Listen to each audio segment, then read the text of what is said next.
There's a whole bunch of flies out here, man. What's going on, y'all?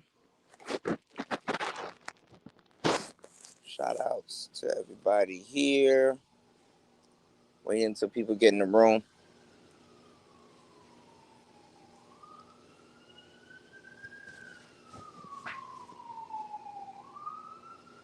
Let's see.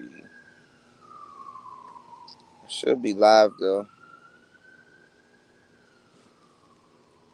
I keep forgetting I'm shadow banned. God damn. Hold on, y'all.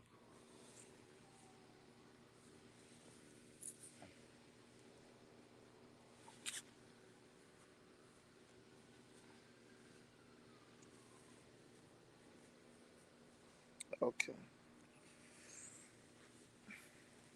I ain't gonna lie. A B just ran me off my block, yo. My bad. Shout outs to everybody here. Skizzy, what's going on? K Cooper. Nicer, what's going on? Kane.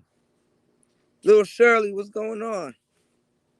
Hold on, y'all. Let me do something real quick. What's going on, AB? Shout out to everybody here. Let me like this cigar. Shout out to everybody here. How you guys doing today? Happy Wednesday. Happy hump day to everybody. Hopefully you guys are having an eventful day as I am.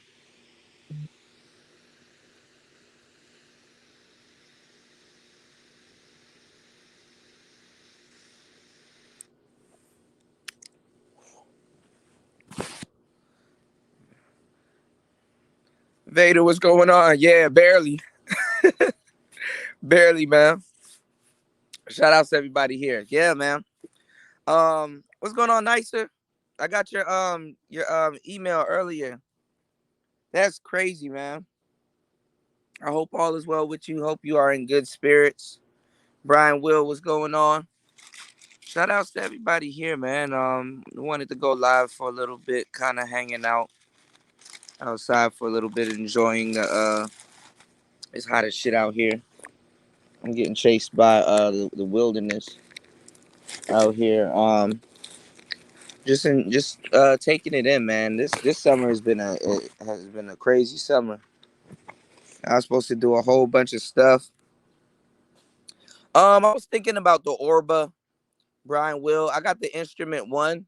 I was thinking about the Orba because it's not that much.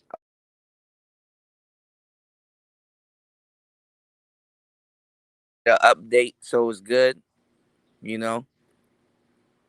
Yeah, no, I got the guitar one. I don't got the puck.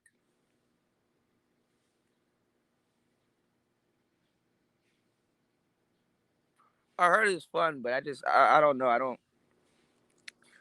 have no practical use for it just yet. But I heard that they just did a update to it. But but yeah, man. Prime time. What's going on? Shout out to everybody here. I'm out here smoking and eating. I don't know why I chose to go live right now. This is like a bad time, but fuck it. Y'all have seen and listen to people that do worse. So, but yeah, man. I was looking at a whole bunch of stuff here on the internet, man. Y'all better be careful with some of these manosphere dudes, man. They be talking down about all the people that's coming up into space. Fresh and Fit had DJ Academics, Whack 100, and 6ix9ine on the fucking balcony in Miami. Hip hop is in the manosphere, y'all. It's been in the manosphere, but now that just literally confirms it. And you know, rappers, they've been saying a whole bunch of red pill shit for years, but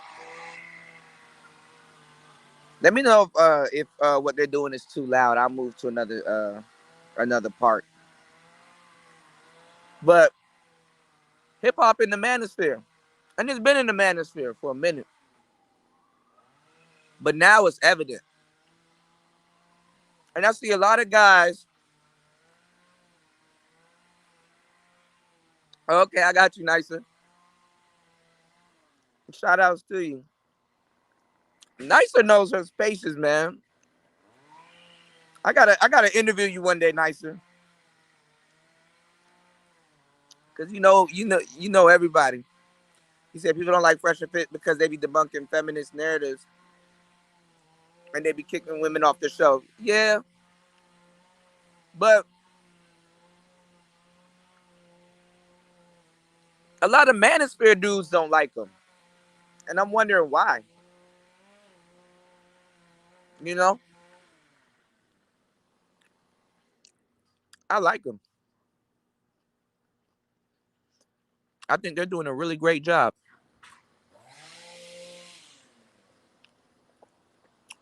but they don't get their credit though. When you want to talk about them not getting what's going on, Bullets? Shout outs to you, yo. Shout outs to Bullets Gotti.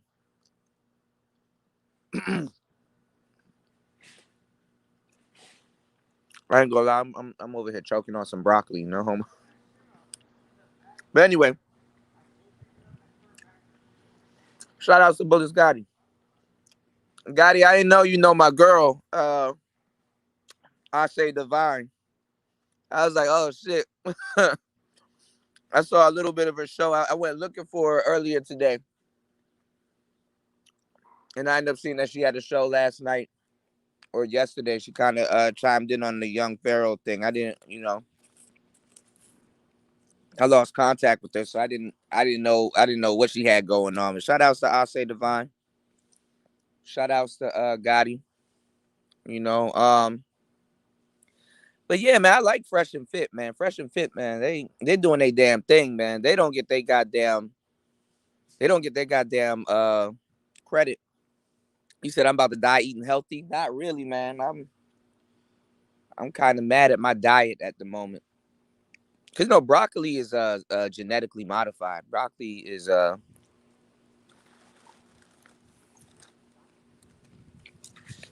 synthetic.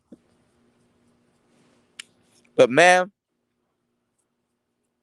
when I tell you them boys don't get their goddamn credit, they don't get their credit. Just the Robert Kiyosaki thing alone.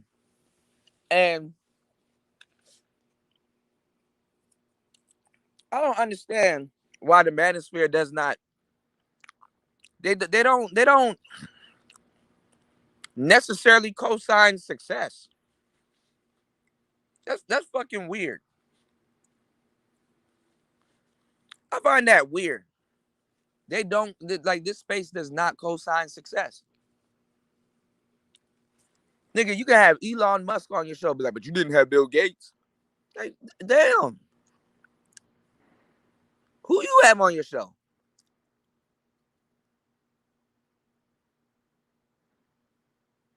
I told y'all better watch this shit, bro. I know I'm on my phone right now, but some dude with a phone should not be able to tell some dude with a full-fledged studio and inviting people out there to speak, much less give you visuals. I mean, I wouldn't get. I mean, I'll give y'all a visual right now. I mean, I'm ugly as hell and I'm stuffing my face, but goddamn, I'm kind of getting tired of letting people like that uh uh speak for the space, man. What's going on, E Love? Myron needs a more chill tone. When Tate's speech was there, they were speaking red pill. All the girls still wanted to throw ass at him. Myron doing better though. Yeah, I mean that's with time. Myron's not a bad dude. You know what I'm saying? But yeah, with time, I think it's one of those situations where He's just learning to speak up because Fresh, he doesn't look like an outgoing person. So it's like Myron has to be that guy. He just happened to be that guy. That's why sometimes, like I be telling y'all, it's good to have like friends in a way that's kind of more shyer than you. So like moving forward with what you're trying to do, you'll become less shy. It's like weird. It's weird like that. It's a dynamic. You know how like certain women that are deemed unattractive hang out with unattractive women to look more attractive. It's kind of like that with guys and like personality wise. It's a weird dynamic, but it is a thing, you know. And the more your friendship progresses, you might become a little bit more outgoing than you normally would have been if you wasn't around that person, or you guys weren't doing what you guys were doing, or either or. So shout out to little Shirley. He said, growing your own at DJ Kuda. If you buy your seeds from Burpees, they're guaranteed to be GMO free. Yeah, yeah. Actually, shit, the soil out here is good.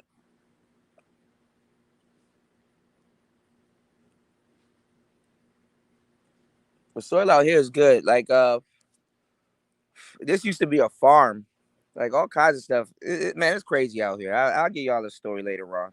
But yeah, people are having to grow their own food anyway. You know, hell yeah, both them dudes are intelligent. Yeah, his channel got like about like 30 something. He going on 40 real quick though. I think shit, Fresh alone about to probably hit like 70K real soon. But hip hop is in the manosphere, and I don't get why dudes are not co-signing success. Like dudes would rather do live streams about Lizzo. Dudes would rather do live streams about Lizzo than congratulating those brothers and giving them their flowers, man. I fucks with Fresh and Fit.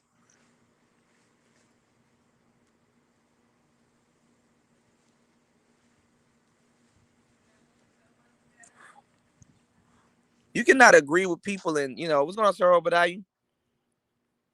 You cannot agree with people and still be happy, about their success.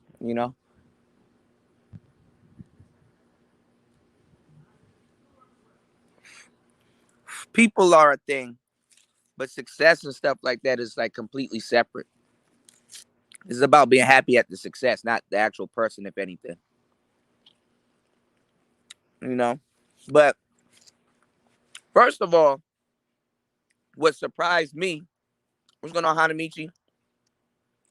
He said they're young, but they're gonna be beasts because they actually manifest. Yeah, man. You're right about that. Shout out to Sir Obadiah. Thank you for sharing the video, sir. But didn't I tell you it's coming? I literally told you it was coming. Literally. It's gonna be here more faster than you think. I told y'all. I told y'all. It's gonna be hard for some people to swim around this motherfucker, bro. But let me tell y'all something. I didn't know because I'm on the hip hop side of things too. What's going on, Miss Cajun Spice?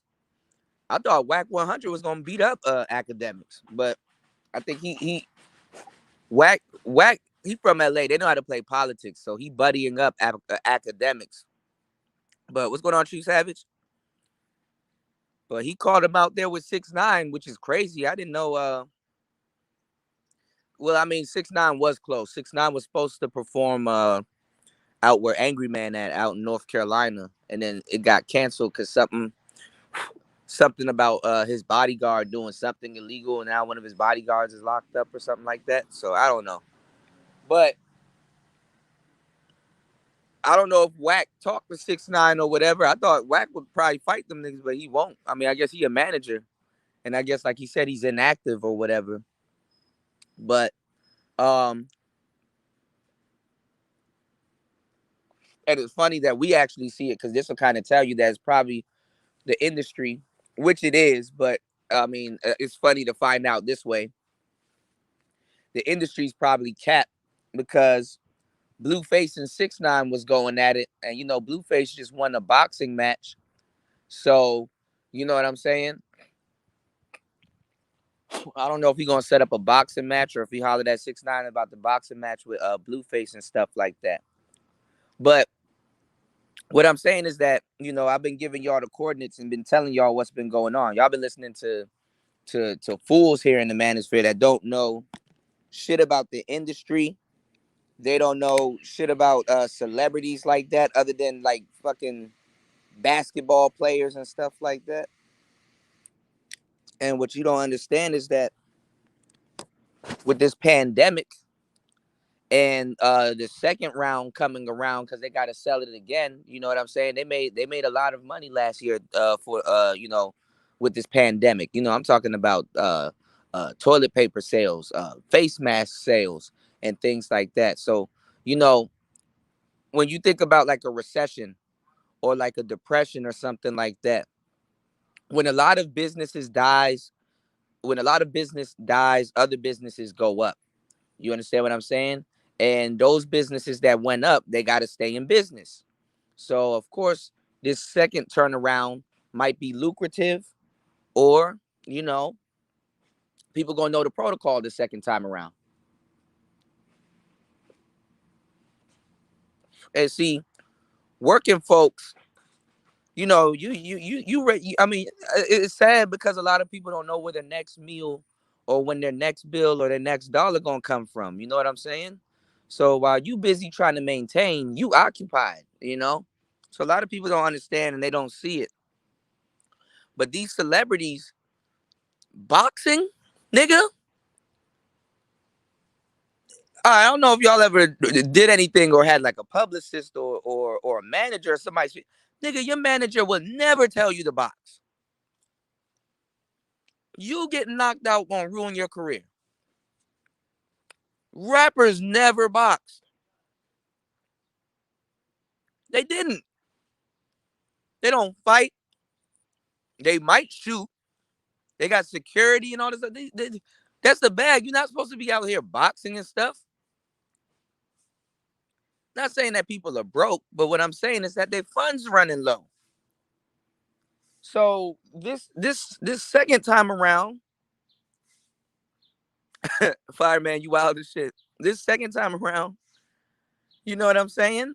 These people trying to solidify themselves in something. They're like, look, man, this rap shit ain't paying. I'm about to box. Rappers wasn't boxing. Your manager damn near would leave. Like, man, look, go get Al Heyman or goddamn Don King to manage your ass. I'm not managing no damn boxer. I manage rappers. I'm not managing no damn. The fuck I look like Oscar De La Hoya.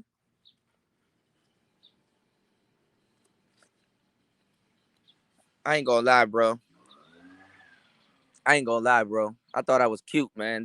I shouldn't have came out here with ankle socks, bro. My fucking one of these ants or one of these goddamn mosquitoes caught me lacking, bro. One of the most infeminine, unmasculine thing you can do is be scratching your ankles. My bad, y'all. Anyway, yeah, they do the talking. They're the trumpet. Your crew's supposed to fight. You ain't supposed to fight. But niggas out here boxing and shit like that, and have to, they let you know something wrong.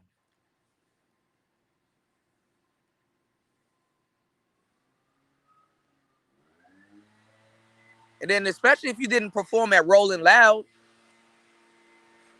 and even if you did perform at Rolling Loud, it's like mandatory that you're supposed to be there because you need to pay back on your loan that you got from the damn record company. So what I'm saying is this, man. You can you a lot of y'all people here in this space keep thinking that it's sweet, thinking that you got forever to change, bro. All of this shit about to get forfeited to another YouTuber that know what they're doing. So, like I told you, change is coming. YouTube got a super thanks button. I've seen it like a couple weeks ago. They beta tested on certain pages here. So when you do a pre-record, you can actually send a super thanks. They call it a super thanks to the content creator for the pre-records, you know? Then YouTube is pushing like subscription only channels. And they're also taking like a good they still take their 30% out of it. But you know, that 30%, yeah, that's a bummer, but it's not bad, seeing that you don't have to pay for storage and all kinds of stuff and the algorithm and stuff like that. So I do get how that works, you know. And shout outs to Bandrew. Bandrew did a really good he did a really good breakdown on it. What's going on, War Master? Shout outs to you, man. E-Love says the infighting is the white T cells fighting the disease of the manosphere. That's the benefit. That's the benefit of being industry free. Yeah, but if y'all listen to the show that I did yesterday, DJ Academics really broke it down about the leverage. No, it's still 30%. Now, certain other features, I think they might take 40%, but yeah, that 40% gonna be fucked up. But I'm saying like honestly, honestly, honestly, when it comes down to leverage, you gotta leverage your channel to do other things other than just YouTube. But I mean, business is business. You know what I'm saying? But like I said, man, changes are coming, man, and I don't know why I'm getting sympathetic. I don't know why I'm getting sympathetic for the space, bro. I actually feel bad. It's like, wow, this space don't even know what's about to hit it, bro.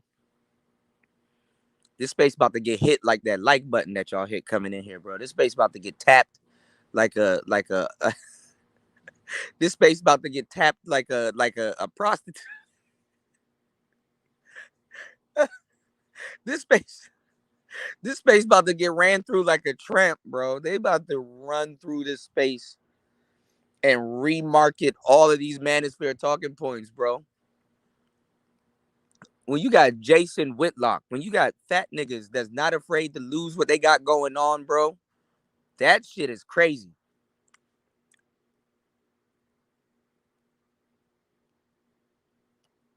Mind you, these people been rich for a long fucking time. So they grown accustomed to their lifestyle that they live, man. So they're not trying to give that up. So some of them, they are gonna take your talking points and put their little spin on it. But I'm gonna tell you right now, man. I already told y'all, man. I mean, I feel bad because I mean, I don't know. That's a, you know what, Darshan, that is a great question. I feel bad because I don't know. I feel like I let down the space, but I really didn't. It's kind of like guilty. You know what I'm saying? Like when it's all said and done, what's going on, Jason? When it's all said and done, it's like, yo, could I have done more? You know what I'm saying? Like one of those things. But when I look back at the pushback that I get and the people that's actually doing it, and then I look into the audience and I see them co-signing it,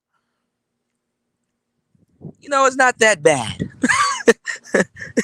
You ever went outside and look at stuff and just be like, you know what, things just might be all right. It's not that bad. You know?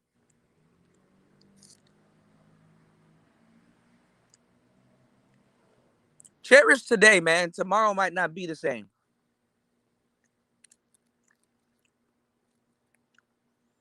Cause it's not really the manosphere, y'all.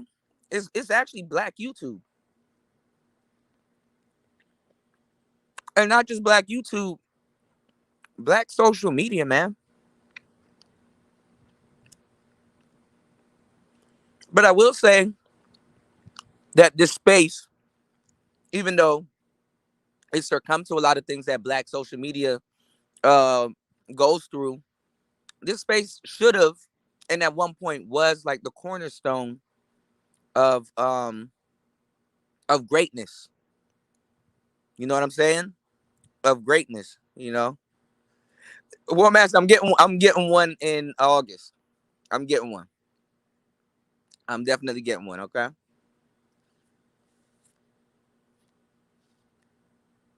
Because I actually did see a game I might want to play when I get the chance to sit down. One Master about to be home soon, y'all. You know. Shout out to Jason. He said it's their fault. He said it's their fault. They let everything rock out. Yeah, yeah. It is their fault. I've done all I could, man. I'm rocking. I'm rocking. I'm creating my army of 300, man. I'm rocking. I'm rocking with all my audience. I'm rocking with a lot of the new people that's coming in. That hollered at me and stuff like that. Trying to get their channels off the ground or getting their game right. I'm rocking with y'all. Y'all ain't never did nothing to me. Did nothing wrong.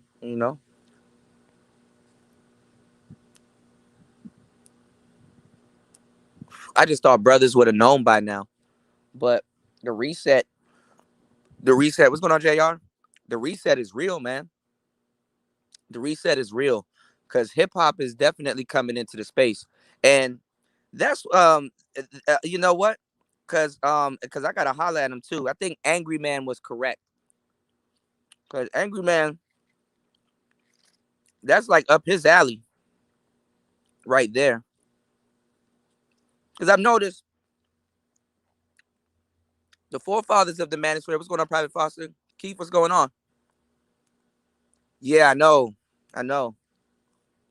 It's just gonna be sad watching it get destroyed the way it is, man. I've been here for the longest time, but out with the old, in with the new, right? But I looked at all the older content creators, the founding fathers. Them niggas smart. They waiting this shit out. I try to give y'all game and try to tell y'all what's happening. I'm like, okay, they're gonna wait it out and see what happens. I'm doing the same thing, but I'm like active. You know what I'm saying? Like I still do my content, but I'm like more in the crowd. No, I don't think OG is gone. He's just doing his last podcast on that channel, I think. Cause he said he's starting a whole new another channel. So OG's not gone. You know. You said it's their fault because they let anybody rock out because of the fame and numbers and mamas cooking men with feminine. Yeah, I can see that.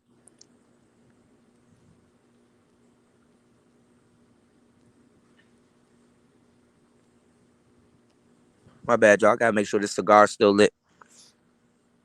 But no, I told y'all what was happening because like when the new celebrities start regurgitating some of the manosphere talking points, they actually celebrated them instead of saying, "Hey, partner, I know where you got them talking points from. I'm rocking with what you're doing, but hey, man, that came from our sector. Come through and work with us. You don't have to call people out and curse people out because they're using your talking points. You take it as a compliment because sometimes you never know, what's in place and what that person can say and what that person can't say. Because like RDC World, right? They've been doing a lot of skits on like LeBron James and stuff like that. And people in the NBA and celebrities and stuff watch them, but only on certain occasions they be like, yeah, you know what, we watch y'all, but we can't really say nothing, because they got certain events and stuff going on. Like, the baby said what he said, like clothing lines that you didn't know that he was sponsored with, they dropped them. You understand what I'm saying? And it's just business. Like if you look at, like, for real, Like if you look at some of the responses, and I get it, with the LGBTQ and stuff like that. Lil Nas X, he's doing a little bit too much, but I mean, I'm looking at it from a business perspective now. When you look at now the apologies or like the reasoning of why some of these companies are dropping some of these like rappers or like athletes or other people that kind of wrong them, especially when it pertains to the LGBTQ, LGBTQ, the QIA. Um, they're basically like, look, these people do business with me. They're the big part of our supporters, so we got to cut you off because it's not personal, it's just business. So we stand by them. You understand? It's not even, oh, I can't believe, oh, I'm outraged. What's going on, Pastor $40? Yeah, money is money, and people gonna go where the money goes because money flows. Did that rhyme? Shout outs to Ism. We did. So now it's just evident that it's more business than what it really is. So it's like, you got to handle your business, bro. But these new people, I told you they coming in. What's going on, young portfolio? You said, why would Little Baby say that? It's some Hollywood scripted stuff to take the pressure off of Little Nas X. Young portfolio, usually you're contrary to a lot of things, but I gotta agree with you, bro. Not bad, young portfolio, not bad. That's a good analysis right there. That is a great analysis right there. JB said Illuminati. Well, the thing about that young portfolio is like when you do look back on when you do look back on it, some of these people are on the same label. You know what I'm saying? Like Takashi and Meek Mill on the same label. You know what I'm saying? So I think you're definitely right about that. You know what? I didn't think about that. That's a great you know. Plus two, I like the baby, but I'm looking at like some of these new artists and stuff. The baby seems a little bit too likable. I don't know why, but he seems a little too likable. So it's like, yeah, we got to kind of slow down his like, I wouldn't say his success, but his likability. Like his, we got to kind of put a cap on his popularity. Plus, they like little baby more than the baby. I don't know how little baby's a little bit more. Well, actually, I do know. I think Lil Baby is more marketable than the baby. You know, yeah, you know, yeah. I heard North Side is the country or the little spot where they're from. You know, yeah. Nas X been wilding, bro. I think Nas need to holler at him like, yeah, hey, call yourself X, nigga. Take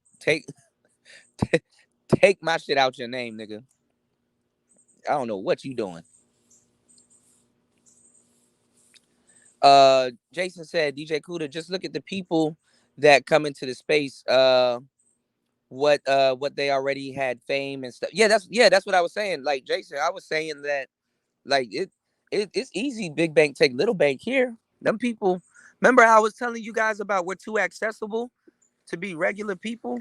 Not saying that manosphere people should be celebrities, but I'm not gonna lie, bro. I mean, some people here are household names, and celebrities are here, bro. I'm gonna tell you one of the worst things you could ever have in life. I'm gonna tell you some real shit. Being famous, but you don't have the money to match. Trust me, that happened to me when we was rapping. Like the group that that I was a part of, and it was so dope because last night I met up with some of my homeboys that is in the group. I met up with one of them, and me, him, and my other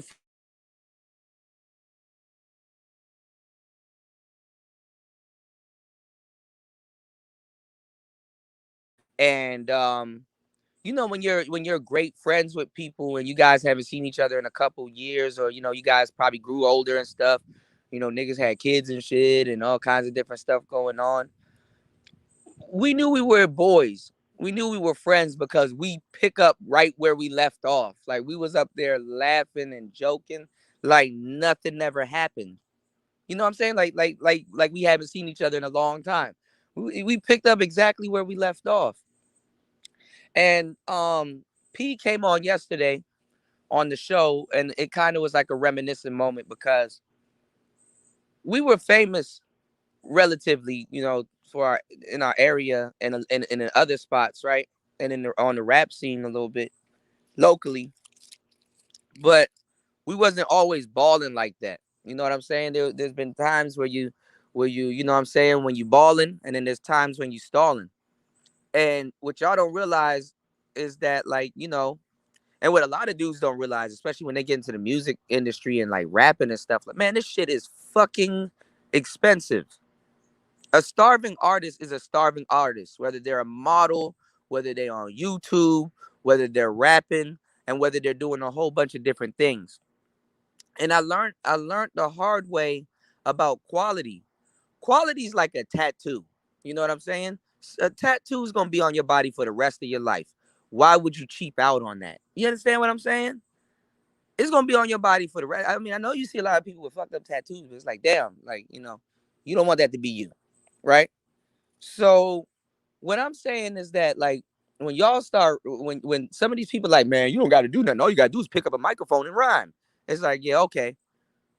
Learn how to actually jump into the rap business, right? Well, now it's a little bit easier because all you can do is shoot cops and stuff like that. Y'all, like, rapping nowadays is just pop words put together in a different variation. But when you get into rapping and you got to construct bars, and it's like you got to just the writing process to like write songs and stuff, and then actually have what you have on your phone or what you written down on that piece of paper, trying to have it sound like what it sounded like in your mind when you wrote it.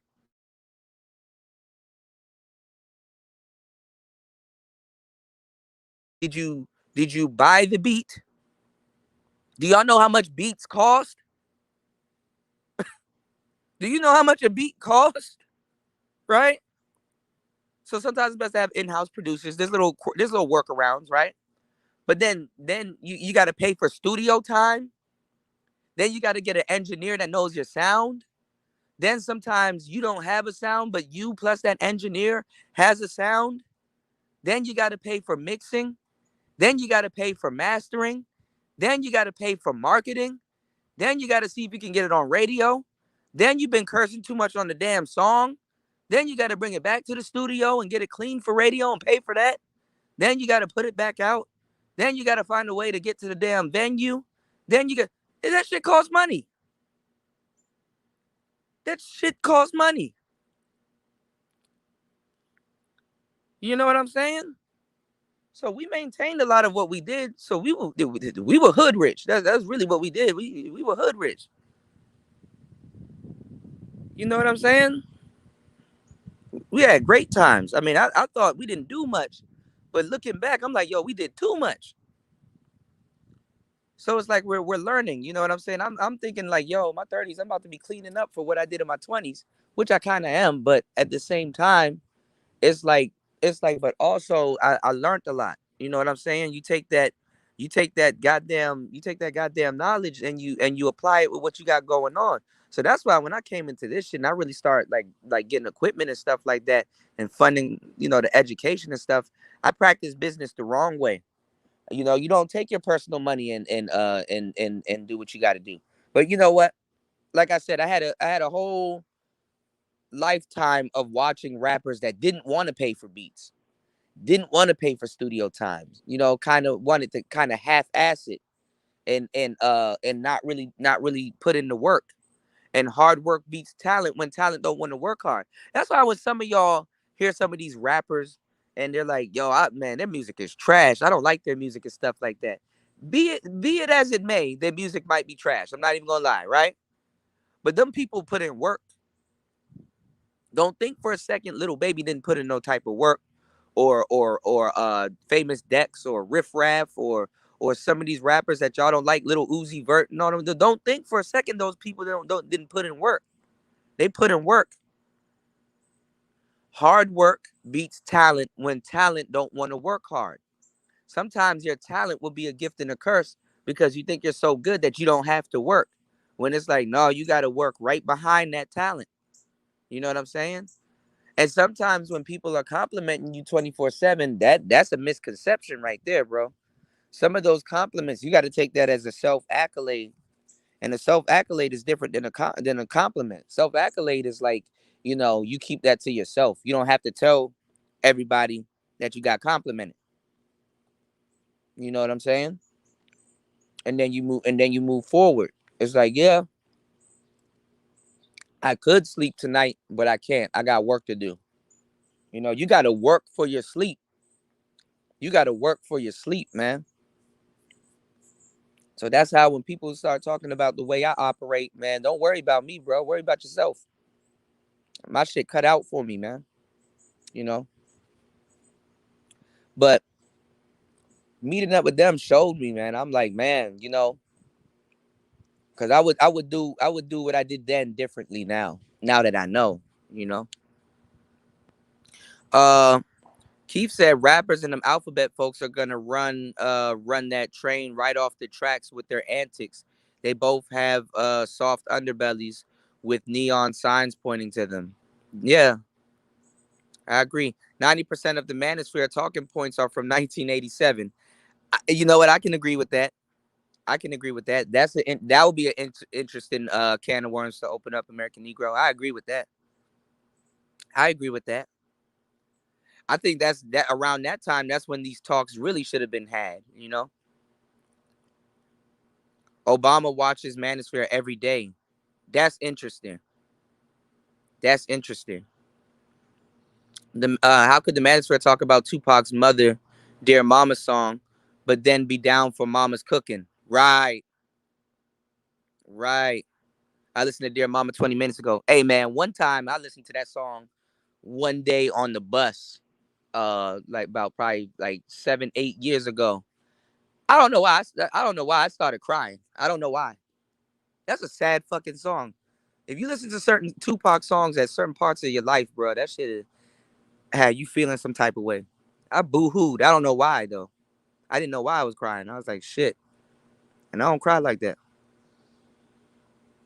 You probably get a cry out of me unless some real serious shit happen. You probably get a cry out of me, some tears out of me every 10 years. Damn near. Plenty of them cats fronting like they got banked in the well, see, the music industry is for you to front like you got banked. You sign that record deal, and some of these dudes got money. I ain't gonna lie. But that record deal, it goes back into your image. So it's lucrative to appear like you got bank because what was I telling y'all? Money attracts money.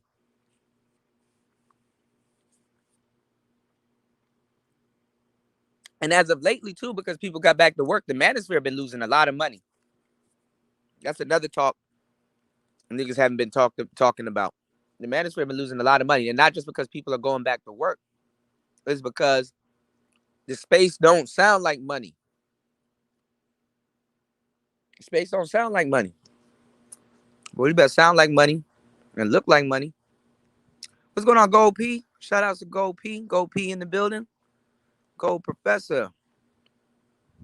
The baby is the best out of all of the mumble rap group and wannabe rappers. I like the baby. He got the same flow. Him and Megan Thee Stallion kind of always have the same baseline flow, but it works. And it's commercial. And it can be marketed. So yeah, you know. No, Little Baby got bars, bro. I ain't gonna lie. Little Baby, I don't know why he reminds me. I wouldn't say he looks like Nelly. I don't know why. But Little Baby got bars too. Little Baby be spitting. He be tiptoeing on the beat. I ain't gonna lie. Little Baby's good also.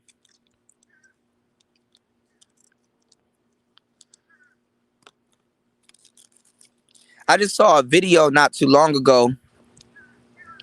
of a white rapper that I think that's signed to quality control. It was an interesting video. Kind of reminded me of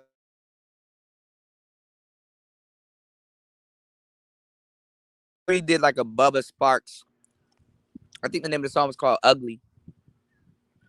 He kind of redid like a Bubba Sparks kind of sample. But hold on, we about to get into this game real quick. I'm sorry, I'm eating some fried cod. But Little Baby is dope. I like Little Baby.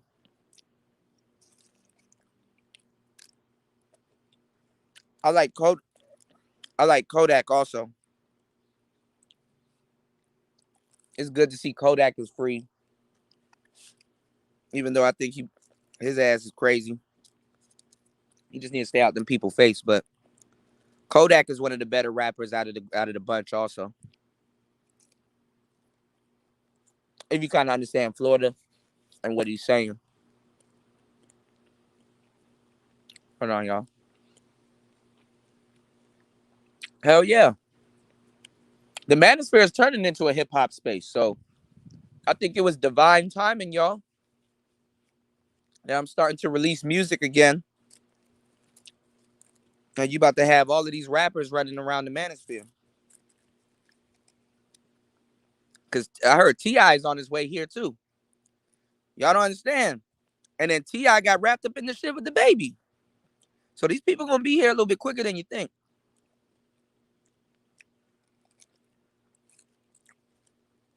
Oh, and that's another thing. I'm going to see if some of these tough guys in the manosphere talking that tough shit when these rappers come. Because I'm going to tell you right now, they move a lot different. They move a lot different than these niggas here. All right? So if y'all want to do that masculine red pill man talk, uh-huh. Okay. Say that to him.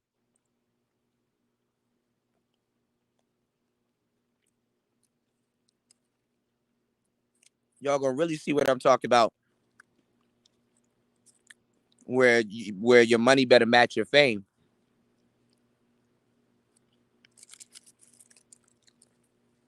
Niggas talking about some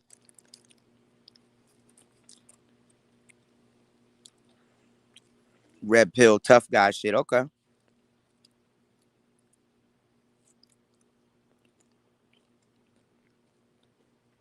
Sounds like Homeboy Bosco 100. Yeah, I like Homeboy. Bosco cool. I think he did a good job bouncing back from that Rosemo situation, man. God bless Rosemo, man. Lock into the studio and get the bag. Yeah, basically.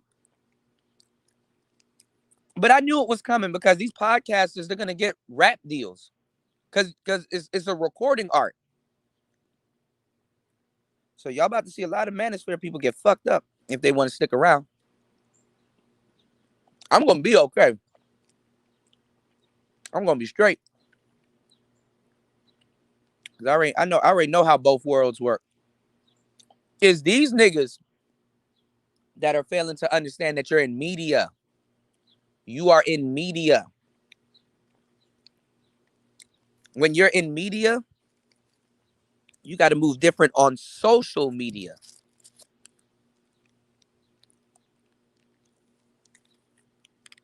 These manosphere dudes gonna learn, yo. You can't walk into a crowd with no big ass chain on because chain go missing. Well, you need somebody to tell you that. You know what I'm saying? You need someone to tell you that. Well, I didn't think my chain gonna get snatched. Shout outs to Jason. He said that's why I never got mad at Steve Harvey when he said you need to wake up early because decisions are being made while you're asleep. Fuck yeah. Hell, man, you might as well not even go to sleep. You know? My bad, y'all. Shout outs to Nevis. What's going on, bro? Rob Mash, what's going on? I gotta catch up to these goddamn comments. Goddamn. Moneybag Yo be gassing too. Yeah, some stuff going on with him though, cause he kind of turned his back on his folks. A lot of people, and I remember when it first happened, a lot of people wasn't happy with them signing with Yo Gotti, and I get it. You know what I'm saying? But he got some shooters around him, so he good.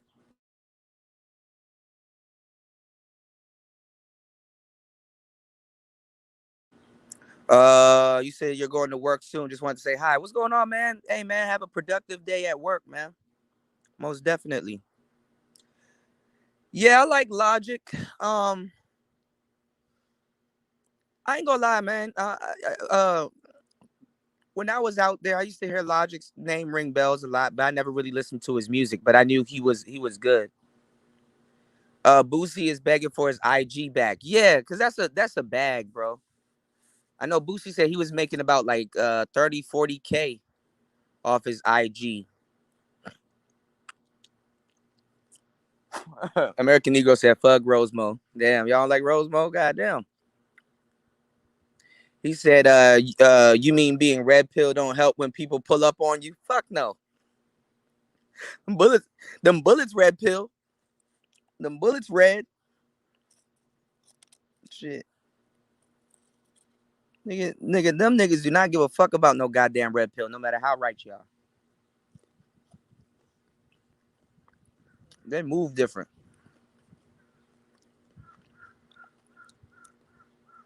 Them niggas move totally different, you know? But yeah, man, academics, he's like right at home with Fresh and Fit.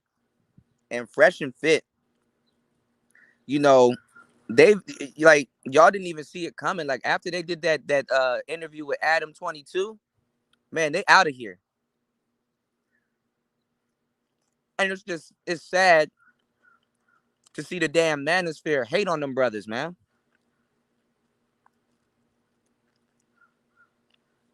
The manosphere is not pro success. They're not. They really aren't. They're not.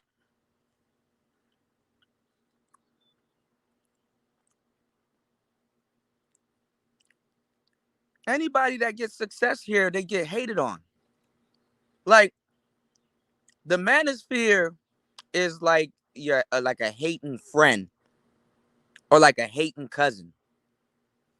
They want you to do good relatively, but never better than them when they have it in them to do better.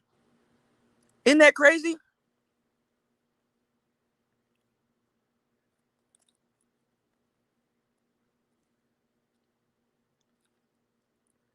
People get uncomfortable when Myron and them start owning a goddamn Bentley and some other shit.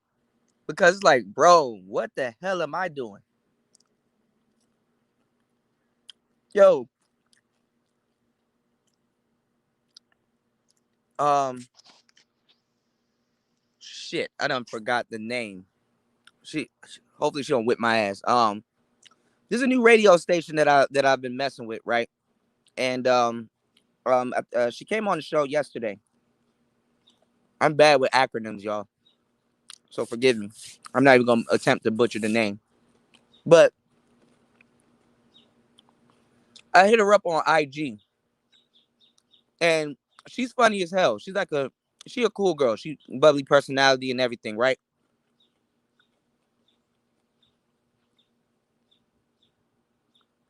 She had this video where she was like, because she does a lot. She has like a clothing company. She does her radio show. She got a nice little radio show and clothing company and stuff like that. She's actually an entrepreneur. She's not kind of, she is the person that a lot of people wish they were. So I actually liked her. You know what I'm saying? I'm like, okay, I'm gonna hit you up. I'm gonna see if we can kind of do a collab or do something. You know what I'm saying? You know, because she does like her radio show from here to ATL, which is dope. Um, she had a video which I was kind of laughing at it, but it is true. She said, "Let me ask y'all a question. Am I hating?" She's like, "I be watching other people get successful, or other people that's doing what she does, you know what I'm saying, get some type of success and stuff like that. And she's like, I could do that, or I should be doing that, or basically, where's my success? You know what I'm saying? What's going on, OG? Shout outs to you, man. Top of it. So it's like, hold on, I'm gonna get back to the comments, right? So she was like, but if I feel that way, does that make me a hater? And I wanted to say something. Sometimes it's better to like speak to people and answer that question instead of and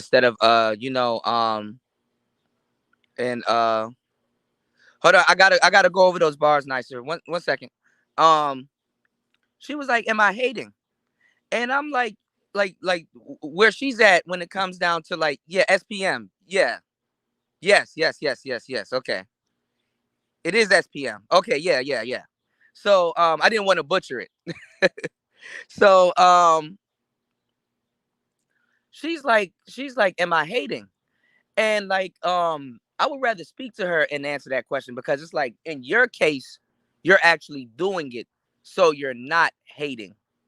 But in a lot of other people's case, when they're doing it, they are hating. You know what I'm saying?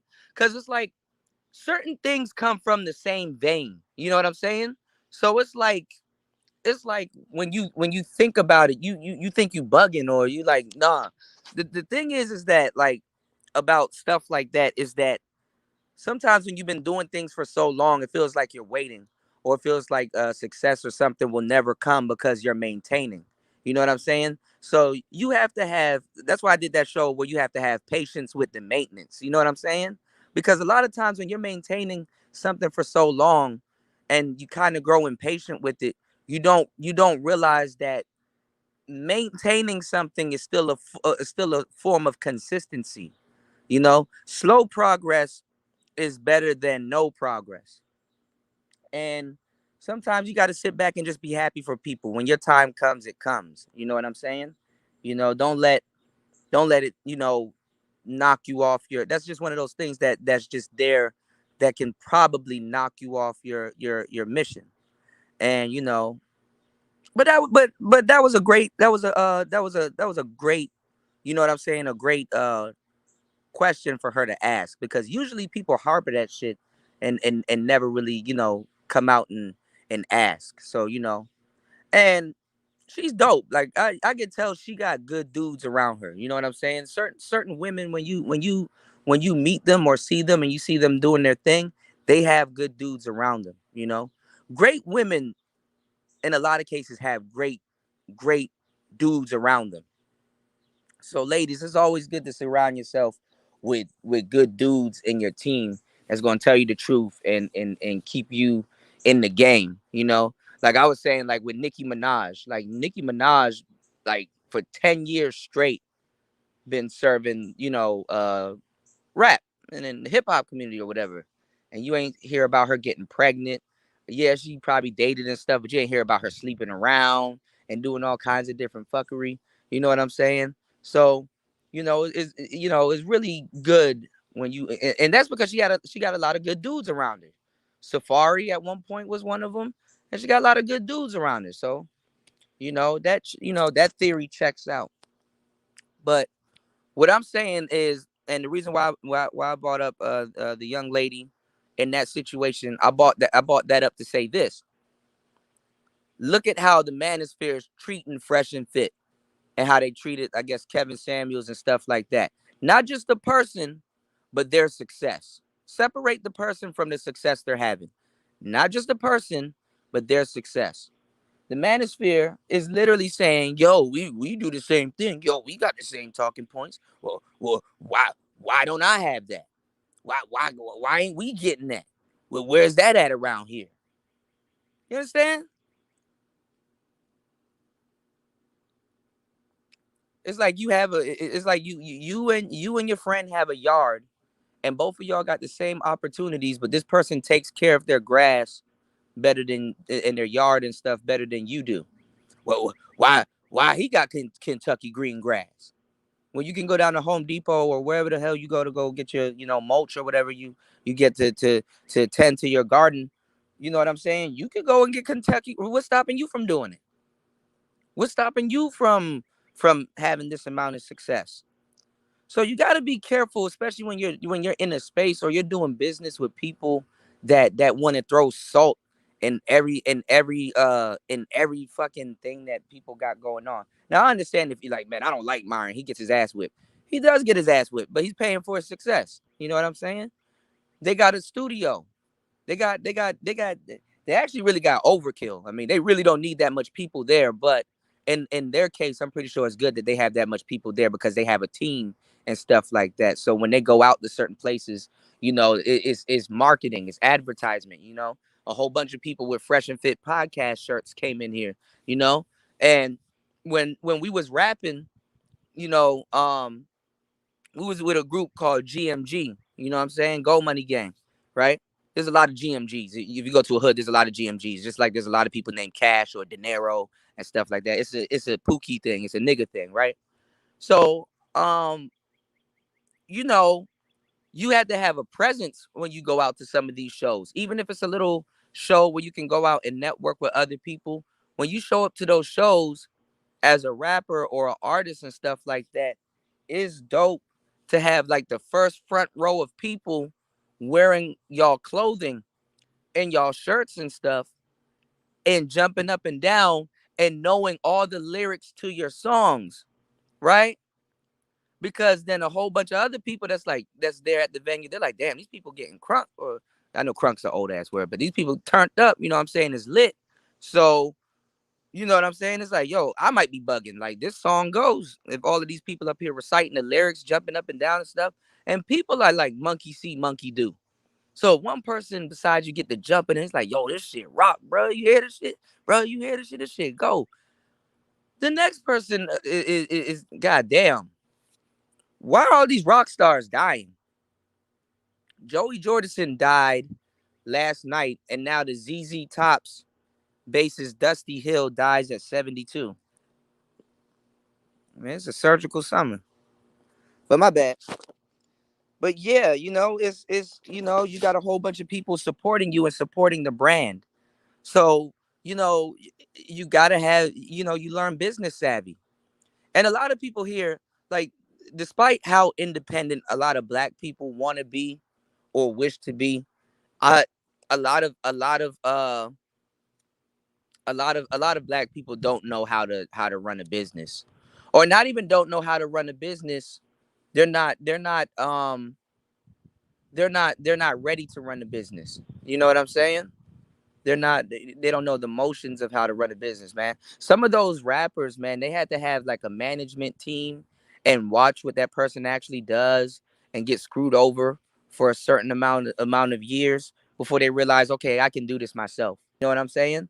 So like, man, you're gonna learn that shit by trial, by fire, by education, or by just simply paying attention and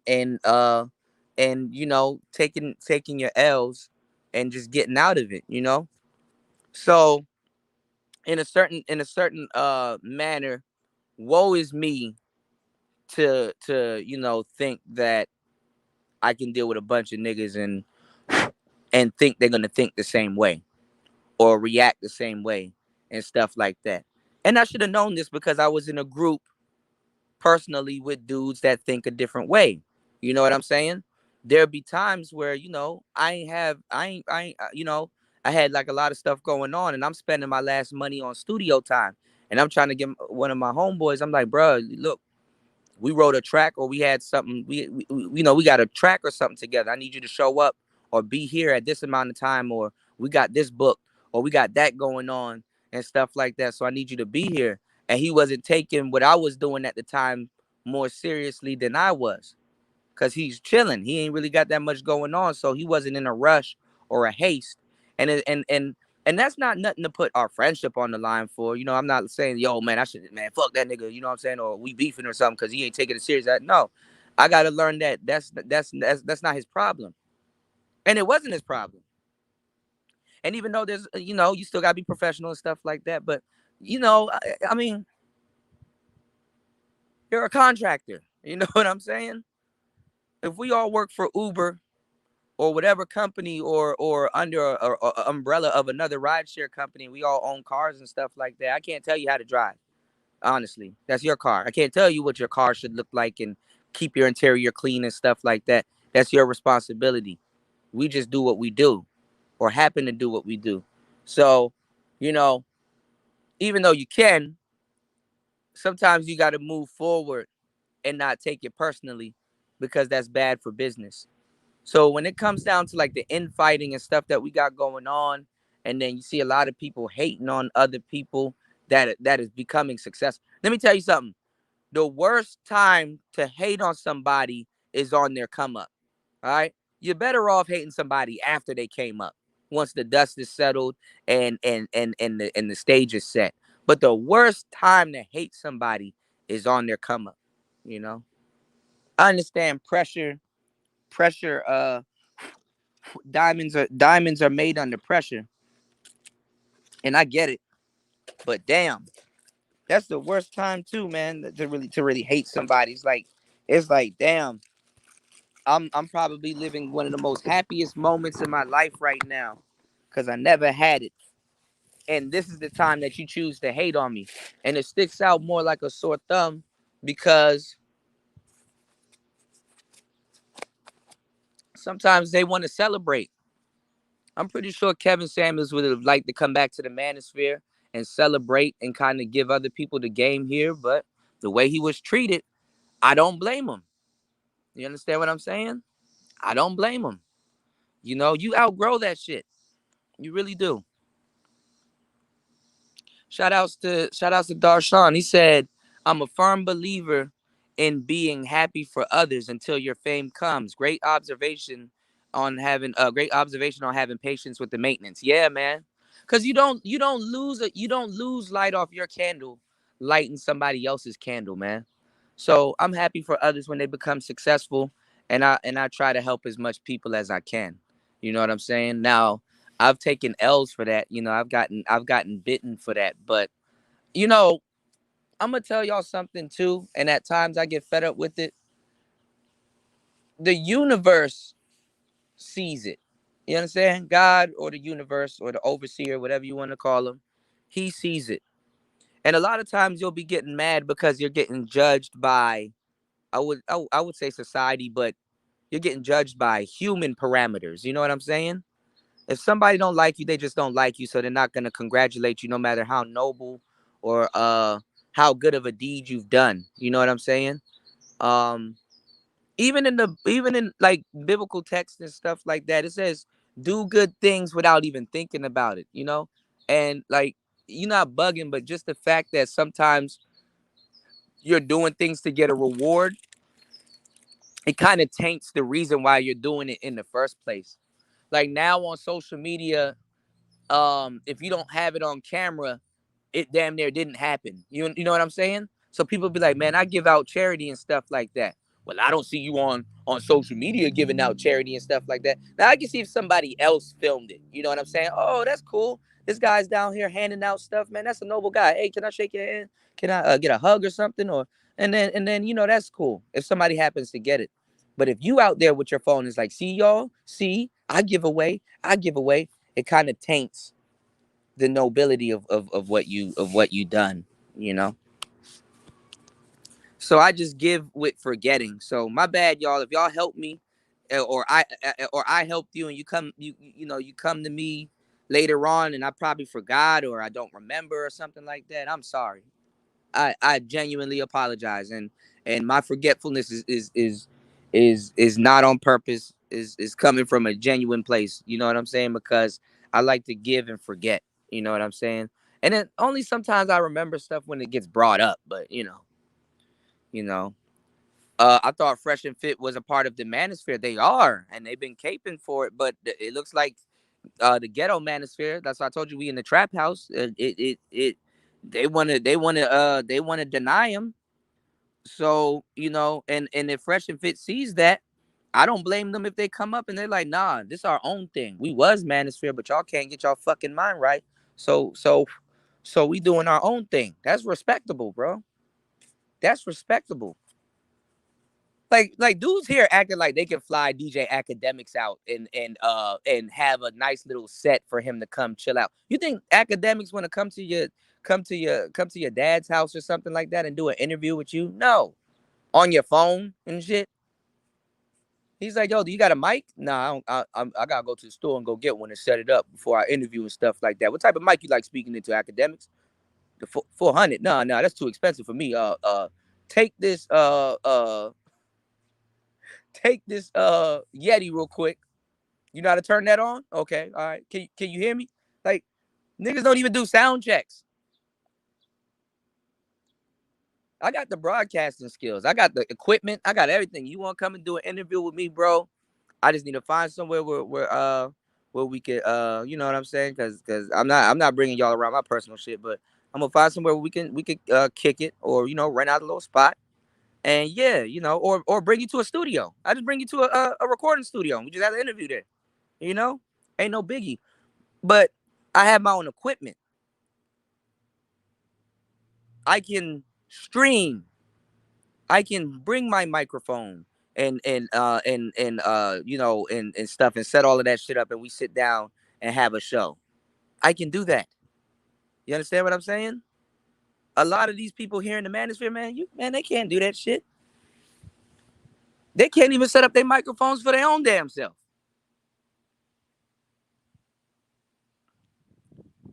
They got problems with that. So I mean, and that's not me talking shit. That's just me. That's just me stating facts, bro. That's just me stating facts. The fuck? Hey man, I got the cell phone for you, man. You want to use that? Like, nigga, no. You take that to the bathroom with you and stuff like that. Cell phones be having fecal matter on it. Like, come on now.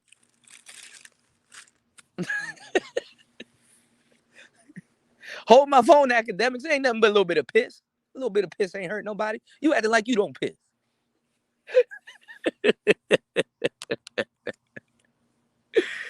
Oh shit. Oh yeah, sock passe, bro. They hate them niggas. I don't know why. I ain't gonna lie. Some of the jokes are funny. I ain't gonna lie, cause when y'all be making fun of me too, when y'all be doing some of the cooler jokes, some of that shit do be funny. I ain't gonna lie, cause I'm a bit black pilled. Like I do have a bit of a dark sense of humor, cause I had a lot of shit fucked up happen to me, so it taught me how to have a bit of a sense of humor for shit. But like some of the jokes are funny. I ain't gonna lie. You know, what's going on, Kareem? Shout outs to you. Hopefully you enjoying your banners and stuff like that. Hopefully your logos and things like that, intros, outros. Hopefully you're making it work for you. Hopefully you fit it into what you got going on. Keith says people using their cell phones to do lives are mad at cats with actual studios. Hilarious. Yeah, that's exactly what I'm saying. Shit, and I ain't even tripping on me using my phone right now. This the latest iPhone, so I'm Gucci. I'm chilling.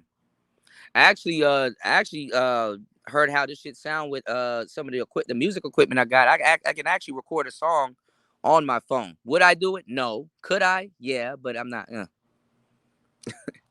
Mm-mm. You know. Shout out to Sir Obadiah. They are American and mainstream, but Manosphere, that's their goal. Well, they got the audience that the Manosphere needs, which is the suburb crowd.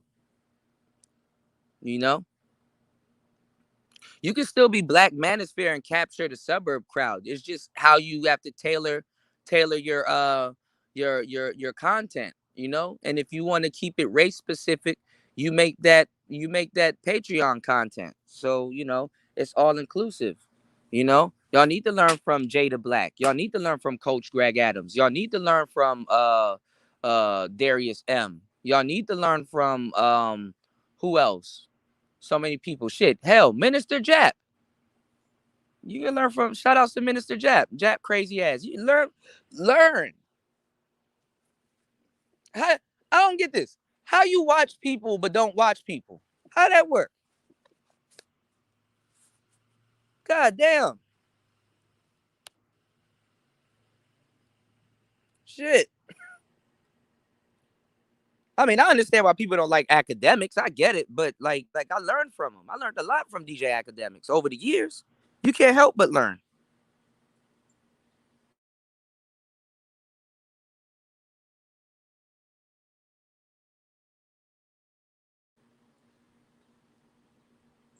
But academics hanging out with Fresh and Fit, man, that it looked like they about to do a whole show together. Academics found his home because academics, like even when he was working for Complex, like academics actually carried himself how a lot of people should carry themselves. Like for example, like a lot of people don't look at it like this, but like I've been like studying over the years, and it's like I've been really trying to change my mindset, y'all. Like honestly, like moving from the mindset of a worker to an actual boss or like a business owner. Like you gotta understand, like that shit gonna take years, bro. That shit is like learning how to unride a bicycle that you've mastered. You understand? Because in the back of a lot of y'all heads, it's like, yo, man, am I doing what I need to be doing? Like, is this life for real? Like, just working all the fucking time, not being able to enjoy my family, being with my kids, or hanging out with my nieces and nephews, and just sleeping if I want to and stuff like that. Do I have to be here? What? This person talking to me sideways. Now, usually I'd slap the shit out of this person or test their jaw, but I got bills and shit. Like you compromising yourself in a lot of different ways, and then you think you bugging when your body or you feel a certain type of way about compromising yourself or compromising your situation and stuff for a paycheck that's damn near spent before you even got it, and you start thinking that you're bugging. You got to understand that you got to reprogram yourself to think a certain type of way. Not too many people or average people think that they can get paid for their talent, or they haven't figured out how to get paid for their talent. If they're talented, if they discovered something that they like to do. So in a lot of cases, like when people talk about like spiritual stuff, like I said, people talk about karma. They talk about what's gonna come back, but they never talk.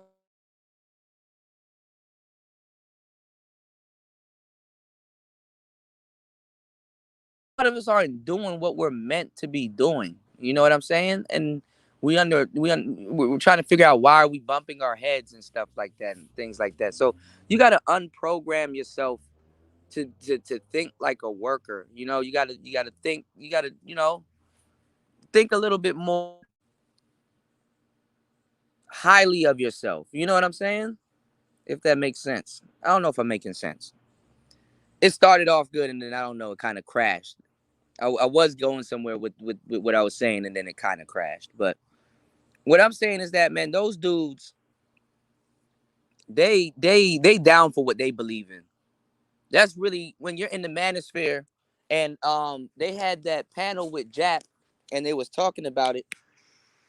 When you're in the manosphere, bro, and like especially if you're on camera, and then especially if you're gonna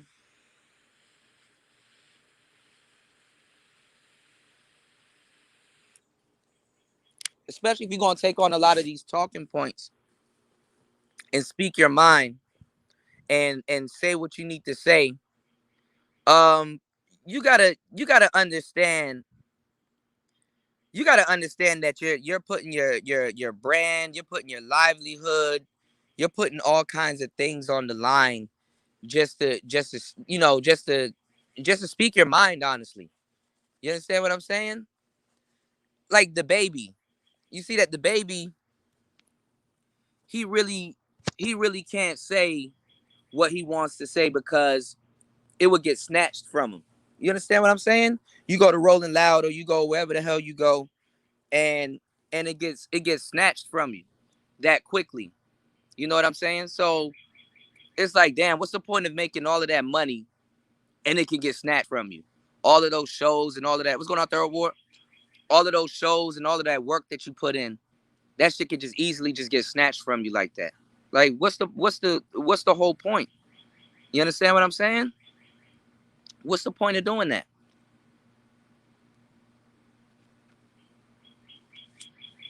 So Fresh and Fit, Minister Jap, who else? I think Greg Adams and all those other people were there.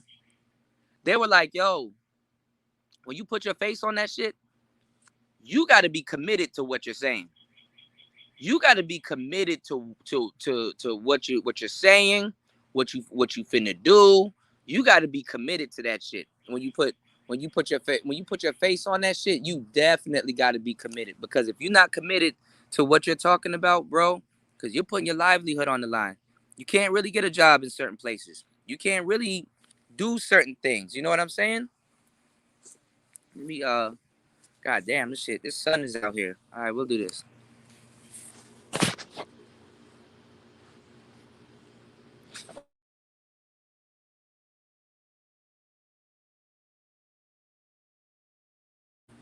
Okay, I don't know what's going on. Y'all get to see my ugly ass for like a good minute. So anyway, you know what I'm saying? You gotta be committed, man. You definitely gotta be committed to what you're talking about, because, shit fucked up. You know, you do all of this shit and it'll get snatched from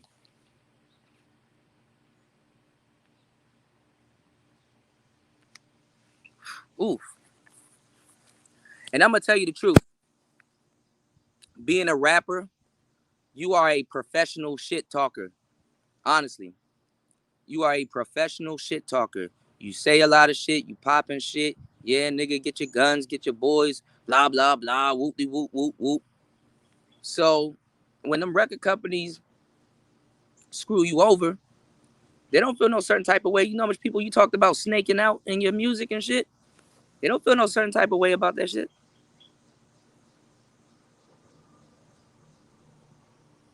As a matter of fact, they got paid twice. You talking about that shit and snatching that shit from you. You breached your contract, sir. So like I said, and like academics were saying, that there's a there's a certain type of freedom in being able to say what you want to say, and say it how you want to say it and stuff like that. Because like I said, that's what I was getting at. Academics got it right when he was working at Complex. It took Complex forever to suspend DJ Academics from doing some crazy shit or whatever he was doing and stuff like that. And then if you notice,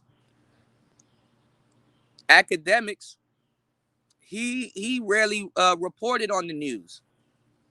He rarely reported on the news. On his original page, when he was working at Complex, where he was working with Nadeska and Wayno. And the thing is that Complex, see, these people will see. This is how you got to understand what's going on, Jess.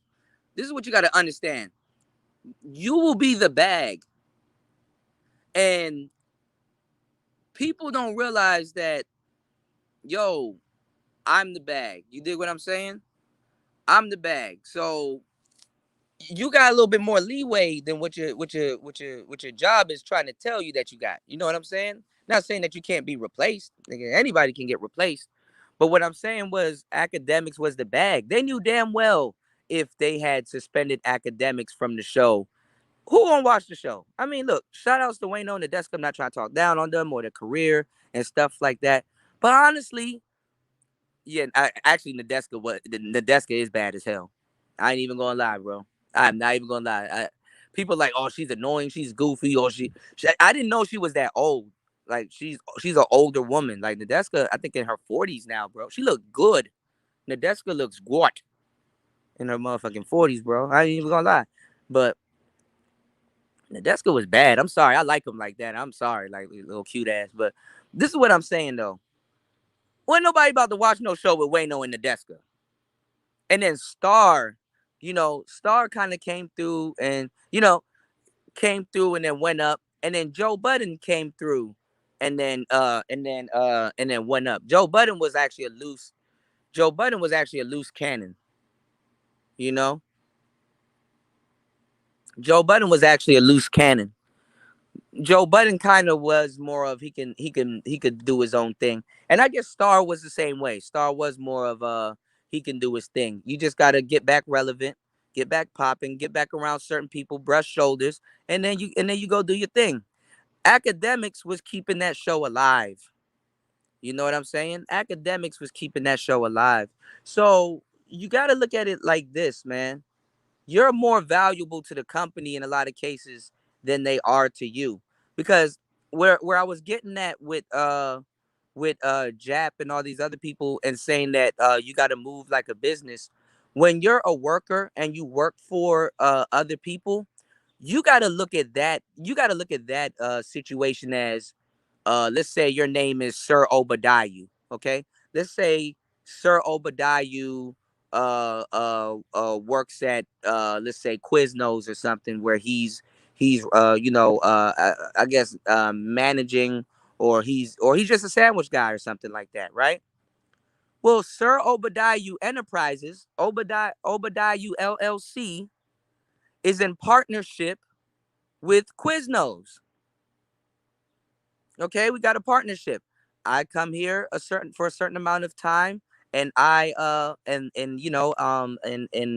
work here and I get compensated for the work that I put in here.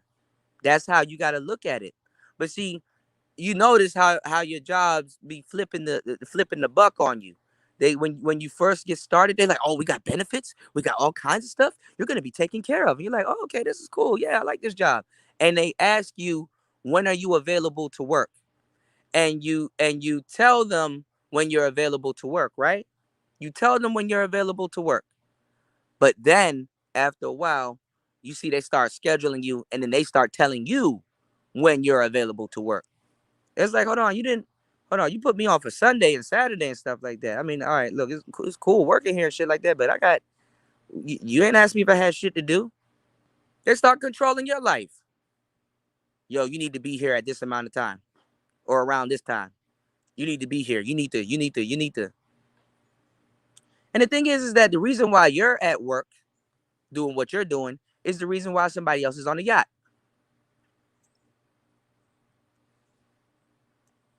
When I went on my scam rant yesterday, I'm trying to tell you that the funny part is that you don't see the man that's on the yacht because of the work that you put in.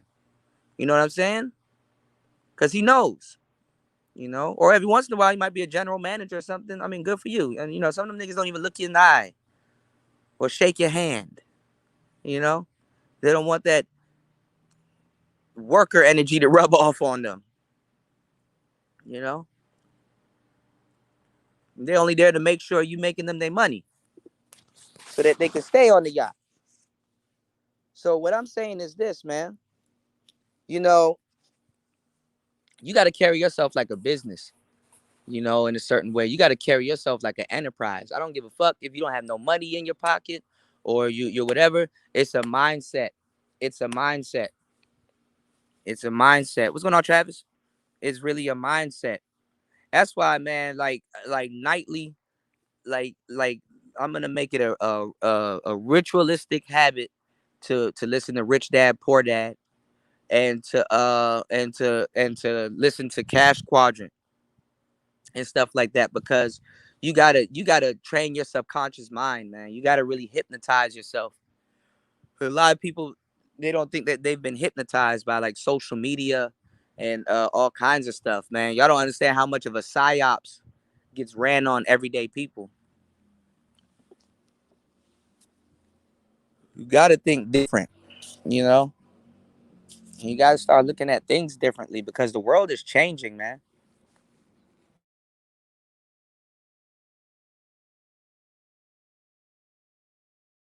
They don't got it like that, and it's like, damn, it's a hard time being a celebrity now. Shit.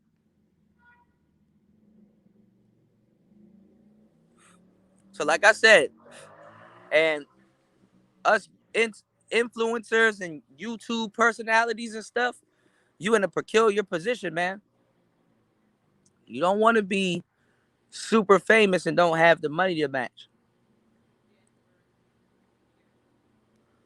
especially if you haven't figured it out and figured how to or if you're not putting your money in the right place, man.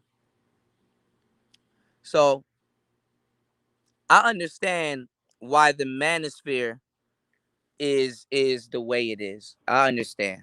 It's Black people in general just wanna ride on the coattails of one person that they all co-sign. You know, when 50 Cent made it, Lloyd Banks had the ability to be another 50. Buck had the ability to be another 50 from like the South. All of those people, Game, yeah, yo, all of those people was put in position. They had a better start than a lot of people just being around them. But they wanted to chill. When they got that paper, they wanted to chill. They wanted 50 pay their bills, do their taxes. Yeah, he got it. Yeah, he got it. Yeah, it's on him. Him. He got it. You know? So I get it. But people here they don't know who they want to lead them. Shit, at least the white manosphere, they got a damn president. Who gonna be the president of the black manosphere? And with all due respect, O'Shea says he is, but don't the people choose? You know?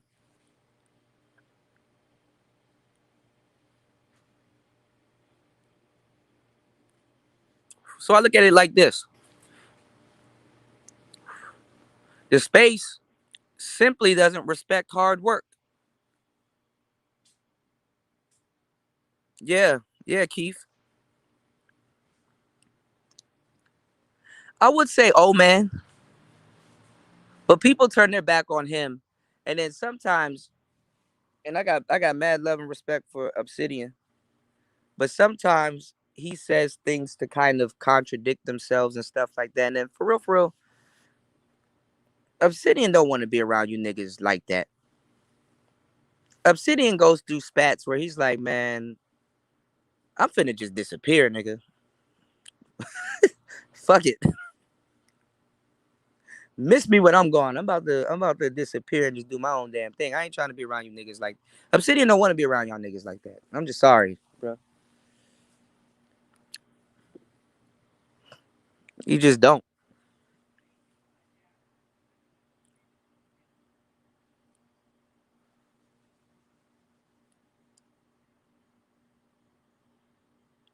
So we'll see where the space is going. I mean, but I don't know. I just don't. I just don't understand why they hate on success.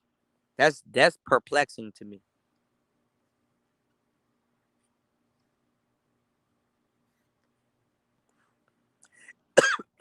And I see it with everybody.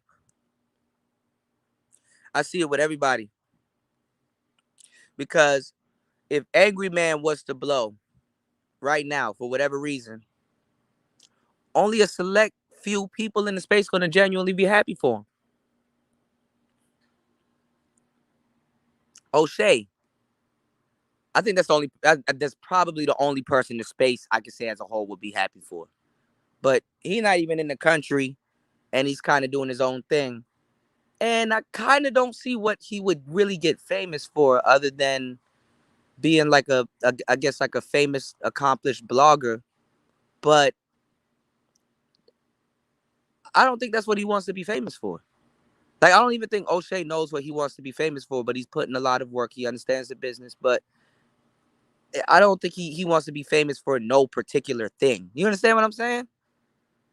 So that's why he's like, man, I'm gonna go to medical school, finish my shit, or do what I'm doing, and I'll catch up with y'all. I'll still maintain it. I'll still run the space and stuff, but I don't think he wants to be famous for that, or that's not his aim, even though that's what he would be genuinely famous for. Obsidian. I think Obsidian would rather be famous for being a radio jock than I think now him being famous for being an author is like a newfound thing, and there's nothing wrong with that. I'm extremely proud of him for that.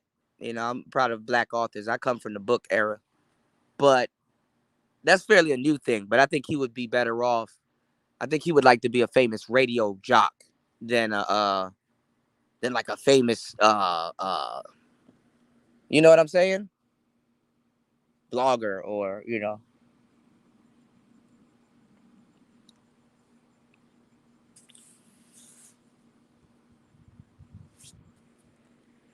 I don't know what type of fame. And that's another thing. I don't know what type of fame the manosphere wants. I don't even know if the man. I don't even know if the manosphere want fame because you got to ask yourself, famous for what? What are talking points? Because if you wanted to be famous for your talking points, you would have patented it. You would have owned your talking points.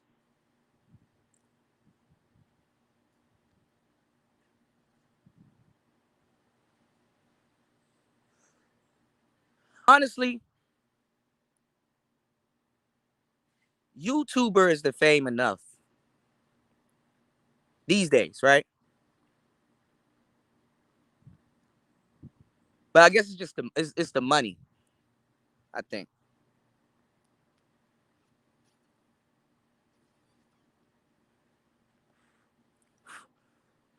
rich or broke or doing well, you still get regarded as a YouTuber. There's YouTubers on here that got millions of subscribers, and their lives are no different. You know, so it's just interesting. You know, yeah, YouTube being famous. Yeah, Travis, that's really what it is. That's really what it is. It's just like when you sign up for Uber on the contract. Yeah, you're a partner. Yeah, you're a contractor. Yeah, meaning that you determine when you want to work and provide your car for service. Yeah, and that's the same thing with YouTube. You're a contractor.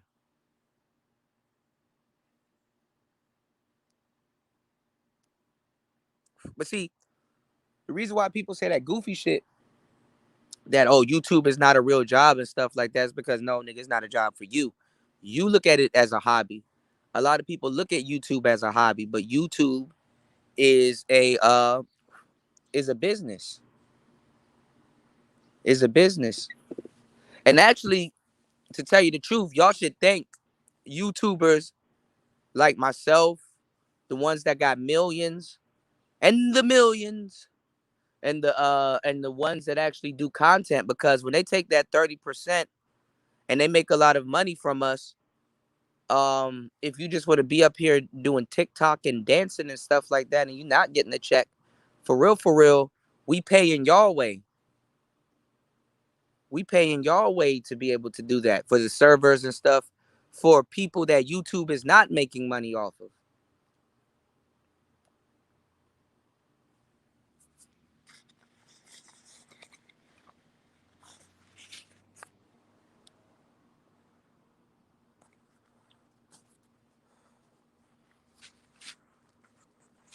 And I don't mean to say it like that, but it's the truth, man.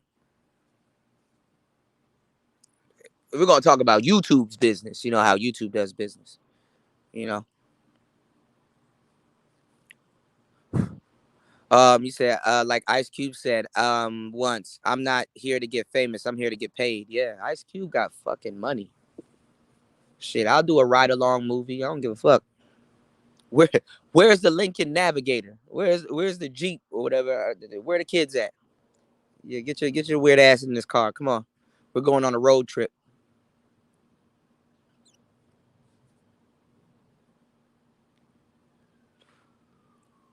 It'd be me and two kids. By the time we get there, we gotta.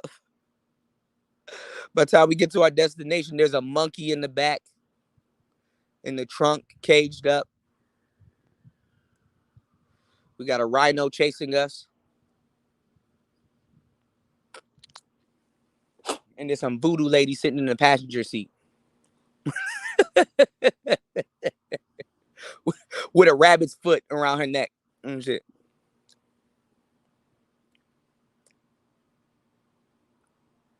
One master said, "I'm in Seattle, and it still blows." Dang. He said, we want culture changing clout. Yeah. Nicer says, I don't know what my next chapter is going to look like, but I know I'm doing the writing, not somebody else. Yeah. Nicer, that's another thing I wanted to tell you. You're more of a writer than an actual speaker. I mean, I'm pretty sure you speak, of course, duh. But like, It seems like you have more of a passion for writing. You know, freshest in the class. What's going on? The manosphere ain't pro success. They still subscribe to the Black app. I agree. I agree. You know, because I'm just watching people being successful, man, and I'm like, hey, man, look, they had this guy on there. Aren't y'all happy? And it's just like some big nigga saying, no, I'm not happy. Fuck them and fuck who they had on there and fuck all of this and fuck that. And like, damn, shit, you pissed in your coffee, nigga.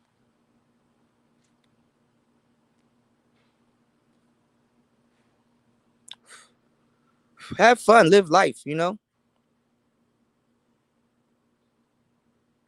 They called Myron and them white manosphere when they started flexing, man. Hey, look, bro, I don't give a fuck, bro. This manosphere shit, trust me, cause remember, I'm not manosphere, y'all, so I can say whatever the fuck I want to say. Uh, this manosphere shit, it's not worth it, bro. Sitting around arguing with avatars all day is not fucking. It's not worth it, bro.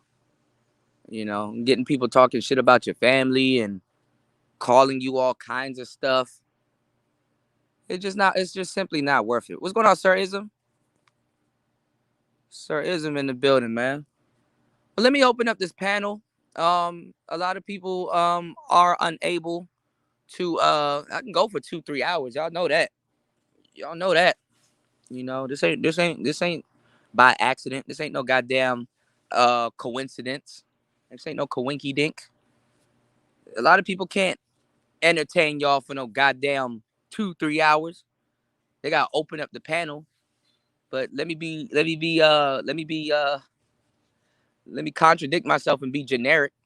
Since that's what y'all like, let me open up this damn panels and stuff like that. Let me open up the goddamn panty pan. Let's open up the damn panel, y'all. You did?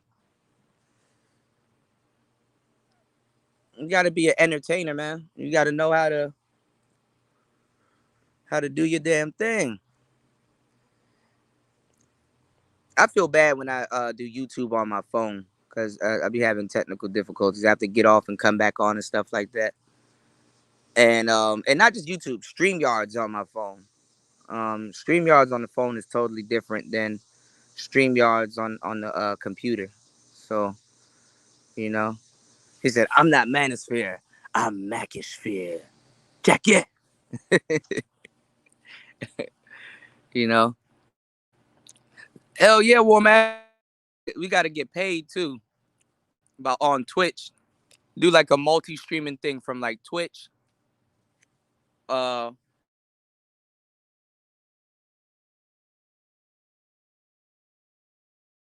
the Manosphere need to go over there. When you get a certain amount of subscribers, you can go live on TikTok.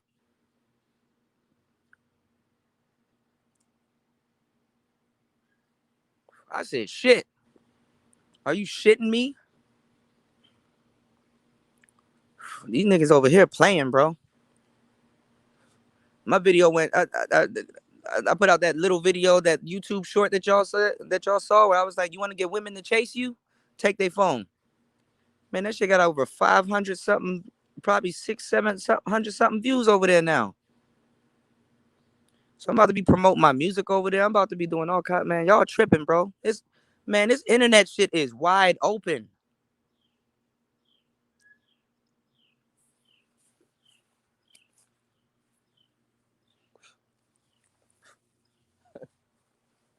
This shit wide open.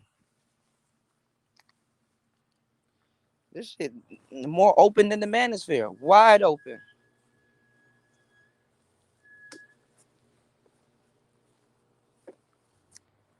Shit. I'm about to go. Shit. I should. You know what?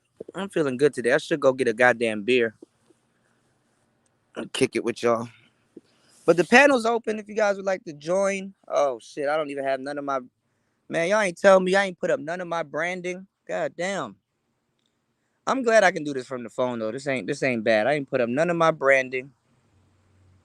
Y'all ain't said shit to me. Just for that, we're gonna take a slight commercial break. Just for that. Is there something about females that you wanted to know but could never figure out? Are you struggling with relationships? Do you feel like you're being taken advantage of by the women in your life? Do you want to know how to leverage the playing field to your favor?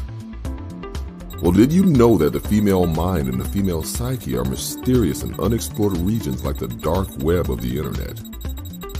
For this reason, men need a method of decrypting or hacking the manipulative psyche or dark web of the female mind. Once a man has a deep understanding of true female nature, he will then be able to hack her programming. Access granted. The purpose of this book is to help grown males evolve into men so that they can treat the women in their lives accordingly. You win.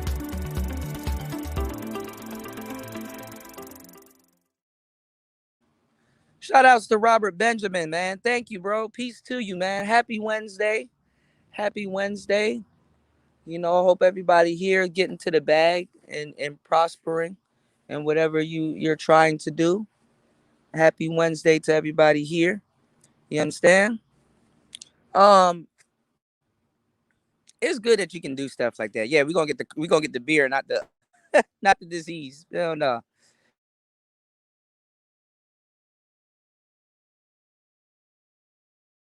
The crib this winter, you know. So Keith, that's why people get mad at me when I said that the manosphere got failed nigga nerds. Where are the black gamers that are streaming and making millions? Where are they? I think the answer to that question, there's three answers, okay? Answer number one, the manosphere got a lot of failed nigga nerds because a lot of them came over here and tried to get the game from me, or they sneak soak over here and try to get the game from me on how to do video game streams and stuff like that. Now, would I like to do video game streams? You're damn right. Can I? Of course. Do I have the time? That's that part. You understand? The second answer to that question is the ones that actually are making money. Man, they don't care about the manosphere. They're not thinking about no damn manosphere. The manosphere will draw them. The manosphere will fuck their money up. So they wouldn't even be associated with the damn manosphere. And then you got answer number three, War Master 7. Answer number three is War Master 7. War Master and other truck drivers are pushing more for video game streams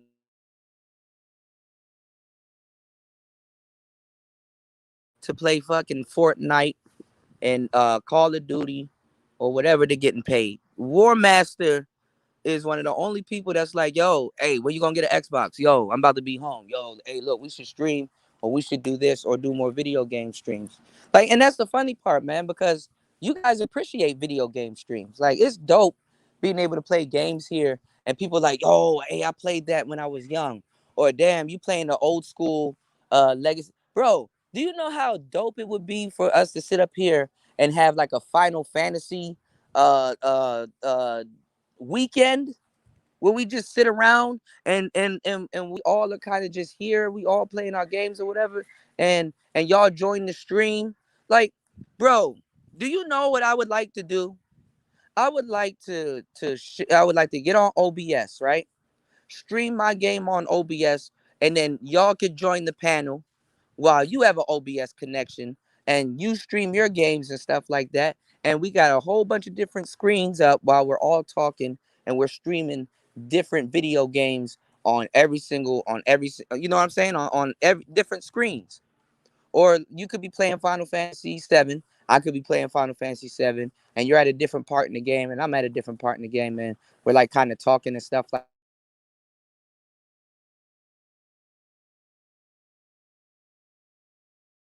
Guess what? You can't do that with niggas here. You can't. Niggas don't know how to use StreamYard. Oh, I don't have OBS. Damn, what's OBS? How can I get my video game on the screen? Like, no. or we can stream this. We can stream our same live video feed, and you guys can get both views. But no, because we got a lot of failed nigga nerds here. We don't even have a website for real, for real. Of course, O'Shea has one, but I'm talking about niggas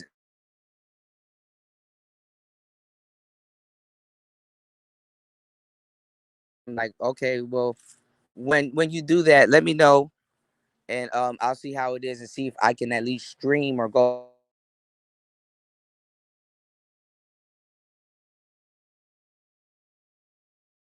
You know, nope, not gonna happen. Not gonna happen.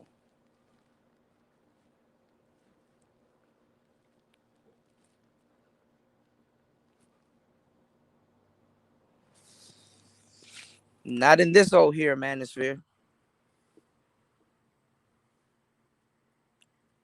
Not here. What's going on, Odessa? Shout outs to you. Welcome, welcome, welcome, welcome, welcome, welcome. You sub to little Manjin Black Tekken Gamer on YouTube. I gotta check him out. You know who's yo? You know who really made me make a Twitch? There's this gamer on here. It is funny though, but he's actually true. He kind of reminds me of a Game Changer, which is funny, but like a way cooler, uh, uh, a way cooler,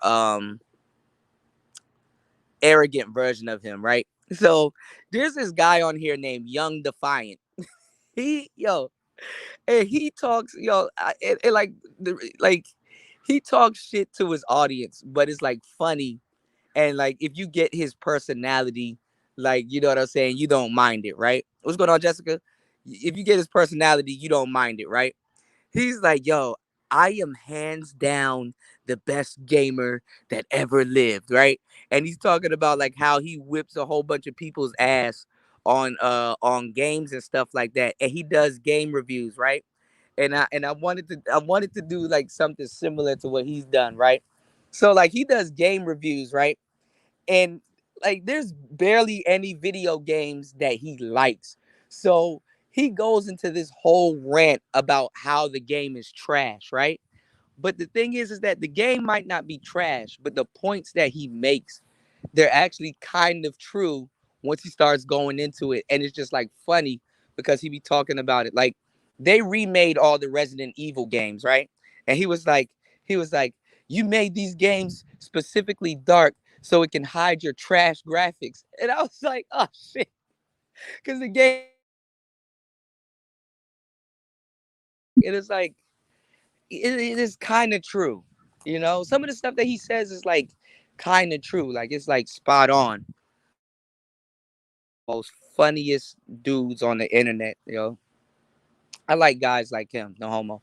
Guys like him only come around every so often, but what they're saying is facts. So it's like it's funny, you know.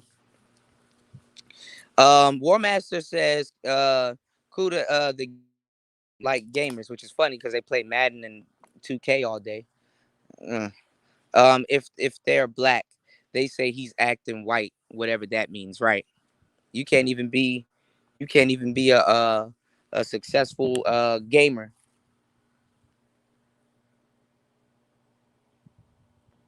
and black at the same time.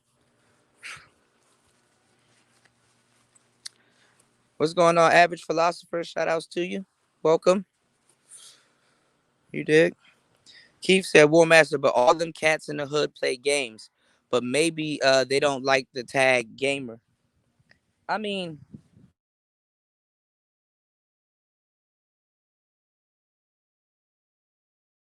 I'll be all over it. The second Budokai was good. It had Super Saiyan level 4. The Budokai series was just the best series of Dragon Ball Z games. That and the joint that was on the Game Boy Advance, the Legacy of Goku. That Legacy of Goku game is I need to get an emulator. That's the hell I need. Jessica and Sun P. Oh man, you mentioned my wife. Sun P, my wife, bro. Swear to God, I'll catch a flight ASAP. Oh shit, my girl might be listening. Let me. She's my friend. She is my friend. What's going on, Raven? He said, "Fuck them and their asses." Uh-oh. Dissing gamers, broke ass bitches. Hey man, I agree. Silly old ass fucks. Tell them to go collect sneakers like string. Hey man,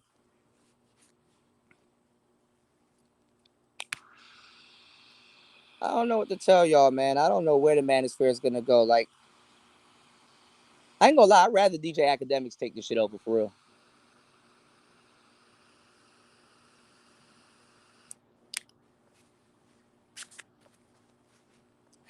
Shake it up, make it interesting and stuff. Cause you know, War Master Academics will play video games with you.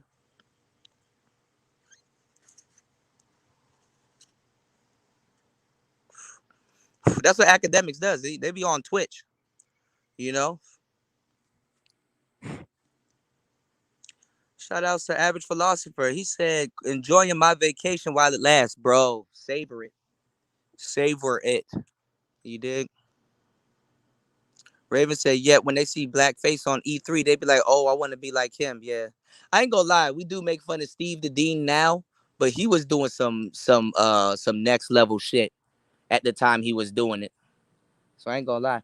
Yo, y'all be making fun of Steve the Dean. I'm gonna tell you some real shit though. I respect that man hustle, bro. That if it's anywhere, if it's anything you can learn from Steve the Dean,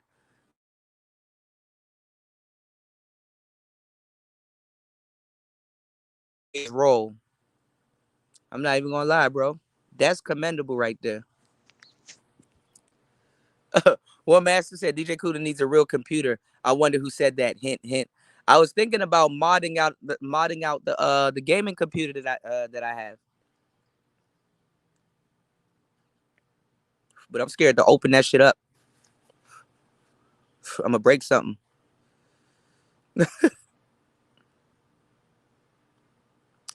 Travis said I got a pair of 10 pair of Air Maxes. Does that make you a sneakerhead? Not really.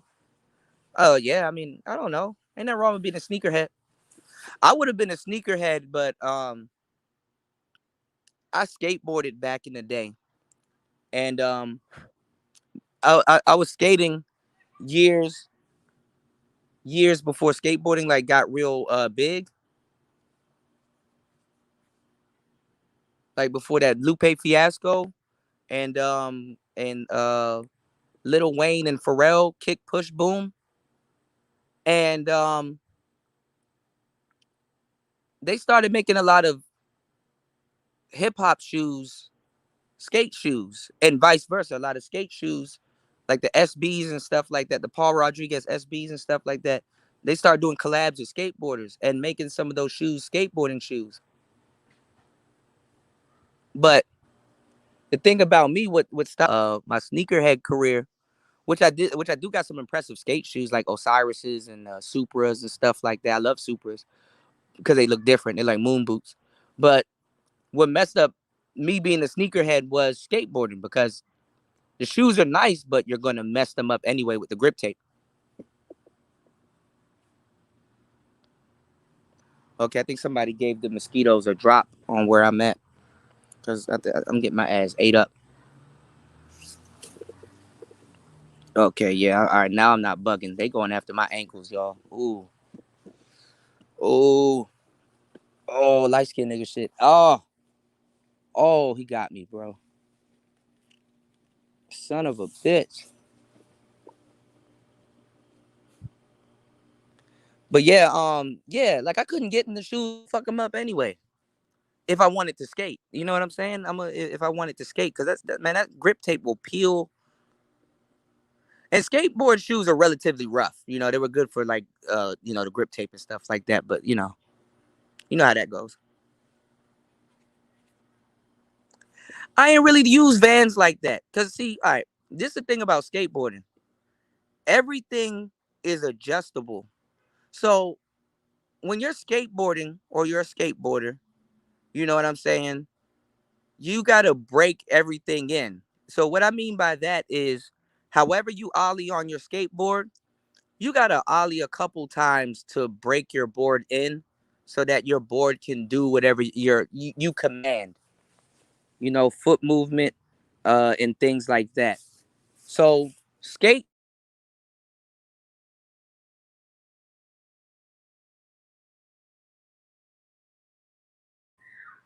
as to your style, as to how you kick flip or how you ollie. If you're doing heel flips, inward heel flips and stuff like that, it gotta be adjustable. The same thing with the board. Like your board has to adjust to your skate style. Your trucks has to adjust to your skate style. Your bearings adjust to your skate style. The kingpin that's in the middle of your bearings has to adjust to your skate style.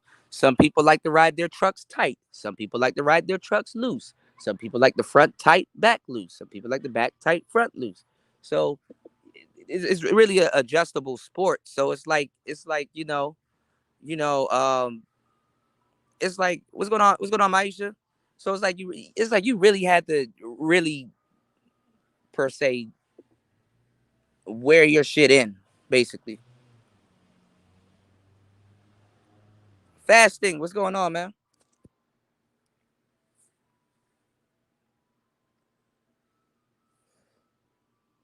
But see, black people, I'm not gonna lie, man.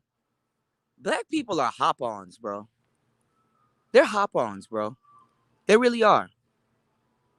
Black people will make fun of shit and then turn around and do the exact shit that they made fun of people with. Back in the day, niggas didn't have all them tattoos on their body like that. That was some white boy shit. Niggas wasn't wearing skinny jeans like that. That was some white boy shit. Niggas didn't listen to pop like that. That was some white people shit. Niggas didn't pierce themselves like that. They didn't have face tattoos like that. They didn't have gauged earrings and all kinds of stuff, bro. What's going on, Dollar Washer? Look at niggas now. They used to beat people up for watching anime. Now all these, I watch Inuyasha. I watch goddamn Naruto.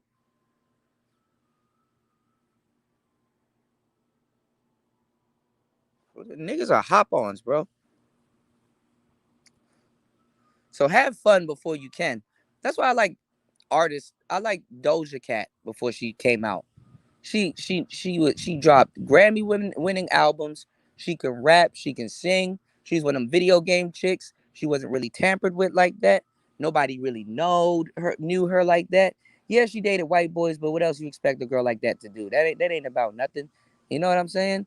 Sometimes you wish you can get to them before media does. Then she blows up. Now she's good, but now it's like it's not the same. I like SZA before she blew up. I like artists when they're kind of, I don't know, it kind of I wouldn't say that they're personally for you, but it's kind of like, yeah, that's my thing. Like, yeah, I listen to music, but I can retreat somewhere and listen to this person, and these people ain't on them yet. You know what I'm saying? And then they blow up, and it's like, God damn. Well, can't listen to them no more. Like R&B artists, their first two albums are fire, and then that's when some shit happens. But I like SZA. Like just signed the TDE, freckles on her face.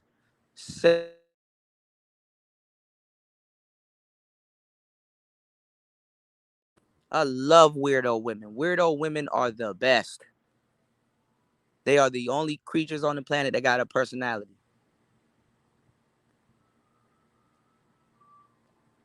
I like women that you can just out of nowhere get up and go to like like, or women that knows where like a good thrift store is. Like I don't go thrifting like that, but going on a thrift adventure with certain broads is fun.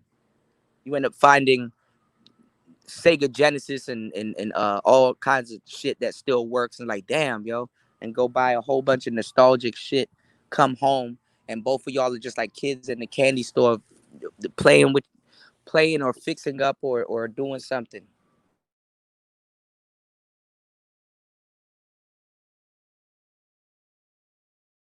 and stuff like that, and y'all could just sit together and smoke and just enjoy each other's company, you know, before she start catching attitudes and shit, you know.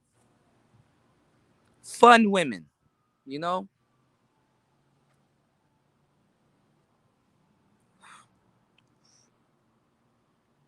weirdos, and then they make the best music when you allow them to be weird.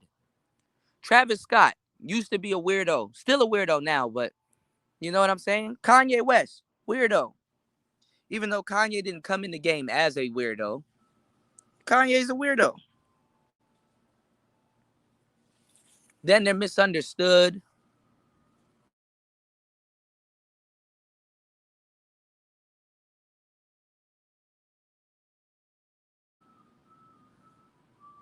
Yeah, I'm getting ate up. Oh, I'm getting ate the fuck up, y'all. They start biting on your tattoos and shit. I gotta catch up. Stiff truck was how I liked them after they would yeah, stiff trucks. Yeah, yeah. Yeah, I kind of like medium to semi loose trucks. Cause sometimes, you know, you don't want to have to raise the nose of the board and turn every single time. Sometimes you just want to lean and kind of coast and stuff like that. So yeah.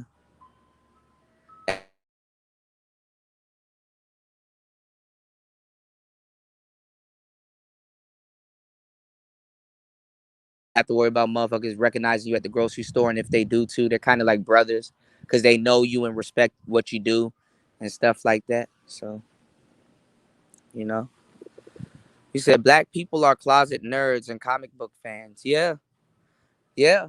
Black people, man, you gotta understand, man. We do a lot of things, and we've kept a lot of industries afloat. Like Chinese people and them kung fu movie films, they owe black people, bro, because we were the main ones buying them films at the little carryouts or from the little DVD man and stuff like that. Man, black people love Enter the Dragon and stuff like, man, we kept Bruce Lee and half them people relevant. Black people, man, we're trendsetters. Cause you gotta understand, like the black people that we like, a lot of niggas get compared to is like 30%, 40%. It's not even the majority of it.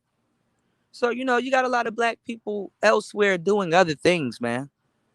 You know?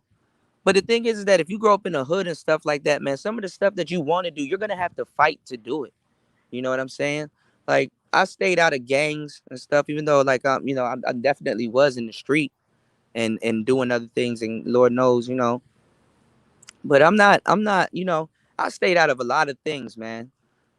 We used to go to Freedom Plaza and skate, and I would just feel good to like be able to leave the house and know that I'm going somewhere, not hanging around a whole bunch of, you know, old friends that's getting shot at or killed or in and out of jail and stuff like that. It was actually a blessing, you know, being young, 13, 14 and stuff like that, breaking away. My mother didn't my mother didn't know what the fuck I was doing, man. We was out there getting chased by cops and doing all kinds of shit, skating, smoking in front of the White House, and doing all kinds of different things, man. We That's why I said I look back and I'm like, man, I lived. I thought I didn't, but I lived. So that's why I go outside, bro. Go outside. Go outside, bro. Fall. Well, I don't know about in your 30s. Don't fall that much, but you know. Let me add Ism to the stream real quick. I might have to go back in. Hopefully he can hear me. I might not have to do it. Ism, you there? Yeah, I can hear you, player. Top of it, man. How you doing, man? Much respect. Top of it, man. Some Happy, more of happy, it. happy. Yeah, some more of it, more life, man. Happy Wednesday. Every Wednesday to you. Hump day, How, man. how, Hump. how's Wednesday treating you, man? Oh, man. A beautiful time to be alive. You understand me? Yeah, interesting time too. Man. Yeah, man. Yeah, a lot of people be talking about different things they know nothing about. Hey, man, I'm a coder. Yeah. I do coding, so I don't need Google. The the coders don't need Google. We don't need them. Just Do like you- ladies of the night, they don't need peas. They don't need pimps, man. right, They can make their own money. They can right, get OnlyFans. They can do this. They're making the peas obsolete. They don't need. Do they think these bras is robots? These right, bras need a right. man too. They actually, they Lady of the actually, night want a man too. Do they they want to be there? actually, they actually need them more than they think. You know, You dumb motherfucker. but it's like They're making the game obsolete. They're trying right, to quantify the game and make it make sense in trigonometry. No, the game is not trigonometry. Okay, it's right, not a math equation. right, Ladies of the night need a man too. right. That shit is Dumb like that motherfuckers. shit more is more like extreme algebra. Yeah, It's yeah. rocket When science. shit, that's like telling the coders that they don't need Google or you don't Right. need Yahoo. I don't need them. Bullshit. Am, am I cracking up? Okay. A little bit. All right, let me go out and come back in. Hold on, 1 second. Okay. I thought you was popping some popcorn. Until you put a little salt and No, sugar on mine. no. Little salt and sugar on the corn. I have taken over DJ Kuda's show. I am the co-host. I will be hosting the show until Kuda comes I'm, back. yeah, I'm He's back. back. Are you doing coding or codeine? Yeah, man. Codeine, man. Codeine. Syrup. Codeine. But I'm just saying, man, when people don't know about certain stuff, like when you're talking about the skateboarding, I don't really know Yeah. about that. My son is into skateboarding when he was younger. You know what I mean? So I kind of know about the trucks and the boards, and I took him a few different places. This is some years ago. And What's so going I on? learned What's going on, by Toya? default. Mm-hmm. So when you don't know about something, why everybody want to know, like, you have to be a 10 at everything. Some Right. things you're not proficient in, people. Just Right. be quiet and go to the expert. Yeah, you sit back and watch, you know, and like the funny part is like when you especially like if you have a child or somebody that's really into it, you sit back and watch, and you're like, God damn, it's a whole world. It's a whole nother world. It's a whole culture. Yeah, because The skateboarders. when you take people to the skate spot and you pull up to the skate spot and you see a whole bunch of skaters around you, you're looking around and these people are like falling all over the place, doing certain things, and it's like, man, this man done attacked that ledge about 40 different times, and he will sit there and fall from night and day until he masters that trick and learns that trick. And while people are laughing, oh, he fell on the skateboard, he fell, and stuff like that. Man, when you get around them people, man, people are falling daily and falling stuff. Let me tell y'all what happens to skateboarders, man. Skateboarders have the same amount of confidence as a guy that gets on a billion horsepower Hayabusa bike. The Still don't same know about no Hayabusas. right, but I mean, they got. But what I'm saying is, they got that same level of hunger. You understand what I'm saying? Because when you skateboard, I'm gonna tell you right now, you take one good fall, and it's gonna be a good fall, and that fall will determine if you want to get back up and get on that board, or just say, you know what, I'm gonna leave it to the people that does this. You take that one fall where it's like, yo, are you sure this is what you want to do? And you make a choice, man. I got mad respect for skateboard, man. And then that's another thing. They think skateboarders can't fight, man, bro. Skateboarders got hands for days. Hands. When my son used to be at the skate park, I used to kind of like it because it's all, well, at least out here in Cali. They have all different cultures. Yeah, it's You all had year the round. Spanish kid, the white kid, the man. Yeah. I'd rather him be Diverse. hanging out there than the trap house. Mm-hmm. So I let him, you know what I mean? Because this was maybe about 10 years ago. You know, he still skates now, but 10 years ago he was younger. He was really, really into it. Yeah. And yeah, they get into a little bit of stuff, but at least you know they're somewhere practicing doing something else, you know? Yep. Yeah. I would want my child to skate. I just wouldn't want him to fuck up his face or nothing like that. But I mean, that's just a lifestyle. I mean, it comes with it. You know, he broke a couple ankles. He broke his ankle once. Man, got back out there too early. See, I broke the rolled other mine one a couple times. Yeah. See, the ankle is the only bone in the body that never fully recovers. It never fully heals, and it's like it's real fragile. But I thank God I didn't break anything. I got close to.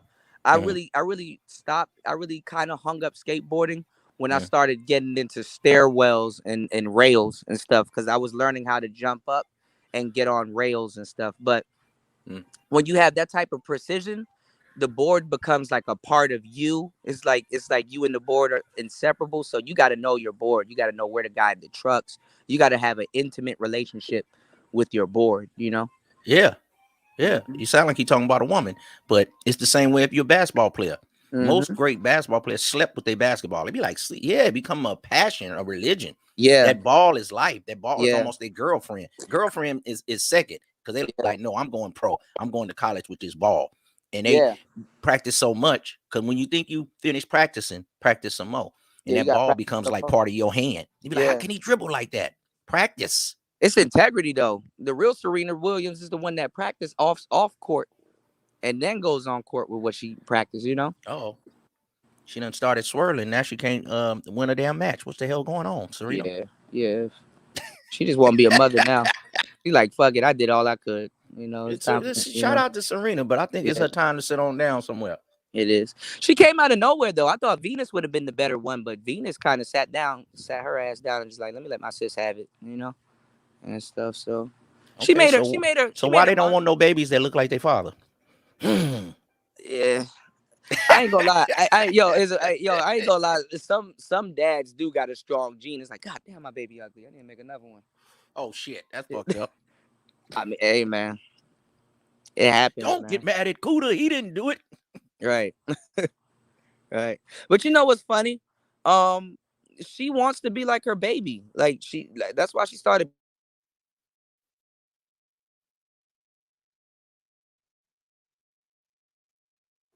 to a child like So that. When do you have your we? child in your hand, like people looking at you, that's not even your baby. It's like, yes, it is. You know. So So do we what's have an going on, Eric? Shout out inner to Eric. hate? Do we have an inner hate, inner colorism with us? Because I ain't Yeah. gonna keep saying it, but 80% of the dark skinned people like Hmm. light skinned people. I mean, why is that wrong with that? That's people preference. A lot of light skinned people, They like dark skinned people you know, too. yeah. I Yeah. mean, for their mate, it's always Yeah. opposite. If you just are people watching, Yeah. because I was out, I got a lot of content built up in my head when I was out at the concert in different places. Uh I'm huh. seeing some of these guys. Okay, all these talking points on the quote unquote the manosphere, right? Uh I huh. be seeing some decent look. I ain't, on the Sweetwater side, but a brother you would think is, the brother was. I seen a brother. He like 6'2", 6'4", Uh in huh. decent shape, had his hair cut, looking good, Uh huh. man. But then when I see this woman get out the car, he didn't even want to stand by her. She's shaped all funny, got the wrong dress on. Some bigger girls don't need to wear them tight dresses. You can wear Well, summer dress. Her a lot stomach of all out like a burrito. When the stomach bigger than the tatas, I yeah, was like, ooh. And you would think this brother, you know, she's a decent bad. looking brother, would have him something nice. Man, some of these Yeah. brothers be having toe up looking women, man. But that's the thing. Toe up looking women can get decent brothers. You know. I mean, and Yeah, it and ain't not like be they and talking in the manosphere. yeah, that's what I'm saying, and not be relegated into the house. The thing about it is that like a lot of blue pill people are having the same conversations that the manosphere has, but the Mhm. manosphere comes at it in a more effective, and then we have like more depth and insight. Like we're willing to take the conversation to a place that a lot of people don't want to take it to or Mhm. haven't taken it to. But then the thing is too, on the back end, like you said, because I was gonna mention that also, that you kind of got to know personally where to take it also, because if you let the manosphere explain it, then that's when you kind of get into extremes again where you don't Yeah. need to, because if you let the manosphere tell it, them big bitches can't get them a decent man when they can, Please. and then some. Please. Man, I Them seen when dog, the them woman had big, more stomach than them booty. big chicks, them big chicks can get them some extremely athletic, fit dudes. Yeah. Them Yeah, athletic, man. muscular, fit dudes are slamming the hell out of big bitch. And then the funny part is that they like in a in a in They a like in it. a in a kink way, they like dealing with big bitches because it's like being in the workout room. It's like being in the weight room. Opposites attract. Yeah. Light skinned men like dark skinned women. Dark skinned women like light skinned men. It's rarely you see two people close in color contrast within the black Well, see, community. well, see, Okay. A because slim dude mm, like a big girl. She feels soft or snuggly to him or well that something. well that too, and she could stuff them in them crevices. That other Oh. dude, she can't stuff in them crevices. But but Get out the olive oil. right, right. but I'm gonna tell you right now, because remember when the manosphere had that talking point, like, man, all you need to do is get in the gym and bulk up and stuff. Like, man, them dudes be smashing them big chicks. I'm gonna tell you something too though. I'm not discouraging people not to get in the gym, but it should be a personal thing. I mean, yes, women are a catalyst to get you to start working out until you realize, okay, it's for me, not them, and then you do whatever you want to do. But a lot of those guys, Yeah. they get in the gym for women, and then they kind of like themselves, but then they leave the gym with a kink, and then that's how you got what you got here. So, Mm, cause like now, usually bigger women was for broke dudes, right, and some other stuff. But now mm, I can see how the older that we get, right, and mm, we accept the internet, and everybody's dating pool greatly roses, even the big chicks and stuff like that, and some other people that would have had to humble themselves back in the days. yeah. Now there's concepts that me and you can bring up that will just running it down, seeing how far the apple fell from the tree. It sounds taboo. You know what I'm saying?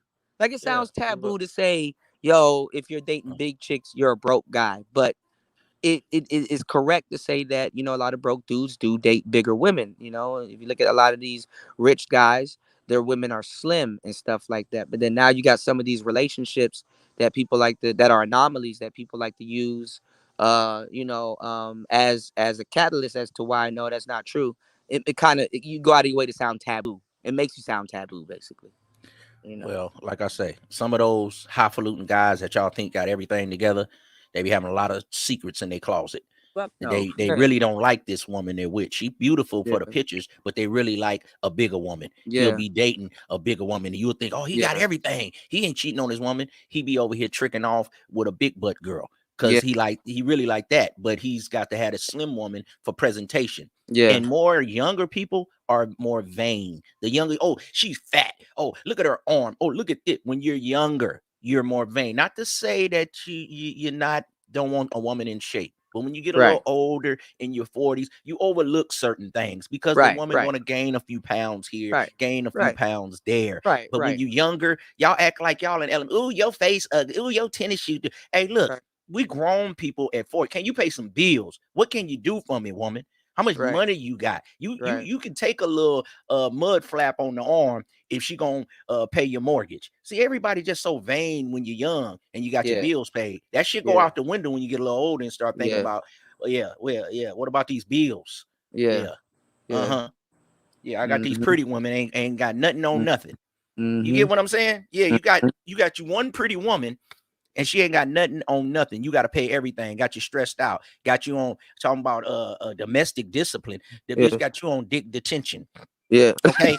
And then you got and then another player over here. He got him two quote unquote you would call fours. But he got Mhm. two of them and he rotating them. Mhm. And he a happy man. You Mhm. over here got this quote unquote 10 and you miserable. You got to Yep. go to the bar when you get home from work. Fuck, Yep. got to go home to Yep. this bitch. But she Yep. cute. Circle the Man, y'all block a couple crazy. times. Damn, the lights are on. She up. Fuck. Yeah. Yeah. Either everybody, Yeah. oh, I know you getting it good. You got a fine woman, but you unhappy on the inside. What's going on, Lord So Alex? She's it's what about what the woman inside like. A lot of these pretty women are ugly. They're well, see, terrible. we see bigger girls back in the day, even though their stock kind of dropped with what they do. They knew Mhm. they had to compensate. Ugly girls, but the ones that they even like let's say you had an ugly chick, right? Ugly face but a nice body, five in the Okay. face but a nice body.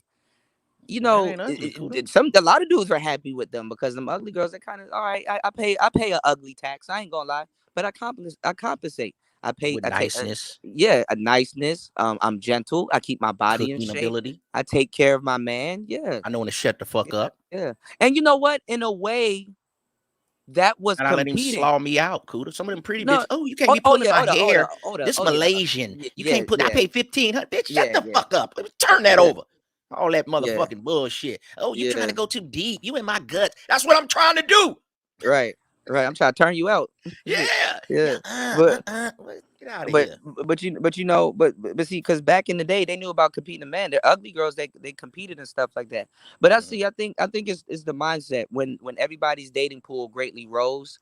Then that's when everybody like because that's what I was talking about yesterday too. But people don't understand how deep we go into these conversations. Okay.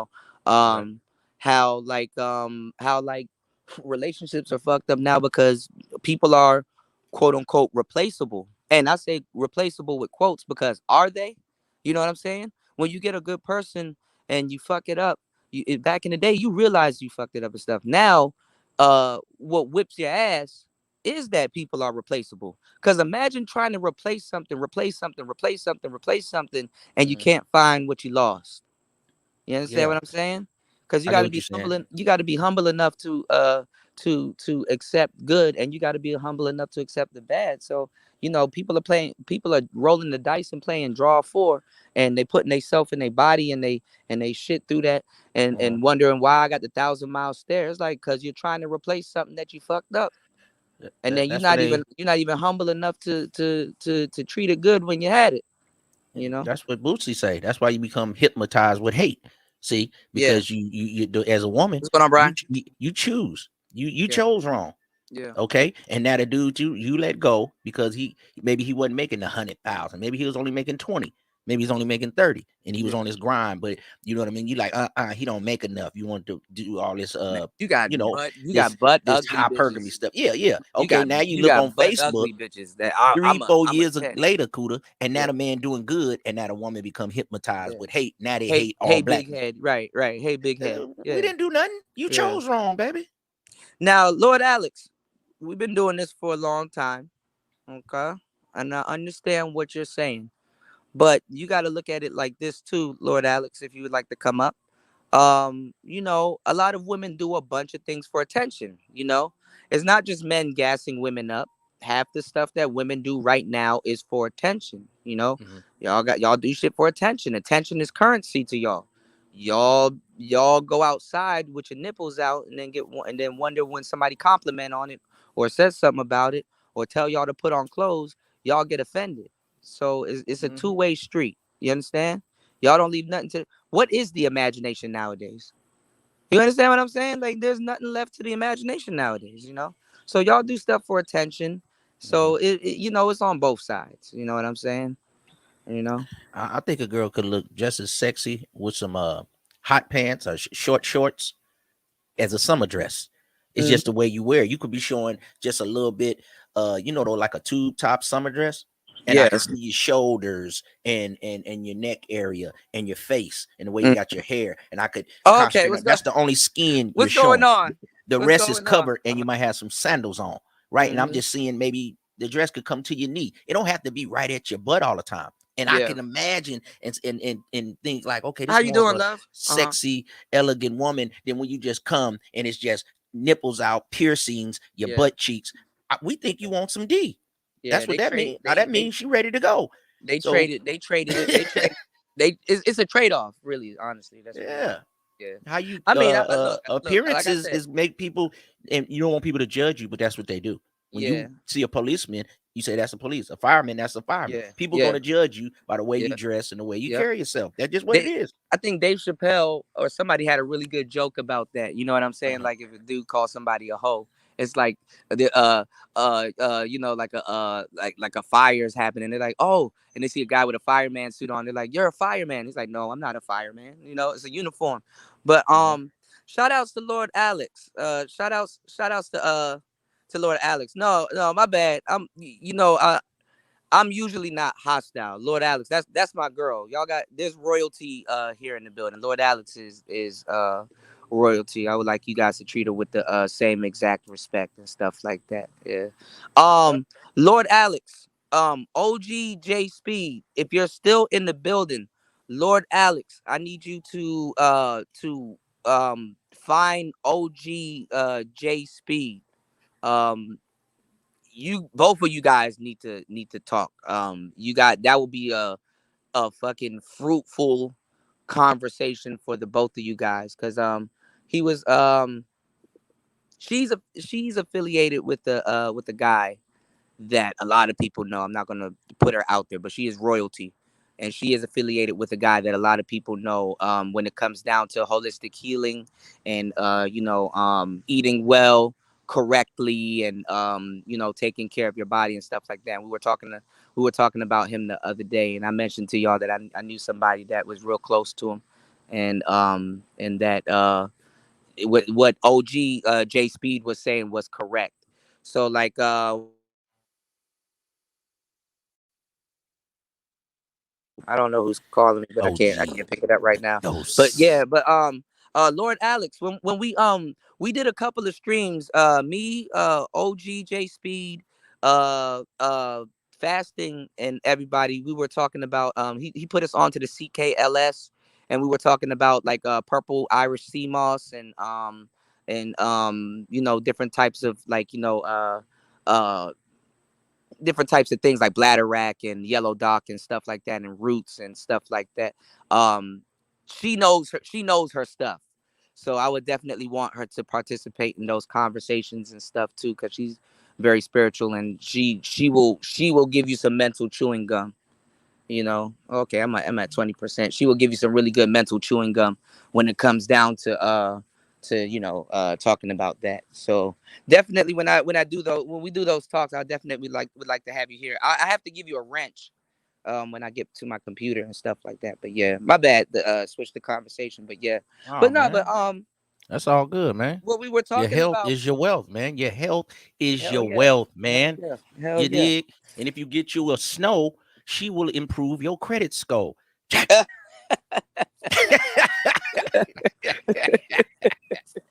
I'm just saying no. If you get And you you a dig it? snow, she will up your FICO. You Uh know. oh. Did that rhyme?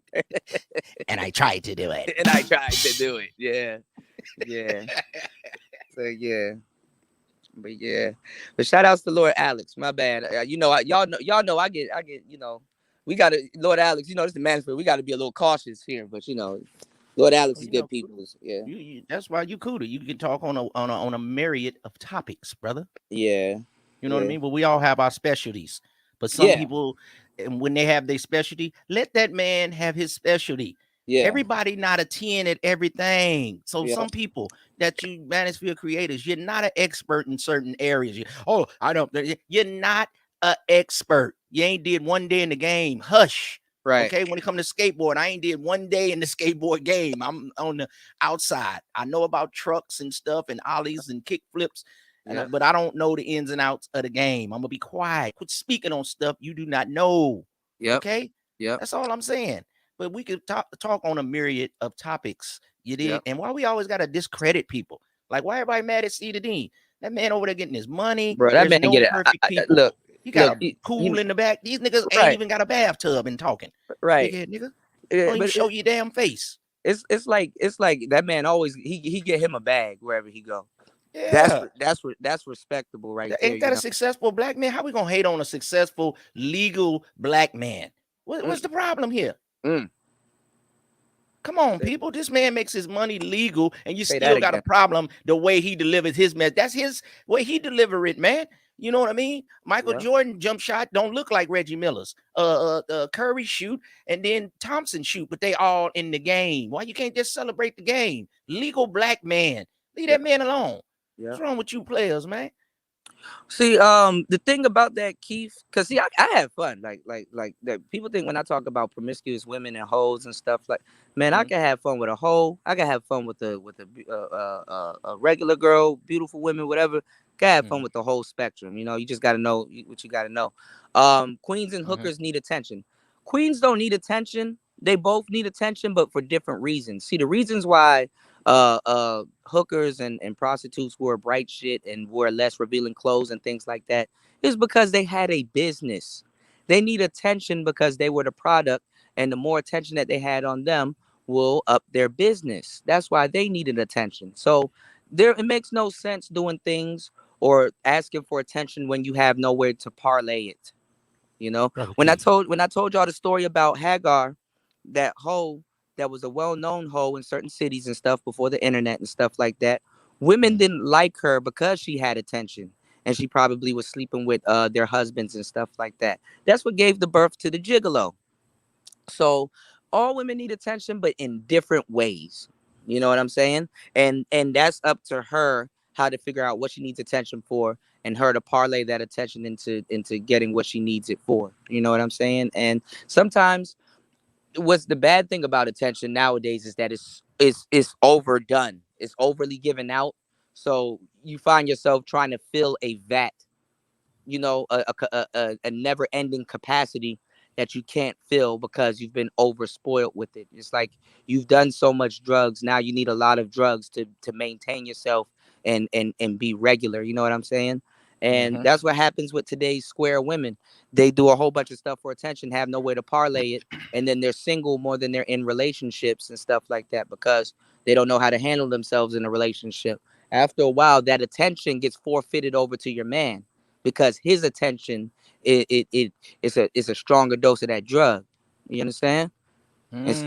Instead of everybody else's attention, you Mm-hmm. know, it Mm-hmm. should be like that. And your man and you should be aware of that switch because your man needs to respect the attention that he needs to give you in order for you to function, so that he doesn't lose you.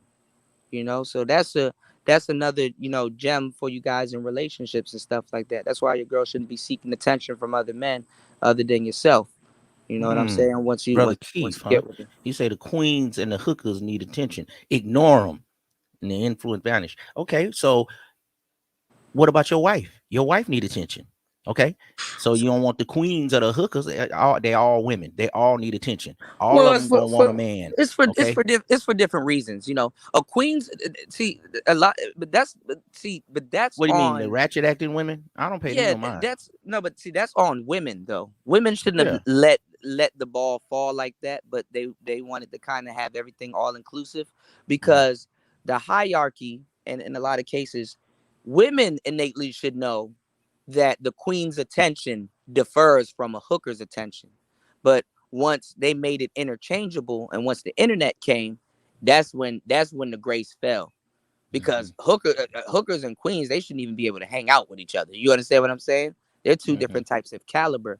You know, they're two different types of caliber of women. The reason why she's doing it shouldn't be the reason why the next person's doing it. But when you have like media and different influences and stuff like Mm-hmm. that blurs the line, it make both of them do the same thing when you understand when it should have been different. Like Instagram, um Mm-hmm. the time Instagram popped off, I was actually dating models and stuff.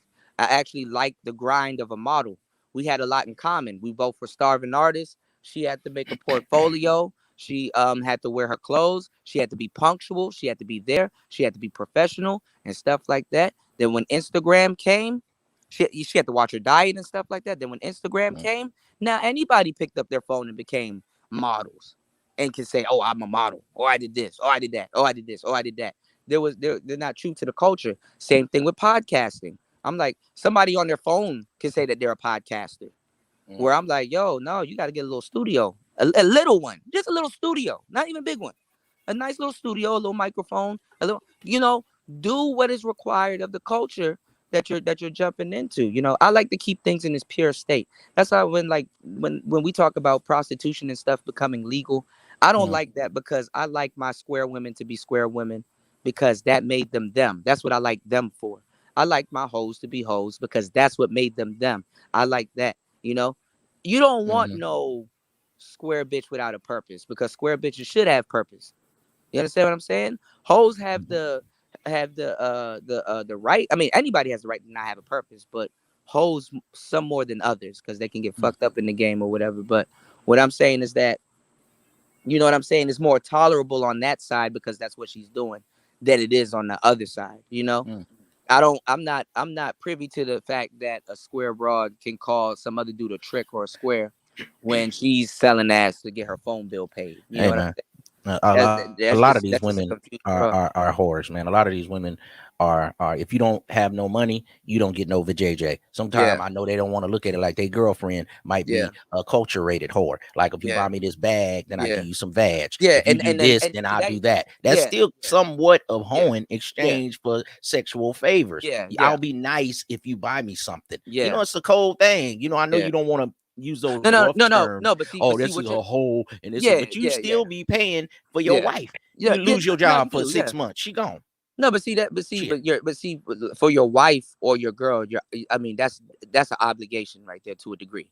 What I'm saying, and what you're saying, because you went into something really really good, is certain things are just female nature. You understand what I'm saying? Like, don't Right. like certain things aren't to confuse the two. Women love having sex. Hmm. Even regular bitches, they like having sex. just as You much as know, men. exactly, if not So more. men stop being so thirsty. Yeah, yeah. Yeah. So it's a couple of lines that got to get drawn, but Well, things that's blur what the the line. women use as their, their Yeah. pawn, their tool. They got the vajayjay, so they try to make you pay. And if you can override what's between her legs, and then you can think. But brothers always be like, man, I gotta act right. I gotta, because I was getting some gas the other day, and I Hmm. seen it. They looked like this couple was moving. It was a nice looking Spanish lady, and she was with Hmm. a looked like kind of a white military guy, right? And she was Hmm. kind of yelling at him about something, and I'm looking, and she snatched the keys, and he was like, okay, like he was conceding to his woman, and she Yeah. looked at me, and I could see right there that she run that relationship. Well, you But know she what? can use the power Spanish. of her JJ probably on him if he don't do right, no sex. So that's what eh, players lose at. Spanish women and Spanish men, they Mm, actually simp to each other. To tell y'all the truth, mm, I mean that's their culture. It's a romantic language. You know what I'm saying? So it's like that's kind of like their culture. Like if you look at those Mexican songs and stuff like that, my boy P, he was telling me, man, them dudes either singing about cocaine or simping or both. Cocaine cowboy will simp. Relatively. what Jessica You say? know, Women can enjoy sex as as much much as as men, men, but but don't but want as much bullshit. no, I Nah, don't know about the don't want it not as when you much. got this high value hockey Yeah, stick. yeah, yeah. They always You want know what? shit. Please. I rebought that book because it did have some good stuff in it. I have it somewhere laying around, but I can't find it, and I'm not about to go through these boxes because I took down my library. Hmm. But there's a book, and I'm gonna put it out there. I want to do a show with you about that. Is who should you have sex with? And it is true, there's certain people that you should have sex with, and there's certain people that like on the concept of sex, there's certain people that you shouldn't have Hmm. sex with, you know what I'm saying? But Hmm. with women it's more prevalent because, like, especially like when women are virgins and stuff like that, a lot of virgin women don't understand that the Where they first at? couple guys that they sleep with, or especially the first two, Virgin? Where they at? sets their sexual appetite in a Right. lot of in a lot of cases. Well, I see what Jessica said. Women aren't controlled by sex like men are. You right, Jessica. You right on that. That's why I'm They trying to teach they men they how actually to reverse the game. no, That's but when you got the game. That's why women have more they game than actually men a lot of times because they well, use that's the the sex thing. as a weapon on you But the dudes, thing man. is, is that Get you some game. they actually can be controlled more than men. They actually can be, but it's just that So you men are saying the dumb. woman can be controlled Yeah, more than because men? she's the emotional creature. Yeah, but She's that's the these dudes don't have enough game. They no, led by they, yeah, yeah. vagina I'm gonna tell chasing. you, right now, a woman's nature awakens once dudes does not once dudes don't want to have sex anymore. Once Hmm. women get to a point where they cannot sell sex to a guy, like sex is not the end all be all, Hmm. then they got to really start, because nowadays you got a lot of We're women gonna have to don't give cut a this fuck. off. We're gonna have to go to Patreon. That's next Yeah, level yeah, game. they don't put in effort. Like, there's really, they don't have to put. That's the funny thing. It's like I can't get mad at them for not putting in effort on in certain things because they don't have to. Hmm. You know what I'm saying? With certain guys, because sex is the end all be all. It's like watch this. A woman can say, "Yo, man, I'm about to have my titties out and walk around this group of dudes and watch how they act." You understand Hmm. what I'm saying? Hmm. So but when sex is not his trump card, and she got to bring other stuff to the table, some women will like that challenge, but a lot of other women will be offended. That's why Some dudes of that these quote unquote strong women, that's what they looking for right there, yeah Cuda. That dude yeah who yeah act yeah like they sex, yeah even though he love it, he act like he don't it's so much and act thirsty about it. He cool and smooth with it. That's the one that a woman be like, damn, this the one I yeah want right here. You yeah know what I mean? He ain't all thirsty. Or even though we love having sex together, he knows how to, yeah captivate my mind. He knows how to put me in the mood right before sex, the right mind fuck. right I'm right already wet and we just talking at the bar. You right know what I'm right saying? That's right game. he has other resources that Yeah. stimulates. He not So just a walking penis, a fucking ex- ex- tool. exactly yeah, right. And that's the thing too, like, sex in a lot of cases is now the barometer to get people's attention. Hmm. Hmm. Hmm. A lot of these these buff Attention, guys. Oh, my so bad, Coot. I couldn't hear you.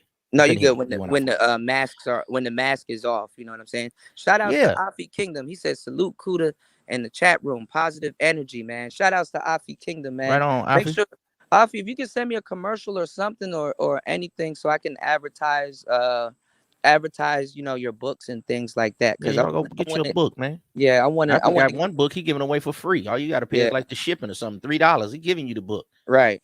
You did, And yeah, man. he got several of them. And we Well, need oh, to we need to we need to we put our can't support the authors. black man. Y'all gonna be mad at him too, huh? They mad Right, at Steve the Dean. He making right, money. right, He's married. right, He's what you supposed to be. He's right, successful, and you're right, still hating on him. Okay, we right, got Affy. He's a black man writing books, and you're still hating on him. What right, we don't love each other, man. What's wrong with right, us, man? right, We don't love that. Oh, he ain't this. Oh, he ain't that. Man, I don't have the Mac almanac in my back pocket. I'm gonna quit saying who, what, and who ain't. That man doing his thing. Let that man do his thing. right. This is the hater spear, man. What's wrong with us over here? I I mean, thought I you mean, were some players. they hating on Fresh and Fit, and I was talking about that earlier, and I'm like, Yeah, bro, like they get their got paper. they got DJ Academics, Whack 100, 6ix9ine, and all of these other people coming over to their podcast, chilling with them. They got Rolo Tomasi, they got Robert Kiyosaki, a whole bunch of other people over there, and people don't even report on it or say nothing about it. It's like, god damn, like So if you were they that can, person bro, in they their can have shoes, would you hate on Jesus. yourself? Why are they They can. hating on another man? But it's the thing. This is the thing is they can have Jesus on their podcast, and these dudes And are then like, man, I don't fuck with them niggas. They got Jesus over there. Like, damn. that's that bullshit, man. So Seriously. I'm looking at this space. I'm like, damn, bro, you can't be successful here. 'Cause Congratulate the game. What if it's your turn? Don't you want right, us to congratulate you? You know what I'm saying? Look at my boy Cuda up there. He up there on Fresh and Fit. This shit, maybe I'll get action at it. You know man, what I'm saying? I'm gonna get hate if I go on over there. Shit. I ain't gonna lie, man. I'll kick it with Myron and Fresh. They seem like some cool, level-headed brothers. I'm gonna be over Matter of there fact, tinkering with their equipment though. They're Cuda, gonna fuck around, hire my ass. Yeah, me and Affy was on that other day. I think Fresh and Fit pulled up in the chat. yeah. They listen to the space. Yeah, I don't yeah, they understand why pulled the up in space there. don't. Why doesn't the space I push seen them big head their niggas. star players forward, bro? Like, I look, I can see if you don't like the guy, right? Right. But don't hate on his success. Yeah. One thing you don't do. You don't hate on the guy's success. You're like, Come yo, on, look, man. man, I don't agree with everything he says, but man, more Right. power to that brother. He doing his The thing. man, they're doing what we're doing. So you Yeah. hating on yourself. They're podcasting, you Yes. podcasting. That part. Shit. That If he that can part. do it, you can do it. So why That you part. hating on the game? That Why you hating part. on Steve the Dean and hating on Fresh and Fit, man? Ain't you a Yeah. podcaster? Well, if they can do it, you can do it. Yeah. You big head niggas, you can't even handle one woman. Right. Talking about three, every man needs three women: the Right. wife, the mistress, Right. and the whore. Right. Check it. You see that? Yeah. What's going on, Professor J?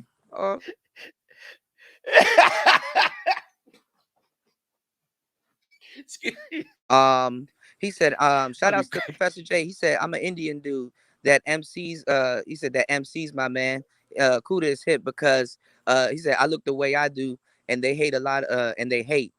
People always find a reason to jump ship and bandwagon. Yeah. But that's the thing though. Like what's going on, GA boy? Arrow, what's going on? Trade Day, what's going on? But what I'm saying is this, like it's a popularity contest more than it is anything, right. more than it is anything. But I thought Rolo Tomasi was popular. I thought Academics was popular. I thought all of these people that are winning, you know what I'm saying? This space got smoke for them. I'm like, man, this We space ain't all going about the nowhere. same So level, I man. see, Till I you get see, I see why Kevin 30,000 Samuels and them kudos. outgrow the spacism. What They're going what to what outgrow what's grow like that for them. manosphere like uh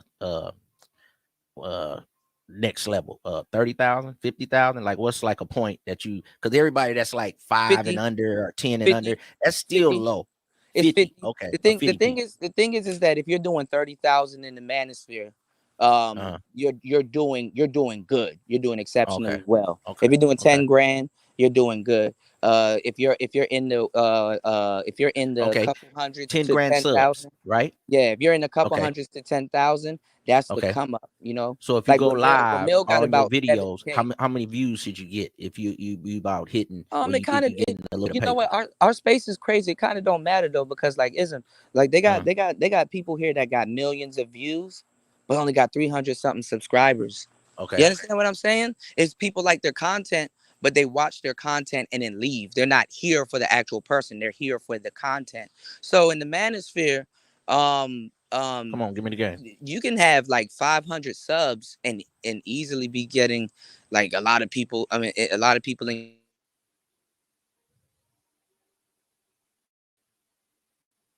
$1,000 a month. Did Kuda go out? You know. Hold on, Kuda. You went out for a second. Say that one more time. No, You can I'm easily saying have like 500 subs and then what? yeah, you can have 500 subs and your channel gets supported more than a guy that has millions. Like you can easily be walking Mm-hmm. around $2,000-3,000 just in support. You understand? Mm-hmm. Mm-hmm. Here, whereas it depends because like other people they don't get it. They don't get that type of support. You know. Mm-hmm. So Okay. yeah, Okay. so this is like a this is I'm like a this is kind of like a unique situation if you get my drift. okay.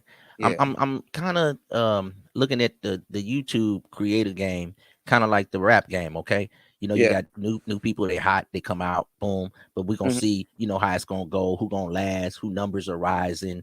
Who Hmm. numbers gonna stay steady? Say like you got a dude come out now. Say if you got like a little baby. Or the Migos. They came. They kind of peaked out. Now they kind of going down a little. Okay, Rick Ross. He Or peaked. He kind maintaining. of Yeah. going Yeah. down. Right. Yeah. You know what Yeah. I'm saying? Yeah. And Yeah. then you'll have somebody say like a E40, but he didn't really peak real high, but he stayed with a nice audience, and you Yeah, can kind drop of y'all links. survive Drop y'all links in the chat. Yeah, yeah. No, with you're right. like a Yeah. good, say Hmm. if you had like a good 300 people, 400 people in your lives, and you got AB. maybe seven, Hmm. 8,000, maybe 10,000 subs, that you Hmm. could do good with that. Then some people that go way up and then fall all the way off. Yeah.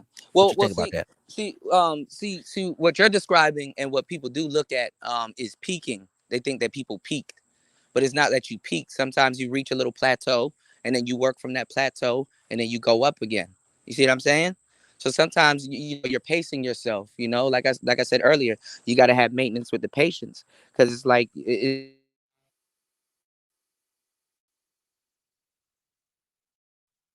that plateau. You got a whole bunch of new people, so that means you got to entertain the new people and then peak again. So you always have room for growth. When you look at the numbers, that's going to kind of be the end of what you got going on. Sometimes you got to just work and not look at the numbers, because that doesn't it's not your attitude determines your altitude.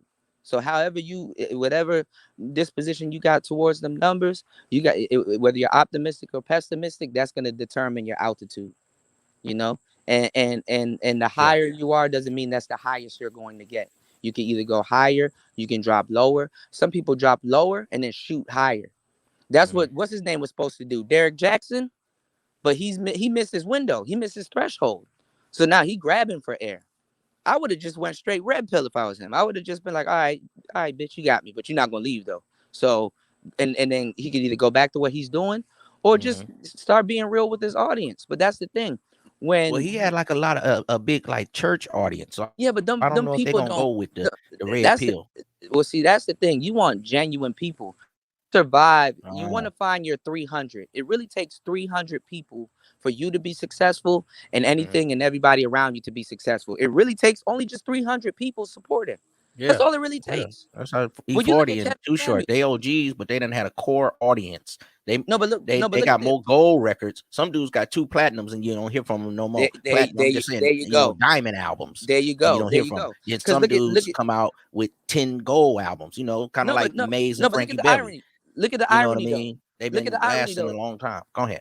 But no, check this out. Ism, look at the irony though. Irony Hmm. though. Kevin Samuels got over a million something subscribers, but if you think about it, it's really only 300 people that's really taking care of him. If you think about it, when you look at donations, people that's like hitting them up for consulting and stuff like that, the people that aren't taking care of him aren't really the people that's like calling into the show and the people that are watching and stuff like that. But Hmm. it's the people in this chat room, the people that's donating, the people that knows about him and stuff and contribute to what he got going on. It's really about 300 people when you Okay. think about it, or maybe 1,000, might be a little bit more. But Yeah, what I'm so he saying got a good is not core no big base of number. a Yeah, thousand, and yeah, then and it made him he got popular. his little rooms that he got the different what he got on Facebook, little groups and different stuff he got. Yeah, He hitting them over Instagram. the head. What he say, Yeah, 1,500 for consultation? He yeah, whapping and tapping on their head. yeah, yeah. Shit, get your bag. And the thing about it, you know what I mean? For you older players, I ain't talking about ism, nigga. I'm 32. I'm talking about you old niggas. You know what I mean? Yes, Kevin sir. Samuels, man, he let you know, man, you still got action at the game. He done flipped the script at 50. Yeah, you know what I mean? 52, but it took work. It took some Can y'all years. hear It took Ism? Okay, dedication. you back. It took Mm-hmm. his flavor and sitting there talking and to these people and staying composed is not an easy thing. You know what I mean? Fuck So the no. brother good at what he do. You might not like his views. I ain't really with his views, but hey, he has a good show. Yeah, It's yeah, polished. yeah, Yeah, I had to give him that like a yeah. motherfucker. And I was looking at my eyes were focused on his success. And he be whapping and tapping on the women. he funny as shit sometimes. Yeah. Yeah, shit. Hey man, I'm trying to get my setup like I ain't not exactly like his, but with a nice desk. So I be biting a little different stuff. Yeah. Hey, cool. I be seeing a couple people biting my shit. I go to their channels. I be Yes. like, some of my little Yes. talking points. That's funny. When no, well, hey, bro, you gotta get used to it, man. You gotta move on. That's really what it is, Mm-hmm. you know. But Mm-hmm. I'm learning. you for real, you were one of the people that came to me like, yo, cool. I saw this person with this mic and that mic, and you're like, man, this is a whole different world. And I'm like, man, you have no idea. And you're like, man, I see what you're talking about now, and I'm glad that you shared those thoughts and Yeah, that humbled me in so many ways. I'm like, man, most all right, definitely. I and go then back to my old stuff, Kuda, when you was telling me yeah, about mics with the USBs and other ones, and it hmm sounds different when I go back and try to listen to it and try to do different little reviews of my presentation, and I'm like, okay, I like that, I didn't like that, and the yeah, mic does sound a lot better, and the music, all that stuff you told me to get the Zoom. I'm sir. about to take it to the next level. I'm gonna get the Yes, sir. Rodecaster and Yes, come with sir. a whole nother setup and a camera, and motherfucker gonna be like, damn, look at Ism. Yeah, Yeah, cold in the game. yeah. But see, all right. So what you're talking about, what you're doing is is you're restructuring your platform, right? Right. And what a lot of people don't know, the secret behind it is that when you look at that stuff off air too, right?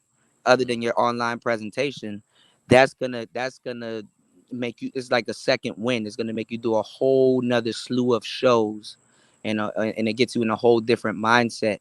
Like, of course, people are geeked to do content or do what they're doing, right? Mm-hmm. But when you have equipment and stuff like that, now you got pride, you got like a sense of structure, you got like, yo, this ain't no bullshit. Like, you can't feel too geeked up going to your phone trying to do content. It don't work like that. Yeah, yeah. It don't You work want to like get an that. audience some quality Like, my too. phone is That ten shit they percent right now. donating. Mm-hmm. Mm-hmm. Where your phone at? 10%. I'm gonna run to the store and Mm. I'm gonna grab a couple brewskis and but I'm gonna try to do it on. Now it's at 10%. I'm gonna try to do it on air real quick. I'm gonna probably just run over there and Well, stuff. shit. I Yeah, might go I ahead got and on. and and, and bust open a live. You know what I'm saying? If you ain't doing nothing. Oh yeah, I'll pull up on you. I'll pull up All on you. right, man. I was gonna keep this up. I was gonna run to the store and then see if I can get to the charger Oh well, let's or keep going something. then. Shit, Yeah, come yeah, on. yeah. We can keep going. Yeah, I was Keep saying we can going. keep going. Yeah, You know what I mean? I didn't really have nothing planned, but if you was gonna cut off, I pull up, man. I got your back, man. But I like yeah, to have my stuff planned and try to give people a show and have a yeah. little topic and different things. Oh yeah, I'm finna get the new computer, man. What computer you suggest, player? I would say like nothing more than an i5. I would say get it used. You can get you a nice little used laptop. That's what I did. You got some Um, editing software in I mean, it depends on what type of editing software that you want. there? You Because you got the can always OBS in that joint? OBS. I'm Well, getting all the for the information right now. OBS is free. But like, Okay. if you do want editing software, cut some of the computer budget out and get the editing software. We ain't talking about no budget, man. What would you buy? With my position right now, I ain't saying like I got an unlimited budget now. Hold on, Uh oh. player. But I'm saying I ain't saying it like that. I'm saying I got a decent budget. If you Get you. had paper, Okay, what I get would you you now. buy that's decent and solid that I can have and it's durable? Get you a gaming I don't have to computer. have the 2021. Go ahead. Get you a gaming computer, but Is that a designated desktop? You can. War Master is one of a good. I think I want a laptop, man, so I can move around with the joint. Yeah, that would be a good thing. Yeah, if you So can what get you like, laptop you suggest if you had the bread, you know, a couple grand or something? I would get a ROG, a Republic of What is that? Gamer. It's basically a gaming computer, Okay. but it's a gaming computer, but it's basically a laptop, basically, and it's a gaming Okay. laptop, and just use it for like your podcast, use it just for your business, Yeah, that's nothing. all I want to use it for. Yeah, yeah, Yeah. and then And that's gonna have the OBS. It's gonna have editing software, any of that type of stuff that I want to do. It'll have enough whatever RAM and all this stuff. So when I do the yeah, show, it yeah, don't be clipping. The cause music could like come through sounding clear. some of That's what these I want, cool. some of these cameras and some of these like new equipment and Hmm. stuff, it has like what's called USB 3.0, and like those gaming computers, they got the USB 3.0 ports and stuff, and they Okay. can handle different it can handle different platforms and different software Hmm.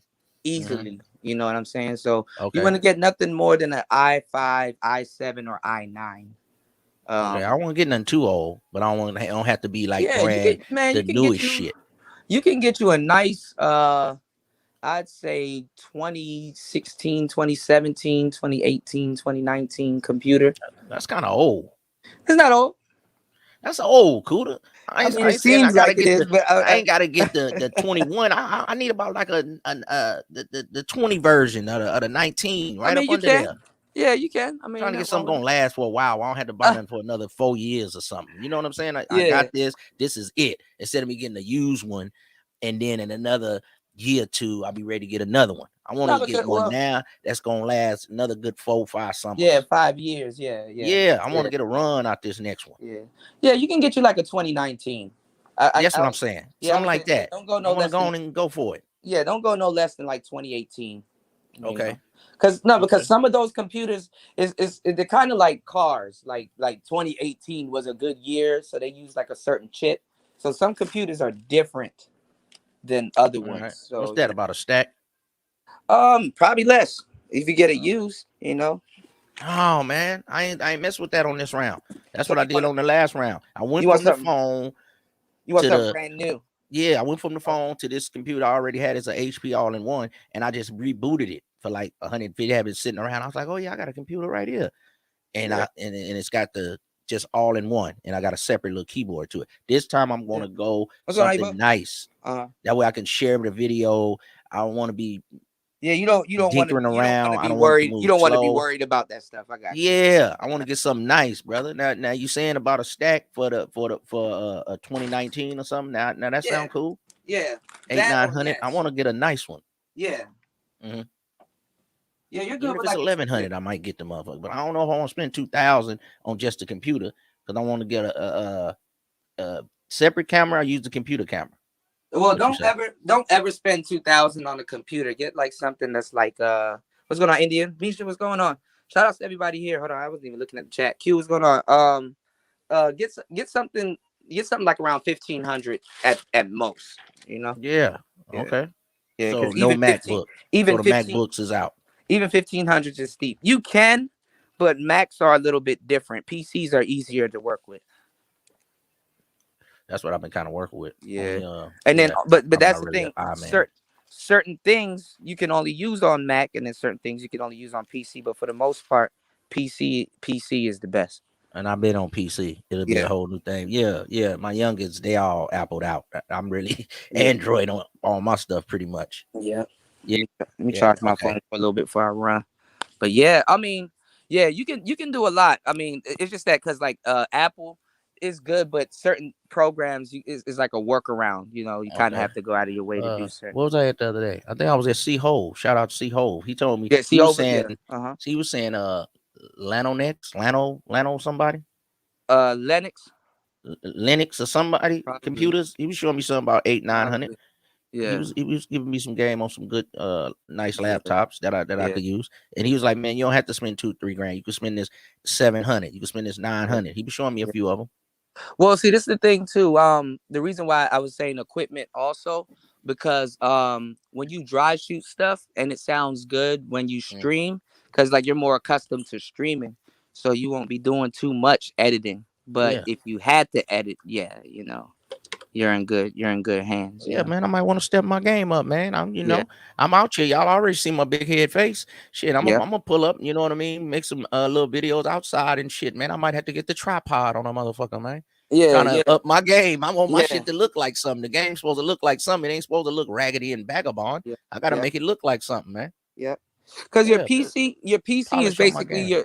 your PC is basically your encoder. You know what I'm saying? What Okay. talks to the internet and what puts you on the internet and stuff like that. So some certain situations, like when I be outside, sometimes I Hmm. don't have a PC. I have something that simulates a PC, but it's an encoder. Basically, talks directly to servers and internet and stuff like that. So some certain situations you'll be using a PC, and in certain situations basically DAWless. So Dollars. What's that, yeah, player? so DAWless is like all right. So your computer is your digital audio workstation. So Okay. that's why I call it a DAW.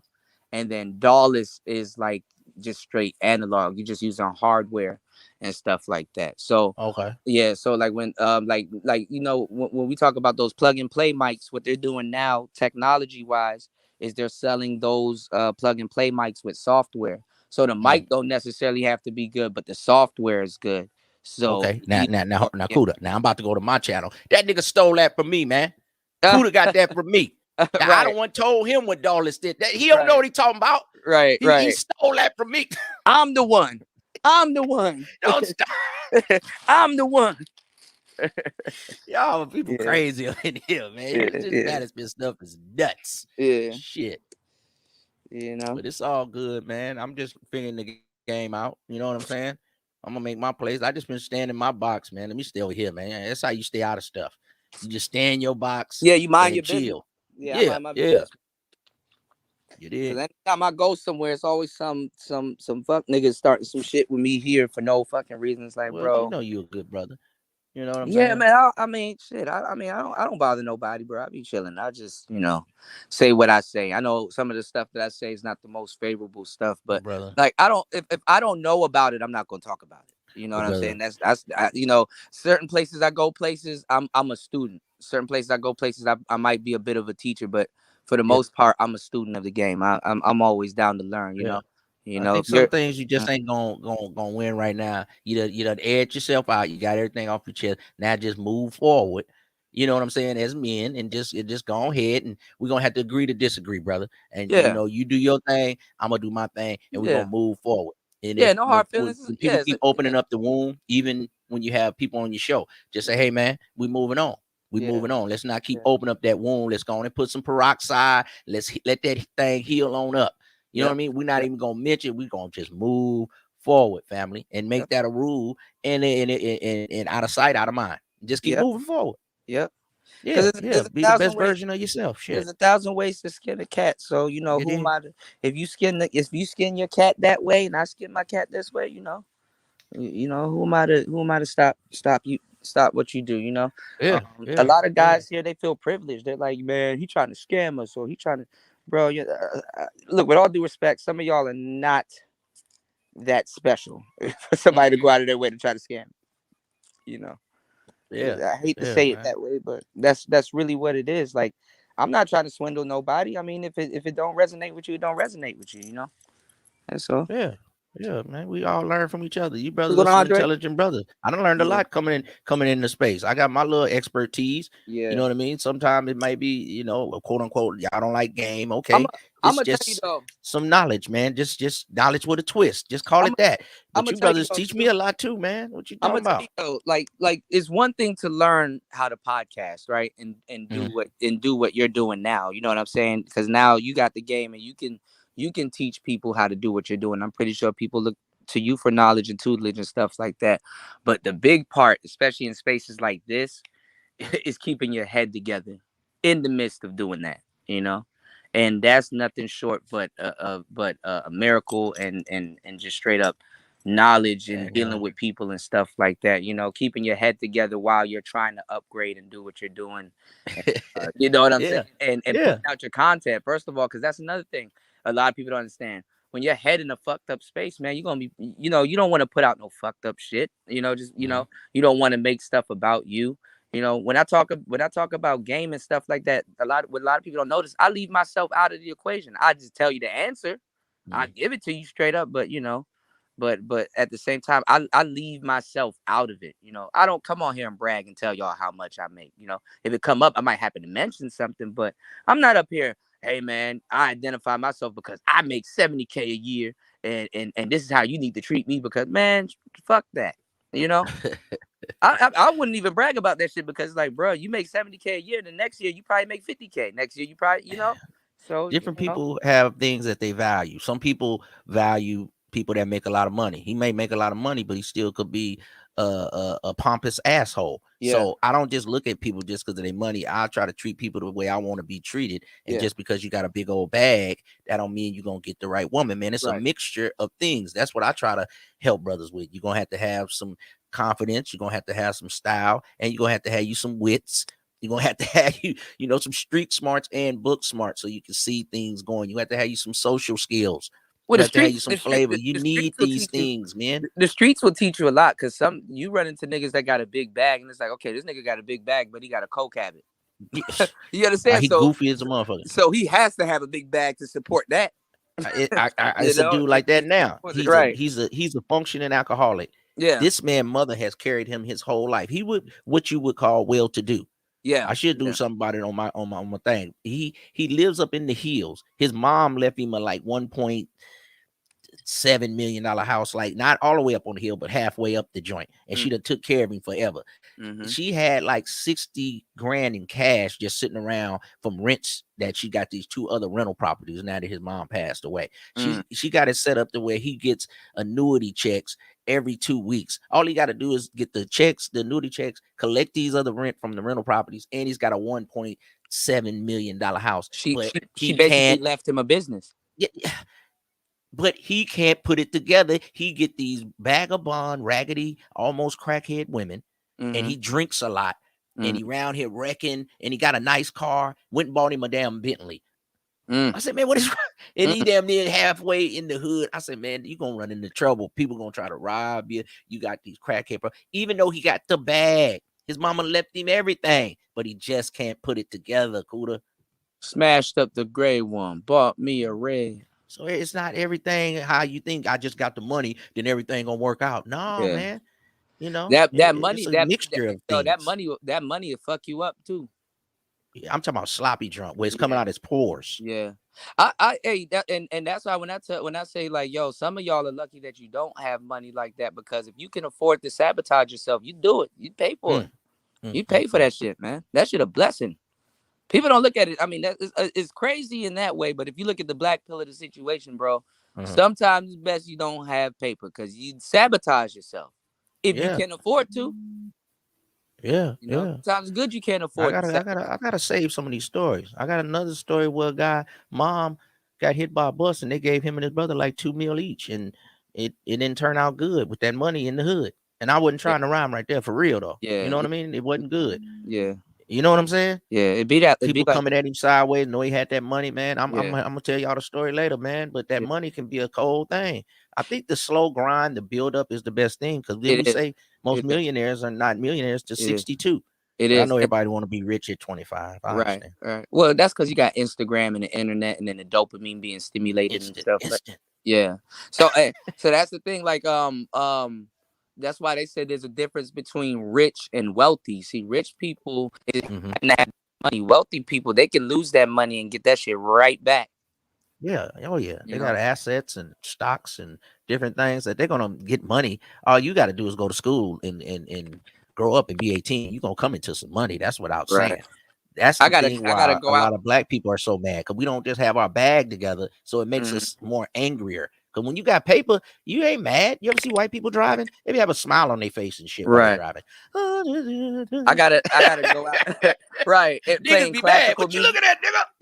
Playing classical music and shit. Yeah. I gotta Yeah. go out. I gotta go out. We got another Okay. guest.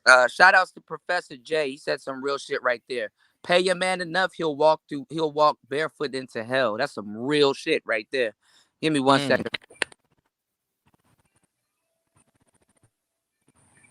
Yeah. We up in here.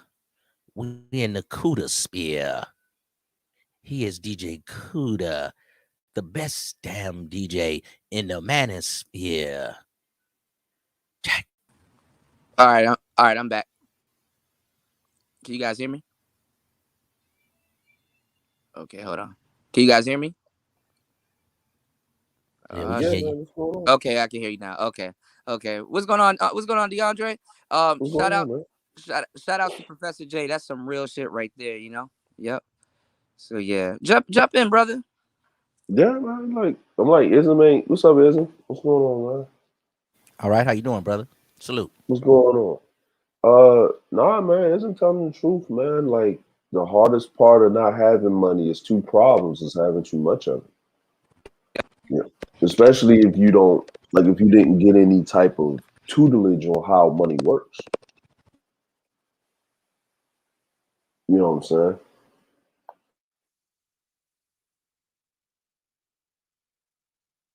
Has anyone ever schooled you on how to, make your money work for you? A father, a grandfather, or any kind of male figure? Yeah, yeah. Like shit, man. I grew up in the streets, man. My OGs Yeah, told yeah. me how money works. He from Baltimore, so he done seen several. Ain't no What it telling. do? Ain't no telling. Yeah. I grew up in the game, man. Like shit, I'm over here, man. Shit, I couldn't be a black man owning a I'm gonna business in Japan if I didn't I'm know gonna how to know money works. I'm gonna tell you right now. The funny thing is, and he's humble too. Um, and trust me, I'm around that shit. Dudes like DeAndre, bro. Dudes where he's from, they don't get to do what he's doing right now, like at all. You know what I'm saying? Okay, I don't know if my internet is going in and out. Can y'all hear me? Oh, we can hear you, bro. Oh, okay, I'm making sure. All right, because I ain't hear nothing in the background. But I'm saying like dudes coming from where DeAndre is coming from, bro. Shit, not from no damn Baltimore. You know what I'm saying? They, Right. they don't. He made it out of a damn war zone. You know what I'm saying? Him and your boy Chris Trucker. Yeah, Yeah. yeah, yeah. What's going Yeah. on? What's going on, Sir Obadiah? What's going on, man? Yeah, like What's going like on over there? What's going they on, don't bro? they don't get to do what What's he's going on, Jesse doing. Andre? I'm Fucking all good. fucking learning about cameras, being around the damn Olympics and stuff like that, being in Japan, dealing with the women that he's dealing with and stuff like that, man. Complete 900, complete turnaround, man. I'll drive around Baltimore right now and show you what the hell's going on. You be like, damn. Hmm. Yeah, nigga. Shit, nigga. I thought the Baltimore was fucked up when I was growing up. When I went back, that bitch leveled, nigga. It was Oh, like it's Beirut, Hmm. it's Memphis. worse. Yeah, it's Yeah, it's worse. worse. I Even the heard it's worse. even the even the good areas now, good areas back in the day, they fucked up now. You Yeah, know. it's. I'm like, but it's like when Ism was talking about the dude where his mama did everything and set Mm, them up for straight, man. I done seen fathers do the same shit for their kids, man. yeah. Like I got a dude that's my investor. Like when this dude moves, he jumps on a flight, he goes somewhere, I didn't know Steve right? did your logo, ism. Uh-huh. Like when he goes somewhere, he don't take no luggage. The nigga just goes and he just gets his shit made As when he as go he to go Italy along. As he goes as he along. go along. Yeah, he rides around all day trying to figure out shit to do. But you know what? Like nowadays you can't leave stuff in a lot of cases for your children because they definitely will sell it. And a lot of people learned that with millennials, because a lot of people did like a lot of Gen X and a lot of baby boomers did do their thing and pass down their business and stuff like that Mhm. to their kids and stuff, and then their Right, kids right. like turn around and sell it or didn't know what to do with it and stuff like that. So that's why they said even nowadays, like how like shit is so fucked up, it's better Mhm. for you to write a book and leave your legacy that way than trying to do that through your children. Like look at Martin Luther King's son, Hmm. Mhm. Coon. He's a mess right now. Yeah. Coon. Yeah, in Georgia. He's laughing Yeah. stock right now. Even Black America, because Black America, they didn't even, and that's another thing them niggas lied to y'all about. To pretend like they fucked with King, like they didn't fuck with King. They didn't. Yeah. We're not gonna rear behind his son. hmm Nah, And bro. his daughter too. It's a joke. Both Yeah, of them are a joke. Yeah. But see, I live in Georgia. I know. And them niggas in real life down there, they don't fuck with them like that. Even outside of Georgia, even Cobb County. Ask the people in Cobb County, they don't even mess with them like that. And that's the That's sad part. facts. That's the sad part. Wow. Yep. can y'all hear me? Yeah, we can hear you. All Yeah, right. you We can hear cracking you. a little bit. Yeah. Let me know when I come back. You just You know, cracking up a little bit. What's going on, AB? What's going on? Okay, let me go out and come back in. All right. But To be fair, the Boomers sold some of their parents' businesses too. Some of them. mhm. Some of them. Well, a lot of them, like I would say like this, and you know, we talking about overall and whole, right? Is you know, when it comes down to money and people and stuff like that, and what I've seen, this is just my observation. Like if I look at my kids, right? You know, my wealth for my kids is already built to the point where where me and my wife and her brothers and stuff, we're working on great grandkid money. mhm. You know what I'm saying? Mm-hmm. So, and what it means is that, but if you was to ask me right now, if we both, if you know, if that, you know, the leaders of the family, which is us, Mhm. right? We're not talking about the elders, but we're talking about, you know, between me, her brothers, if we was to just die right now, right? We ain't talking about her sister, my sister-in-laws, right? Because them, we ain't trusting them bitches with nothing. Mhm. But but you know what I'm saying, because they just run through it.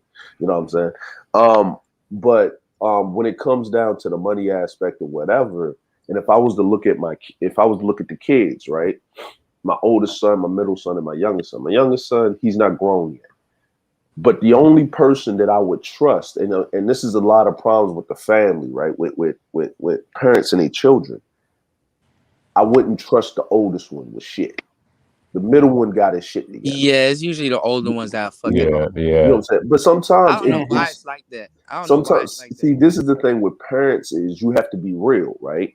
Like if I was to look at my family, like if you was talking about the money aspect, right? If I was just look over there, right? Is my uncles wasn't trained, you know what I'm saying, for that to a certain degree, right? Yeah. Mm-hmm. Like if I was to look at my second to youngest aunt, It's oh, usually she the vicious.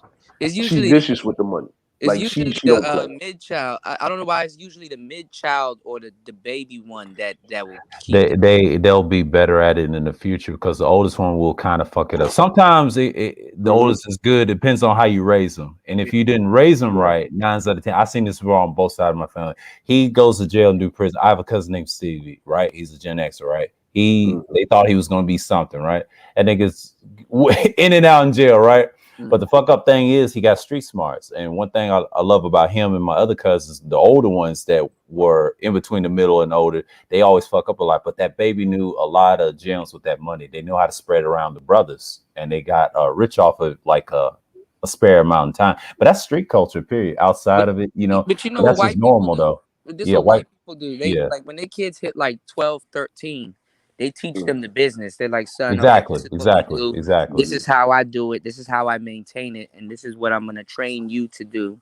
And this is how I need you to, keep the business up and keep it in our name. And this is what it means to us and our family and stuff like that. And they keep their son in the business and stuff. Like if I had a newspaper company back in the day, right? Mhm. And we were Mhm. and it was lucrative and stuff like that, and I was to pass it down to my son. Now nobody reads newspapers like that, so Not no honestly, more. I used to back in the yeah, day. but they'll sell the business because like who reads newspapers? Right. Instead of your son saying, okay, I got what my father taught me, I'm gonna take it to the next Mm-hmm. level. Now Digital. I'm gonna transfer this over to social media and Mhm. stuff On Yeah. the like that phone. and turn it On the into a phone. Mhm. yeah, keep the same tradition. Oh man, shout outs to Sir Ism, bro. You lucky I don't have my sound effects and stuff. Shout outs to Sir Ism, man.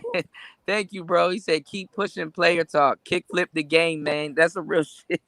Right. Shout outs to Sir Ism, man. Thank Shouts you, out bro. to Thorough last night with the stream with me and him, Ronan, Corey Love, and the other guy Terrell. That was a good stream. I was on there. Appreciate Thorough for that. Him talking to Ronan. It's a good brother. Yeah. Go ahead. I think, you know what though? I think Ism, myself, and Platinum do got to get into like at least producing books and literature and stuff like that. I'll probably That'd be great. holler at Afi, and we study under him and get that game, or on not just white. Yeah, you're right, War Master. Just wealthy people. Right. I should Right. make more Right. with my Thank you, mouth War nicer. Master. Yeah, Thank you. I was about to say that. Thanks, War Yeah. Master. Sometimes I get wrapped up using them as an example so people can get what I'm You talking can't. about. Yeah. It could be any. Yeah. Yeah, but what it really is and nowadays people don't read books, so it would be like we'll put out a book, but it should be like an audio book. Audio book. That Yeah. we narrate and have it for sale here, because I think that would be more lucrative, because or a digital book.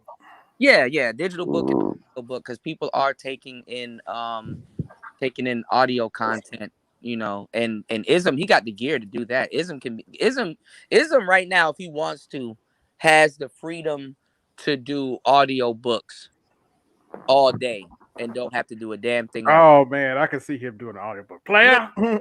Yeah, that should be funny, man. That should that'd be epic. Yeah. And then you never know, like Ism, he can narrate like the new set of, like, let's say Iceberg Slim books that comes out. Oh right, yeah. Oh yeah, man. Absolutely, absolutely. Yo, that I'm like people don't realize, man. Like people, I'm like, even with YouTube, man. Like even right now, we're sitting up here on the panel. No, you know what I'm saying. People are listening. Yeah. They have it planned, but they're listening. They're not actively just watching the screen unless there's something to be presented. I'm talking to the next set of content creators now, and a lot of people don't even realize it. Shout outs to War Master. Shout outs to Ism. Y'all lucky I cannot make sound effects with my mouth and shit. Shout outs to Ism. Shout outs to War Master. And shout outs to Not Afi. a problem, Third War. Not a problem. Shout outs to everybody that hit the super chat, and definitely the Cash App, man. I mean, I just don't know where the manosphere is going, bro. Like, literally, you got heavy hitters over at Fresh and Fit podcast right now. You got academics, you got Tekashi, you got I mean, people may not like him. I understand academics and Tekashi. I get it, right? Whack 100. I understand that aspect. Yeah. No, I get it, but I'm saying those are big names. Like, those dudes. Not even that. Ty City had Twista on his show. Thorough War had Project Pat and stuff. You know, Gilly the Kid interviewed Whack 100s one time over $1 million worth of game on his channel. Yeah, but that's what I'm saying. Like, we're definitely getting connected and tied in right now. And these niggas talking about some, I don't like no Fresh and Fit podcast. Man, what? I understand you like no Fresh and Fit. I get it. And I'm just saying, bro, that's a big fucking Rollo Tomasi and Kiyosaki, you had a billionaire on the show. Well, I'm gonna say this, Kuda, right? I'm gonna say this, man. This is the thing, man. That what is okay? The people that built the foundation of the of the sphere, right? Of the manosphere over there, right? Right. Mm-hmm. They're the elders. You know what I'm saying? Yeah. And just think of them as Moses. And Moses was not able to go to the promised land. That's true. Right? So y'all true. Gotta and so then when they went to Jericho, it was you know what I'm saying, it was Joshua. Right? And they was 40 years in the wilderness, right? Moses wasn't with them. You gotta let them old niggas die, bro, and keep it pushing. You can't carry everybody with you where you going. Like, and I'm just, what I mean, like, that's not my space or whatever. But what I'm basically saying is this, man, is like you know how many people I wanted to bring with me from Baltimore that was my dudes, that was my G's, that gave me the game. Good luck. Yeah, because I wanted to pay that back, man. Like, I wanted to pay that back because I wouldn't be here if they didn't take time on the road to nurture me, give me what I needed as a man. Right. Inside, my uncles, my Right. OGs, my Right. cousins, my older cousins, right? Put you in position, yeah. Put me in the position that I'm in right now. But guess what? I'm here, they're there. Yeah, the shit kind of hurts because I couldn't pay it back. But my OG told me, he said, if people really want to see your success, you know what I'm saying, and you learn from them, you know what I'm saying, especially as a teacher, the teacher's there because the teacher's at the end of their road. So they're passing it down. They can't go no further. They're happy. Even if they're not happy where they're at, it's for you to take the baton and keep moving forward. And that's their legacy. Because if you're doing great, that means they accomplished something as a teacher. Whether it's one, whether it's a multitude, doesn't really fucking matter. So at the end of the day, man, that's the height that they're going to reach over there. You know what I'm saying? To that point. It's a cap, yeah. It's a cap, you know what I'm saying? And they've reached the ceiling because at the end of the day, man, this is a young man's game. Right, right. Let's just be real. It can be, but you're right. Generally, it is, yeah. Yeah, it's a young man's game. Just to add a little add a little context on the Moses story, it wasn't just him. The elders that came with Moses were such that that Moses got out of Egypt were such cowards that God took out the entire generation. It was the kids that went to the promised land, and a few of the leaders. But it was mostly the kids that went to the promised land. He had to trying to get the words out. He let the older generation die out. What's going on, Bronze? Yeah, because I think that's happening with the new manosphere. Like, so you think it's dying out or it's reshaping? I see it reshaping. You got to look at it like this, right? You got to look at it like this. And you know what I'm saying? You know, man, and like the brother just said, man, is you have to, like, you can't take certain traditions, certain things you can't take, right? Yeah. That's true. The reason why you're having and you and Ism and Platinum and y'all, when y'all have these conversations, right? You know what I'm saying, about game and how to do things. The reason why you're having a lot of this blowback is because the people that consign to the older logic that you can't have a conversation with a female, like, or you can't do X, Y, and Z and whatever. Fresh and Fit have women in their studio, right? And they're showing you by example. Or let's just say for Kevin Samuels is talking to a woman on the internet, or he's doing these things. If you look at the older generation, right, it was adversarial. I talked about this whole a nation can't thrive on prolonged warfare, right? So let's say the manosphere is a space and they're at war outside, they're at war within each other, they're within the manosphere itself. It's not going to do any good if you're constantly at warfare. There has to be a peace treaty or negotiation being made so you can build up the coffers. So you can build up the foundation. True. And the newer generation, you know what I'm saying, like, they're realizing this doesn't make sense at all. You cannot be productive constantly beefing or going at this person or whatever, and you can't, and then you can't even meet at the round table and have a conversation more than two streams before everybody's going at each other's neck in this group and this faction versus this faction and this, that, and the third. So the newer generation understand there's money to be made out here, right? At the end of the day, there's money to be made. And the older generation came from war. Remember, the manosphere was built on the space, like the way YouTube is, right? Not particularly, but to protect or to say things against the gender war. It really came into fruition with the gender war thing. And they were at war. They haven't got out of that.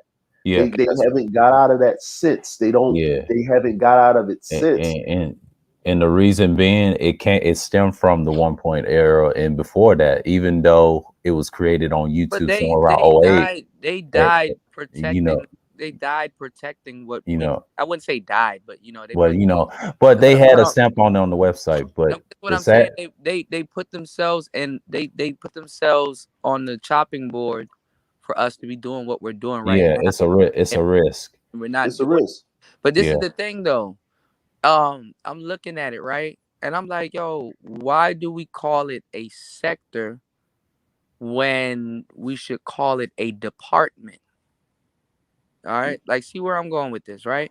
hmm Why is Good. it called the game sector? Saying, oh, well, it's like you're over here with them. Instead of, oh, that's a department that we have. That's something that we have to offer. I don't agree with it. Like, you know what I'm saying? Like let's say I don't work in IT. You know what I'm saying? But I do like let's say I do negotiations and I talk to the people and stuff. But the question that you have is an IT question. Why don't we? I'm not about to exclude you and say, yo, you're not a part of us. You don't belong in our sector. So you need to leave. No, it's like, okay, well, yeah, we have a department for that, and then just lead them to the game department or whatever. I'm gonna say this. Mhm. Cool. Game. Okay, this is what game is, and I'm gonna say it this way, Well, right? we kind of did these conversations like a billion times, so Yeah. I just defaulted to but uncommon. but Yeah. Well, you got it. let him say this. I want to hear it. Yeah. Game is a solution to Okay. a problem, right? Yeah. Hmm The solution. Not everybody's built. Let's just say BGS. BGS hmm has proclaimed that he's a MGTOW monk. He don't. Right, right, right. He'll. That doesn't mean he doesn't engage and have a conversation with females. Hmm Right? That means that at his age, right? Remember, BGS has children. He has grandchildren. Grandchildren, correct? You Yes. know what I'm saying? A lot of these guys, not I'm not talking about the founding people, right? hmm Except for maybe one or two. But hmm let's just say a Bernard Riley, he has custody of his child.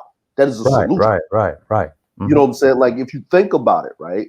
Like if what is what What's is going on, Omega?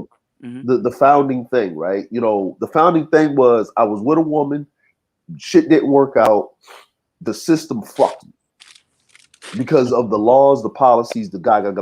And this is the history on top of that, right? Then Mm. it evolved into um, these women ain't cooperative, right? Because of blase, blase, blase, blase, blah, right? hmm And then it comes from I can't get abroad because she's picking Pookie, Ray Ray, blah, blah, blah, blah, blah, blah, blah, right? hmm Yeah. Now Right. it's like fuck these bitches to the point where click clack, we shooting up beauty parlors, fucking shit. These bitches is whores, blase, squazy, squazy, right? Right. hmm Now, what is the solution, right? Right. The solution, right, is you don't even know how to be social. You're socially awkward. It doesn't matter if she's cooperative or not. She doesn't even know you exist because you don't know how to Exactly. actually have a conversation Right. with Right. another Right, right, man. exactly. Not, Mhm. not a female, but just another man. Like you don't even hmm know how to have a conversation with another man. And this is Facts. how men become become social because of how men set the environment, right? You Right, know, right. between each other, right? So while we can sit up here and have a conversation, like I'll say something, I'll pause. It's Kuda's panel.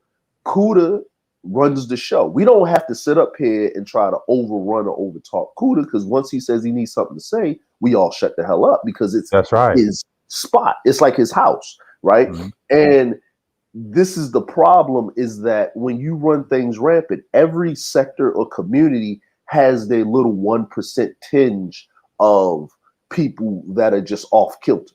Mm-hmm. The Mhm. Mhm. problem is that the elders, right? Mhm. When they were teaching the people to take over the helm, they didn't bring them in to a certain degree. They didn't Right. try to constrain them when they had the chance, and then it just totally went off the rails. Yeah. Exactly. You know, and then the latter part of those people, you know, people know who they are. These Yeah. crazy, you know, me just off kilt. The people are giving that sector a bad name, right? Yeah. Just like Absolutely. on any sector. So the game is what they don't like about the game thing is they can't execute what you're saying. Exactly. Exactly. It's Exactly not right. that you're wrong, right? Because there's a book, man, called, you know what I'm saying, I was talking about a couple of streams ago. You know what I'm saying, by old dude that made the 48 Laws of Power. And Mastery. the Mastery of 48 Laws of Power, but it was talking about damn, I keep forgetting the book, but it was talking about that's a book about game, right?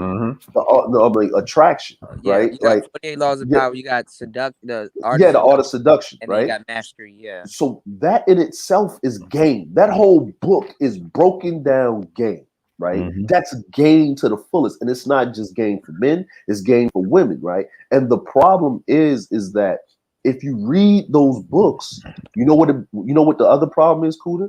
None of these dudes want self accountability. Exactly. None of them, because for the reason why they don't like game is the first thing in game it tells you this: you're fucking up. See, that's Exactly. self accountability. It doesn't Yeah. blame the person. It blames you for getting caught in the trick bag. Right. You Right. fucked up. Thank you. Thank you. Right there. You But just said well, it. that's the thing. A lot of people are narcissistic and they're self-centered, right? Mm-hmm. But they don't realize that, like, and they take that personally, not realizing that the game is bigger than them. Mm-hmm. It's like what you're doing is what the game shows you is that, yo, what you're trying to do and what you're doing is bigger than you. It's it's bigger than you. Of course. So you're going to fail. Yeah, that's part of existing in You life. And I hate understand? to say that, it's just like I want to address DeAndre's point about panel etiquette and structure, like the certain people I watch. And I've noticed, and I said my top three. I said my boy Wacky, BGS is number three, and number two, I will say Go Professor, and I'll tell you why. They don't allow bullshit, but I hate to say this, as a slip of game. What they told me, he said, look, I mess with certain people that want to bring in, like, to the fold, right? And Mm-hmm. he don't teach the others, right? And then the new people come in, you know how they do, they just kind of give them some feedback about their content, watch their stuff, and then introduce, like, if it's like an intelligent topic, they say, you know what, learn from me from this. You know what I did when I subscribed to BGS? I said, man, let me learn about these Peel videos, the Mandalorians, his news, and the gender stuff. And I looked at his whole content. I said, damn, he's got a plethora of content. And I took my time before I got into his live streams. And, I've noticed the panel etiquette is just fantastic. It's similar to Wacky's, but it's a little different. Everybody's different. But if you say some fucked up shit, you up out of there. That's how 1.0 and 2.0 was. 3.0, where I learned from Kuda's old streams, he went out and let them. It's like a bar, right? Like a strip club, whatever, right? They talked and had their feast. They took turns and all that. It's beautiful. Everybody was saying consistent, blah blah blah. But the ones that hate it so much, it's so much ego, like you said, the narcissism. Yeah, and that's like people in general outside of space too. I've seen this a lot when I used to work. But when you come online, the dopamine gets high when you have it, right? Then they want to try to double talk you and try to circle jerk you to death, trying to say, well, I didn't say this. I said it another way. I'm like, brother, I'm trying to explain the point to you. And next thing you know, they want to run you off the panel, trying to conquest you. They want to conquest y'all. They like it's a war, like you said with the wars, right? And that's what that stuff came back from 08 and 2012. I mean, we don't live in that time. If you flip the number around of this year, right, it's like 2012 all over again. You don't want that that mindset. You want to think, in the future. Like when I saw academics staying calm with Fresh and Fit, that right there is the future. He Right looked. there, He looked right right at. there, He looked right right there. at home. Like that's like his And new he fit everyday right there. shit. And then when I look at his etiquette, that right there, his body of work and stuff I've watched him grown, that What's right going there. on, And I LA told Divine? I told this to Platinum, what you're doing, that's nothing new, but you're getting better each time. People gonna fuck with you regardless. Oh, but Don't no, worry but he about the looked. He improvement, looked. He looked right at home. Like Right, for right, real. right. Like just DeAndre. Let me ask you a question. Hmm. What are we gonna do, bro? Like they don't have no awards for this, trophies. You know what I'm saying? Like, Yeah, where's the rule book for what the fuck we're doing right now, man? yeah. I'm There like, is it is a none. rule book. It is one, but here's the thing that here's okay. All right, let's just okay. Trophies. Everybody, well, here's a trophy, right? Okay. Yeah, yeah. If you look at the man, if you look at the space, if you look at the space overall, right? Who are the top people that made it to a point where it's moving past certain parts, right? All right, you say Fresh and Fit, you say Kevin Samuels, you say to a certain part, other people, right? What they had to learn to do is they had to learn to be media savvy. If you cannot sit across the quote unquote your adversary and have dialogue, anybody can go to war. But if Yeah. you can't have dialogue with your quote unquote adversary and bring them to the table where there's some type of negotiation and treaties being met, then when have you evolved as a man? Right. You have it. There you go. There you go. That's See, it. the internet is a coil. Like you can do the same thing for a long time. Like, For years. Yeah. no, And, I mean the bad part about it, like and I talked to Sarah Obadiah about this is like, yo, you can be awarded for being stagnant. See, a lot of people didn't stay stagnant in the past because there was really no award for it. right. Right. Now it was fucking Man, dangerous is that you can be awarded for that, for yeah. It's stagnation. scary. Yeah, stagnation content. Yeah. And it's And it may look like you're maintaining. yeah. It may look like just maintenance. Yeah. And I'll tell you a secret is if you talk about I hate to fucking say this, gender war politics or any domestic, that shit will get you. I hate in wars. I hate Nobel Peace Prize, like they say in the political world, in the real world, right? You get those awards by doing the same shit, and it's sad. I know it sounds weird, just like in sports, right? How they structure it, and I never understood why athletes get it, you know. But if you try not to be an independent thinker, I'll explain this probably Friday stream, and why it's okay to be an independent thinker because I'm learning this new thing now. Because back then, when you had pre-records, you can say what the fuck you want to say if they like you or And like a few crowd in leave. the comment and leave. But now it's fast food, like you said. It's like everybody's got to listen to you, you know. But it's the dopamine, like I said, it's the ego. And if you want that stagnation content, you love it. I can't stop another nigga for liking, you know, entertainment. It's hard to do that. He's a Yeah. sheep down. You know, if you want the truth, you're part of the 5 to 20%.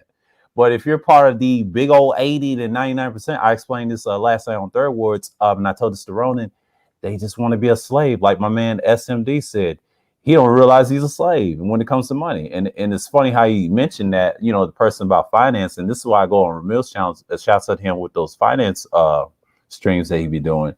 I shake my head. I used to study this in school. I was like, wow, you know, these niggas still buying the same old stuff and they Because get rewarded for it. you gotta deprogram yourself. That's what I Yeah. was talking about And earlier. Right. yeah, Like you have to look at yeah. certain things, and that And shit you is got to look hard. at it. Yeah, it's hard. But see, I did that for years and years. But then once I got black pilled in these spaces, thanks to BGS, and he said, well, people are going to be the same regardless. You can't control it. And it took me, like, I would say a whole year. And then I was already in it, but I got entrenched with it. And I said, man, that's why I use laughter and banter. When I joke in the chat, and especially the trolling, I calmed down since I in my 20s. I'm in my 30s now. And I realized, man, I got to use banter. And I had to be witty. And that was the hardest thing too. It took me years to get to this level. It didn't just wake up one day. No, that's years of experience. How many trolls I met online in comment sections that I beef with? That's some crazy shit. But it'll almost stress you out a little bit. But you know But that this that's is entertainment, that's man. the same thing like basketball. Yeah, Like, yeah. See, I I'm used to not play ball I'm not growing up, about so to I know. I'm Hmm. not about to be scuttling, Hmm. fucking up my shoes and doing all kinds of stuff, Right, Right. right. trying to be like Allen Iverson and shit like that, Yeah, I used to play nigga. You know ball in what? the day, man. You about to get Yeah. this effective hop step and jumper, Yeah, and I'm gonna make my bucket, Hmm. and then we go about, you know what I'm saying? yeah. I Well, used to play ball in high school, man. Like that's how it was back in the blacktop days in the gym. And I used to have friends that skateboard too, Cuda, like in Tennessee. It was popular in our area, but over the years, when I heard Lupe Fiasco was doing it, that's when shit changed. I was like, well, damn, you niggas skateboard? It's weird, you know. It's yeah. weird though. That's Look when at hip hop started accepting it and stuff like that. Mhm. Like people, I ain't gonna lie, people didn't really start doing this weirdo shit until Wayne really Right, took right, off. right, right, right. And then the funny part about that is that isn't the irony of it that Wayne picked up skateboarding later on in his career? Ain't that crazy? hmm He Well, picked up look. skateboarding later on in his career, and he realized like the whole lifestyle behind it and stuff. Like you got a whole gangster that had money, cars, and stuff like that, and did whatever he did, going on stage to stardom and stuff like that, really put a good side of his career down to skateboard. Mhm. Look at Kobe's career. When he first got good and started winning those championships, he was a monster. He would just go in and dunk on people. I feel bad for him. But later on in his career, when we know them injuries start to catch up, he was still a monster, but he was shooting more. He didn't dunk on people as much as he used to. Yeah, Right. yeah. Yeah, He was still a monster on the like, court. Don't get it twisted. Even did the last day of his career. But I noticed the difference because he would just be doing insane dunks on people. I'm like, damn. He'd be blocking shots. Yeah, he'd be nasty. Bruh, GA boy, don't mention that nigga on this platform, please. Nah, who GA that? boy, GA boy, good man. Yeah, yo, I'm gonna He say good. this, man. Speaking Like it's called a maturation process, right? And Father Time is undefeated at the end of the day. Thank you. I'm we're no different. What I used to do in my 20s, I used to be running. Like if it was time to be outside, I don't care if it was cold. I I'm don't about care to if be it in the was 100 background. I'm degrees. listening to you guys. My bad. Okay. My bad, Yeah. DeAndre. Jump in, man. No, you could. Like I don't care if it was cold, hot, devil outside drinking lemonade, man, kicking his feet. I'm out there. I'm outside. Now I only go out when I need to. Yep. That's what you do. Yeah. I only go out when I need to. And to be honest with you, I couldn't understand like how, my elders or my uncles and stuff like that, they would not like they would be just in the house. Just in the damn house, right? And I was like, yo, why are you in the house? Like what the, you know what I mean? Like you got bread. Like why are you here? And he was like, son, when you get to a certain age, That's you're true. going to realize when you walk out the house, you spend money. Mm-hmm. Absolutely. That's true. And he said it's a good day when I ain't got to spend nothing. Yes, sir. Like he said, it's a great day when I ain't got to spend the damn thing. I ain't got to spend no money, and the money's making itself. That's a surplus day. You'll understand when you get older, and I got it. I understood it. Like it was crazy, but for me, the military kind of taught me that end of it because I ain't had no choice but not to spend no money. Like because you can't. I'm like you don't spend money depending on what you're doing in the military. You don't. And when you see your bank account on swole, and you be like, oh shit, this is what he meant. But how does a young man or how does a man learn these things if these jewels aren't put, these seeds aren't planted? And there can be seeds for you to be productive, and there can be unproductive seeds. And a lot of times, a lot of these young men are running in these spaces, and they're running into the wrong people, and they're getting these unproductive seeds planted in them because the people they're listening to, in reality, are unproductive themselves in the subject matter that they're talking about. Yeah, absolutely. I heard an Xbox noise. Da-da-ding. I got one. Yep, that's me. Yeah, I got one. I got the white one. What's going on, Tampa? Yeah, I'll eventually get that new black one soon for Christmas. Upgraded. I want the black one. War Master, he kicking my ass about the yeah, I know. He said it's gonna be home. You know what, when he showed me the skins, when he showed me the skins X, for him, yeah. I was like, okay, the skins aren't bad, but yeah, is he gonna be home next month? I think he's gonna be home on the 1st. I think he said. Oh wow, that's like next week. Yeah, this coming up weekend. Yeah, by Sunday. Yeah, Saturday's 31st, but it'll be Sunday. Yeah, it'll be Sunday. He'll be on Sunday on the 1st. My mom's birthday's on that Monday. I said, damn. At August Leo shit. Yeah. My mom Dukes. Yeah. Mm-hmm. That's that Leo fire. I hate to say that, but Oh yeah, man. Yeah. Summertime, man, going off, man. Yeah, it's still gonna get hot next month. It'll be in the 90s and 100s. It's 90s down here right now in Georgia, so it's warm. It's 89 here. Mm-hmm. Yeah. But even that, like, let's just say with the Xbox, right, or PlayStation. I'm Team PlayStation. I'm over here, so it's Team PlayStation. Ain't nothing wrong with that. Go ahead. Yeah. I'm just, Yeah, just like, I like competition. I I want my like son them to yeah, too. succeed. I'm a PlayStation person too. I grew yeah, up That's around one of the Sony, things. but I got both consoles though. Go ahead. That's one of the things in my 30s. Like, you know what? I learned about video games. I came to the epiphany that competition is good for everybody. Right. Absolutely. yeah. Like, look at wrestling. They ain't got no competition, and it's trash.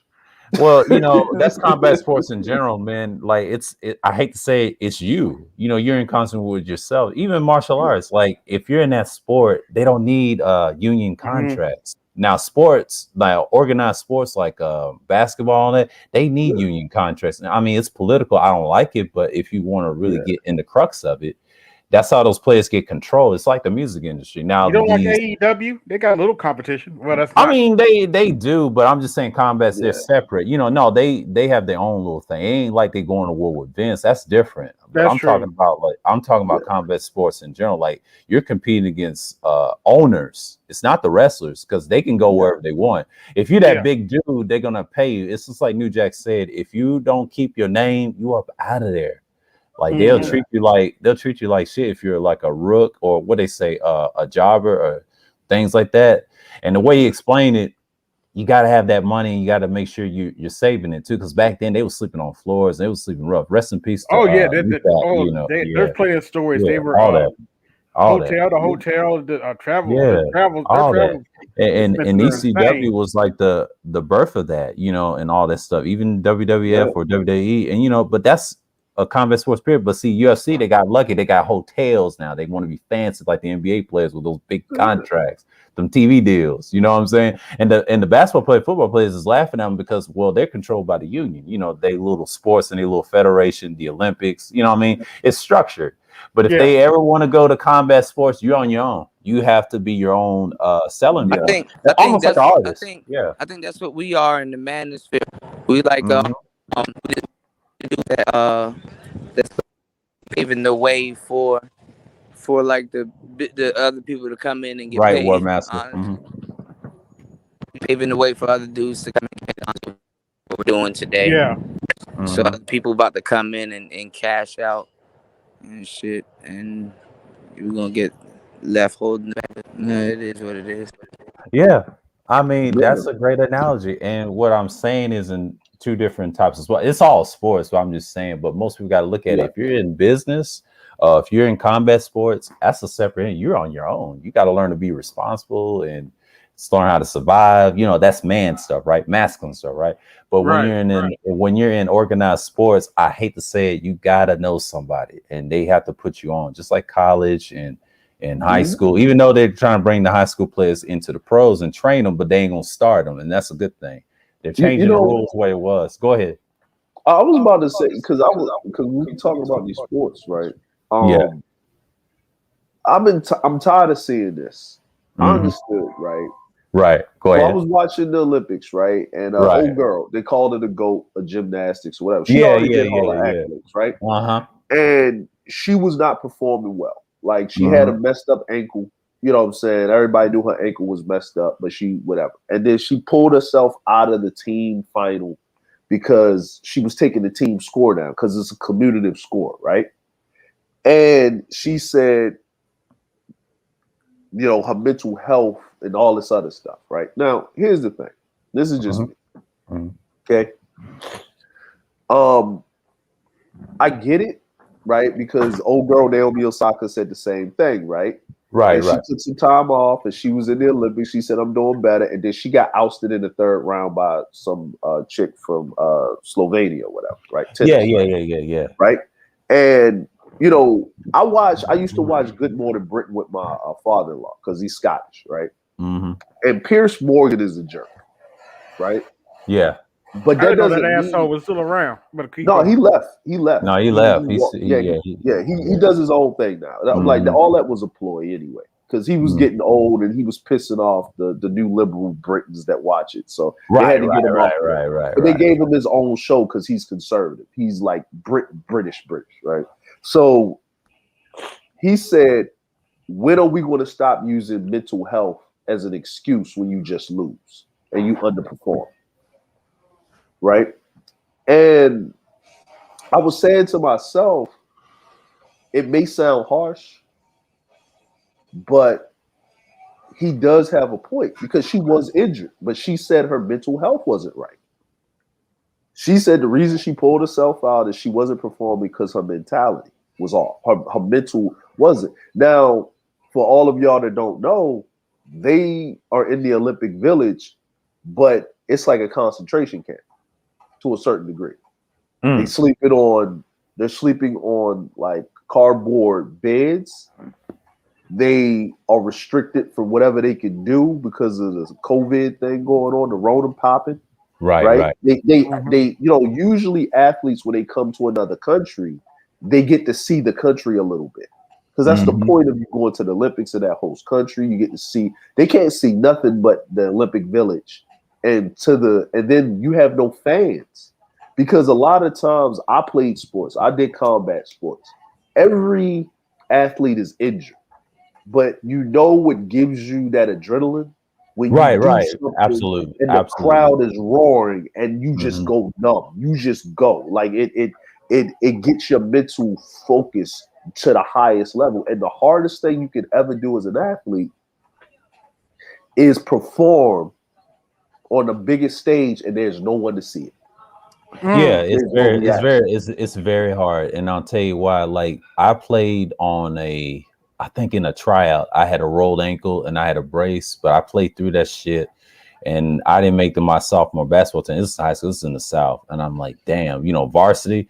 That was one of the toughest. That was one of the toughest shit I ever done. And then nobody to watch it. And tryouts is so brutal. Even when I healed from it for months later, the next year, I was playing street ball, playground ball. That shit is so like, people get hurt all the time and they have like those hamstrings, knees and all that. But if you decide to go college pro, I've seen people who tore their Achilles, in football, all that stuff. I'm talking about back in the day, people used to hit hard. Now it's finesse. They want you not go under the legs, especially in basketball. They don't want you to beat them up like they did in the 80s and 90s and early 2000s. The reason why they want finesse, they want the offensive players to do all the work. That's why the fans come to see you. If you play defense, they laugh at you. They're like, what are you doing? You know what I'm saying? And they just stand around and score over you. I'm like, I never understood that concept of modern sports, because the reason I laugh at modern sports because it's not a sport anymore, because it's so soft. And combat sports has that defense feel. Finally you don't have to finesse it, but they try to finesse all of it as well too, even the mixed martial arts and the wrestling. And I said, this is not the sports I grew up with, but they're trying to. It's just these new fans, they kill it for me. That's why I like fanatics. I'm a supporter of the sport, but I'm just not a pure fanatic and going crazy. I want it this way and that way. I just can't stand it. Yeah, that's why I like simulation games. You have to think about your defense, right? Too. Mm-hmm. Yeah. Strategy. I love strategy. Exactly.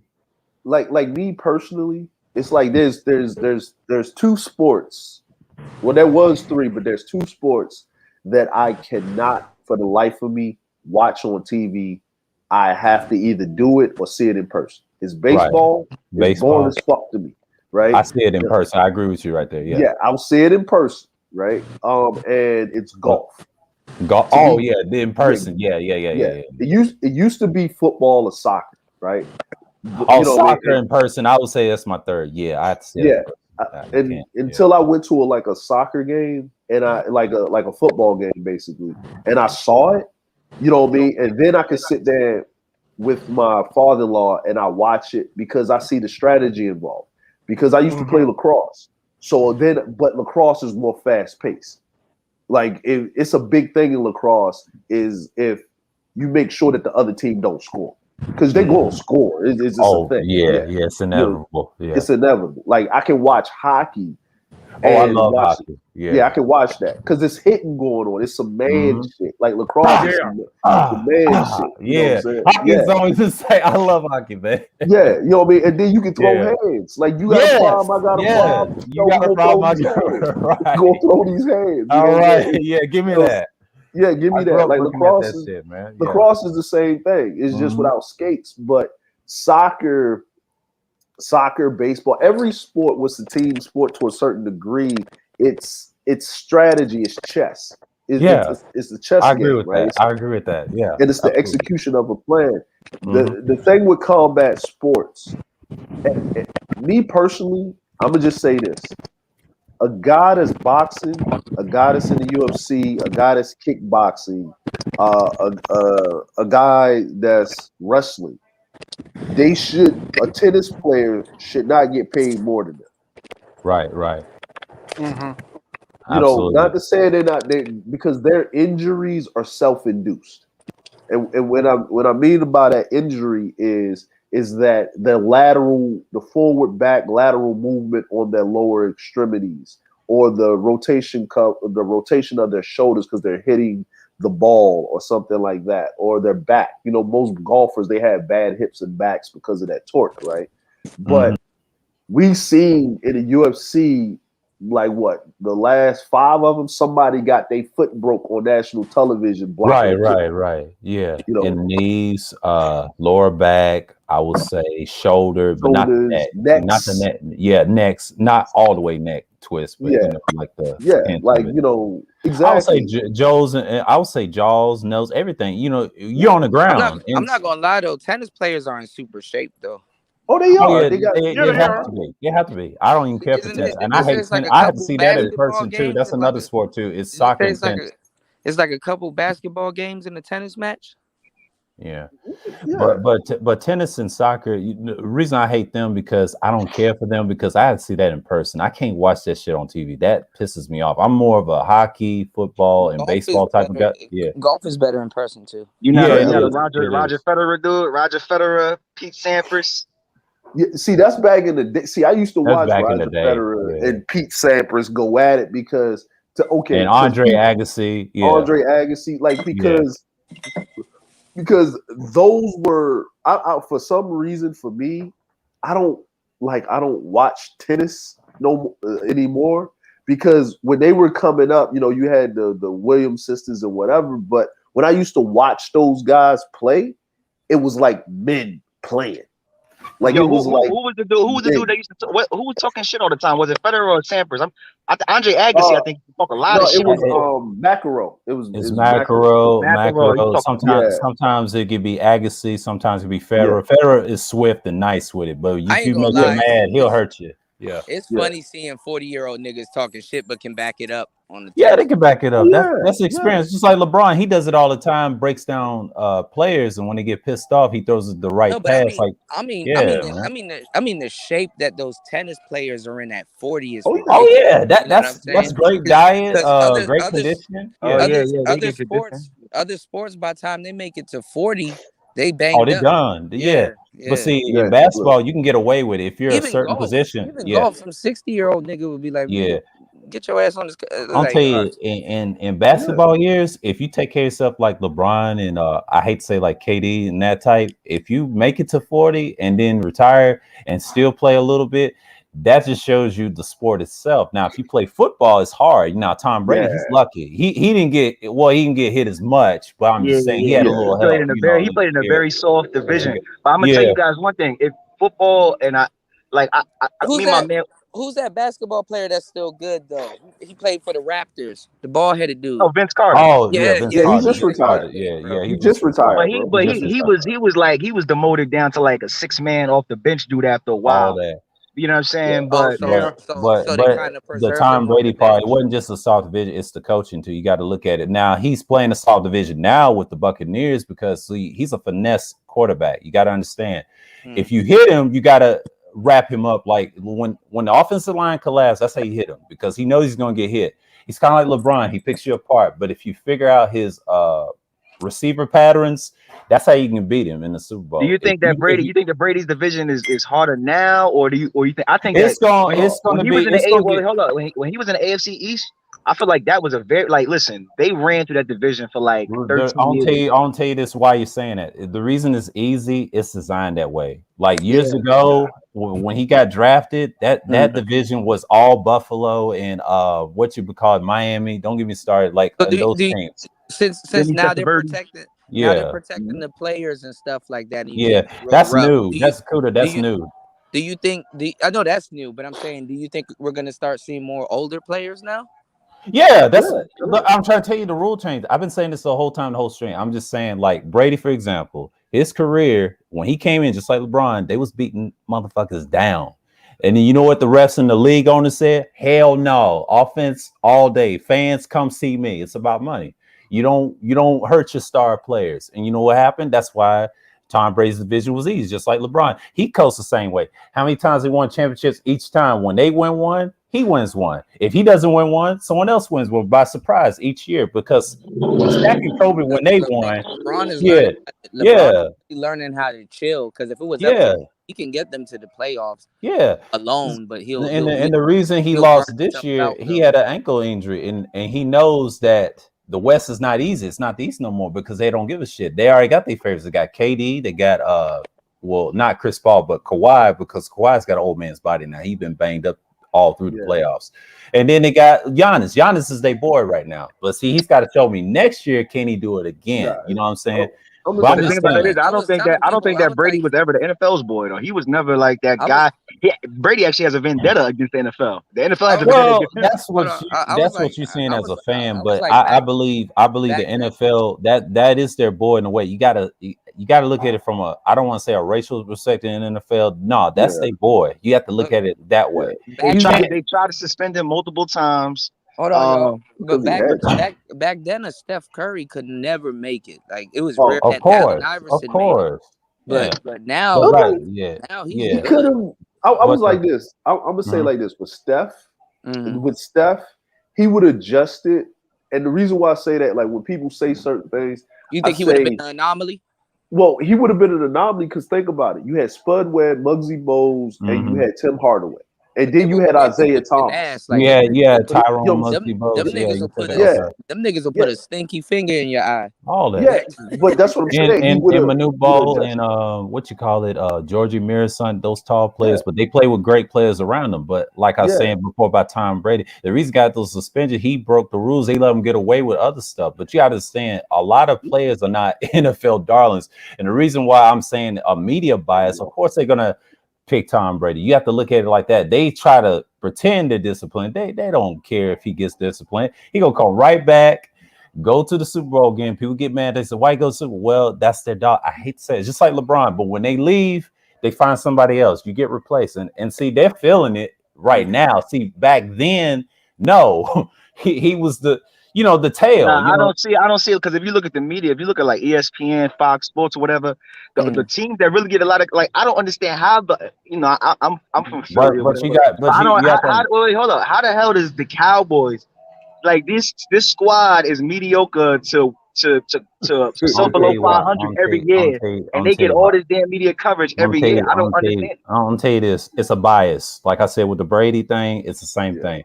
Dallas is irrelevant. They haven't won one since the 90s. And the city is popping based off their rap music, the drill, and all that stuff. That's a whole nother topic. Yeah. It's Y'all political, gotta and understand it's just though. it, you know. But Brady is protected now, and he comes That's why from I like try to that. tell. He Yeah. comes from like that gunslinger age of All quarterback. that. All Nah, that. nah, He's he's like not a the little. gunslinger. Because I think this year that NFC South division that they were in, that was Hmm. like that Yeah, division is it's tougher now. It's tougher compared to now. where he came from. That Hmm. division is ramped up like times 10. Like if y'all Yeah. don't remember during the beginning of the season, listen, the NFC when he went to the NFC, they were bringing it to his ass every week. Like they Of went on a couple game course. losing Of streaks course. every time. Mhm. Like they had But matter of fact, they had to go on the road to win that Super yeah. Bowl. You know what I mean? So But so yeah, what type of but quarterback would you say Brady is now? He's not kind of he had to nah, switch up. he's the same. The difference is he's smarter. But I'm just saying Yeah. this: the NFC, what you saw last year, my brother, Because what you saw last year, Brett yeah, Favre didn't give what a you, damn. Brett yeah, Favre would what throw you that saw shit in the the cover. NFC last year, my brother, that NFC teams wasn't as compare as good in the playoffs. Even the regular, they're two different seasons. Regular season, yes, you can beat a Tom Brady. He's been hit a bunch of times regular season when he has strange schedules with the Patriots. See, I pay attention how NFL works, but when you Yeah. look at the playoffs, it's a whole different ball. Of course, he's going to Playoffs. see the ball, and then the refs, yes, they give him a little leg up. I don't like to say that, but he knows how to pick you apart, even if they play it straight up. Like the secret is you got to take his receivers away and his front line away. here's the thing: don't get injured. This is like LeBron. Don't get injured. If you play and injured, they're gonna beat you. That's how the way it is, and the refs gonna be biased towards you. And you know how the media gets. Oh, Tom Brady's gonna do this. Remember they be saying, "Oh, LeBron's gonna do this." It's a the great bias, man. Tom Brady. Yeah, just like that shit. Yeah. Look at music. Look at competition in America. It's designed that way to you to that dopamine. You know, the fans don't care. Now, what the brother's saying, yes, Dallas is biased in the ESPN side, but Fox, no, they fucking with Brady all day, man. They ain't fucking with Dallas. They know better than that. Because a lot of those dudes get fired for saying that shit. And the reason why, and I'm gonna tell you the reason why on Fox Sports that certain teams, right? Okay. Right. When Tom Brady was in New England, right? You got to think about who keeps bringing him up. The biggest rated show on Fox Sport is Undisputed with Skip Bayless. Exactly. Right? And not only that, and Colin Cowherd, he's another one. And Colin Cowherd, right? Yeah, he's a Capricorn, by the way, too. He's smart too. So with Skip Bayless and Colin Cowherd, right? And he's on Cowherd, like more podcast savvy. And you can see they set up. It's nice. It's nice too. Nice setup. He got his desk built. And the way he said it, man, I laughed. I used to watch him years ago. I said, that dude knows what the fuck he's talking about. Now, old girl, what's old girl? That's Joy Taylor now. I'm trying to get what you call Mace on that shit. Yeah, I liked her. I liked her on Undisputed, right? But yeah, I did too. But when she went with Colin, but see, they both the same size. You know, it's interesting. They both formulate with each other. Yeah. And when I saw that, I was like, "Whoa, Colin an upgrade." Because Colin, you know, he knows what he's doing. Then then Undisputed got the blonde chick, right? Now you got to think about it like this: Skip Bayless is a smart dude. Yeah, he is. Because they started with old girl. Remember they had the blonde head. Yeah, I forget her name. Remember they had the black dude, right? They had the white dude when he was on First Take. Mm-hmm. Then they got the black woman that was there, right? I remember. Carrie Champion, right? Yeah, Carrie Champion. Then they switched her out, and I don't like watching First Take because they had old girl keep interrupting them all the time. Like she's still there. I can't stand her. Right? Yeah. So I watch Undisputed, and then I watch the show with Nick Wright, and then I watch Colin. I used to do that. All them three. Yeah. My only thing with Colin is Colin be thinking you be flip flopping every day. Analogies, it's the analogies. Colin be flip flopping. He be making but here's the thing. Here's why he does analogies. He breaks it down in fragments, but he wants you to get the meat of why players win a certain way. Just like I mentioned Brady, the Cowboys topics. He said it's like a pattern, but that's how you're supposed to look at sports. When you're an analyst like him for years as a journalist.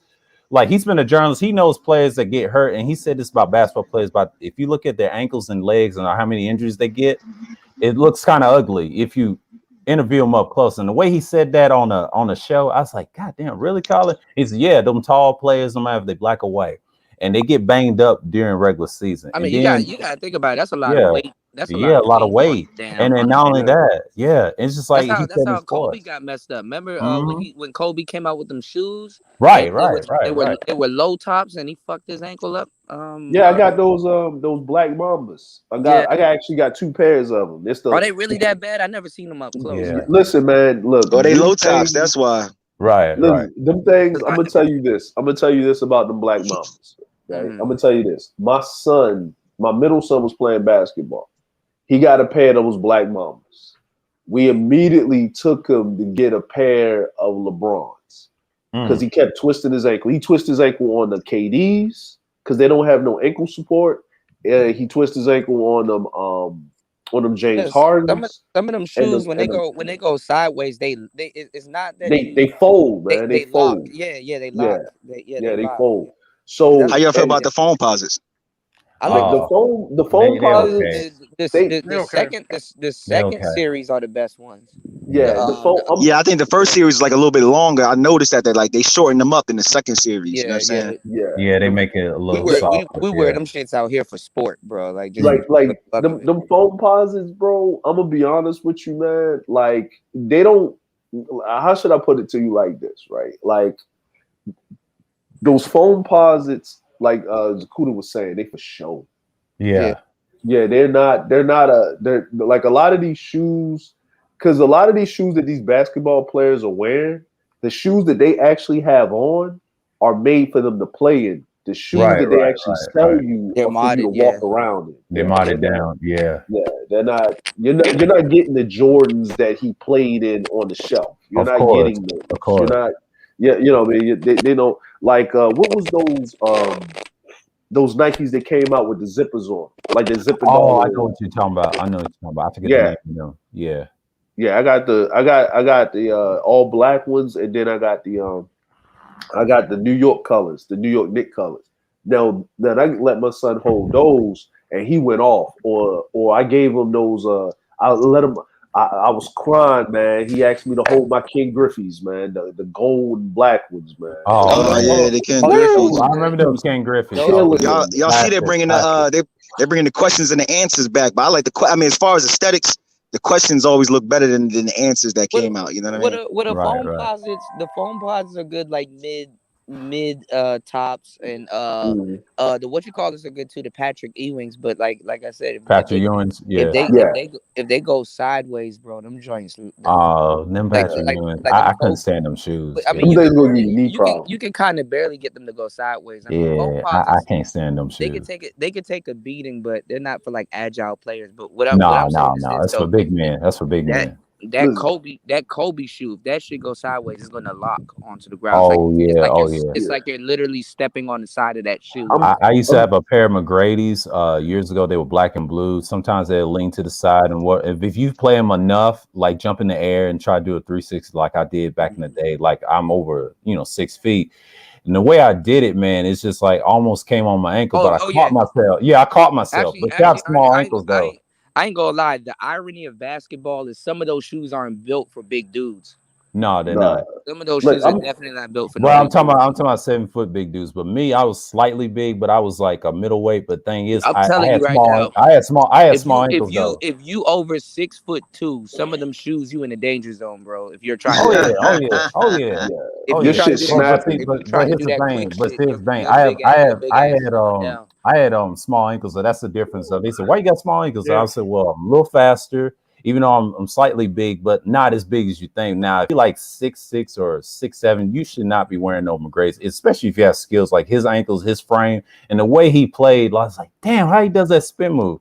Well, he look at his frame. Everybody's not the same, and that's why I've noticed when I got to be 6'5", and I realized not every 6'5" ain't the same. Now, if you're big in weight, if you're not, you can get away with it. See, basketball, what you see today, you got smaller 6'5s. You don't have bigger 6'5s. Like we ain't gonna mention no Well, individual in the space, but yeah, it's really about footwork too, because like yeah, footwork. when you look at how somebody's tall, is usually midsection or legs. Yeah, the legs. Yeah. That's exactly. Thank you. Yeah. Legs, midsection, sometimes shoulder. If your Okay, shoulder, I if never really it's a, looked at you shoulder. get no, it's a shoulder. If your shoulders is straight like mine, for example, like a square shoulder, they said you can be a tight end or wide receiver on the football field. That's what they told me, but I told them tight end because I got little broad shoulders. But I can play receiver. I can do both in safety. But the reason I couldn't play football, I ain't got the hands. I ain't got the leg strength to play. That's the sad part. I can play But see, defense, but I Hey, couldn't play I'm gonna offense. tell you guys something. until Yeah. I really looked at his physique. Somebody got echo. But till I really looked at his physique, I didn't know why Kevin Durant was so good. But he's a big dude, but he's well rounded. Yeah, he's Yeah, small. He's skinny. Yeah. He's got a he smaller frame. You can tell his by the his shoulders. like Kevin Durant And is then like and then not even that. He's well rounded compared to like other tall dudes. Like Yeah, yeah. look at DeAndre Ayton. He's well rounded. He's just small and younger, but wait till he gets in great shape. And Giannis Yeah. is well rounded. He did deadlifts at that height, and then when he got big, I was like, God damn, that Yeah. nigga's huge. I'm And the like, way he's Giannis, proportioned, man. so Giannis is I haven't been following sports. I actually get hip and when I talk to Mace. So did they trade Kyle Kuzma? They not yet. I don't listen, believe. man, I'm gonna be honest with you, man. Like this is what the problem. This is the problem, right? This is the problem with the Lakers, right? Mhm. Right. And Go ahead. I already see what the problem is, right? Mhm. They need to Right. get rid of AD. Yes. I Thank you. thought he was good. Like No, bro. Nah. He got to go, bro. And I'm He gonna tell gotta you go. why. I'm gonna tell you why. He got his ring, right? He got his ring, but the nigga always hurt. Hurt, injury Yeah, prone. Nigga, Yes, the nigga he's a like big the nigga, always niggas, injury prone. Like, he, take care of your health, man. so the problem is but Kevin Durant's the same thing, right? Yeah, And thank this you, thank you. and, Yeah, and people don't get this is that when you're that tall tall, and linky, linky like that, like AD is damn near 7 feet. Kevin Durant is damn near 7 feet, right? and you can look at their proportions of the body too. And the Yeah, reason, and they're wiry, man. They're like yeah, yeah, like if Kevin Durant and AD was playing back there with Kareem in them, and with just nothing but white boys in the NBA. Will, yeah, they got Yeah, destroyed. Look at they Giannis. He destroyed. could play back where Will can. Look at his physique. I Yeah, said this I'm like, he earlier can about play that in the example. Indies. Yeah, and the way he's Yeah. built, that's how he won that championship. That size, that sheer, that long arm. You better sit your ass down. He could do martial arts with that type of body, man. That's scary as fuck. I would not hit that man. Like, that man will wrestle you to the ground. He's like, ah. He's just strong, and you know what I'm saying. But KD, like the The problem with Greek AD, god.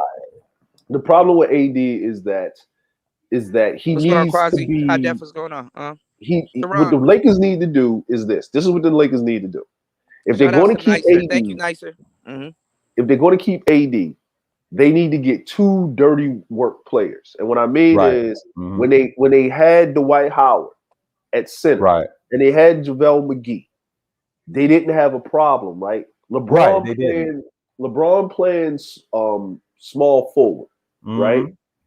LeBron just need to be the fucking point guard. Just put him at the point. Get you a shooting guard. Right? Get you a shooting guard. Oh, I see what you're saying. So keep Yeah, LeBron kind of like a Yeah, backup because he's gonna get mhm. buckets anyway. Okay. Yeah, he can rotates, snap right? that. Yeah, he can snap that and do his little shit. Yeah. You know what I'm saying? So he can do his thing, but he going to control the offense because there ain't nobody on the court smarter than LeBron. Even the coaches ain't smarter than LeBron. Right. So, He's pragmatic. That's right. That's right. That's right. You know what I'm saying? So let's just like That's why I try to tell Kuda about his Zodiac. That's an example. Him and that analyst I told you, Colin. You know what? Studio, man. Come on, man. You know what? I think that is funny when you have like a player that's actually smarter than the coaches. That is kind of funny. No, but I'm gonna tell you another person that was like that in football. Peyton Manning is the same fucking way.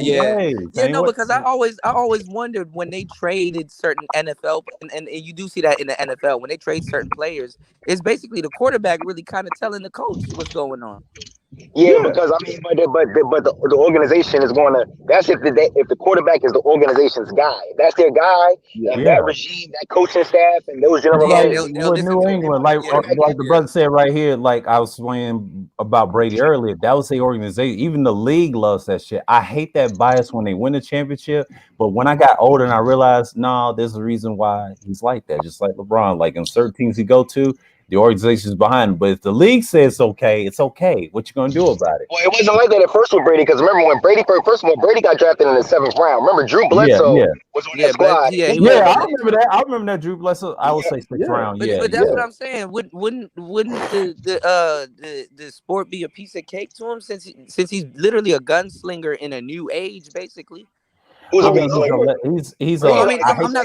saying he's a gunslinger, but he came up around down that era, But he's a legend in his own right. And a lot of people say he ain't, but I understand. Because I remember I wouldn't necessarily say Tom Brady is a gunslinger. When I say gunslinger, I'm talking about fourth quarter. I'm talking about fourth quarter Brady. That's the You picture a ball, and you're down a little bit, or he's a little bit behind. Like if you're 3 points behind, or a touchdown maybe or something behind, Brady is dangerous in the fourth quarter. Oh yeah, no, because a gunslinger. The difference between Brady and a gunslinger, Brady, he's more like he's surgical with. His calculated. A gunslinger is a quarterback who's going to make very risky and wild throws. Like Brett Favre. I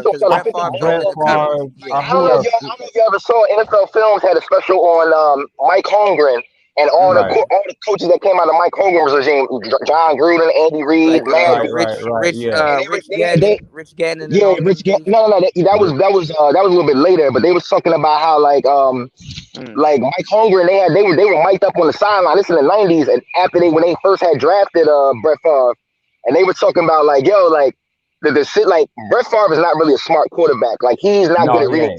No, he's not. No, And, like, yeah, he throws in the coverage. He's one of my favorites, but he's not a smart quarterback. He's a wild Mike Holmgren used to be on the He's a sideline wild like card, yeah. Mike Holmgren used to be on the sideline like, get him the fuck out of there. What the fuck is he like? He used to be over there just coaching. They used to like, go finish him. But then like Brett, the other side of being a gunslinger is Brett Favre would just make some crazy, amazing throws, but then he would He was Brett Favre was a gambler. Yeah, at the end of the season, he would have 27 touchdowns, but he would throw 20 interceptions along with it. You know what I mean? I'm taking Steve McNair was not a gunslinger, but he was like one of those quarterbacks that he does some crazy plays too. I seen him live play one time in Tennessee. But that's how Peyton Manning became good, because he started learning how to be calculated. I tell you the story. I tell the story. When I was in the Titans game when I was young, me and my dad went right in Nashville, you know, like where I'm from originally. I saw Ray Lewis live, right? When Stephen Nair was trying to go for a loss, right, on the play. It's like early 2000, like 2001, right?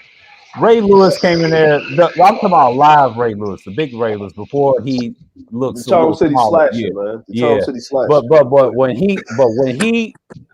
he stuck Stephen Nair when I was a kid, but when he stuck Stephen Nair when I was a kid, and this is like I was in my teens, right? And I said, "Damn, that's a big nigga." And when he stuck the hell out of that, another big man, another quarterback, I was like, "Wow." He stuck Eddie George too.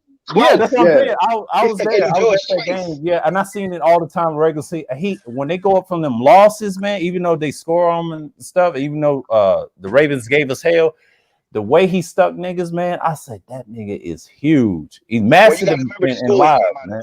Yeah, these colleges. Miami. Yeah, the Hurricanes. That's the U. The U. I love the U. But that's what Ray did. He throw his whole body at you, though. Yeah, he was a big nigga too. In the pros, it's strategic, right?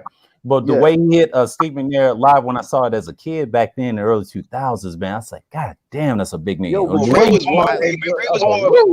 actually, when I saw Ray tackle, he actually did something they teach you in football is to not hit from the don't hit from the waist up. But Ray would always hit from the waist up. But he had enough weight on him. He had enough strength to take tacklers down. What they teach you in football is you got to hit from the waist down for the most part. You know what I mean? Yeah. But Ray, he was just a beast with it. I mean, he came out of Miami. That's the thing with football is like a lot of the colleges, like the difference between college basketball and college football. In football, depending on what region you're in or what school you go to, they have specialties. Like Nebraska was always known for producing great running backs. Miami was always known for producing great running backs, great linebackers, great safeties, or whatever. So depending on what school you come out of, they're going to teach you certain things. That's why you see a lot of the great plays. Like you're like, damn, how the hell does Alabama just keep producing their wide receivers? That's just what they're known for. You know what I mean? Right. You know, like I'm gonna say like this, man. Is if I was to name the quarterbacks that I would consider gunslingers, right?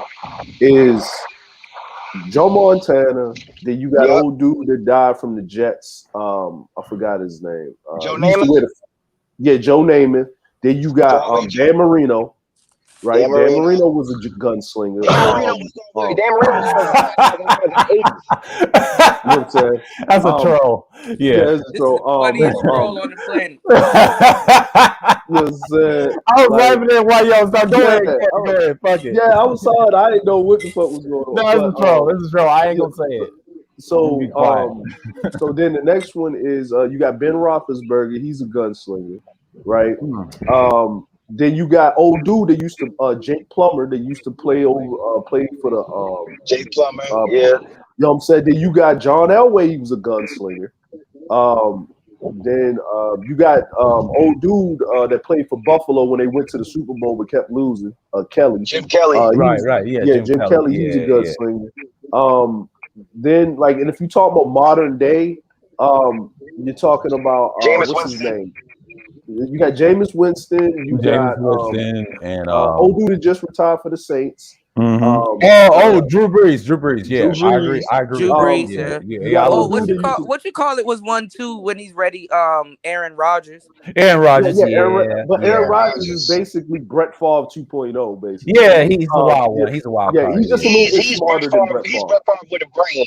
He's Brett I, Favre's yeah, brain. Exactly. Thank you. Brett Favre with a brain. it's something about wearing them colors.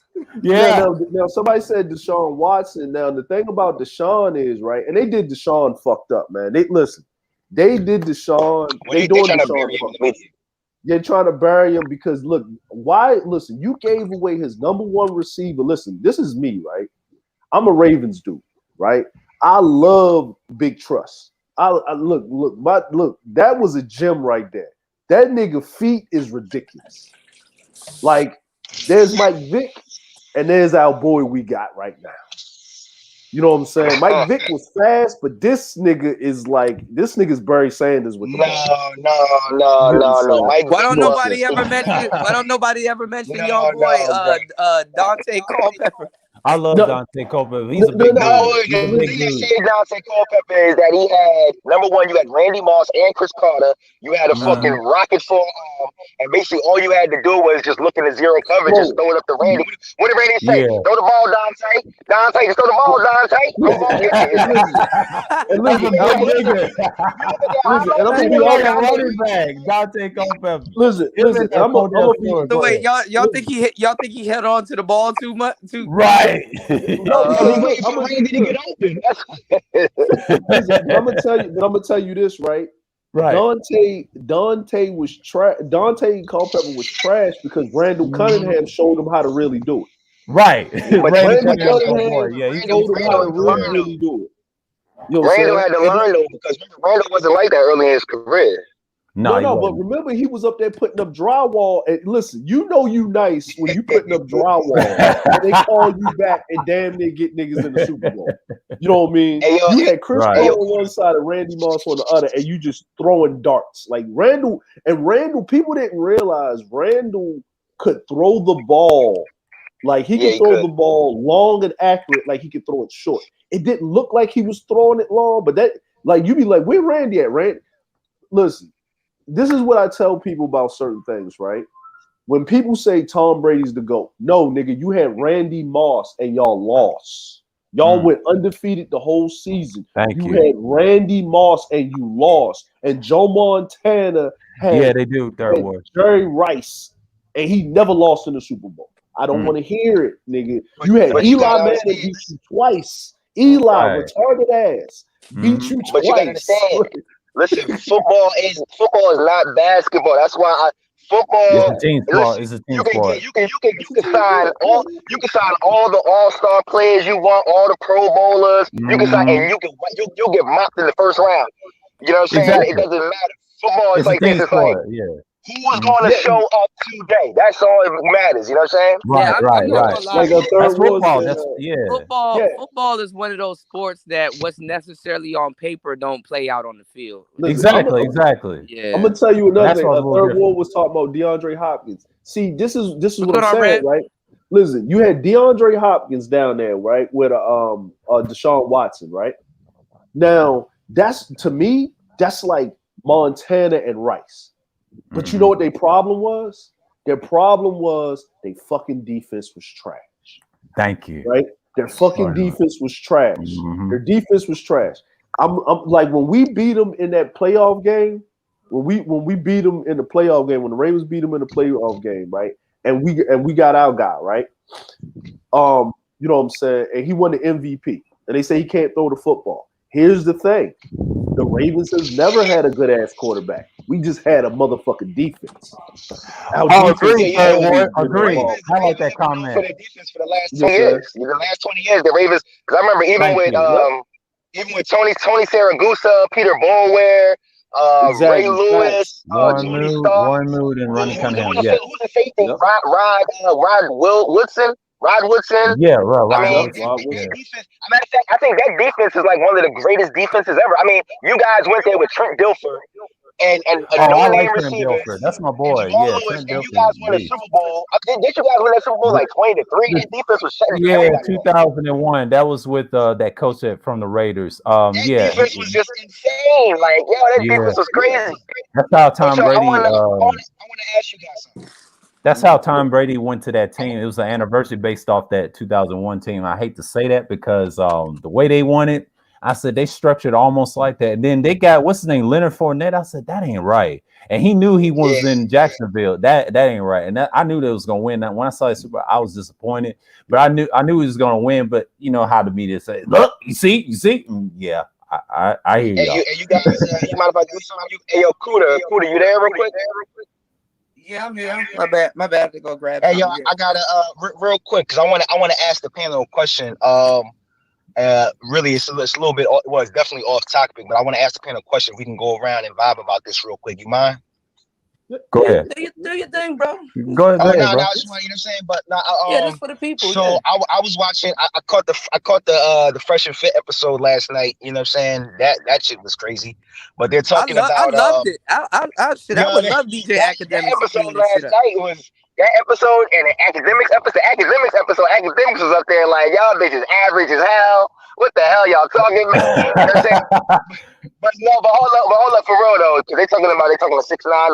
Now listen, because and Kuda know, like I feel like Kev and Fresh and Fit, I had a nigga argue with me on Platinum Stream. Like they're not Academics is like right at home. Yeah. I was saying that, you know, I feel like Fresh and Fit and Kev, they're like universal manosphere. They touch the white manosphere, the black, they touch everything, you feel me? But my thing is this is like, I feel like, to me, like Kev is blown, you feel me? And I feel like Fresh and Fit, they're about to blow the top. I feel like Fresh and Fit, they're about to get to a point where we're about to see them on fucking TV. And those the red pill views and thoughts that we all share in this space that we all know, a definite spotlight is about to come down like a motherfucker. I want to know from everybody, where do you feel like, number one, how do you feel like the world is going to take in the philosophy, and how do you think that they're going to respond to it? Well, bits and pieces. I'm gonna tell you right now, the best thing that they're doing is hooking up with academics and like Wack and Takashi and all them other people, because hip hop does need to be in the manosphere. Hip hop has been regurgitating manosphere talking points for a long time, and vice versa. You know what I'm saying? But right. It's gonna take it to another. This space is not ready. This space is not ready for that. For the next level, yeah. But it can elevate this space. So it's about to be a reset, bro. Like a lot of these niggas not gonna be around no more. I told y'all this was coming. I literally, but man, bro, I remember I was telling you, I was like, listen, when you was on, you was doing a stream last week before I said Kuda, O'Shea needs to go on to Fresh and Fit because he got to get out. He got to get out of. What's holding him back is that he in Poland, and he's over there. I mean, but he'll come through. Yeah, he has to get on there because I feel like. Go ahead, my fault.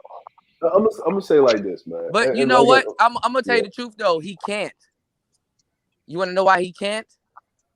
Because he's about to be a doctor. Facts, so I agree. No, not that. Not that. Creatively, they're going in two different directions. Fresh and Fit, Donovan Sharp, Fresh and Fit, Donovan Sharp, Coach Greg Adams, and all them other people. They going in the O'Shea not going in that direction. O'Shea wants to take it in the direction. I'm gonna put it to you like this, right? Right? Okay. Remember Kings of Comedy? Right. I remember. Okay. Remember Kings of Comedy? That's true, Third Ward. I understand because a lot of people don't want the manosphere split. But there's gonna be this is the trap house, bro. We gotta go mainstream. Yeah. Way. That's why I was talking about self-sufficiency. But listen, I'm gonna say this, man. And this is what it really is, right? Remember Kings of Comedy, right? Mm-hmm. Go ahead. Okay, so you got Bernie Mac, right? You got you got Cedric the Entertainer, you got DL Hughley, and you got Steve Hart. Hold on. Okay. Before you make that because I know I think I know you are a smart guy. I think I know where you're going with this. Yeah, I know. So, go. Let him finish. DL is kind of next on with Cedric and Steve. Cedric was funny, and I like Bernie Mac. Funny. DL was kind of borderline at the time, but DL's funny as hell. But Bernie was really the star. Yeah, but Bernie and Cedric was my personal favorite. Yeah, Bernie. Cedric does the bare minimum, but he's good. Yeah. Cedric is funny. I'm gonna say like this, right? and this is what I'm saying about, you know what I mean, that the space, right? And the reason why I say the space, I don't, you know what I mean, I'm not a part of it to that I'm not a part of it. So I don't, you know, say it to that point, because then if I'm saying it, then that means I'm a part of it. So I'm just saying the space as in a respect factor, right? Mm-hmm. Is in the space, right? What's going on, Kat? Is if you have like the Kings of Comedy. Remember what Bernie was saying at the end of, like, in the middle when you would watch the Kings of Comedy DVD. He said, "I'll be nice. I just want a show too. Just give me a show." Remember he was saying that, right? And everybody thought it was a joke, but it's not. Yeah. It was true, because and then when he got his show, I felt that his show, myself, was actually bullshit, because he needed to be on HBO where he could cuss. Yeah, he needed a hardcore show, not like a He didn't he couldn't have a show like that, right? Because he needed to curse, but I understand he got kids up there, right? Now, why did Steve look at Steve? Steve is all over TV, he had his talk show, he does Family Feud. He does all of this stuff, right? He's marketable. He's marketable, but that's where he started off at. Remember, he started off on the white side of comedy anyway. Right. Just like Dave Chappelle. And then Ari Spears broke it down over at Vlad. He said a lot of niggas don't know he had white fans before he had black fans. He said that on he said it on DJ Vlad. No, this is what Ari said. I like Ari Spears. Shouts out to him. He said Dave had white fans before he had black fans, and they knew who the fuck he was. Until he had black fans. See, black people so late, you know how niggas are, they start loving him over time. It's similar to Aries. The reason I like them too, they can show you what time it is. No, you know? what you're talking about though, this is the thing about niggas, right? White people will bring. This is so fucked up, but you know how crazy black people and white people are. White people will bring black fans. Black people didn't start fucking with the Dave Chappelle show until like mid-season of the first season. Right. Like that, because Comedy Central was kind of, I'm not gonna lie, was kind of white. But what DeAndre was saying, and he did it masterfully, because this is true. Comedians like Bernie Mac should have had like raw, uncut shows. Yeah. You understand what I'm saying? But they gave him that family shit. Chris Rock. Everybody hates Chris. Bro, Chris Rock, he definitely got suppressed. Oh, yeah. Chris Rock, if he had an uncut show, nigga, got suppressed. Yeah. You understand? Even Chris. Chris Rock was red pill as hell. Yeah. They were suppressing a lot of uncut comedians with family show. Could you imagine Patrice O'Neal doing a family show? Oh, wow. Yeah, I like Patrice. He's pretty cool. No, but you can never picture him doing a They family weren't show. putting Patrice on. They weren't putting Patrice on TV. That wasn't happening. Yeah. Patrice. Matter of fact, Patrice himself on being as honest and as authentic as he could be. He always said, he was saying, I remember one time he was telling a story about how Spike Lee put him in that movie 25th Hour, and he was saying that you know, Spike just put him on there. He didn't go through the agent enough. No, he didn't go through. He'd say Spike put him on there. So when Spike reached out and asked for another favor, he was like, "Listen, man, you got to go through my agent. I can't be cut my agent out the deal." You know what I'm saying? And he was like, he didn't understand how it worked in Hollywood, but he was like, he understood them, because after he said that, Spike was like, "Oh, you can't do it? All right." And he just hung up the phone. But the ones that should have got family shows, they kind of didn't. Like Cedric family show. That's a family show kind of comedian. I'm not even gonna lie. I like him, but he's more family show oriented. Kevin Hart. Yeah. Same thing with Steve Harvey, family show type of guy. Yeah. You know, but yeah, they did. DeAndre, he was right. Yeah, just DeAndre, make your point about they should have put Bernie. I mean, Bernie Mac still did a good job, but he needed an uncut show, like DeAndre was saying like Showtime Yeah, or yeah, yeah. when Netflix wasn't out at the time, but Yeah, you know, yeah. yeah. I just want to expound on DeAndre's point about the comedians. Like he was about to go into like how they got successful. Yeah, Steve Harvey was very marketable, and he had a good point that why they picked him. And you know, it's just some people just No, want to watch him. they did right by Steve They Harvey. did right by him though, even though he Steve had a little Harvey, hiccups there and there. So you know, yeah, Steve Harvey's a professional guy. yeah. So they can tolerate him instead Yeah. of Mike DL. Epps needed an uncut show, but Mike Epps, like his comedy is different. He's more of an in person. He's funny in Right, person right, than right. people He's in fun in stand-up. person. Yeah, Like I've Don seen Aries. I've seen Aries Spears in person on New Year's Eve in Atlanta, Aries is and actually funny. yeah, he does all the impressions. My mom said we went with my mom and my aunts to a comedy show, and it's the first time I've seen a comedian like that. But he was funny too. He explained Well, that's how he because lived his life, Aries. man. Remember, Aries came from Saturday Night Live. Yeah, and Mad TV. Yeah, that's Yeah, why I Mad like him and TV. Yeah. Chappelle. I like Wait, a was he couple of on Saturday? comedians. He was on Saturday Night Live, right? I'm not tripping, No, right? Mad TV, Mad TV, Mad Mad TV. TV, Okay, Mad yeah, yeah. TV. What See, happened to he's one. Mad TV? Oh, you know what happened. It's just a reunion. He said the same thing all the time. Like, you know, like same with Eagle. It was a good show, similar to Comedy Central, but see, he had a mix of black and white You fans. guys remember He's, Stewart? Right? Yeah, yeah, yeah. yeah, all that. And Miss Chun, was it Miss Chun? Yeah, He all looking that. like a man, and But Will Sasso. yeah. Shit, I didn't even I forgot. Nobody remembers Louis Anderson.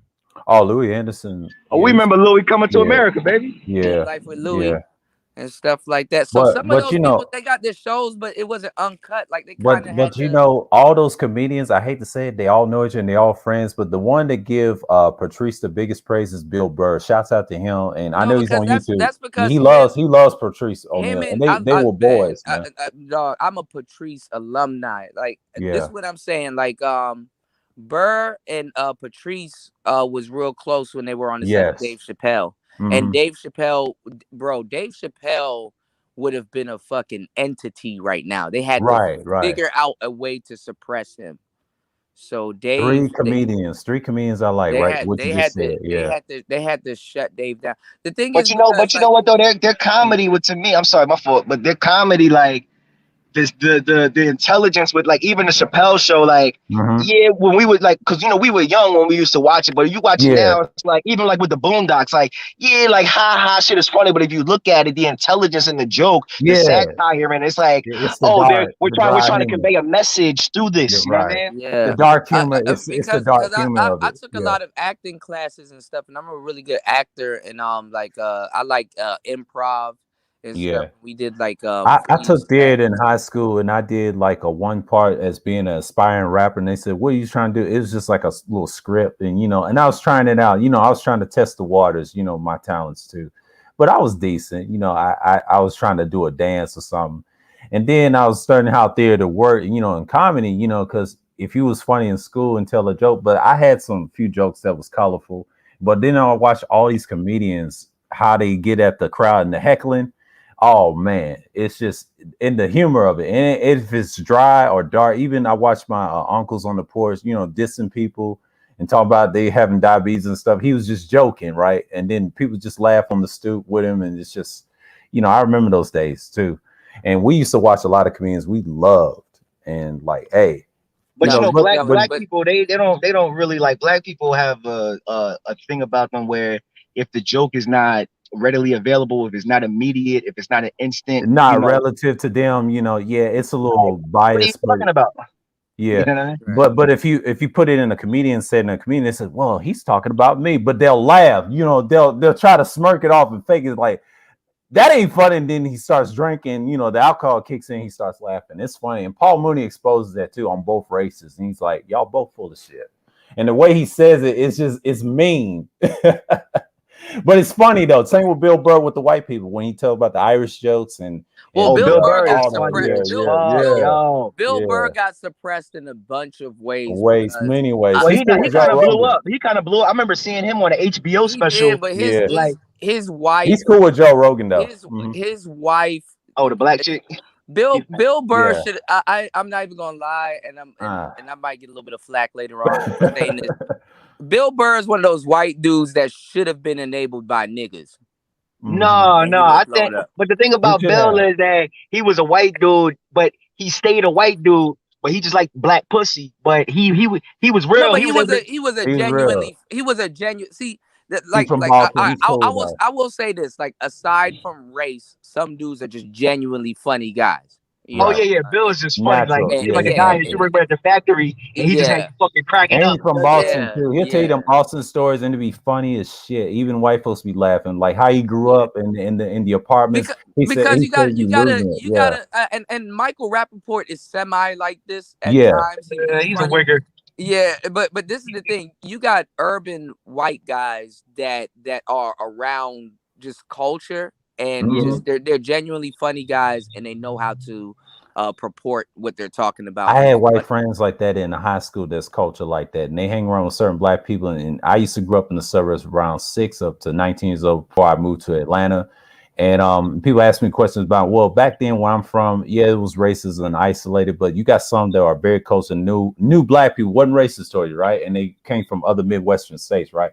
And the way they tell jokes is colorful, kind of like us, but they fit in. You know, it didn't matter. If you was naturally funny, they'd fuck with you. And if you was on the comedy stage, they knew who you were. Man, that's why I kind of like Bill so much. I mean, he's so Well, relatable to I me. ain't gonna lie, like up north New York accent, In Boston, yeah, semi Jewish Boss say yeah, white, angry all the Boston, yeah, time. white yeah, dudes are fucking funny because Funny as hell. they got a aggressiveness to them because their yes. language is kind of And the snobby, Italians but too. it's Yeah, snobby. yeah, Yeah. I grew up yeah. around You those guys ever people. heard that joke when he was talking about when he was living in New York City?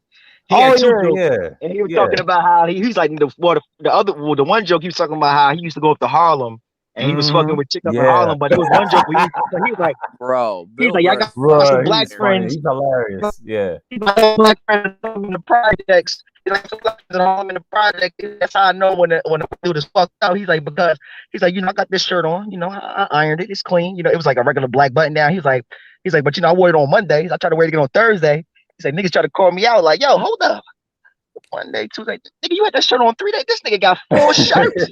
He's like, this nigga got on 4. This nigga only got 4 shirts, and he's like, the niggas clowning for an Yeah. hour. You feel me about Yeah. it? You know what I'm saying? But I'm like, yo, that's real black shit. Like niggas will clown you if you know what I'm saying? Yeah. Like And that's then real shit though. But that's like, in the Baldwin, he had a joke about going bald, whatever. Like when he was young and when he had a head full of hair. When he said he had red hair, he's a redhead, right? A ginger guy, right? yeah, And he man, tells with those freckles. jokes, and the way he explained, he said, if you're losing your hair, he's like, I'm losing it. I'm like, oh, I'm losing it. He said, like he makes fun of a guy that have a bald spot or a horseshoe hair. I was dying. I'm like, that shit is so true. And niggas be stressed out with their head. See, pick on you on the littlest shit. Bill doesn't care, no punch. He said, motherfucker, I'm gonna be me. I'm gonna talk about this bald And headed Cuda, joke. And Yeah, it's just funny, man. he's the podcast OG. Because remember the Billboard Monday Morning Podcast, yeah. that shit goes back like Yes, 2008, All of them, 2007. all of them. Patrice and Anthony and Opie, they Black were, Phillip, yeah. And then you got Beige Phillip. You had your you did have your Howard Stern, but that was Dante like more Nero, X-rated. And then you had like you have your Tom Likas. Tom Likas. Yo, Yeah, when Patrice used to be on when they used to be on who's on our Opie and books? Anthony, Oh yeah. when Who gets more chicks, blue pill or red pill? Red pill. yeah, probably Red Pill, like definitely Yeah, What's Red going on, Pill. Destiny? red pill. I was saying when Patrice used to be on Opie and Anthony, and like I used to, even though they used to do the relationship talk, they used to talk about regular shit like movies and shit and music. Yo, they used to be going in on one day they went in on Lady Gaga. Yo, that shit had me fucking crying. They Yeah, was talking. They rah, rah, rah, rah, like, yeah, this shit is hilarious. Yo, they was going there. Yeah. every single response was rah, rah, rah, Producer's like, bitch, shut the fuck up. He's like, she on stage all drunk and high, like, this is for you. Oh my god. Yo, Patrice was ahead of his time, and now they got the beige fill up because they said black. They had the beige fill Patrice up, would have ran the manosphere, bro. but Oh, listen, yeah, he fit right in. to me, Dante is carrying it, and I fuck with Dante. But my thing is that it don't got the Black Phillip just had that bite to it. You know what I'm saying? It had that bite. Beige Phillip is more calm. It's more calm. It's like it's Yeah, dumbed down a little bit because yeah, and Dante said it. Dante was like, Black Phillip was more the red pill rage. He didn't say that. I'm Mhm. paraphrasing. He's like, yeah. but Yeah. Black Phillip was more the red pill rage, and my show was more the afterwards of that. But I'm like, nigga, some that rage is a little contagious because I go back and Mhm. listen to some Black Phillip, and I'm like, yo, this nigga Patrice is fucking Bruh, spitting the Black gospel. Phillip, Yeah. You know what I'm Black saying? Phillip was super powerful. Yeah. It was super powerful, and shout outs to Vaughn. I gotta hit her up to see if she's doing well. Man, I miss Patrice, bro. I really Yeah, do. I do too. Yeah, he's a good dude. I I've seen really some of do. his comedy, but I wasn't entrenched him like that. But he's a funny dude. People praise him a lot. Bill Burr praised. He said, "Man, if you was in his lives, comedy in real life, boy, he is a funny dude. He is a funny Patrice is the reason why I really Yeah, started Bill Burr. podcasting. Patrice O'Neill was the reason why I was like, you know what, I wanna really podcast because you know what I'm saying. Definitely I've been around the red pill shit, and he's the reason why I really picked up a microphone, man. Like I was like, you know what, That's man, cool, man. Yeah, yeah, yeah. So yeah. I really, and then my friend Jermaine, who's been around all of them, now he's out in LA and stuff. He met Dave Chappelle. He was in Coming to America too. You know what I'm saying? He Yeah, played you he told us played the that. son. So like I was around the whole comedy scene. I was in his entourage at the time. I was getting pussy then too, and it was just I just man, I just have a like comedy is just a whole different a whole different thing that I hold dear to my heart also. So I was like, you know what, man, I like Patrice O'Neill. I like Tariq Nasheed. I liked a whole bunch of people. I was like, you know what, I've been in this red pill community and stuff for a minute, and I was doing other stuff. So I was like, you know what, let me take a shot at podcasting. Mhm. And Mm-hmm. here I am in the manosphere, bro. And Yeah, later Yeah. being later a being on, a being a yeah, podcaster. Yeah, yeah, podcasting is doing big. that nature No boy, matter what that first. Yeah, nature boy, the nature boy series was just me playing around, kind of yeah. figuring out my way, going through trial and error. And then when I really jumped into the manosphere, like a couple years ago, that's when I really started really taking it Hey, I serious. have an idea. What happened if Young Pharaoh went to Fresh and Fit? What would he act like if he was structured? He gonna have to get some of them tattoos removed, I bro. know he is, I'm but gonna I'm Come just tell on. saying, I'm gonna what tell happens you if right they now. structure him if they came to him Young like a Pharaoh on Rolo? Fresh All right, and all Fit. right, all right. This is the problem. Look, I know young. No, no, think Hold on, about hold it, on. like Rolo. I know young Pharaoh. This is the problem with him. Mm. He got so deep into Egyptianomics. That's what we call it. Yeah, yeah. He got so deep into it that Hotepery. a lot. I mean, Comedic science, and it comedic ran. science. No, I'm not gonna lie. A good piece of it, of him, it ran concurrent with the Hoteps. So what happened is like, he gonna have to do a lot of cleaning up of his past and stuff now. Now Okay, that he got American Ego. That's your opinion. Okay. that's now that he got to a certain level.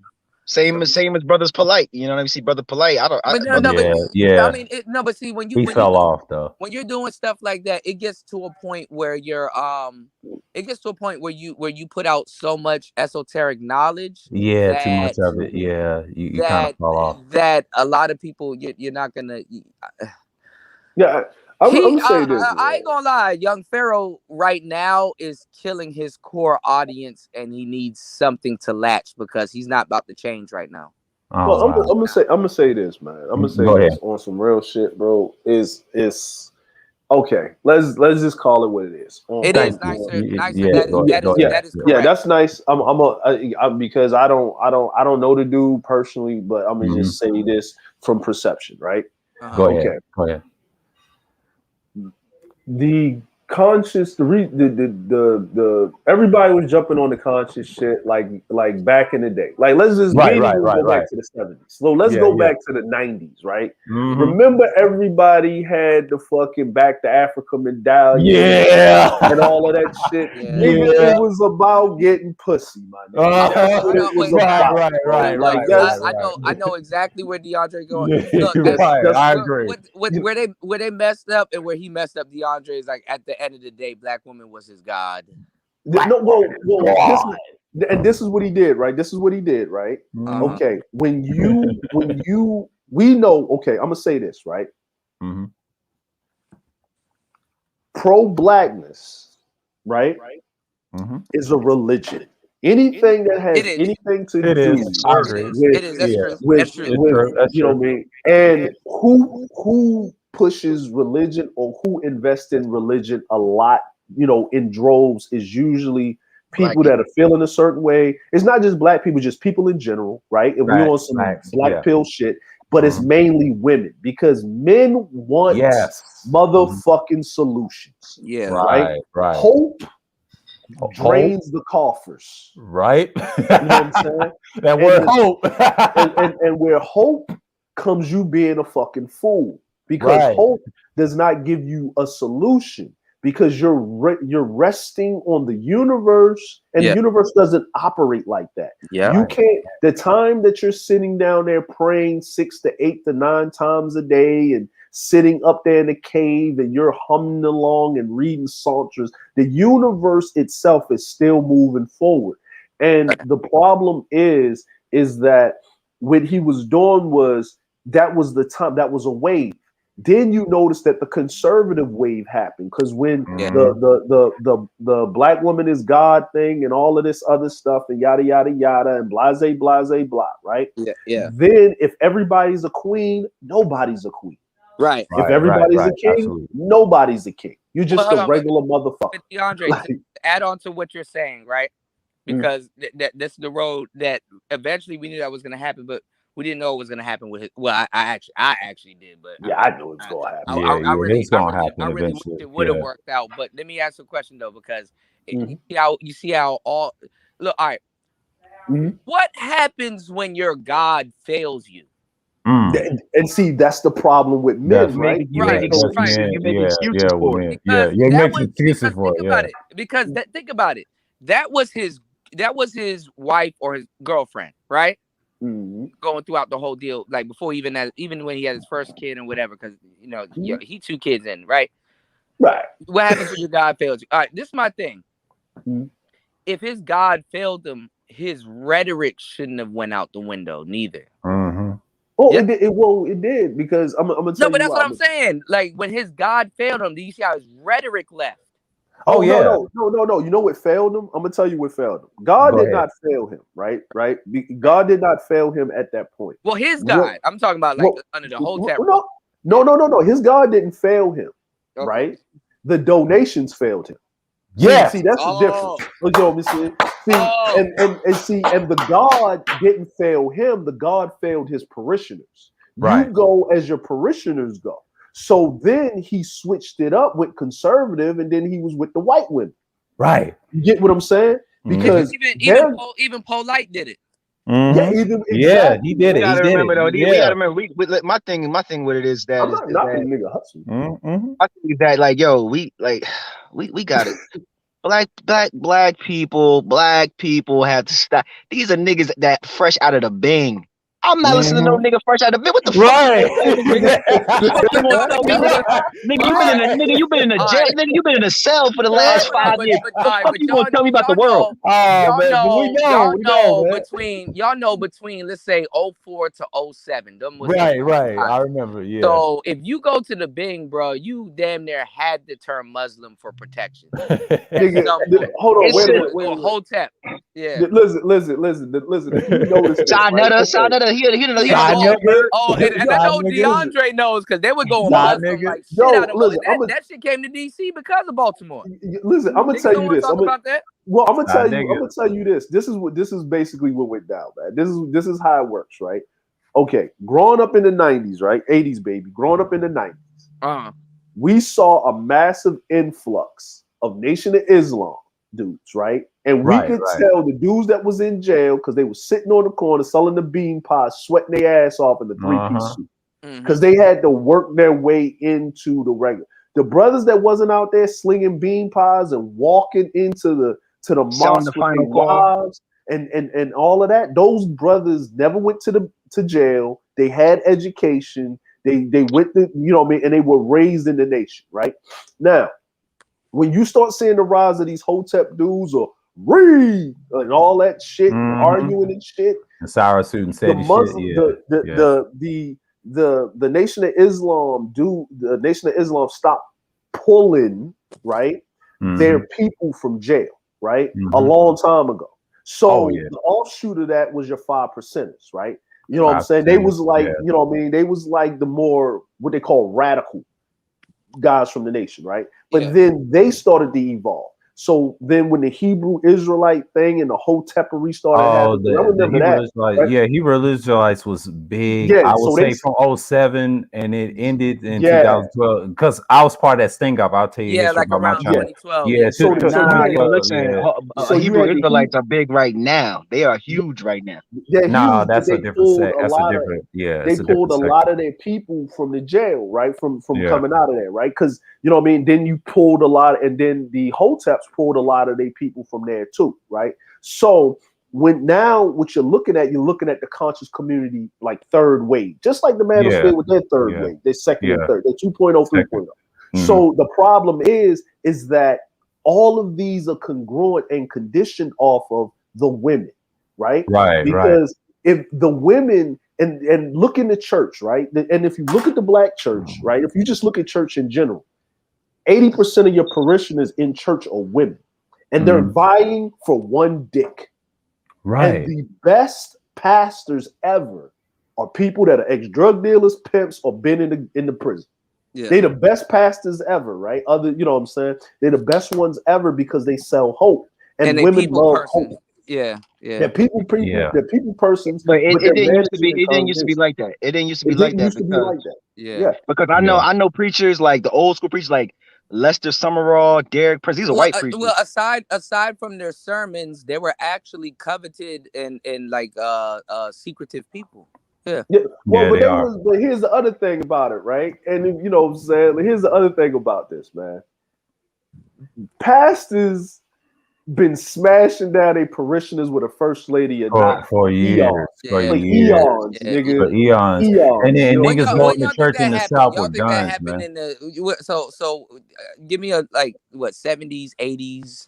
No, I'm talking. No, nigga, the Pope, nigga, I ain't go further back. But if you want to take it, Kuda, if you want to take it back to the South, like my aunt tells me the story when a guy has a gun and go to the church, like he kills the pastor, but 9 out of 10 the pastors carry guns now. You know why? Because I told this old Jamaican lady in Georgia, I said, no, that's just a hatred because if you smash his wife, he come at you. You know, like the pimp game, right? When they do that, no, and his secret. They do that because 9 out of 10, the pastor is gonna have his control regardless. But see, the dude don't realize, you know, the trick, right? And gets upset, get a gun. And 9 out of 10, he don't always win because the pastor gets a gun now. But see, back in those days, it was no holds barred. Now they have protection. I had this one pastor I used to, but back in the day, he leaned into the side, and next thing you know, boom. Back in the day, up north, those and it falls back into why you said that the percenters really got the and they had the streets too at one point. Yeah, because those dudes, especially up in Harlem, they take guns to, they call it Jumar. Yeah, and after they killed somebody, they would take their gun to that person, and they'll say, look, I've sinned. They run straight to the church. Look, I've sinned, and the church would protect them. The church the church is a part of the community. But in the South, though, the reason you got niggas that ran up in the church, like, and the pastors find out if the wife cheat, where it didn't matter because the pastors were pimps back in the day when I was growing up. And I was telling the Jamaican lady, it's still happening now in the 21st century. Well, I mean, that was both races. That was a way to clean it up and legitimize yourself. Yeah.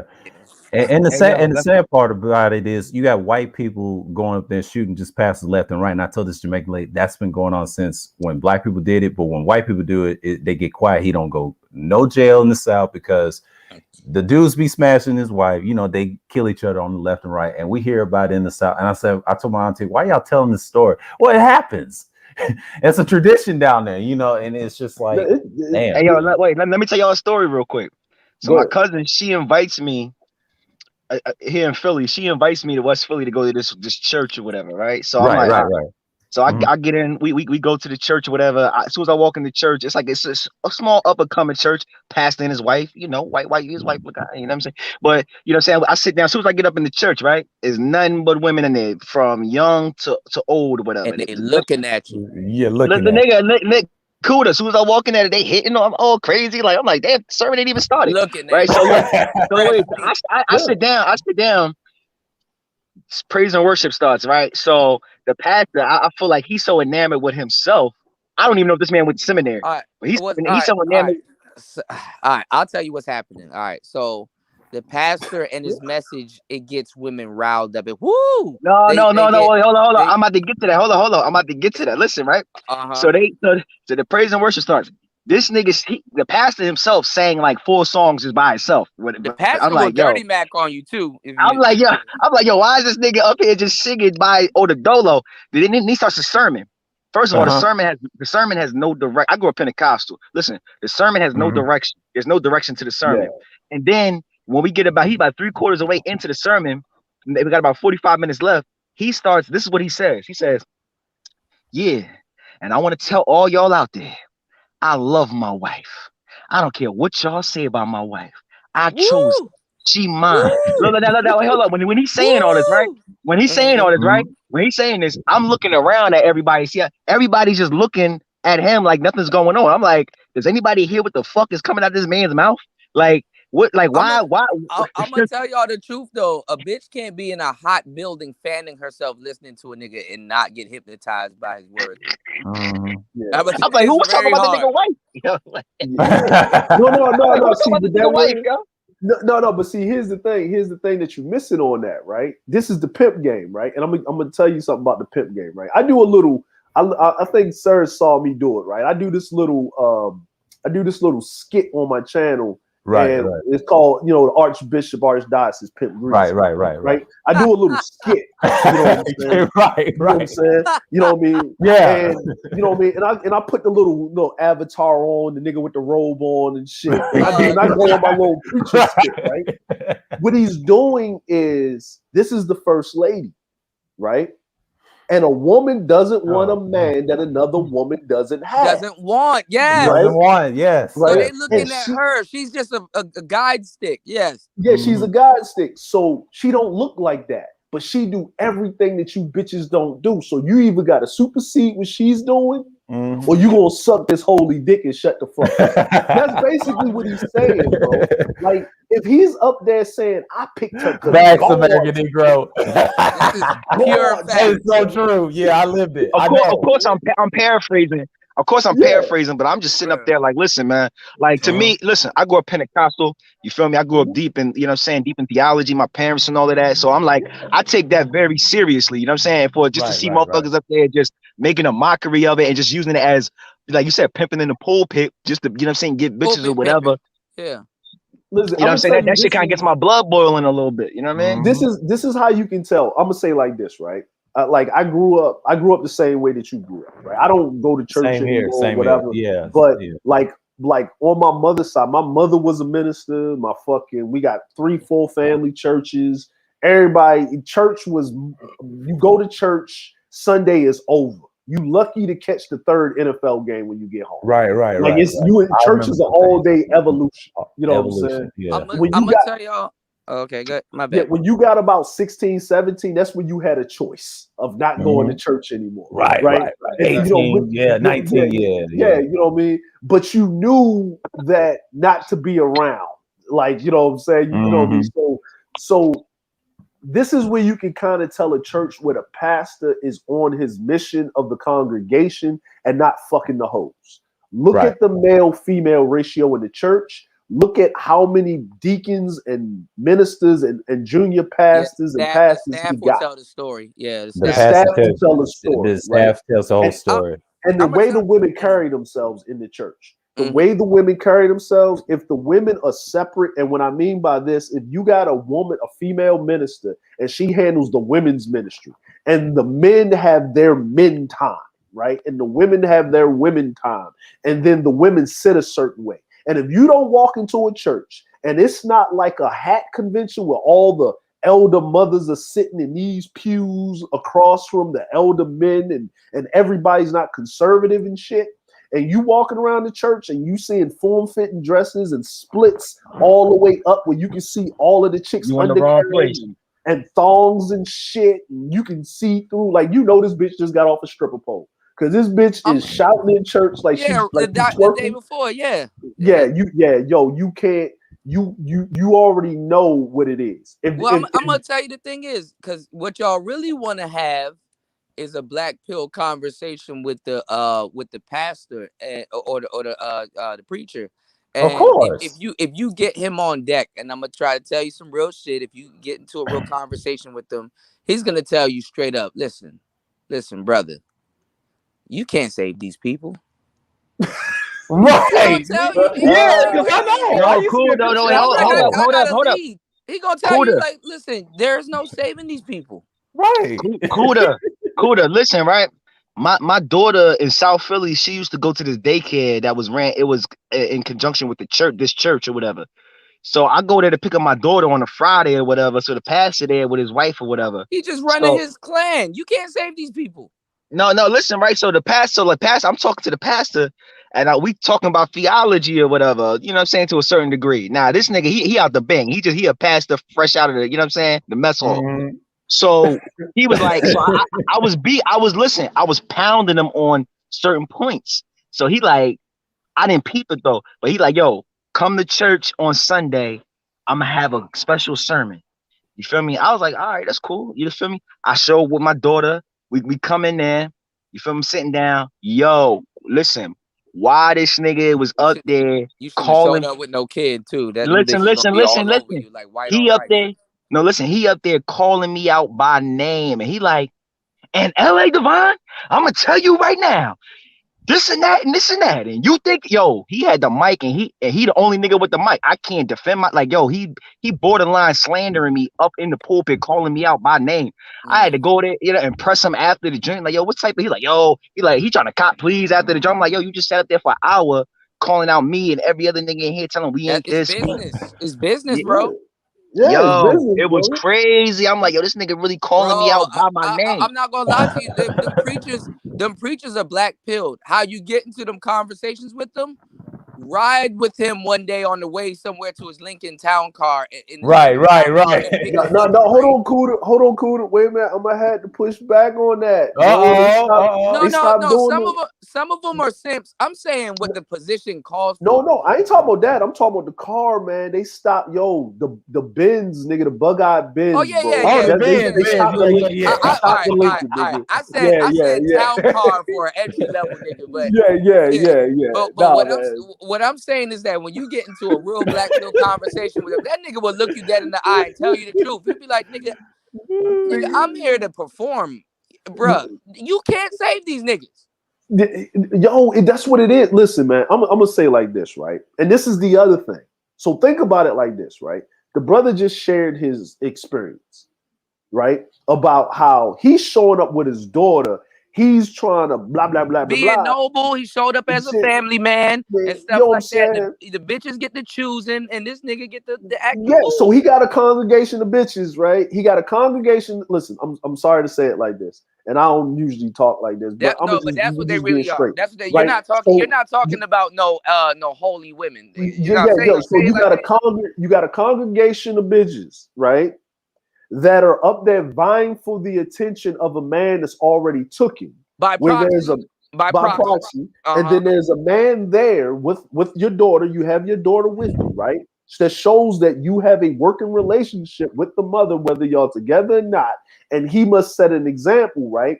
So whatever, to keep these hoes in line, to keep them underneath his wing, because guess what? This is his job. This is his fucking job. Like, and it's a tax-free job. He doesn't pay taxes on his job. Mm-hmm. 501c job. Yeah, 501c chartered. Yeah. And guess what? At the end of the year, December 31st hits, all that money got to disappear. Yeah. It got to go. He can't keep it for the next fiscal year. So every fucking year, he's living year to year. Paycheck to paycheck. Oh man, listen, his wife was up there. His wife was up with the big Louis purse, the big Louis purse, and the crazy weave and all of this. And I'm like, this is a fucking circus. It's a circus, but here's the thing. Here's the most black pill shit for you. The first banks in civilization were churches, temples. Facts. Matter of fact, your banking system that you use right now was instituted by the church, the Roman church, back in the day. The Thank double you. entry Thank system. you. Thank you. You know what I'm saying? Why do you think in the Constitution that they say that it's true? It's just like, listen, the Roman Catholic Church is a little bit different than no. evangelical. No, he's talking about the secret society I'm talking ones, about the the secret. dominant. Listen, I'm gonna say it like this, right? Why like do the you Jesuits think? and all that? Yeah. Like, There you go. let me put it to you like this. Why do you think that in the Constitution they made it apparent that church and state is separate? Right. Because they know how dangerous hope is. Yes. They know it because they listen.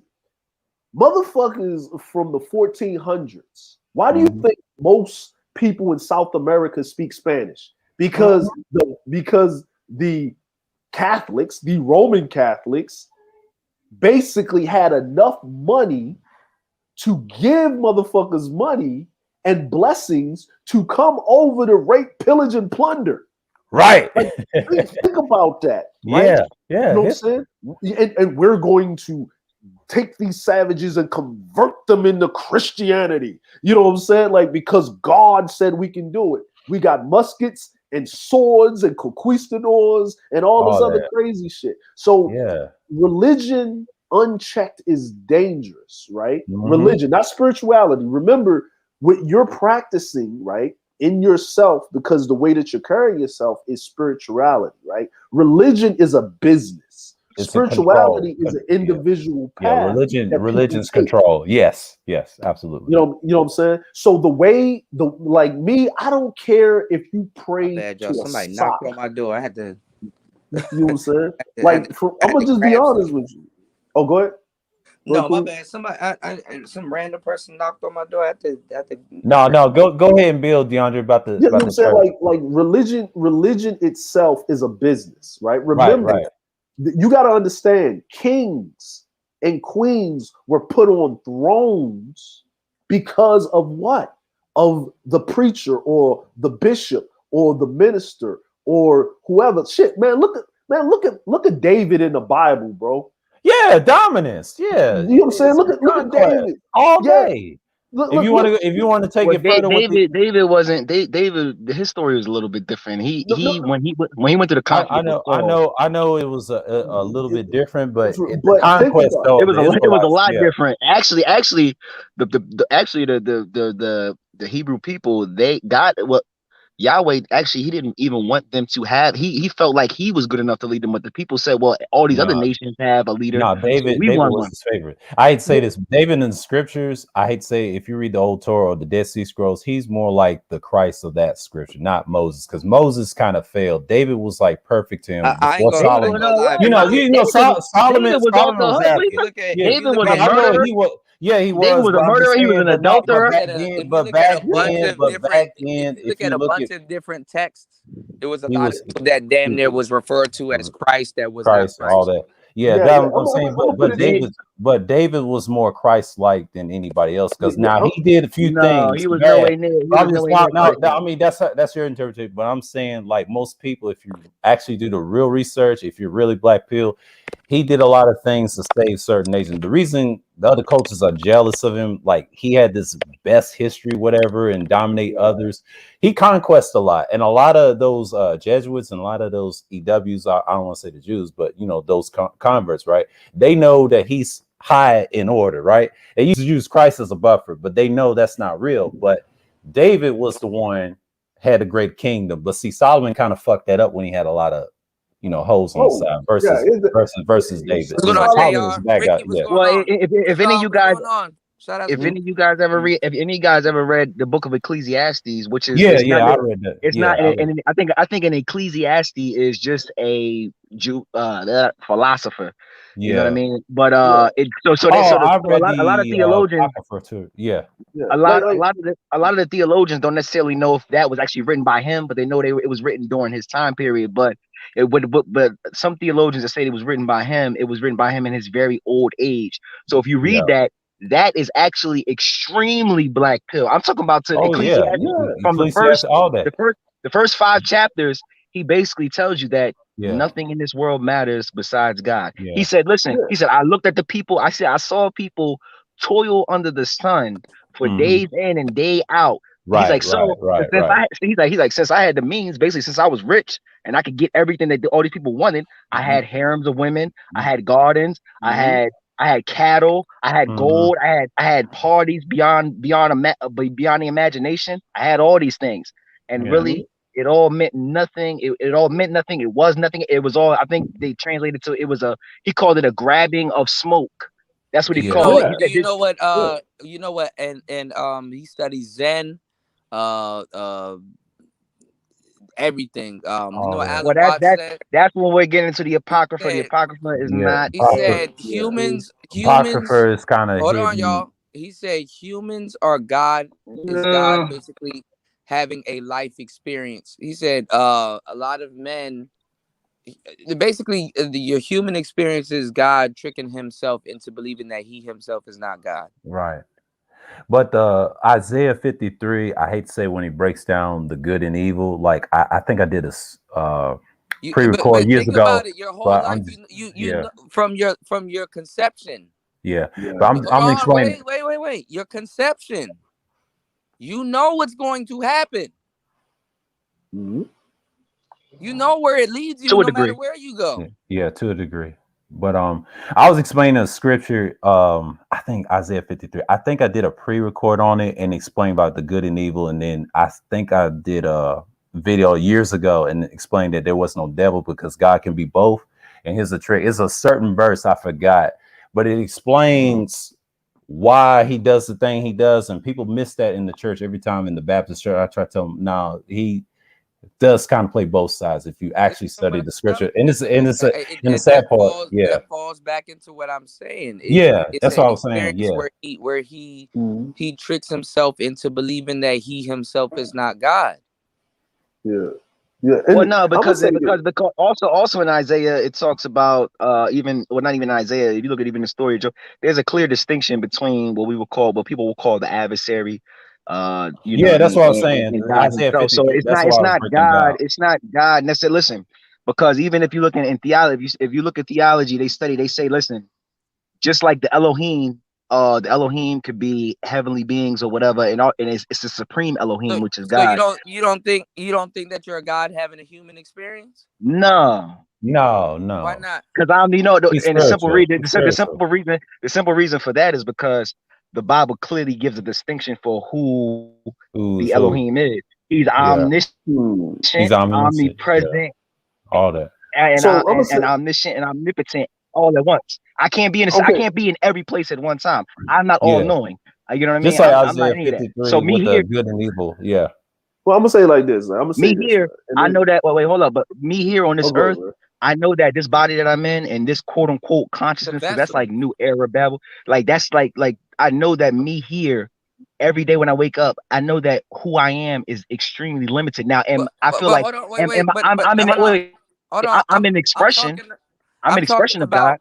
I'm Hmm. talking. I know, like expression wise. I'm talking about like like your being. Like, of course, your body is a vessel, is a vehicle, and a vehicle is designed to get you from point A to point B. But what he was saying was that the being that drives you is God. Is you're just having a human experience.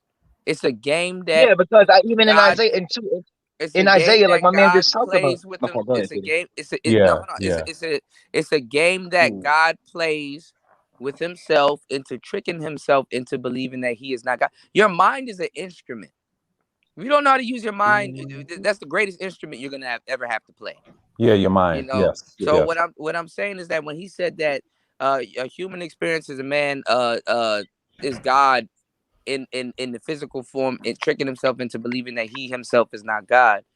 He's not talking about your body, your mind, and stuff like that. He's talking about the driving force behind you. The force as to why you can move your arms and limbs and all kinds of stuff is the same force of photosynthesis and why things Mhm. grow and stuff. Like Well, I believe all those things are things that God has just put into place that you're able to. It's like it's just the software that's downloaded inside of you. But like my man just mentioned in the book of Isaiah, remember I forgot what chapter and but verse it see, is, but but remember, see, remember, wait, hold But up, remember, it's remember, God, wait, wait, Isaiah. God tells software is Isaiah, God software is tells a Isaiah, human. he says, listen, Mm, where were you when I threw the stars into the sky? Where were you when I formed Yeah. man? Right, Where were right, you? right, right. He's talking to man. He said, where Hmm. were you? That's a clear distinction that listen, Yeah, you're not Well, me. You're no way near me. You're no, but nothing yeah. like I'm, me. Isaiah but You're this is well, 53. what I'm I'm nothing Yeah. like saying. me. Hold on, this is hold what on. Let I'm me. saying. Do you Go ahead. focus? Do you focus on growing like the like say if you have a beard or something? Do you focus on growing that? No, it No, just grows no, naturally. no. It just grows It naturally. Mine grows it grow. naturally. All Mine right. grows naturally. Naturally is the word to experience what happens. There's a lot of things that happen that we put natural on, but we do it and we don't think it's not a thought. Well, Does that make sense? wait, hold up. But I understand what you're saying, but compare that to your heartbeat. Do you think about your heart beating, or does it just But beat? that's what I'm saying. What I'm saying is that things happen on a bigger level that we cannot conceptualize because we're trying to fit it into what we have going on. But that's because we have no control over it. It just happens We because have that's just what it control is. over it. You can stop your heart from beating. You I mean, can, but I'm you talking about can, but as your you heart beating, however automatic. many rates per minute.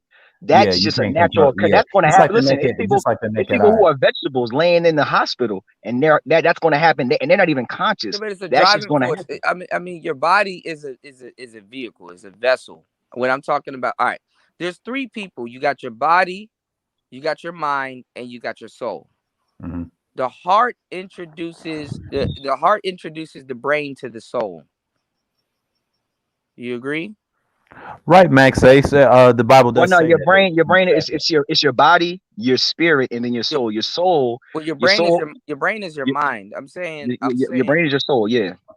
no, your brain ain't your soul. That's your mind. No, your spirit. Listen, your spirit is the driving force. Your spirit is why you're able to have. Your spirit is No, that's your inner man. your spirit occupies the body, but your brain and your heart and the actual body is two different things. Does that make Yeah. sense? Yeah. Like you Yeah, said, but a go ahead. vegetable. All right, like you said, a vegetable. The body's alive, but the brain is what?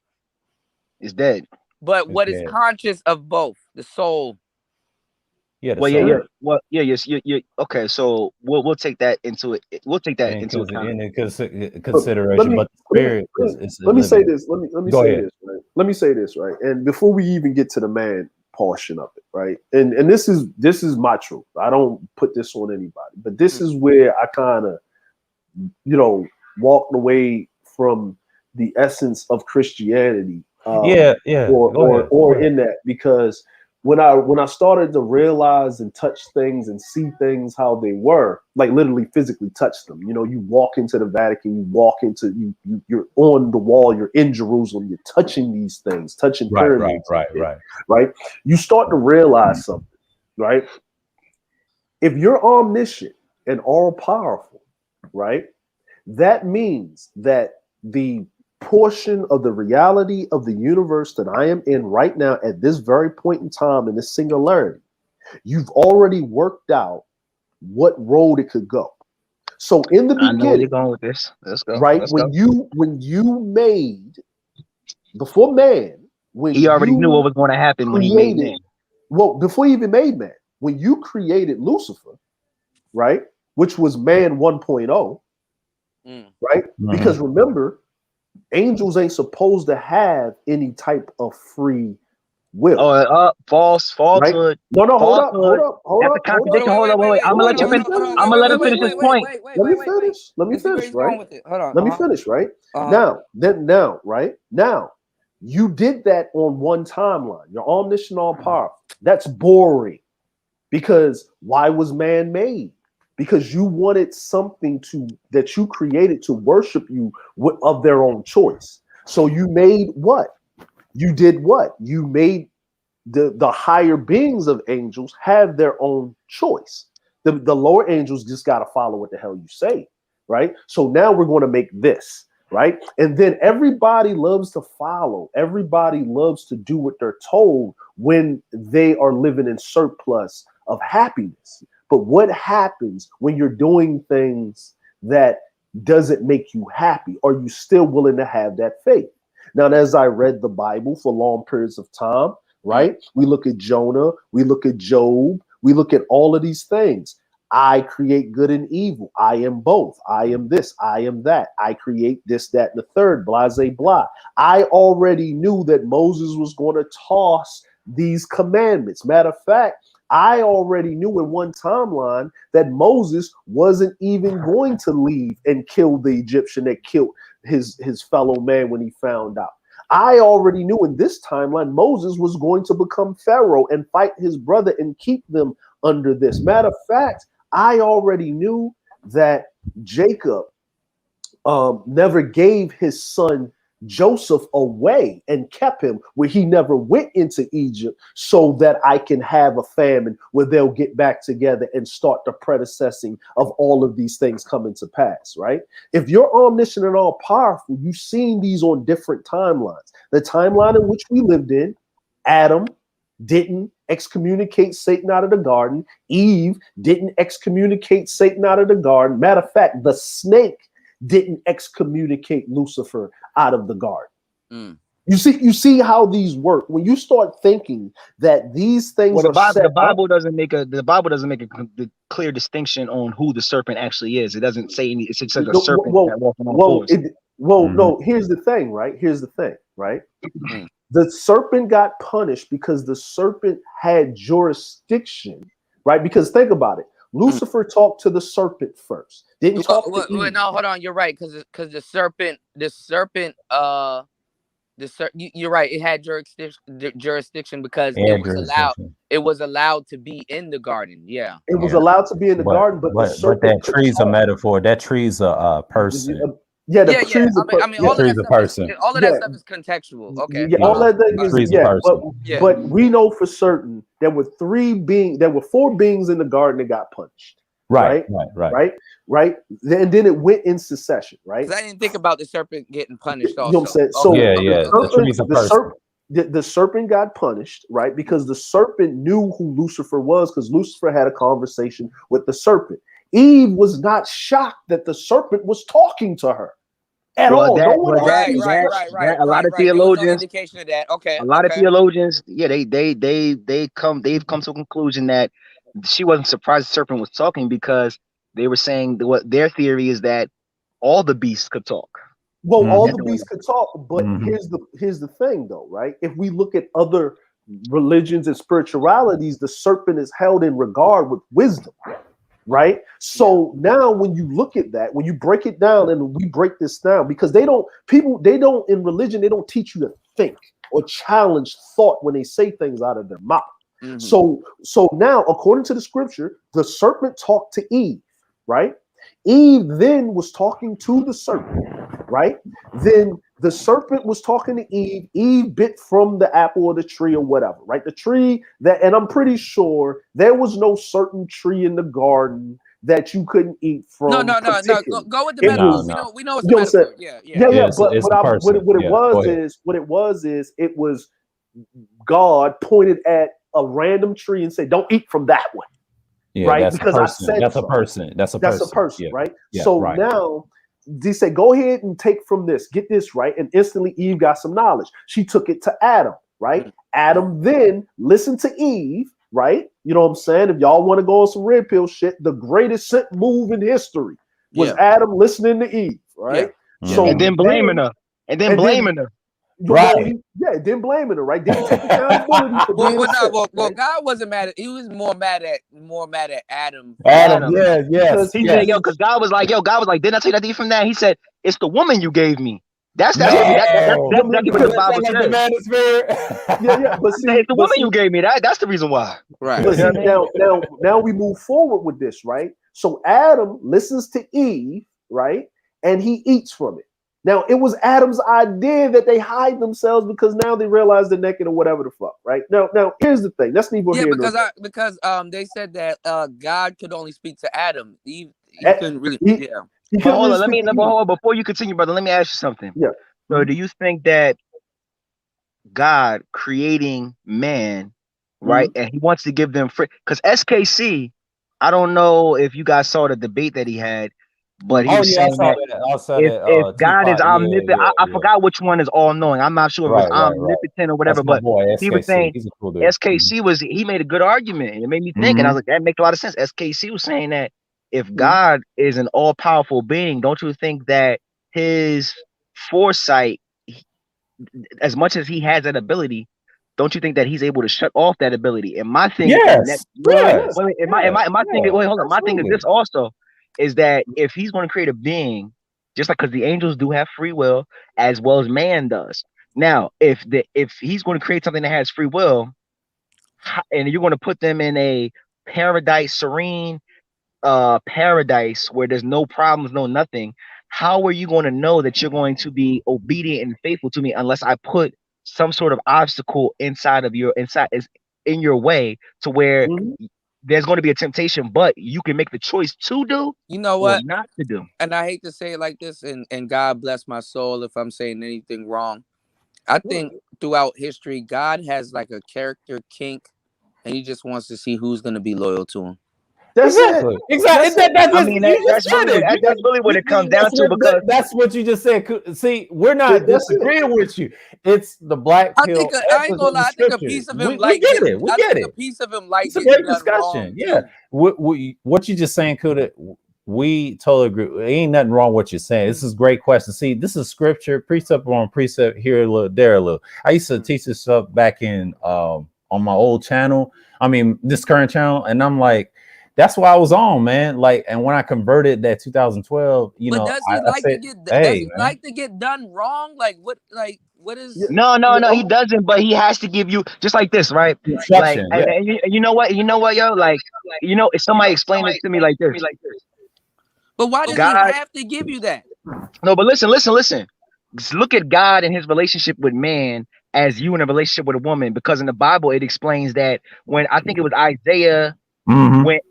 who was the prophet that had to marry Gomer, and Gomer was a whore, and Right.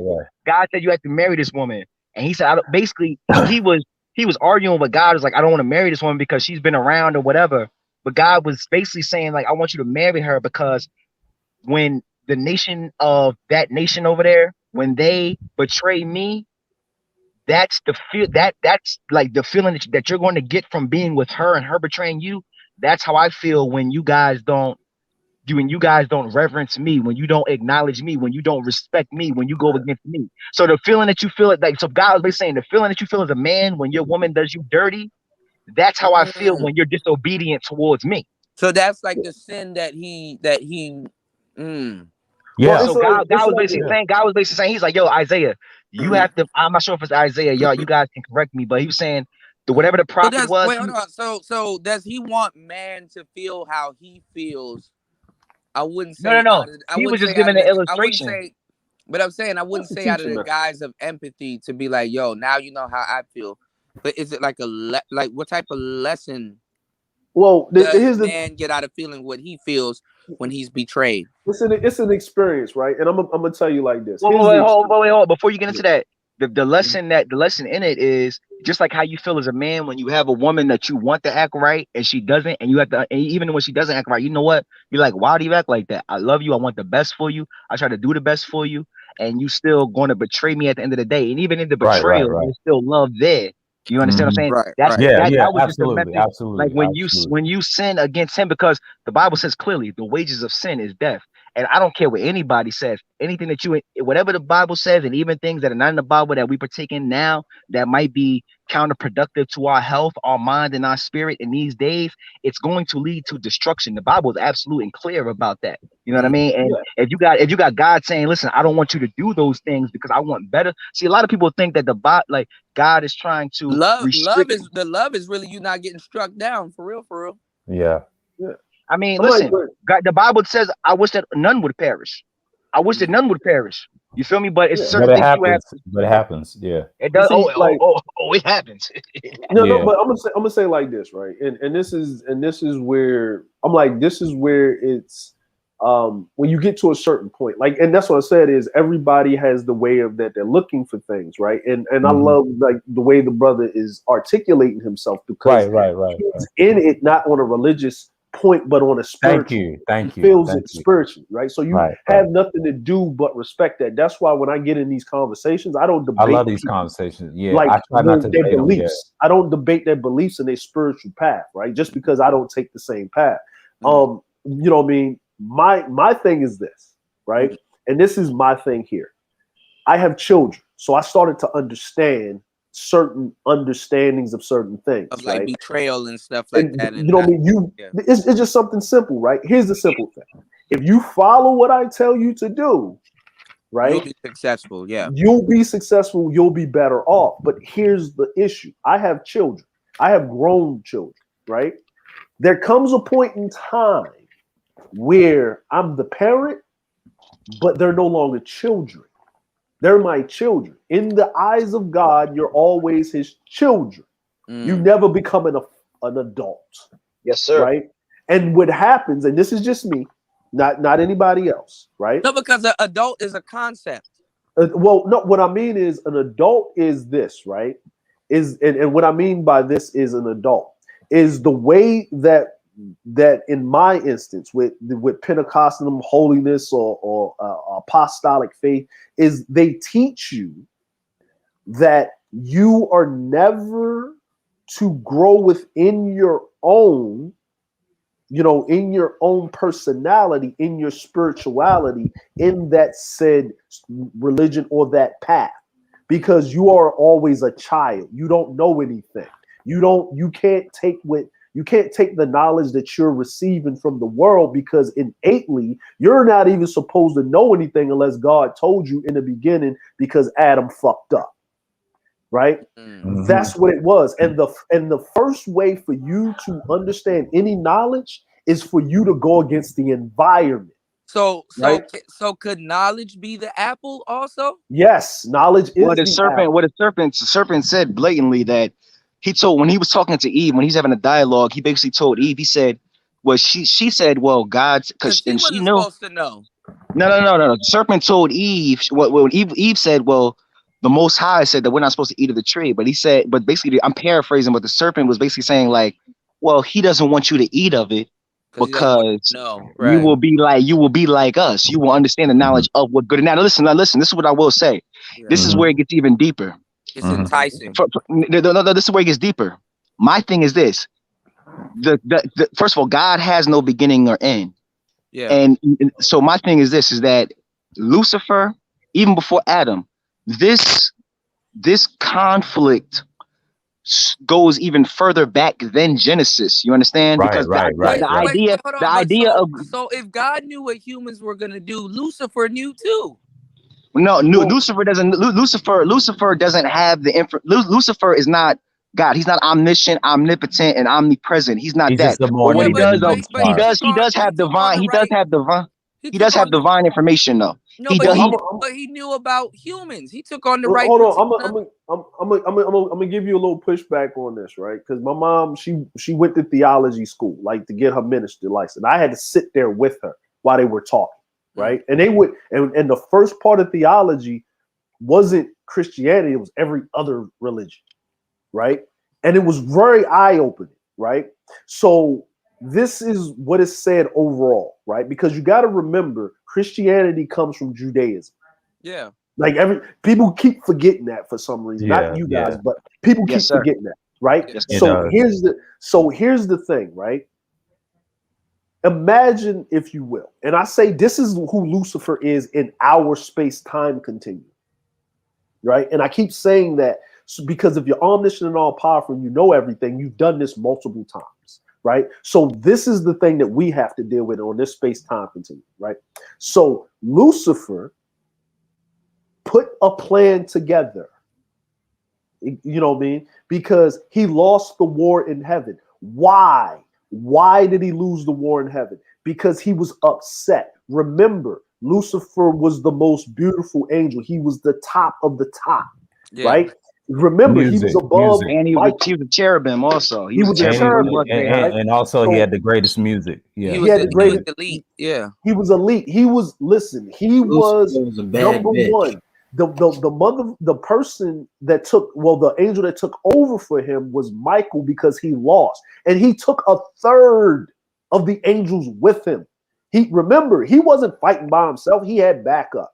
That means he had a third of them with them. And you got to think about this. There was a war fought, and it was a war that actually put heaven on its ass. Yeah, Michael was the war angel, and Gabriel was the messenger. And Matter of fact, even in was the healer.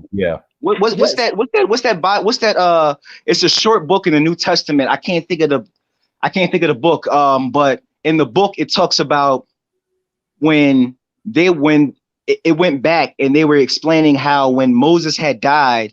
The people of the book, I know what you're talking about. Mm-hmm. Yeah, the people of the book, they were trying to figure out what they were going to do with his body, because Moses to those people, he's a very sacred figure, even during those times. And they were saying that when they were trying to figure out what to do with his body, one night, Lucifer had came and he was trying to basically take the body. And Michael came down and he told Lucifer that he couldn't take it, and I think he said he smited him for the actions that he was doing. And then that book is only like 5 chapters long, and then it ends right there. Yeah. Like, the thing we got to understand is that there are things like this is why, like, when people like, listen, man, the Bible is not the Quran. It's not anything that you're going to read and tail with. It's not. This is something different. This is something different. That's why I'm saying I can't sit here and say. I've always looked at the Bible as a fill-in book, and the Quran good with like the time. Quran is no way near the same. The Quran is basically you can tell that a man and his philosophy, his thoughts just wrote that. No, I know that about the Quran. I know because the Quran is more like a timeline. The Bible is based off two stories. Like a timeline book. The Bible is more like a fill-in. But what I'm saying is that the Bible is explaining things like this is not a Game of Thrones book. This is something like, to me, no man could think this up. Like, you feel me? Over the course of time. Well, I'm gonna say like this. And this is just my opinion. And this is what I was saying about the whole Lucifer thing, right? And this is what I'm basically saying is, right. If you look at the Bible in its whole, of the 66 books that you have a part of, and you don't count the other ones that they omitted, but let's just stay with that, right? And in this time frame, right, you have to think about something, right? There was a couple of people that came down. There was a couple of times that God wanted to use this person in our timeline, right? And then finally, right, when we said we're going to make man in our image, you know what I'm saying? Our image. That means he wasn't by himself. That means he split himself into entities. That means there's the Holy Spirit, there's God the Father, the Holy Spirit, which is the Comforter, and then there's Jesus, Yahweh, or however you want to pronounce his name. So he had to send himself down, right? God made into flesh, and he had to sacrifice himself. So then his self could go down into the bowels and fight Lucifer for 3 days. A piece of God had to go one-on-one with Lucifer for 3 days to take back the keys of life and death. That means when you died, right? That means when you died. Even Lazarus even said it. When you died, the person that was in charge of life and death, hell, you didn't ascend to heaven. You went down into paradise, which was down there. You would see people getting tormented on the other side, right? And Lucifer had those keys. Now, how did he get those keys? Well, guess what? In the garden, those keys were surrendered by Adam because men didn't die, right? So here's the thing, right? These are the things that's omitted, that if you actually try to fill it and try to use some type of sense into it, right, on how things move, that means Lucifer was a bad motherfucker. Now, to the point where is that why did he go and attack God's best creation?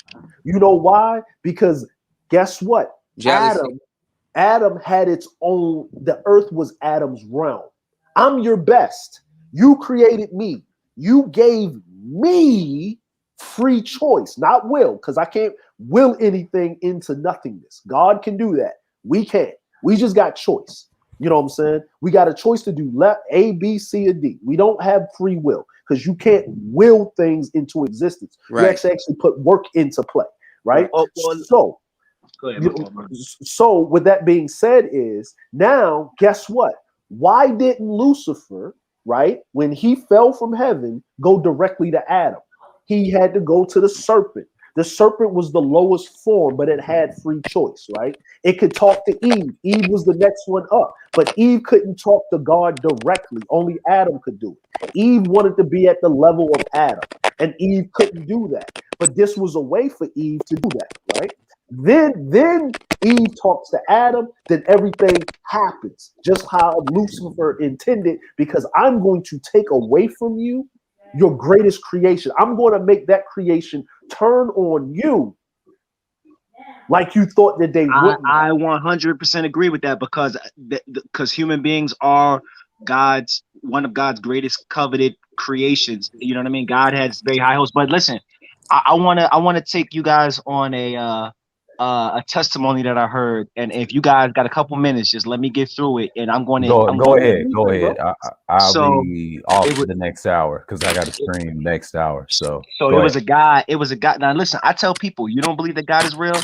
I tell people, play with a Ouija board and ask it certain questions. Ask it certain questions that I have listed, but I'm No, not gonna get I'm into it good. right now. I know he's real. No, Yeah, I'm good. no. But listen, right? So We're the good. guy, I'm good. Yeah. this black guy was giving a testimony, and he was talking about how he used to dabble in New Age, and he used to dabble in Ouija boards, right? Black dude. So he was talking basically about how like they used to play. He grew up. He had a Christian background, but it was lukewarm. So he started playing around with Ouija boards or whatever. Long story short, so they're playing with a Ouija board, and on one occasion, what happened was he was living with a friend, and they were selling drugs out of the house, and money went missing. So they don't know who took the money. He went to the Ouija board. Of course, entity comes into the Ouija board. They asked the Ouija board who took the money, and because they couldn't figure it out, they found out that one of the dudes living there, his girlfriend took the money, and they was like, "Oh my God, she took the money, and we didn't even realize it because she's going out. She bought a new car. She got the car, upgraded rims and all this and all that. She's buying new clothes." And they confronted her on it, and she broke down and confessed that she did take the money. The thing that happened that he said that converted him back to God was that one night they were riding in the car, and he said that his friend, they had to go make a run. They were living in Tennessee. He said they had to make a run somewhere. I forgot. Mm-hmm. Brother from Tennessee, he knows they got on some highway to go somewhere else or whatever. I know Knoxville was mentioned in there or whatever, but Yeah, that's East Tennessee. Yeah. Mm-hmm. but they were playing with the Ouija board originally in the house. So when they were playing with the Ouija board originally in the house, when the man asked them to go on a run with him, they was like, "Yo, all right, well, listen, let's take the Ouija board, let's put it in the truck with us."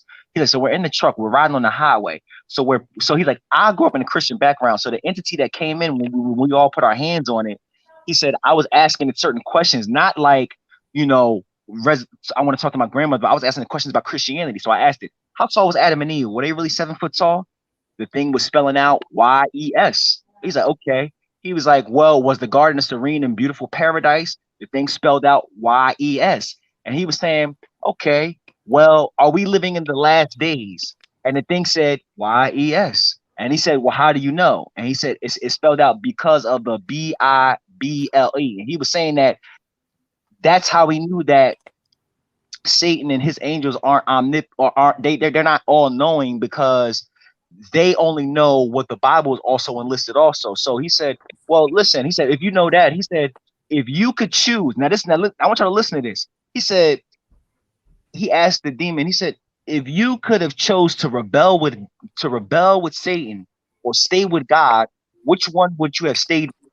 He said the thing spelled out, "I would have stayed with God." And he said, "Well, why would you have stayed with him?" He said, the thing said, it's spelled out, "because God is just." Okay. Now, and the reason why I'm bringing up this story is because Just as JUST. like like justice, like, you know what I'm saying, God is just, like he brings justice. He is Mm-hmm. Just. He's the fair one. So the reason why I'm bringing this story up is because when we say like why is Satan allowed to exist, why is evil allowed to exist, Mm-hmm. why are these things going on, it's because, listen, how can I be a just, fair loving person of what I've created, just as you as a father or a mother. How can I be these things if how can I be these things if I'm not going to put you in a situation where your love that you have for me is going to be organic. It's going to be something that you want to do. So at the end of the day, it's like we can question on why does God do this or why did he do that? But I that's what I sum it up as, is just that he is an all-knowing, omnipotent, omniscient, omnipresent being that loves us so much that he wants it to come. Like, listen, like guys talk about tricking, and guys talk about how you get a chick organically. No dude really wants to sit here and trick, because it's not going to be genuine at the end of the day. You want somebody to love you for you at the end of the day, and they want to come to you with that because they want you. So why is Satan in the garden? Why is all this? It's like, listen, I created Lucifer. He made his choice. Now I give him reign to do whatever he wants to do at the end of the day, because his time is coming. Now, will he come and will he tempt you from what I've made you from who's come from me? Yes, he will. But you're going to have to make a choice also, which I hope you make the right one. Yeah.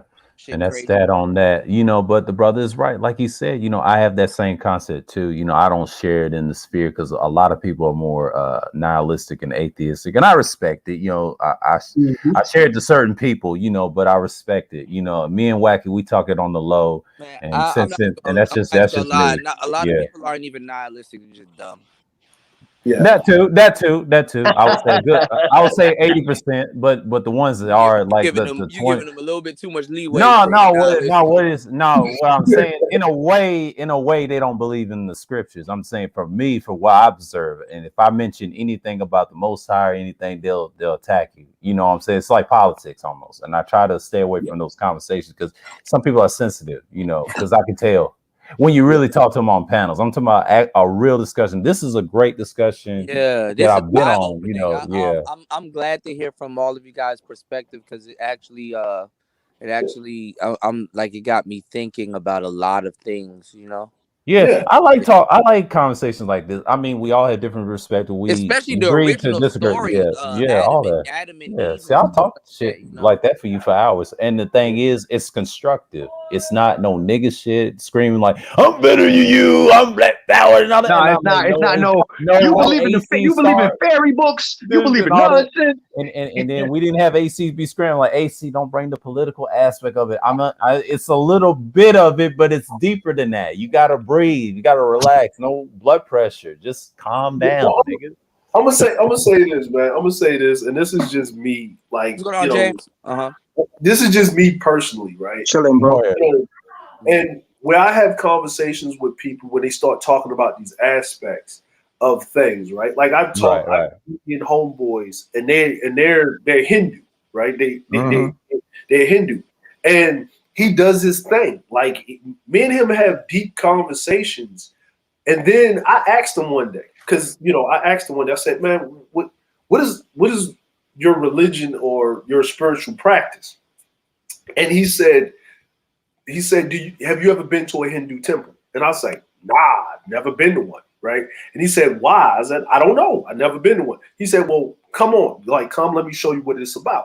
So I go into the Hindu temple, and they got a picture of Muhammad, they got a picture of Jesus up there, or whatever you want to call them, or however way, you know what I'm saying? And they got a picture of different religious people, around, or different entities or whatever, right? They got statues, they got all this other stuff. And I said, why is there a picture of Jesus? He said, because the Hindu religion has many gods, and they know that people believe in many things. It's just for you to come here and practice whatever. It's for enlightenment.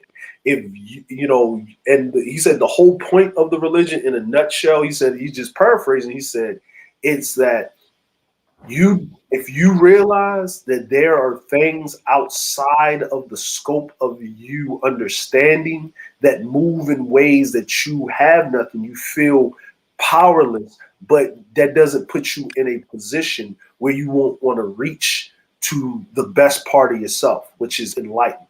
He said we believe in reincarnation. You don't get the shit right, you won't keep doing the shit over and over. Yeah, I was just talking about Yeah, that. yeah, I believe in What reincarnation you a little what you bit. don't complete, you will what you don't complete, you will repeat. Yeah. Yeah, Right. you will I do repeat it believe and that. stuff like Yeah. that. Right?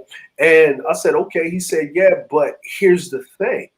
He said, if you think about that, he said the reason why we in our religion we come up with it. Think about like deja vu, like you feel like you've been here one time before, whatever. So that was a way for us explaining deja vu. But Or some I mean, other, out of all the religions, I think Hinduism is the closest to me. I mean, yeah, personally, yeah. yeah. As Ain't a nothing wrong person, with that. Ain't nothing wrong with that. That's your belief, but that's cool. me, me personally, I look at things like this, right? I'm more of a kind of like an alchemist to this point, right? That's great. That's cool. You know what I mean? Yeah. I believe that there's a being, right, that's omniscient and all powerful, and he made me, and he made everything, right, that I can touch. But there's also other beings that make their whatever the hell they're doing, or whatever in their different elevations of dimensions or whatever, right? And there's a barrier. And once you cross that barrier, there's no coming back to this barrier. Like you can't, you know what I'm saying, or whatever. That's the way the laws have been in this reality that we in. But the other thing that I also believe is that that being is busy doing something else. And these are the footprints. And this is how the system works. And you got to figure it out on your own. It's like you just got kicked out of the house as a kid. Like, and then you're an adult now. And you got to figure out the world. Like if your parent passes or your parent, and I think because both of my parents died when I was a young age, when I realized that it's just me against the world, I got to figure this shit the fuck out. Now, I can take bits and pieces and whatever, but at the end of the day, there comes a maturation process where you got to figure it out on a spiritual level. You have to figure out where you're going to be, what you're going to do, how you're going to grow and evolve. You know, like Venus is different from Earth. Earth is different from Mars and Jupiter and Saturn and all of this other stuff. Our sun isn't the biggest sun, you know what I'm saying, in the universe, or the biggest star in the universe. Like it's a ball of gas. Like it's these things that you look through history and understand that people in 2,000 to 3,000 years from now are going to look at us like we're savages of the way that we think and how we, you know, think about the universe. Honestly, brother, I don't even think there's going to be another 2,000 years of this planet, and that comes from a spiritual aspect of it. But I think that even where we are now, from even the inception of man, wherever you date that to be, those things, as far as the universe goes, like even like looking at where we're positioned within our solar system, not even our galaxy, even within our solar, where we're positioned and how it's just so perfect and it's so aligned, how everything just works so harmonious on this earth. There's certain things, it could be 5,000 years from now, that the man will never be able to figure out, because some things just are meant for you to figure out while you're here.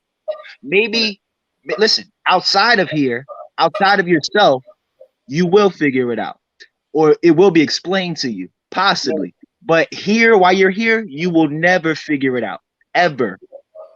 Now, here's the thing. Here's the thing for me personally. I'm just being honest with you. Here's the thing with me. Me personally, I don't think the original man itself was here. And what I mean is, you know, this is kind of going on a loopy. This is just my thoughts, right? Is that I think when man, or if you take the Bible, or when man didn't listen and man got excommunicated out of the garden wasn't the earth itself. The garden was somewhere else. And then men were on earth, and then men had to toil and do whatever they needed to do, and blah, blah. Well, no.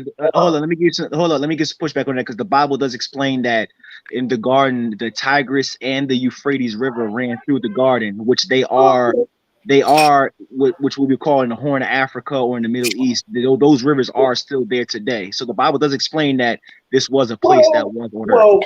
Well, here's the thing, right? Here's the crazy part about it, and this is where you know, and like I said, you getting pushback, and I appreciate that. But here's the thing: the people that were around when they got pushed out the garden didn't write anything down. Right. Absolutely. Right? They didn't write anything down. Things weren't actually written down, literally, physically, figuratively speaking, until, according to the Bible, until Joseph was sent into Egypt or Kemet. Remember, the Hebrews were nomads. See that? They didn't have a. So let me ask you a question then. Where do you think that? Because I don't know which point it comes within in the Bible, but even talking about now, I know what a lot of brothers, like you said, a lot of brothers in this space are either atheists or they're nihilistic or they're just stupid, like Kuda says. But even outside of that, a lot of brothers are what you call spiritual or new age. And when we get into spirituality or new age, and later on, I'll give you my opinion on what the new age is. But outside of that, where do you think the Babylonian Kemetic mystery schools, Nimrod,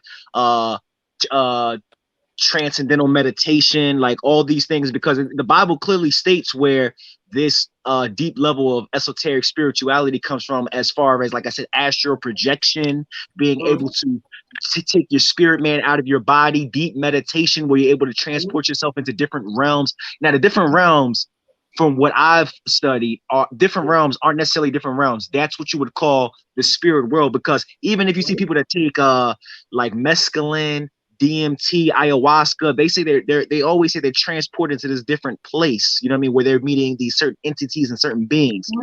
Yeah. But in my opinion, these things are basically just manifestations of demonic presences. But I'm not going to get too deep into that. But what I'll say is that even the Babylonian, when Nimrod, like, because the Tower of Babel wasn't necessarily about building a tower up to God. It was building a tower to God to kill God.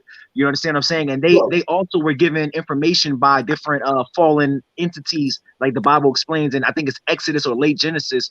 It explains. So there was a recorded, there were records of history, to my knowledge, and certain practices and things that you could do to achieve these levels. Yeah. So, and this is what I mean by that, right? This is what I'm saying. Okay, let's just. I'm not going to move the goalpost, but I'm going to say this to buffer this point, right? History is written by the winners. Is that correct? Right? The people that write history that's been over eons or transmutated or translated or whatever, right? So, right, what I'm saying by that is this, right? Knowledge, right? If you have a good relationship with someone and someone has a falling out with someone else, and y'all were all knowing each other, and they wanted to mess up that relationship, they would give you knowledge. They would give you information, right? Maybe true, maybe false, but it's information nonetheless. Now, then when you find out that this information is actually true and the person that you trusted hid it from you for their own reasons, they didn't explain it to you, but they just told you no and whatever, right? Usually, and this is where that ideology of the red pill comes from, you get upset and you get angry. Now, certain people handle that differently. Now, the Babylonian, the tower, was a dimensional portal. It wasn't a tower. We all know that, right? Because if they would have built it straight up, being human beings, they would have got to a certain point and people would have died because they would have ran out of oxygen. You know, this is what it was, right? Actually, that actually just made me think. That's a great point right there. But keep going. It was a transmutation. Now the angels or the entities in its wake, right? They were, or the fallen angels were trying to get back to heaven to get back their rightful place, even though they were excommunicated out, right? They were trying to work their way back or whatever. They were using man as a conduit because men wanted knowledge, right? They weren't into that. They were already separated from God. God hasn't spoken to man. He will only speak to the Hebrews to a certain degree, right? So what this being said is they were being used. to that degree, right? Didn't know.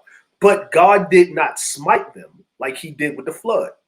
He didn't smite them. What did he do? He made everybody speak a different language, because human beings, if they can't speak to each other and share knowledge back and forth, then the knowledge is lost and differences will arise. Just like that.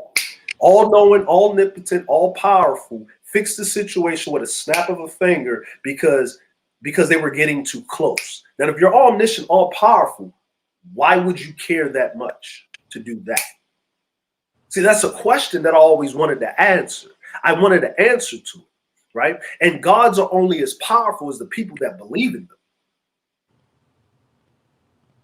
Well, we can't necessarily say that God's only as powerful to people that believe in him, because if you are like Isaiah, like I was saying earlier, when God's speaking to Isaiah, the prophet, he said, listen, where were you when I threw the stars into the sky?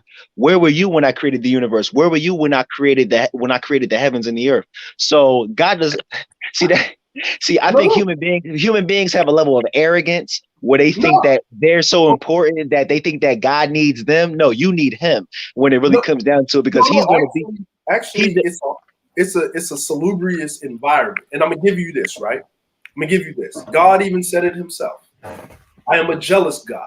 There will be no other gods before me. If God didn't need humans to worship him, he wouldn't say that out of its mouth. I don't think that he's doing that because that's exactly what he needs. I think that that's a law and commandment. No, but listen, that's a law and commandment that he's giving to them. But what did those people do?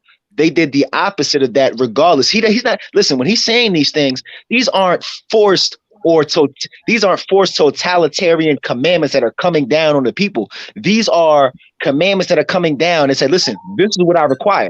This is what I want. This is what needs to happen.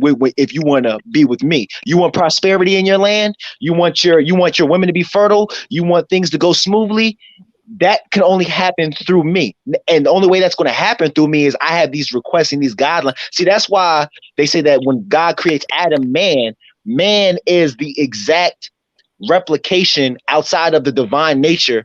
Man is the exact replication of God, because like I said, when you bestow these things upon your children or your woman, there's certain things that you require. What from your children? You require what from your spouse? You require loyalty, honesty, trust. You require these things. That's the same thing with God. He requires all these things also. Now, you as a man, just as with God, you can not do these things.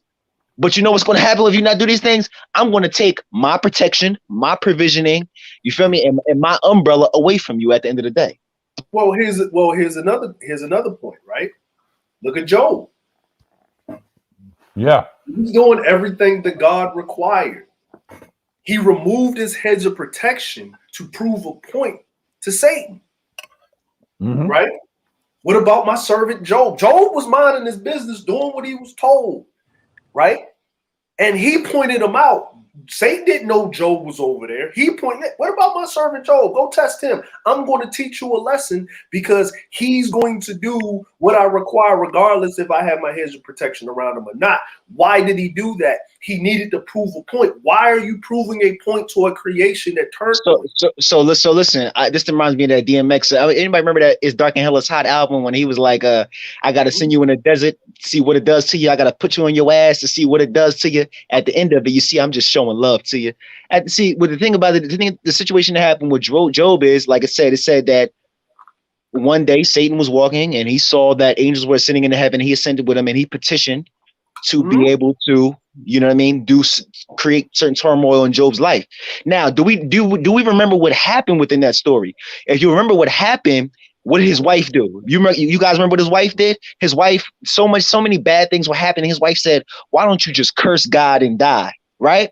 So even through that trial and tribulation, God showed Job that even your wife is not with you. This is not even the right woman that you're supposed to be with at the end of the day. Also, he lost his fortune, he lost his wealth, he lost everything. But that would be the same as, that would be the same as, not necessarily saying that this is what Job did, but let's say you had a child and your child went out into the world. Your child went out to the world and your child is male or female. Your child is getting beat up by the world in every possible way at the end of the day. But they come back to you, and they come back to you, and they come back a better person. And they say, everything that you taught me, everything that you showed me, it was right. Now you can sit here and say, you know what, child, don't go out there. You just stay with me. You know what I mean? You just stay with me, and everything's going to be all right. But you let your child go out into the world. Now, who's to say that wouldn't have happened with Job? Who's to say that wouldn't have happened at the end of the day? But even through all of that, Job was still blessed tenfold. Everything he had was restored all the way into the end, and he was blessed with a new family and a new wife and everything at the end of the day. See, the lesson in that, it wasn't necessarily for Satan. The lesson was more or less for Job at the end of the day, and it was to show to Satan, because listen, Satan is also created by the Most High. He has free will also to do whatever he wanted to do. He has free will, but the thing about it is that even within his free will, God is not going to do anything to God is not going to make you do anything. He's not going to make you do anything. He's not going to make a decision for you. So, okay, this is what you want to do. Okay, you think that my servant won't do this? You know what? I'm gonna let you do it. And then after I let you do it, you're going to see that he's still going to be dedicated to me, because the way I am is the right way. The way I am is the way that you're supposed to go. The way I am is how you're supposed to be. And we could translate that into today, where people go through all types of turmoil and chaos or whatever. But at the end of the day, if you stay dedicated to me, you're going to be all right regardless. No matter what, you're going to be all right. Exactly, right? And that's what I'm saying. And the whole point of me actually saying this, right? Whether with Job or whether what it was the conversation, right? Yeah, Job got rewarded for what he did of keeping his faith, but Job was going to keep his faith regardless whether he got rewarded or not, right? But by proxy, because he has to be a God of his word, he had to bring it tenfold, right? But here's the other irony to that. He won the bet. So this is the one bet in the Bible at the earliest point that we know of that was spoken about. How many other bets where man was used in the midst of this between them two? See, Lucifer was created as an adversary because God was bored. See, here's the black pill portion of this. That's listen, because Isaiah, it clearly defines where Lucifer, his creation, what his purpose is, where he comes from, and everything. It does not say that he was created. Yeah, no, I get that. You people innately, subconsciously create things when they're born. You'll doodle, you'll write things scribble on a piece of paper. Your mind will wander. You'll put your mind in certain places when you're bored and not paying attention. To some effect, people will get themselves into drama when they don't need to be in it, because life is boring when you're peaceful. If you have that mind, if you're a human being, right? If you know everything that's going to happen, if you know every move that you make, you already know the predestination of that move, and you know the beginning and the end. Remember, it's the beginning and the end. Yes, he is the Alpha. He is the Alpha and Omega. But like I explained earlier, but hold up, like I explained earlier, like the brother SKC made in a debate, and it brings up a great point that just as God can know everything, he also has the ability to shut off that part of himself where he doesn't. It clearly explains that Lucifer was a cherub that was assigned to praise and worship. And what does it say in the book of Isaiah? Because we don't even learn about Lucifer until like 7 or 8 books in. It clearly explains that Lucifer says to the angels, he said, now this is real narcissism. This is real arrogance. He says, I will ascend higher than thee. I will be greater than thee. I will sit amongst the heavens. I will sit on the throne. Okay. And he starts a rebellion. That lets you know right there that you have free will. And when it comes out, listen, when you're dealing with a being like the Most High, of course he could snap his fingers.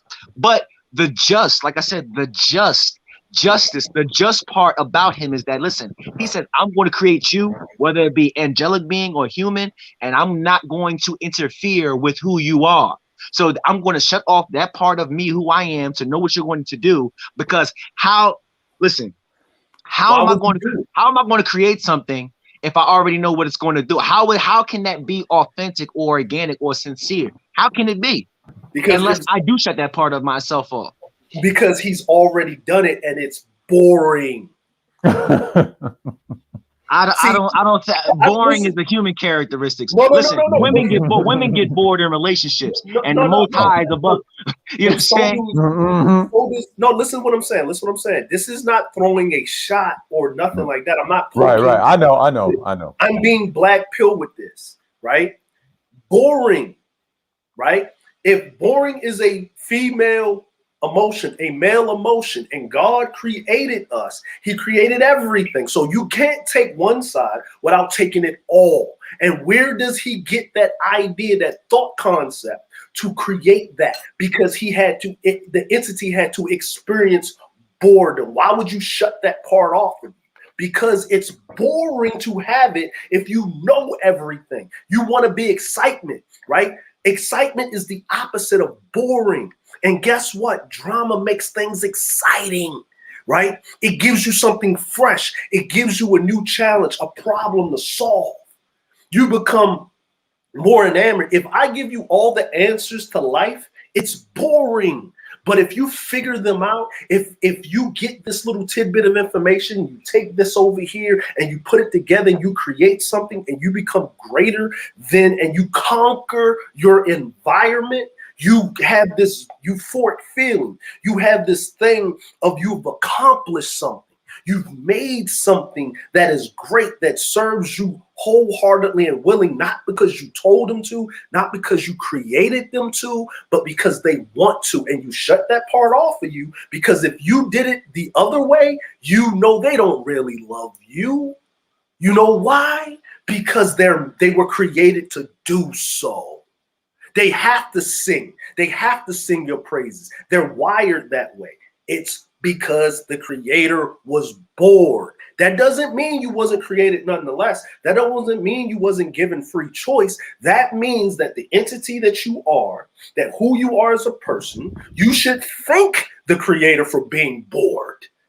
Because just you waking up in the morning by the 5 million thoughts that run through your head, you could have been gone with the snap of a finger. So let me ask you something. Do you think that, boredom is a state of mind, right? So let's take now there's certain characteristics that I think that are not associated with the Most High, such as and I'm gonna ask you if you agree with it or not. Do you think that envy is associated with the Most High? Yeah, of course, because he says he's a jealous God. That's envious too. But do you believe that there is a level of healthy jealousy? Like if you're in a relationship with somebody, you believe that there's such thing as a good amount of jealousy? Like you would care about where your significant other is. You would care about what they're doing, but that doesn't mean that you're going off the rail and you're bombarding them with numerous, right? Right. Well, that's concern. That's different. That's different. Now, do you believe that strife is also associated with the Most High? Of course.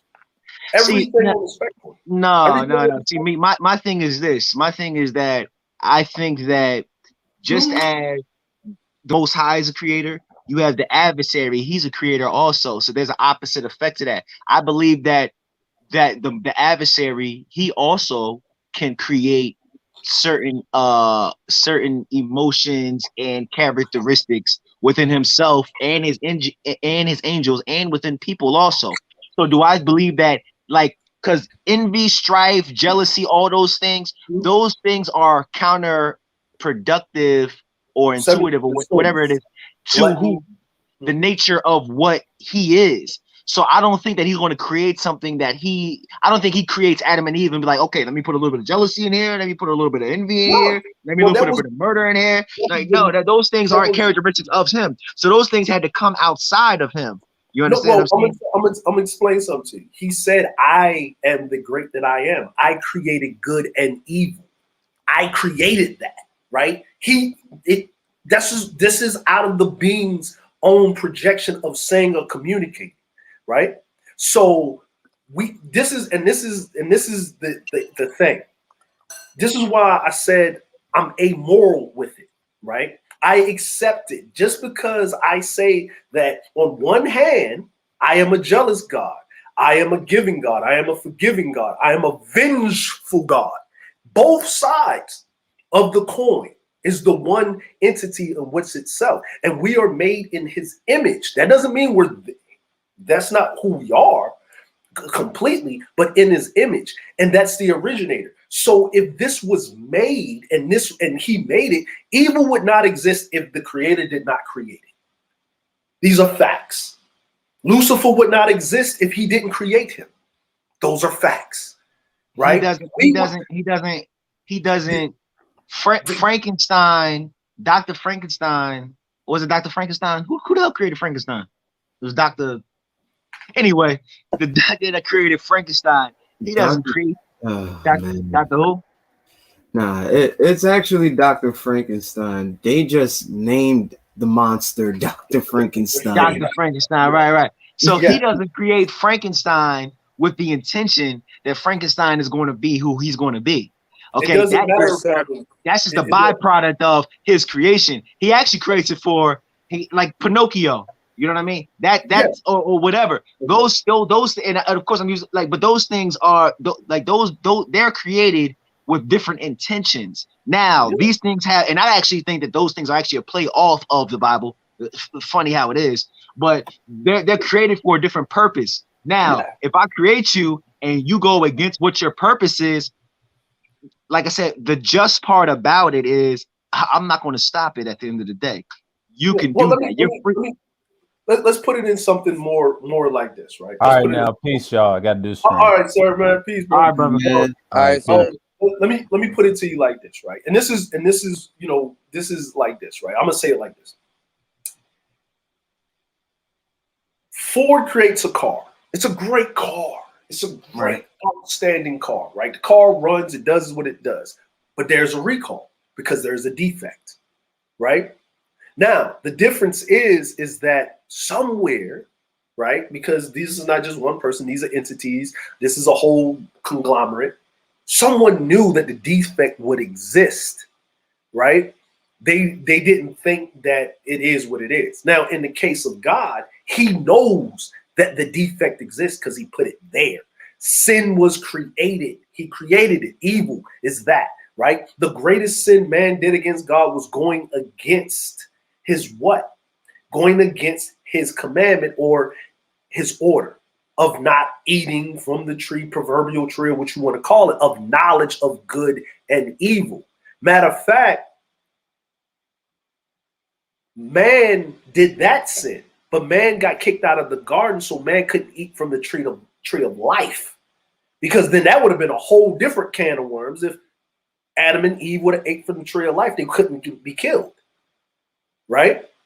They couldn't be killed. They was excommunicated out of the garden. Matter of fact, there were cherubims and cherubims placed at the entrance of the garden to keep them out, according to the Bible. This is what we're going off of this story. So basically, God already knew that this is a possibility that would happen because he's already been through this, through these challenges of events. So he came down and made sure it was placed there.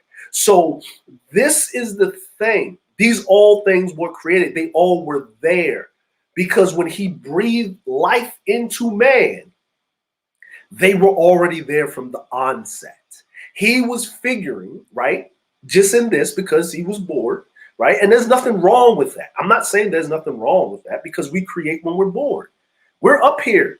I'm like, other than toiling in the sun and trying to provide food, clothing, and shelter. Matter of fact, thanks to Adam, we got to wear clothes. Thank you, Adam. Let's thank Adam for that. We got to wear bling and clothes and shit. Right? We didn't have to do that. We just had to walk around, pick off some food, and chill. You know what I'm saying? Like chill. You know what I mean? We had to do none of that, man. They were champion hoodies and all that. Yeah, man. Like you have to do none of that. Remember, our punishment as men is to work to the sweat of our brow. The woman's punishment was her to have pain during labor. Unbearable pain. Also, her punishment was that she would. I think it said that she would have to endure pain labors, and she will try. This is so crazy. Like it said that she will try to position herself over her man, but she won't be able to do it. She will be subjected to her man at the end of the day. But she will try to rebel. But go ahead. Yeah. So and then everybody got their punishment. Lucifer got the worst punishment. Period. End of story. Right? You know what I'm saying? End of story. Right? So when we think of these things, when we understand it, right? Adam knew who Lucifer was because guess what? When God wasn't around, coming down in the cool of the evening, guess who was down there talking to Adam and teaching them shit that God instructed them to do? Lucifer.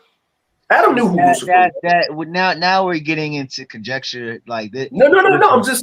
But look, Adam, because and here's what points to the theory, right? Here's what points to the theory, right? Lucifer didn't go talk to Adam. Lucifer didn't go talk to Eve. He talked to the serpent. The serpent talked to Eve. Eve talked to Adam. See, and Adam talked to God when he came down. Eve didn't say a word because Eve knew her place not to talk to God. So you're looking at the hierarchy in the garden. Well, yeah, right? That's definitely the hierarchy. Yes, that's the hierarchy. So what that means is if Lucifer was Adam 1.0, right, and he really got jealous because he knew what God's plan is, because God told him his plan. He said, I'm going to make this, and I'm going to make man in our image. He was around. They sit at the foot of the throne. They have all those wings for a reason. Right? Lucifer, he was around, but am I going to say that he was Adam 1.0? No, Adam was Adam 1.0. No, he was Adam 1.0 because he wasn't. Free choice. All of them have free choice. All of them do not. Only the top tier. Listen. Only the top tier. Messenger angels don't have free choice. They don't have it. Only the top tier. Even when you look in the book of Revelation, when they open up the seals, they have to follow God's plan. The beasts have to do exactly. Wait. You're contradicting yourself. You know you're contradicting yourself because in Isaiah, when he says, "I saw Lucifer struck down from heaven like a bolt of lightning," right? And he says 1/3 of the angels went with him. How does 1/3 of the angels? Now Lucifer was a cherubim. Now you have, regular angels in the hierarchy. How does 1/3 of the angels go with him without choice? Go with him without choice, right? 1/3 of the angels. That means they chose to go with him. 1/3 of the angels, right? He had jurisdiction, so God said those angels had to follow him. If you read in the book of Isaiah, it explains that Lucifer persuades. He persuades. Let me ask you a question, right? Yeah. Right. The ones that he persuaded, right? You have Azazel, right? He didn't make a choice at all, so he got kicked out for not even picking a side. Brother, what you're doing is you're mixing Hebrew mythology and theology. That those two don't go together. They're not. The Apocrypha isn't even recognized. It's not even recognized as an actual. The Apocrypha is listed as written down, and I think in like it's either somewhere between the 14th and 16th century. So let me ask you a question. Right? I'm talking about Revelation that's in the Bible, right? You keep reverting to Isaiah. The Old Testament is the Old Testament. Well, Isaiah is the one that explains Lucifer the most. Okay, but who explains Lucifer to the T is in Revelation, to the end part, right? Like the hierarchy of angels is explained all the way down. If we're talking about this, theology covers everything, the history, understanding of Judeo principles. Remember, Christianity, right, is a bastardized version of Judaism. I wouldn't say bastardized version. No, it is. It is, right? Because it's been translated into a verbiage that you need to understand in speaking the Latin or the English tongue where it was originally written in ancient Semitic or Hebrew, right? Yes, and if you were to do your due diligence, you can go back and you can reference all these things in those languages to this day. So it's not like this is something that's just a lost language. We don't know. No, you definitely can go back and you can look for yourself. You can go back and look for yourself, but here's the problem, right? Here's the issue and here's the problem. There's 66 books in the Bible that people talk about. There's other books over here, Dead Sea Scrolls and whatever, right? There are way more books than that, right? They omitted what they omitted to serve a particular purpose, right? So we're just talking about how it's put forth and put in without, right? Now, when I said my theory, right? My theory is this, right? And this is why I said my theory. By listening to people over time, reading, going to theology school with my mom, talking to different people and all of this other stuff, right? Now, the problem with this whole thing, right, is that we don't take it for what it is. The world is the way the world is because it was set that way from the onset, from the day that the creator decided to descend on the planet or whatever, right? And to terraform the earth for 6 days and had to rest on the Sabbath, on the seventh day. We don't know if the Sabbath was on Sunday, on Saturday, on Wednesday, Thursday, or Friday. It was just, it took them 6 days to create the earth. And 1 day in heaven is equated to what? 1,000 years on earth. That's what's said, right? So that's 6,000 years. I think that's just a cute way of saying that there is no recorded time within heaven. There is no minute, hour, day, or time. Okay, but was it said in the scriptures? Yes, it was. Yes. Okay. So if we're taking the scripture as absolute truth, right? Then we don't omit and put things in and out when we choose not to use them when they have been said. I'm just repeating verbatim what the scripture has been said. This is what it is. So if I'm but hold up real quick before you finish your point, but you're being disingenuous because in the book of Revelation it says when John is having his revelation, he says what? Then I saw a dragon. Mm-hmm. So we do know that there are, so the dragon is representative of who? I saw the great dragon. I saw a beast with two heads. One was for the world and one was for another one. But those are basically representations of Lucifer, and right. So we can't just say that everything in the Bible is just this and that. Even if we just read it out loud to ourselves, we can obviously see that. Right. Yeah. So let's just go with the 6 days, right? Let's go with the 6 days, right? Now we're talking about 6 days, right? And the seventh rested, and then he created man, right? And was it 3 days for man? Was it 3 days for him to create man? 3 or 4, if I'm not mistaken. I'm not exactly sure. So for the supreme being to create man, it took half or almost more than half than it did to create a whole planet.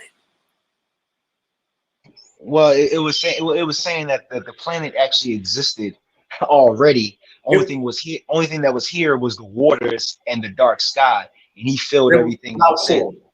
Right. But that's just like look. Like if I was to have what do they call it when you have a terrarium? If I was to have a terrarium, right? Am I going to put my bearded dragon in there with nothing in there, or am I going to put sand in there first, and then a water bowl, and then some food, and then some flies so it can eat, and then put my UV light over it, or am I just going to put it in there just with nothing in there? It has to be done in order. Hold on. What is okay? Alpha Omega said day 6 man was created. Okay, yeah, there you go. Correct. So man was created on the 6th day. So a tenth of the days being used, man was created. He was created on the 6th day, right? Now, I always have these questions, right? I always ask these questions. If the earth was already there, and you terraform the earth to put man on the earth to do that, but the earth was already there and the universe was there, and the stars in the sky and all this other stuff. Okay, so if the earth was there, you created the earth was there. Okay, so if you created the earth, right? Because that's what said. Where were you when I put the stars in the sky and all this other stuff? Then what? It took that time. Now my question is, why didn't you just create man, just man, right? You said, I shall make man in our image, right? Our. Who are we referring to? Well, Our. there's actually a man who wrote a book about that. I think his name's called Mike something, where he talks about the Elohim. And Elohim in the Hebrew, it's an Elohim where it talks about just the regular collective that of God, and then it talks about the Elohim being the supreme being. There's a distinction. The Hebrew language is tricky like that, but there's a distinction. And when God, and even in the book, it says God tells them, "Let's create the man in our image." So obviously, he's talking to somebody. Now, listen. Even theologians will get into this. There are, and let me tell you these things. There are certain things that the human mind cannot conceive. There's certain, like, listen, I put it like this, right? The reason, okay, remember why I was saying that some people do certain drugs and they feel like they're transporting different dimensions, DMT, whatever. When these people, if you ever hear their testimony, when they say that they go to these realms, they say that the things that they see there, geometric patterns, triangular like things that they can't even, like when they come back, they can't even describe these things. These things aren't even, I can't formulate it in, I can't compartmentalize it in my mind and put it into words for the people to understand what these things are. Now, these are secular people that have rejected God. They know nothing about God. They don't care about God, and they're seeing these things. And when it comes to God Himself, there's certain things that the human mind can't conceive or even understand, and you're not going to understand it while you're here on this earth. Men have tried for thousands of years to understand it, and you're not going to understand it. That's what I chalk it up as. Well, here's the other thing, right? They may not know God in the spiritual path in which you know, right? God, right? But they do know of God or the supreme being in a certain way, in a different path. Not everyone has to take the same path to spirituality, and that's the one thing that I had to learn. Getting off of my soapbox, or dealing with different things and understanding how what works better for my spirituality, right? And the people that take those things, right, that do it the right way, right, that do it the right way, because you have to like understand, right? We as, let's just say Black people in America, right? That wasn't the original spiritual practice that we was going with. Right? Christianity originates in Africa. Remember that it originates in Africa. Yeah, but on the other coast of Africa. Judaism originated on the other coast, not Christianity. Christianity came after Judaism. See, we keep forgetting about that. Judaism. Yeah, this was an interesting build. I'm in awe. I'm like, just wow. Yeah. It is. Yeah. Hey yo. Before but it's great, man. It's great, man. I love it, brother. Yeah, I'm glad. I'm glad you guys can like have this conversation. Yeah, man. Like, brother. Wait, hold up. But Kuda, before I go, Kuda, listen. I just want to say this, man. I appreciate you letting us build on your platform or whatever. Yeah, and no problem. This one thing that this is one thing that I want to present to my, the co-host on the panel, and I want to present to the chat.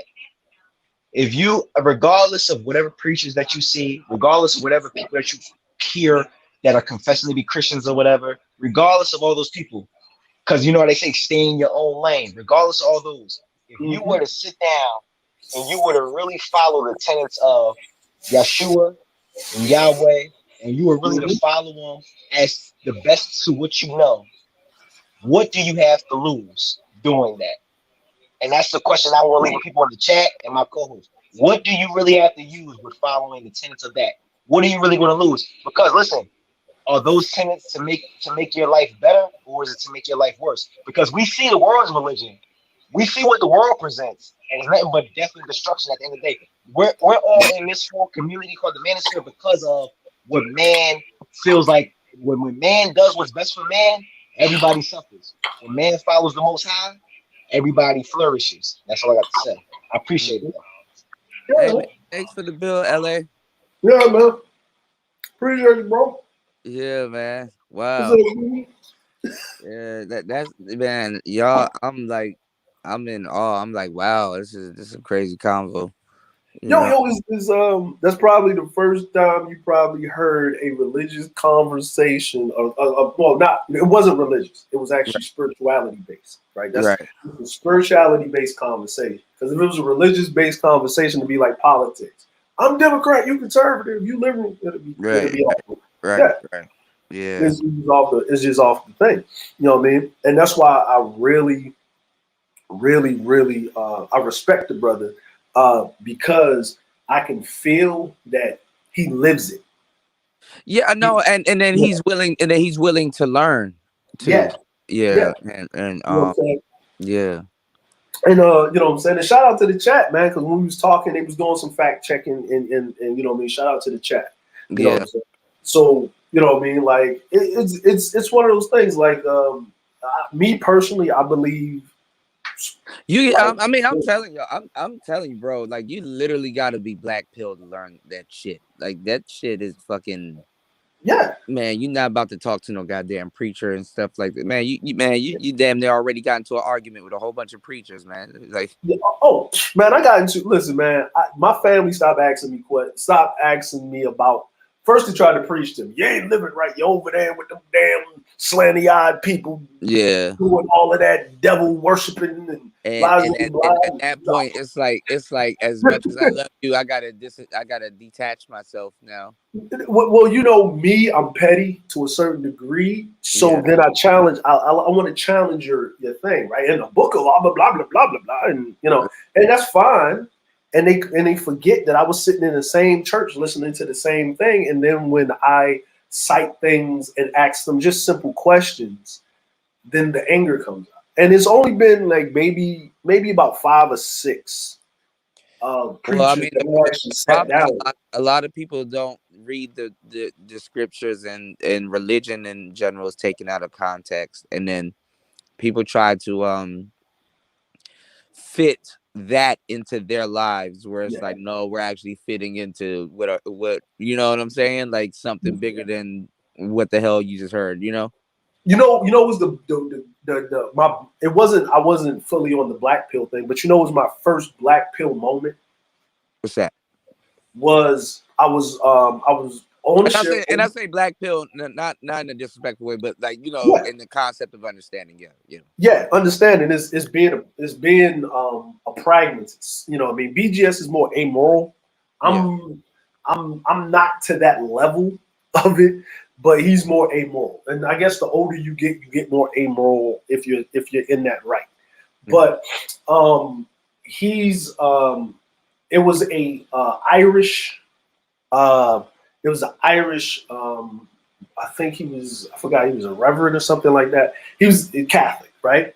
Mm-hmm. And he had the services, you know, on the, you know, on the ship, because we was deployed. You know, it was pre 9/11 thing. We was having a good time. It was a cool deployment. We was going to Spain and Italy and all the good places. You know what I'm saying? And they had Sunday service, and then everybody go. And me, when I was still into my Christianity thing, that was the only thing there. They didn't have no apostolic or nothing. So we went there, and he did his sermon, and it was weird for me because I wasn't used to getting out of a service in 45 minutes.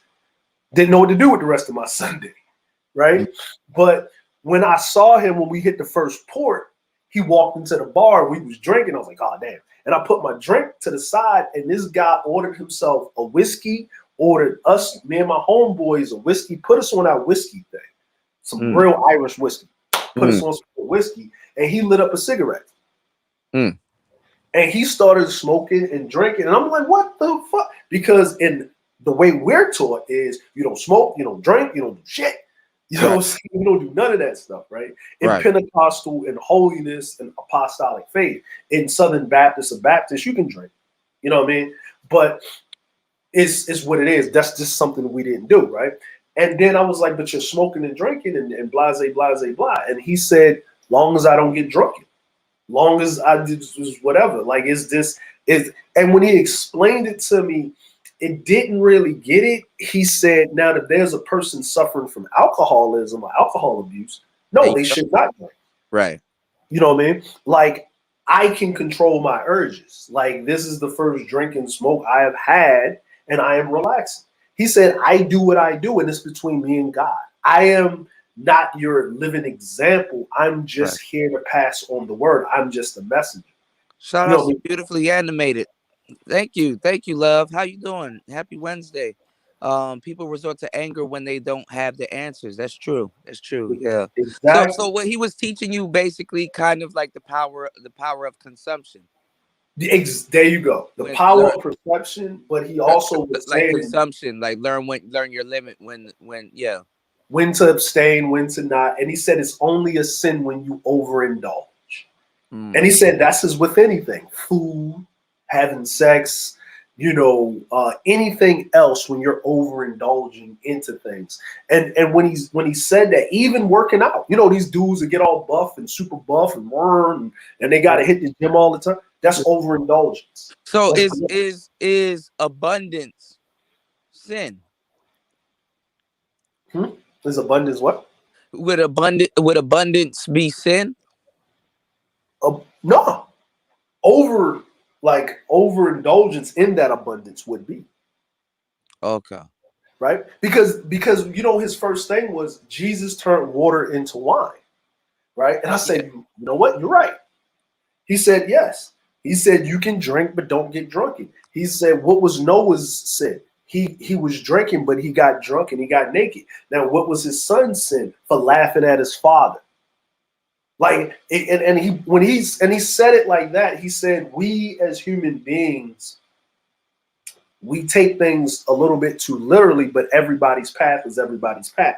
Like, and there's no one direct path to spirituality or enlightenment. It's just that it's Catholicism or I you know kind of lean towards Hinduism because I basically rather chase euphoria and enlightenment, there you go. uh, stillness.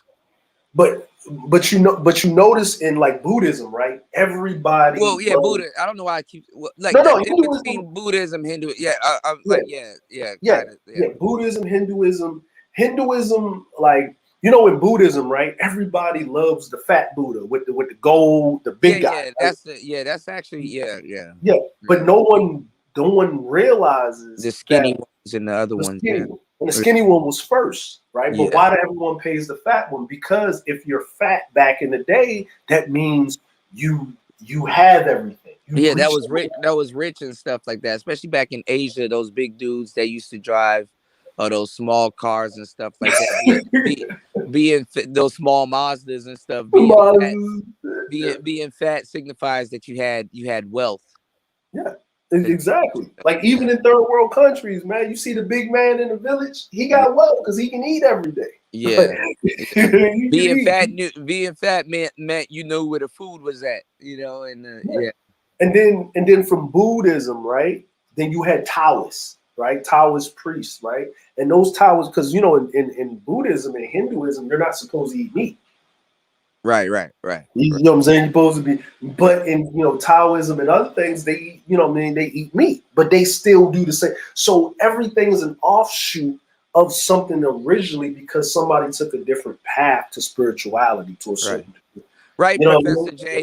That's why I kind of get them mixed up when I start talking about enlightenment because like even in Yep. like in India they talk about enlightenment and stuff. So I kind of I kind of get both you know uh practices mixed. But I'm really talking about like stillness and enlightenment.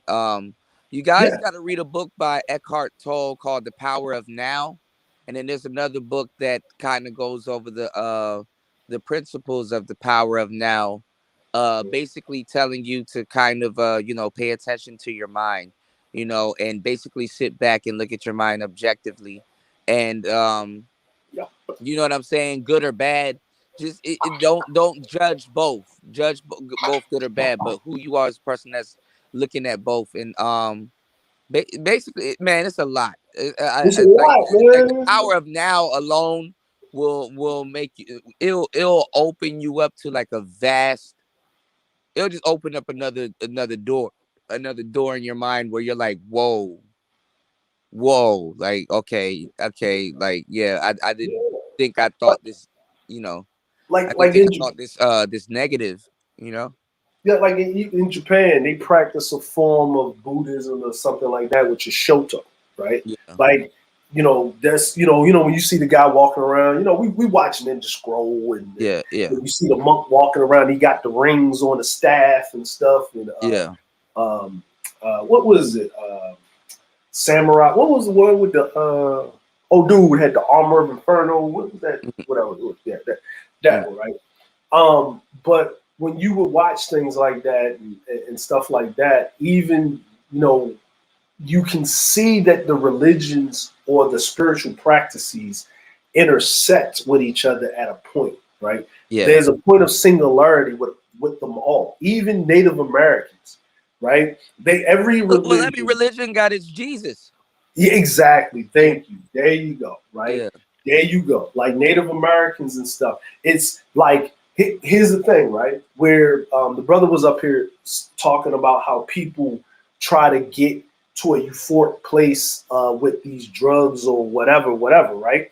But in Pentecostalism or whatever, people jumping up and down in church and going, and then they go into a trance and start jumping up and down, and then they start, mouth start moving and words ain't coming out, and they call it speaking in tongues, quote Speaking in unquote. Right? tongues. Yeah. Yeah. Yeah, but that's the place. They're high off the spirit. They're in the Yeah. spirit. Well, Right? I even looked at certain philosophies, like each drug is a god. If you look at how they cultivate it and use it, it's almost not even almost. If you really put it down, it's actually ritualistic.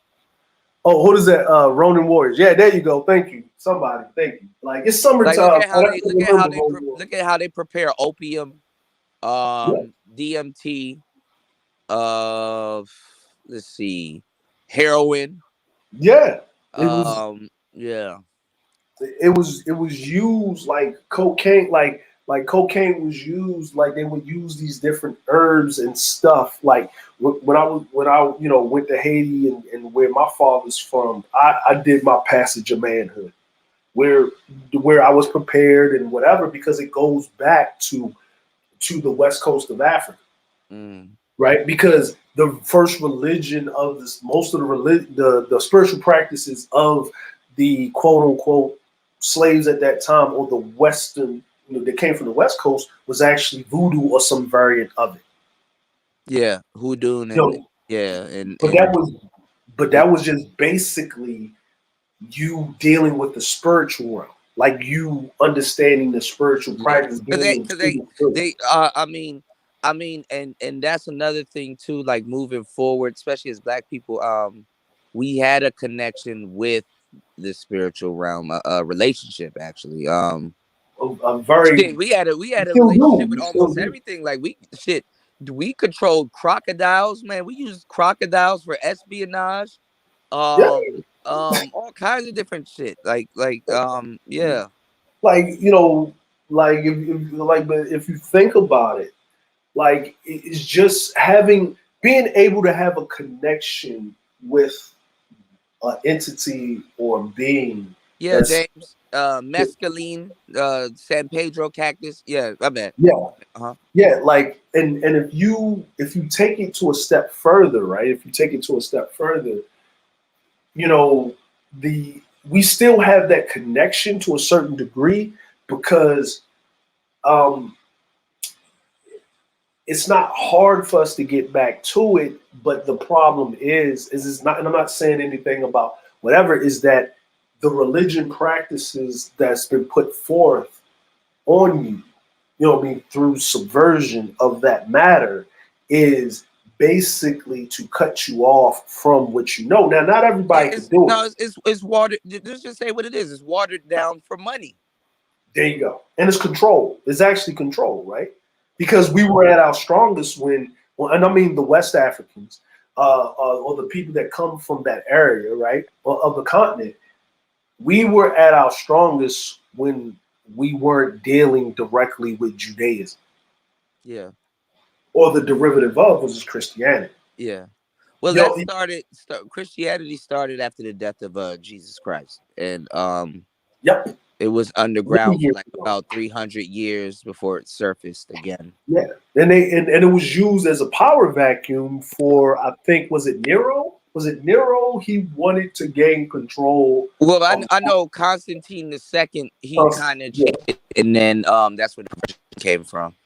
yeah, and then that was because they wanted to get rid of the they wanted to streamline it because they had too many gods. If that's not correct. Yo, what's up? What's up? What's going on, Chief? What's cracking with you? I think Nothing cool. much, man. There you go. Oh, There's cool. there you go. Yeah, man, I had to join, dog. This is a very My bad. interesting conversation. My bad. I'm back. Yeah. Oh, Oh there man, you go. you should have been around earlier, man. They were going the hell in. Oh yeah. We was having a nice detailed conversation. Yeah, it was great. It was really great. Yeah, It was but- respectful. Yeah. The brothers were building, and they were talking about different things. Yeah. Yeah. Yeah. Yeah, Jump in, man. Yeah. All right. Well, I mean, shoot. I mean, just to piggyback on that, it's like I totally agree with you, man. Like for example, when it comes to the dilution of one's spiritual connection over time with conditioning, and just like you said, like it's not easy to get back to it, but I feel like what the biggest hurdle is in today's time is the repetition, is the constant studying and learning. It's like you got to literally reprogram yourself, or adopt from what you have been taught, but you got to take that with a grain of salt and kind of reprogram yourself. Yeah. Initially, so like just that process of having to refamiliarize yourself and engage in repetition of those practices while trying to regain that spiritual connection is often the most difficult thing. It's the same thing like martial arts, you know what I'm saying? Like Bruce Lee said, don't. But you know what I'm saying? I think certain things that's learned, and I hate to put it this way, to a degree gets genetic. Like you learn how to ride a bike, right? And you learn how to ride a bike so good you don't need training wheels no more. Right. You learn counter steering.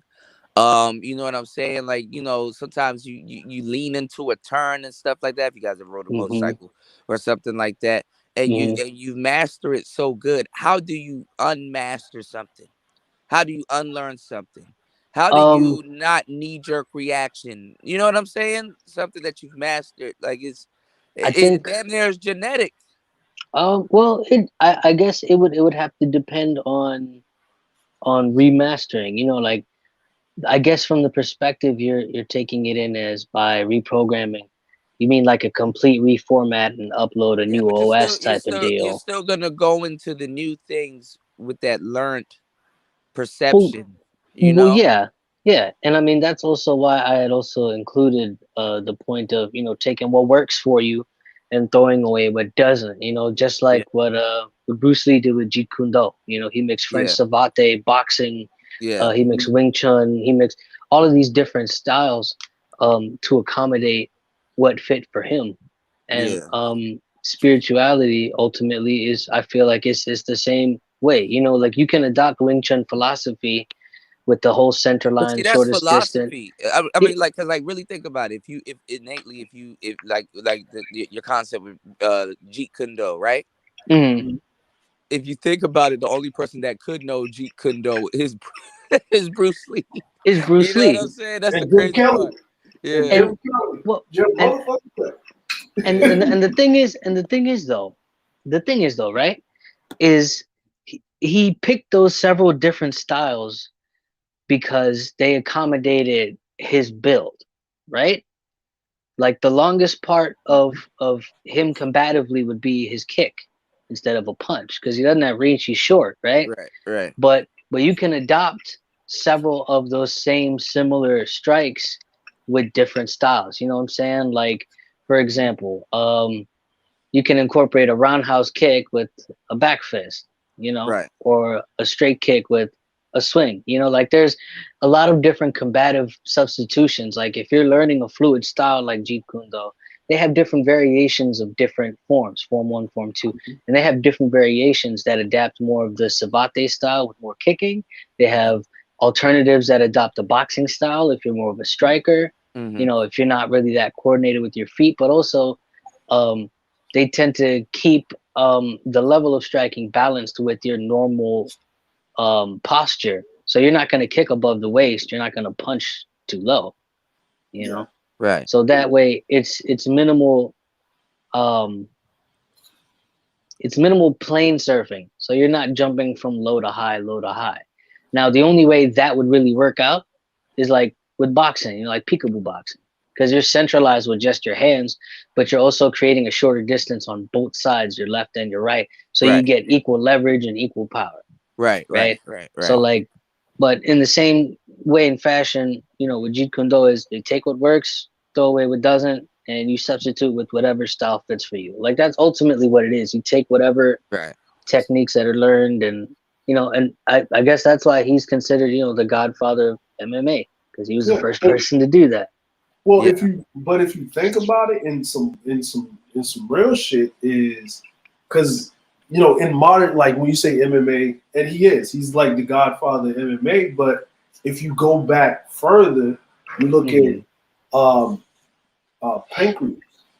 You know what I'm Yeah. saying? Which Yeah. was, you know, grappling, punching, kicking, stuff like that. Yep. If you look Fast at rooting. Yep. if you look at jujitsu, right, which has Yeah. I was gonna strikes, say jujitsu too. Yeah. grappling, and Yeah. then Brazilian jiu-jitsu Yeah. is another form of that because they, you know, you didn't, you know what I mean? Like martial arts, like when you look at martial arts overall, they're meant to hurt and maim somebody. Now we Right. take the competition of combat sports, right, where you have all these rules in Yeah. play, right? Yeah. And that's different. If someone was to told me, man, I want to learn self-defense techniques, I'm going to take Brazilian Jiu-Jitsu, and I'm gonna tell you, don't do it because most of Brazilian Jiu-Jitsu's offensive moves are you on your back. You don't want to be on your back on a street fight. You lost. Right. Well, I mean, I took jujitsu, and like after a while, when I really started learning, I started pulling guard more. You know what I'm Yeah, saying? Which was being on my back, because like I learned that it's like is more advantage. You know what I'm saying? Because I was really experimenting with like butterfly guard and yeah, stuff like that, and really throwing people like basically off kilter. Like I really started. I didn't really like him at first because I didn't like his style, but then I really, before the end of my jujitsu career, I started getting into BJ Penn. You know yeah, how yeah, he pulls guard, but by the time he pulls guard, you're damn near already. He's already damn near have you halfway into an armbar. So Right. like you know, we learn martial arts backwards. The Yeah. martial arts really Yeah. derived from yoga. The mental comes first, and then you physically. You know what I'm saying? It's like you Right. don't want to do any harm. But the funny thing is that in learning it backwards, it becomes a philosophy. It becomes like you learn all of this dangerous shit, but you don't want to hurt nobody Right. Now, in that factor, in that I manner. actually You know, actually especially if you have a came from an academy like I did, where you're in a classroom full of people that equally knows how to fuck you up. Like they know right. how to set up a arm bar and trap limbs and stuff like that. They know Right. it just as you do, and Now, probably better. now yeah. I'd also like to piggyback Fight on that. somebody that can actually whip someone's ass. That's how you know if you can really fight. But some regular person on the streets, like, man, I don't want to snap your arm like this. You don't know how to get out of that. Right. You don't know how to get And out of that. and if you Yeah. try to wiggle and writhe and move out, you might actually pull something out or That break something. shit, and yeah, like if you put them in a certain position, you And didn't they even trying to snap move their because they arm. don't know. Yeah. They snapped their arm. Yeah.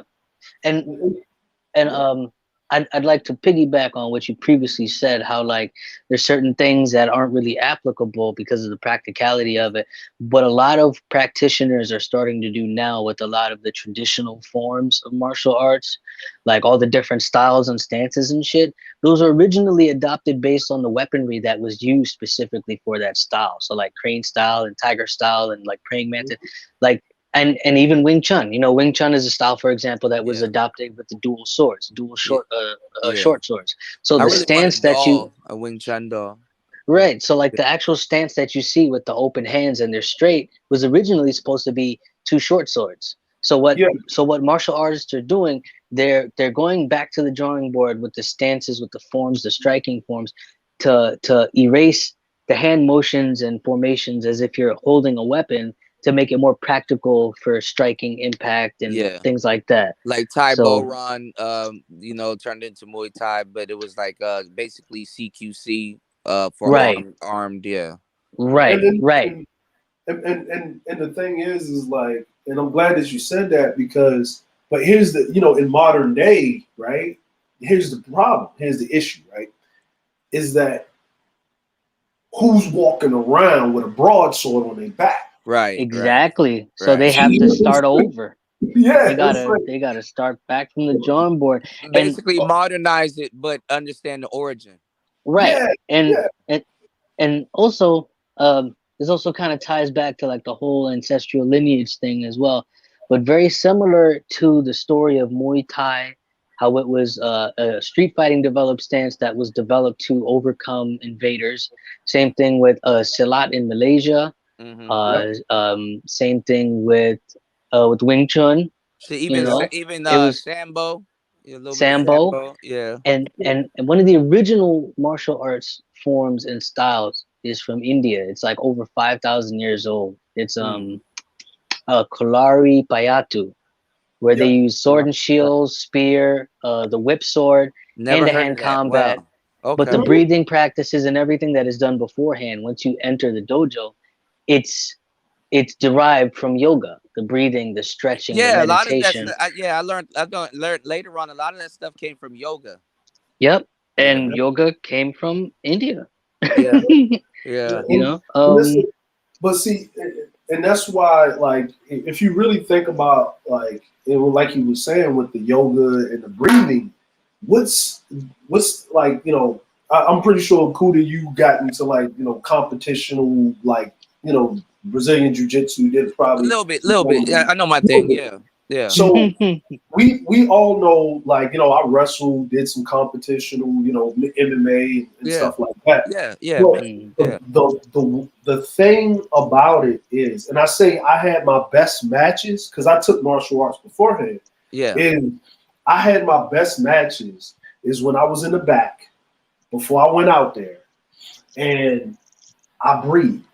Like I calmed yeah, my breathing down. Like I yeah. calmed down the nerves. I Well, calmed down. you got to do that for jujitsu also because Yeah, it's cardio. yeah, Yep. And yep, then you got to be very calm. Like you can't be out there breathing heavy and stuff like that and taking punches and stuff. That's Yep. why Yeah. when I realized that it came from yoga, it made sense because this is the philosophy behind it. Yep. yeah, Anybody can say that they're peaceful, but when somebody takes yeah, like a martial art or something like that, they know for a fact they're peaceful because why? They can cause great damage. Yep. yeah. Now So I'm a who's do. truly being peaceful? I will say this, right? Like, when I watch the UFC, my top three, uh, John Jones, Yeah, he's like the Mike Tyson of the UFC. yeah, Like, beats himself. Like nobody beats John Jones to that degree, right? yeah. Then you got the Style Bender. I like him too, Hmm. right? I like Anderson Silva. He was at his heyday. He I, was pretty good. Yeah. remember I saw him in Pride, so he used to get caught. Oh wow. Yeah, Yeah, him Yeah. and yeah, Rampage, like over in Japan, like him and yeah, Rampage, like all that. That's why they was Hmm. killing people when they went to the UFC because if they didn't win any fights over here, they didn't get paid. yeah, You know what I mean? So they was like, so that whole Dana White thing that he was doing, like the fight bonus, like, but they were good. They were good. Yeah. It was just, and then Khabib, yeah. right? Khabib is a beast. Like Khabib is a savage. Yeah. like but I like, have you ever heard him talk? Like, you ever heard the ones where they got him talking Very humble. on the I match? mean, oh, Like, during the match? No. yeah, you gotta find it on YouTube, right? I saw it where All of Khabib those was people can't even talk straight. I strike. Hit you no, first. no, he was doing a match and he was saying, "Hey, I need the title shot. I deserve it. So you give up now." Punching the guy in the face. Now you give up now. Oh, Damn. Okay. he was respectfully telling him. Oh wow. Yeah, I Yo, need Yeah. this title shot for my family. I It's mean, I'm okay. pretty sure. I'm pretty sure. Yeah, he talked him into it. I mean, I'm pretty sure. What's his name? Aside from slapping those people, he was talking shit. If you look at Roller Yeah. Gracie, how he used to go around to all the dojos and Yep. you know what and I'm saying? pretend he was a white belt and just go Ye- in on Yeah, people? and beat their masters and stuff. I Yeah. don't, man. and Yeah. then he slap him like you just watched your master get put into some type of jujitsu chokehold and then he's letting him live and he's slapping him on the back of the head. Yeah. Like your dojo master, you damn near revolt. You damn near shit. I'm about to leave this gym. Yeah, if you didn't quit after that day, man, something you got a lot of faith in Yeah. your master. Oh yeah, George St. Pierre is a beast. Yeah, Oh yeah, he's a GSP is a yo, Yeah, savage. GSP is a beast. GSP is a beast. I Yeah. wanted to see Dana try to get Khabib to come back, right? Because Khabib's final match, he wanted to face George St. Pierre. He wanted to face him, but Dana White gave him the other dude, and then Khabib. I'm not even gonna lie. I like GSP, but I got Khabib winning that one. Yeah, I got Khabib to smash him, man. Yeah, like man. It's a whole different thing when you up there wrestling a bear when you a kid. you know, other Right. than my boy Mirko Krokop was my dude. I Pro like Cop's a Mirko. legend. Yeah, he just Legend. Who's the other guy? He knows Sambo. I need P on here. That's P's dude. you talking about Amelia. Shit. I Oh, know you you talking about Lomachenko? No, not No. Machenko. Emilio. Oh, shit. I know who you're talking about. Like he never went to the UFC. He went to the other one. Yeah. He went to He was Bellator. in the UFC for a little bit. Yeah, he was in Bellator. He was in Bellator. Shit. I'm drawing a lapse on his name. They call him the Emperor. Fuck. I know who you're talking about though. Big dude. No, He's the heavyweight. Sambo. That nigga's a beast. Where he was swinging that axe and hitting that tree stump. Yeah, he's a heavyweight. Yeah, I cannot. I forgot his name. I think Emilio. What's going on, X? What's his name? Oh, this is gonna kill me. Watch as soon as I end this broadcast, I remember it.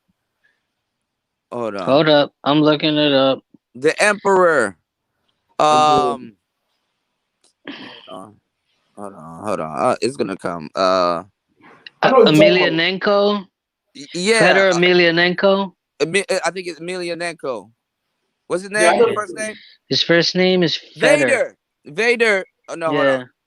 I think it's Fedor. Emelianenko. Yeah, Fedor. Yeah, Fedor Emelianenko. Yeah, all right. I know I wasn't tripping. My bad. Yeah, you weren't getting that cool, man. I've been on for like 7 hours. I've seen his face, but there's too many names, man. Yeah. That dude was a fucking beast. My dude was Boss Root. Like my dude, Boss Rutan's a beast. Bro. Him and that Shamrock fight. Yeah. Him and that Shamrock fight, man. I mean, shit, he did pancreation too back in the day. Yeah, he was. Listen, man, I saw him and that Shamrock fight, man, when I was over here. Who was that heavyweight that really started doing the Superman punch before everybody started doing it? Was it Chuck Liddell? No, not Chuck Liddell. Well, Chuck Liddell didn't do it until later. Chuck Liddell was actually good at it too. It wasn't Big Daddy.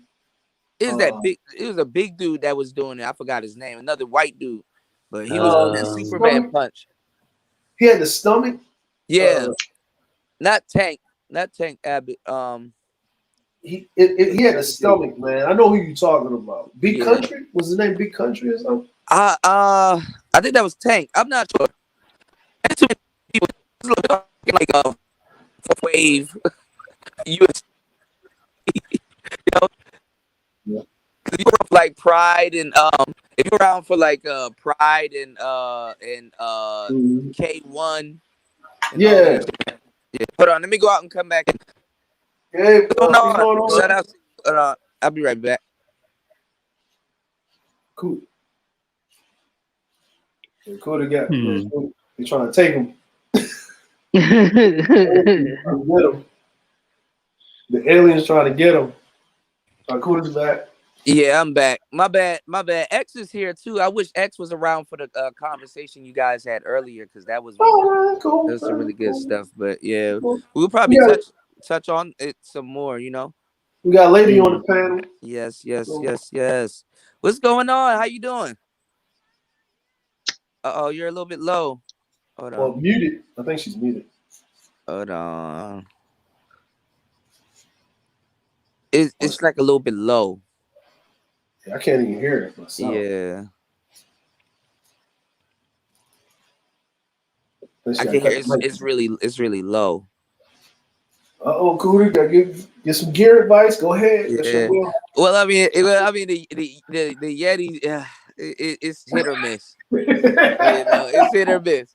I love the Yeti, but it's hit or miss.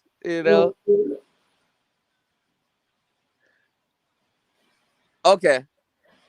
All right. You can hear it? I can't hear it. No, she said she's gonna go out and come back in. I'm good at reading sign languages these days. What's going on, X? Yeah, I don't but got this pad up. So what's going on, X?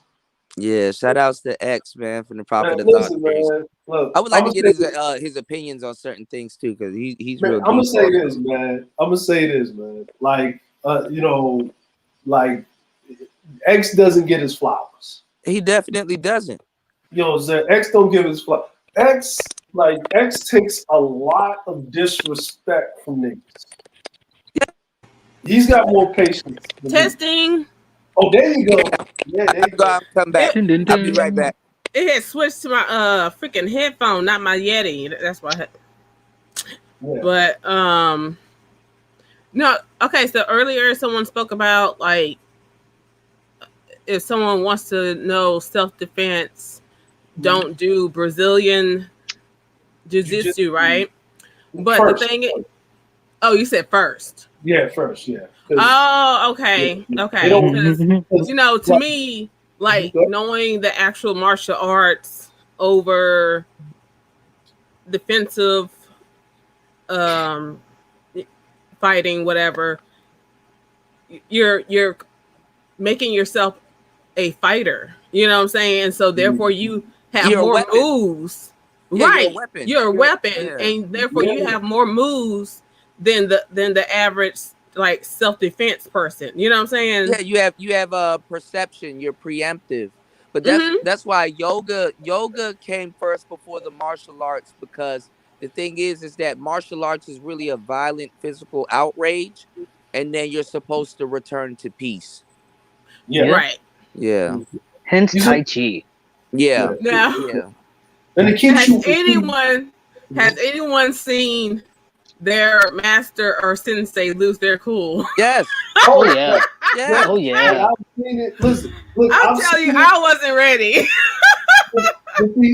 like my senseis, like when I say my real sensei is like over here, right? Because what I mean by over here, my first senseis, they were black and stuff, so it was a little outburst.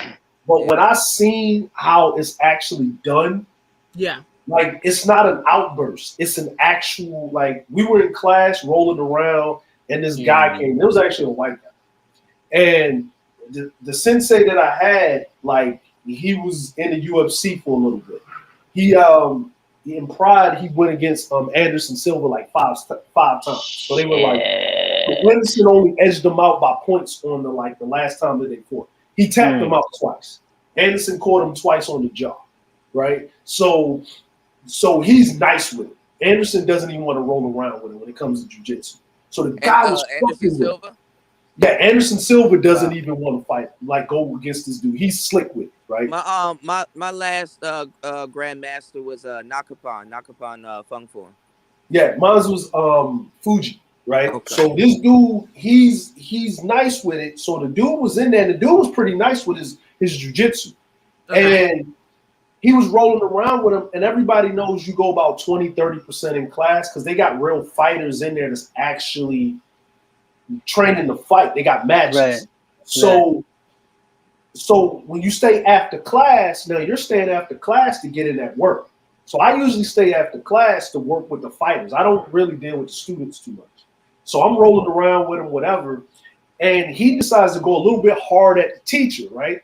And the teacher told him, okay, cool. He tapped him, let him like, all right, cool, just calm down. The dude wanted to get rough. The teacher put his ass in a standing neck crank and dropped him. The dude was out. Like he put him in a standing neck crank because he shot him, he stood him up. And then I'm like, wait a minute, dude ain't moving. And the teacher dropped him and walked out of the room. Like walked out of the room, went upstairs to where the weights were at. And We had to wake the dude up with the smelling salts. Wake him up with the smelling salts. But I could hear shit upstairs being moved around. Like somebody's throwing shit, right? And the other teacher ran out to go like run up. He ran upstairs, right? So I ran upstairs too because I'm thinking something fell on the teacher. No, the dude ripped the punching bag off the fucking thing, tossed the shit around, and was flipping shit, right? He was going ape shit. The teacher was going ape shit. And then he saw me, and then he apologized, and he walked down the street. And the teacher told me he didn't want you to see it. Yeah, he didn't want me to see it because he still has that fighter mentality. He was still in the moment, so he had to burn that off. Yeah, because he could have killed him. Because we got a Muay Thai practitioner here, definitely, and I wanted to have what's his name on the show, Anthony. I'm gonna head over to his channel and get him on the show. But we got P here. What's going on, P? What's going on? What's going on? What's going on? We're talking about your subject right now, bro. Man, I happened to tune in and I saw him talking. That's why I got on the panel. I was like, hold on. Yeah. What? Hello. Yeah. I didn't see my teacher. I didn't see my master get that pissed or whatever.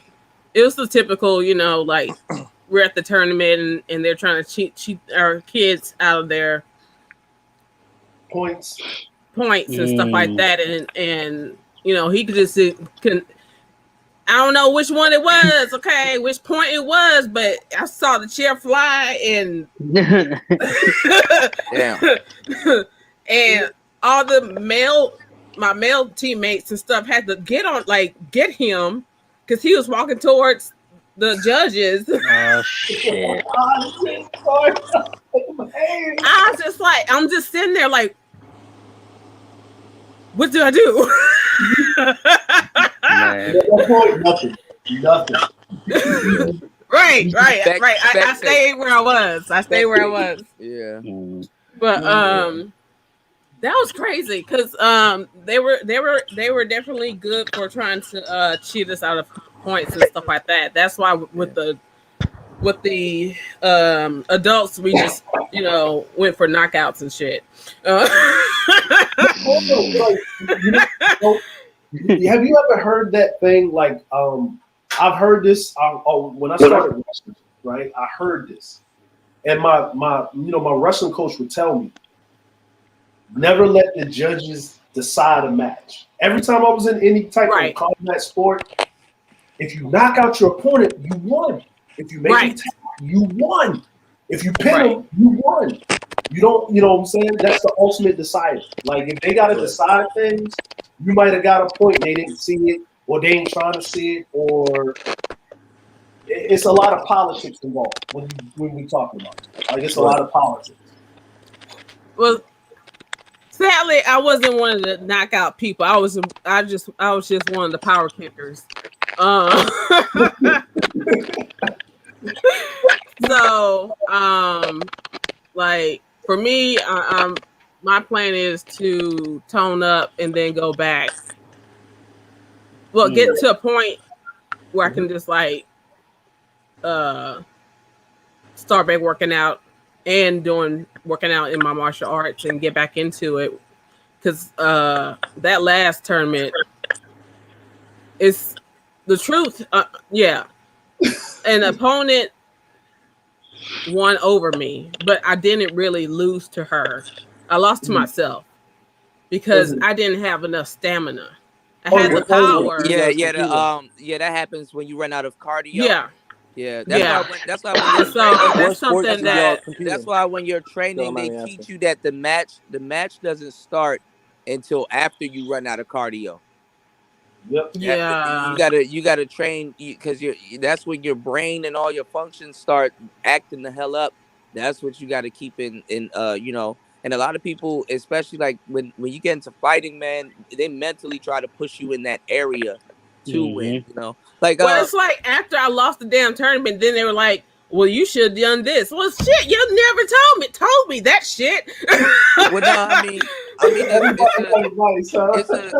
it's a function because like even with like the knockouts, a lot of teachers try not to knock people out because they try to put you in a position to learn. once you're knocked out in your days and stuff like that, you don't know what the hell just happened. You Yeah. know? Right. So what's going on, Pete? Shout outs to X in the building. X got a show coming up soon. I'm really glad that he stopped by. You guys could jump in.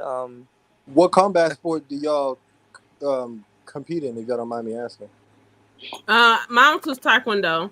Okay. But I would like to learn other. After I go back, okay, and do another tournament and do better. Man, all they say do this, in I'll say this, though. Taekwondo nowadays is just set y'all up for spin kicks. Yeah, I'll say Taekwondo is not the best thing just to have by itself, but it's definitely like a good. It's like one of the best foundations to have because Yeah. people that like start off straight MMA or straight boxing or straight Muay Thai, there's like a certain like dexterity in the hip that you don't really get unless you started young. Yeah. Yeah. That whipping But I motion. just don't. I don't like how I ended. I can't. I just, mentally, I just can't. I can't leave like that. You know what I'm saying? Like That's that fighter, I yeah. want to. No, yeah. I'm gonna tell you, one of the worst things as a fighter is when you lose not because you did something stupid, not because that person was better than you, but when you lose from conditioning because of a Yes, technicality. like I said, I lost to myself. And I Yeah. can't like I can lose to a better fighter. Like that's like it's one thing to lose by making a mistake. It's one thing to lose by doing something stupid. But when you lose off of sheer conditioning, yeah. Yeah, the Yeah, worst that thing, makes the it worst thing personal. is losing knowing that you weren't able to give 100%. That's the worst thing. Yeah. Yeah. Yeah. And I'll say like this: like, what weight class was you competing at? I mean, because you know what I'm saying, you can say it in kilograms because they usually say it. So I know it's not good taste to ask a woman how much you weigh. I'm not Kevin Sanders, but I was like probably like I was around 150, but I was a solid 150.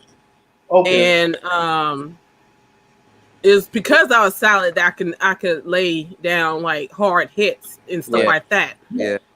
But power and no stamina, shit. I mean, like I've only been in 3 tournaments. My last one wasn't so bad, but I should have gotten first place. I got second place. Taekwondo is fancy.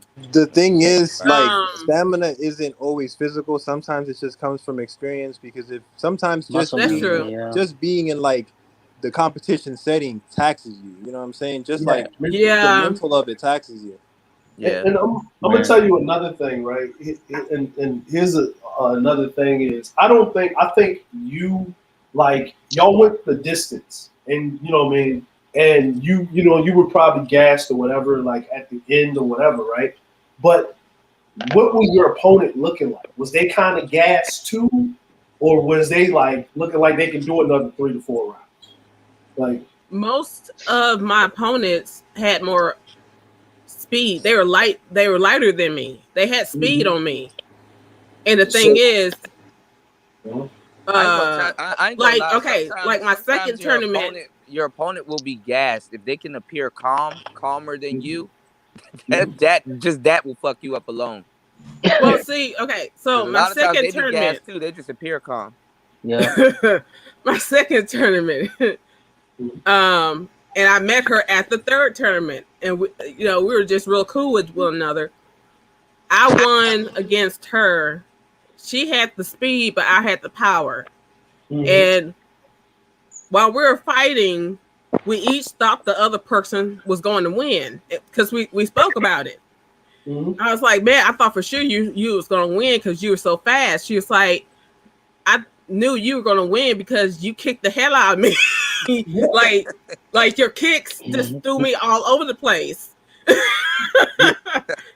So I was gonna say, so one of the things that also helps with like cardio inside of a fight is hard sparring. Like it's not something you should do all the time, but there is a time and place for just hard sparring. Like just getting used to like getting everything thrown at you full blast. Like just getting used to that. Yeah. It's like impact sensitivity. It makes a huge difference, man. Like there is a time and place for hard sparring. Let me ask you a question. Like, do y'all do what we call it the Iron Man thing, where like regardless of your weight or whatever, right? Like I know we did this in wrestling to build up your cardio. Yeah, you can run up all the steps and run all the miles you want, but rolling around with a motherfucker for 3 periods will feel like you got to get pulled off the mat afterwards. Shark Tank. Shark Tank is what we are calling. DeAndre is in Japan right now too. So that's dope, bro. Yeah, he's over there, especially and he's working at the Olympics too. So that's lit. Yo, I heard they were playing. I heard they were like playing all kinds of like Final Fantasy music. Like the freaking announcer was dressed as Jiraiya. Like that's tight. I heard it's lit. Yeah, I heard it's lit. It's good. No, I did my I'm not down there no more. Like I went down there early before they did everything. I got my bag and I bounced because I'm not trying to be in no bubble for like 4 weeks. Nah, bro. No, I imagine they're gonna close that stuff down, man. Like, you can't. Once you in there, you can't leave out of there. Yeah. What's going on, X? How you doing, man? Thanks for the share, man. I really appreciate you. Oh, absolutely. What's good with it? What's good with it, man? What's going on, brother? It was brother DeAndre, man. It's been a while, my brother, and I don't know who the lady is in the right hand corner. I don't know who that is. Feel Philly animated, but everyone calls me PC. All right, Lady PC. Yeah, I just wanted to hop up here, man, and holler at y'all for a few minutes, man. I'm doing a stream in about 10 minutes. Yes. But I've been listening, man. I've been watching your stuff a lot, Kuda. And don't take this the wrong way, brother. But you know which streams of yours I like the most? The ones you do in the backyard, man. I like those, man. Yeah, when you sit back there with the trees and you're smoking on the Maduro. Yeah. I like those the best, man. I must confess. Yeah, those are some good ones. I man. Yeah, because I appreciate it. Because all of this other crap ain't here, the avatars and the video and all that is just you, the mic, and a good cigar, and that's real. And your thoughts, yeah, man. Yeah, that's kind of how I do it, man. I go out on my back deck, man, with a cigar, man, and I just sit there and listen to the crickets chirp sometime. You know what I'm saying? Nature. Yeah. So I really like those streams that you do, man. And brother, brother, I'm gonna keep doing them. Yes. Sir. Please keep doing them, man. Because I watch them in my truck sometime, man. I be sitting there watching. I be in my truck. I be watching them. Yeah, I appreciate. I like watching brothers be relaxed, man. It makes me think relaxed thoughts. Yeah, but it does. Yeah. But I want to say what's relaxing is contagious. Yes, it is. Absolutely. But I want to say what's up to my brother DeAndre. It's been a minute since I talked to you, brother. Bro. You and I, we got to get together, man. You got to hit me up, man. We got to do something, brother. It's been a while since we spoke. And you over there where it's going down at, right? So it's going down. It's going down, and it's going down at the same time. Okay. So let's try to do something, man. What you looking like next week? Look at me up here trying to get connected up here. What you got going on next week? Nothing. I'm like, just give me a time and a date, man, and I'll be. Well, hold on. Let me see. Let me rewind that a little bit. All right. Well, I usually throw down on Wednesdays and Thursdays. So all right. So next week, like, my grandson is like he's here. So he grandson, you ain't old enough for no grandson. Wait a damn minute. Wait a minute. You're a grandfather. He says it a couple times. Yeah, I thought I was the only old Negro on YouTube. No, I'm 40. I'm 40 up there. My kid's grown, man. I know. Yeah, but yeah, my grandson. He gonna be here, you know what I'm saying? So everything's gonna be dedicated to being a structural grandfather. We gotta stop the bitch assery at an early age and the Absolutely. You know what I'm saying? Absolutely. You know what I'm saying? Like, absolutely.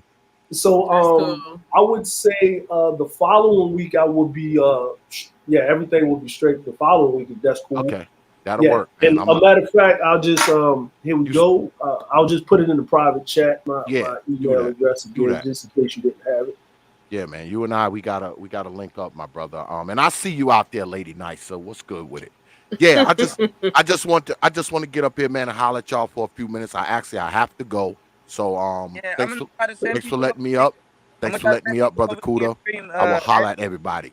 All right. Okay, I'm gonna I try see to y'all send on the people other side. over. All right. Shout outs to X, man.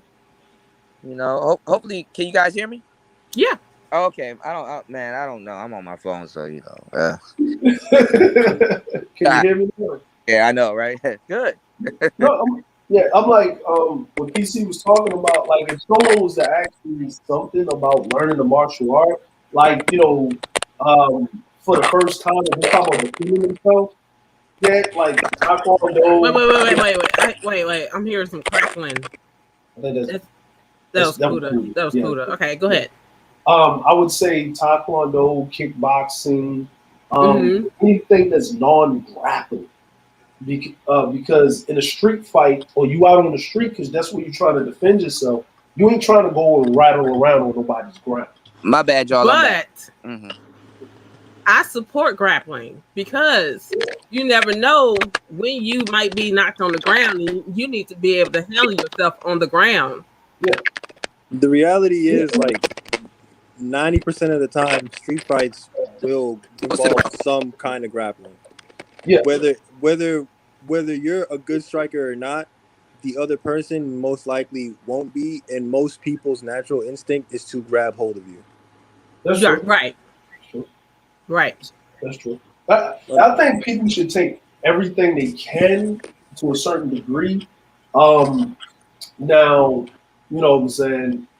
Now, with that being said, is because the way that they don't teach, like, if you want to do grappling for defense, I would say like a judo or the original like jujitsu, where it grabs you, you're learning your center of gravity, you're throwing them, you keep Hapkido is not that bad neither. Me personally, I would say. Well, I did wrestling is the Hapkido best and discipline. Jiu-Jitsu, so Yeah, yeah. Hapkido's not that bad, but I'll take jujitsu because jujitsu it's easy to throw people to the ground, and then it's not like you can ground and pound. Like it's like it's just straight chest.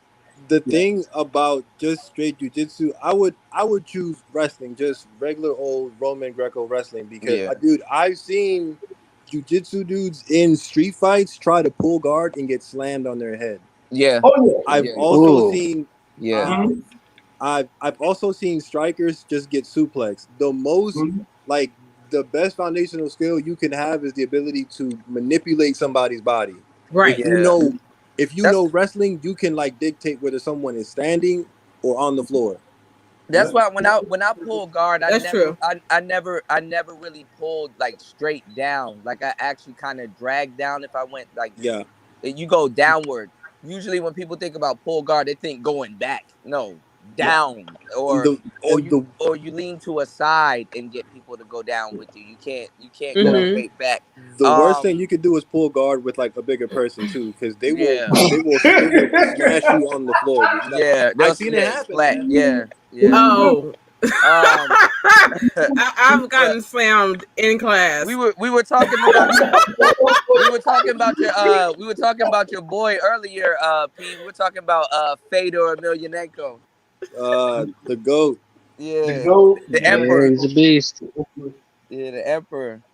I got so I'm used to fighting with the guys and the females. Like, well, it was like 2-3 women, me included, in the at the school, whatever, who really fought, whatever. And I did all of it. I did Taekwondo, Hapkido, Jiu-Jitsu. They didn't hold back on you? That's good. See, that's hell what no. I'm saying. Like that kind of shit would piss me off. That's what would piss me off. To know if you can truly fight, you got to go to points are points and fight a whole bunch of, you got to fight a whole bunch of people points that actually know how to fight. You got to fight people that actually know how to fight and that knows the same shit that you do. And damn near learned it at the same time. But I didn't get slammed by the men. I got it was a boy who slammed me. Dang. Because he didn't. the men had no problem. They knew that we were in class and we were there to learn and train. Yeah. But a high schooler, he wasn't comfortable, touching a female and stuff like that. That didn't bode well with me. Well, so this the titty slam. Yeah, that's what I'm saying. Titty slam. So I waited for him to hop in the ring first, and then I hopped in the ring. So he had no choice but to. You know what he was doing? Like, he was titty slam. Don't let no feminists come in the gym. You shouldn't be subjected to this type of violence. The few people who would be like, "Oh, I'm so sorry about where I touched you." I'm like, dude, I'm not even thinking about that. Let's grapple. You know what I'm saying? Right. like that shouldn't be on your mind. Whatever. We here to grapple and get this shit done. You know what I'm saying? So I had locked his arm with one arm with my legs and the other arm with my other arms and stuff like that. He just wow.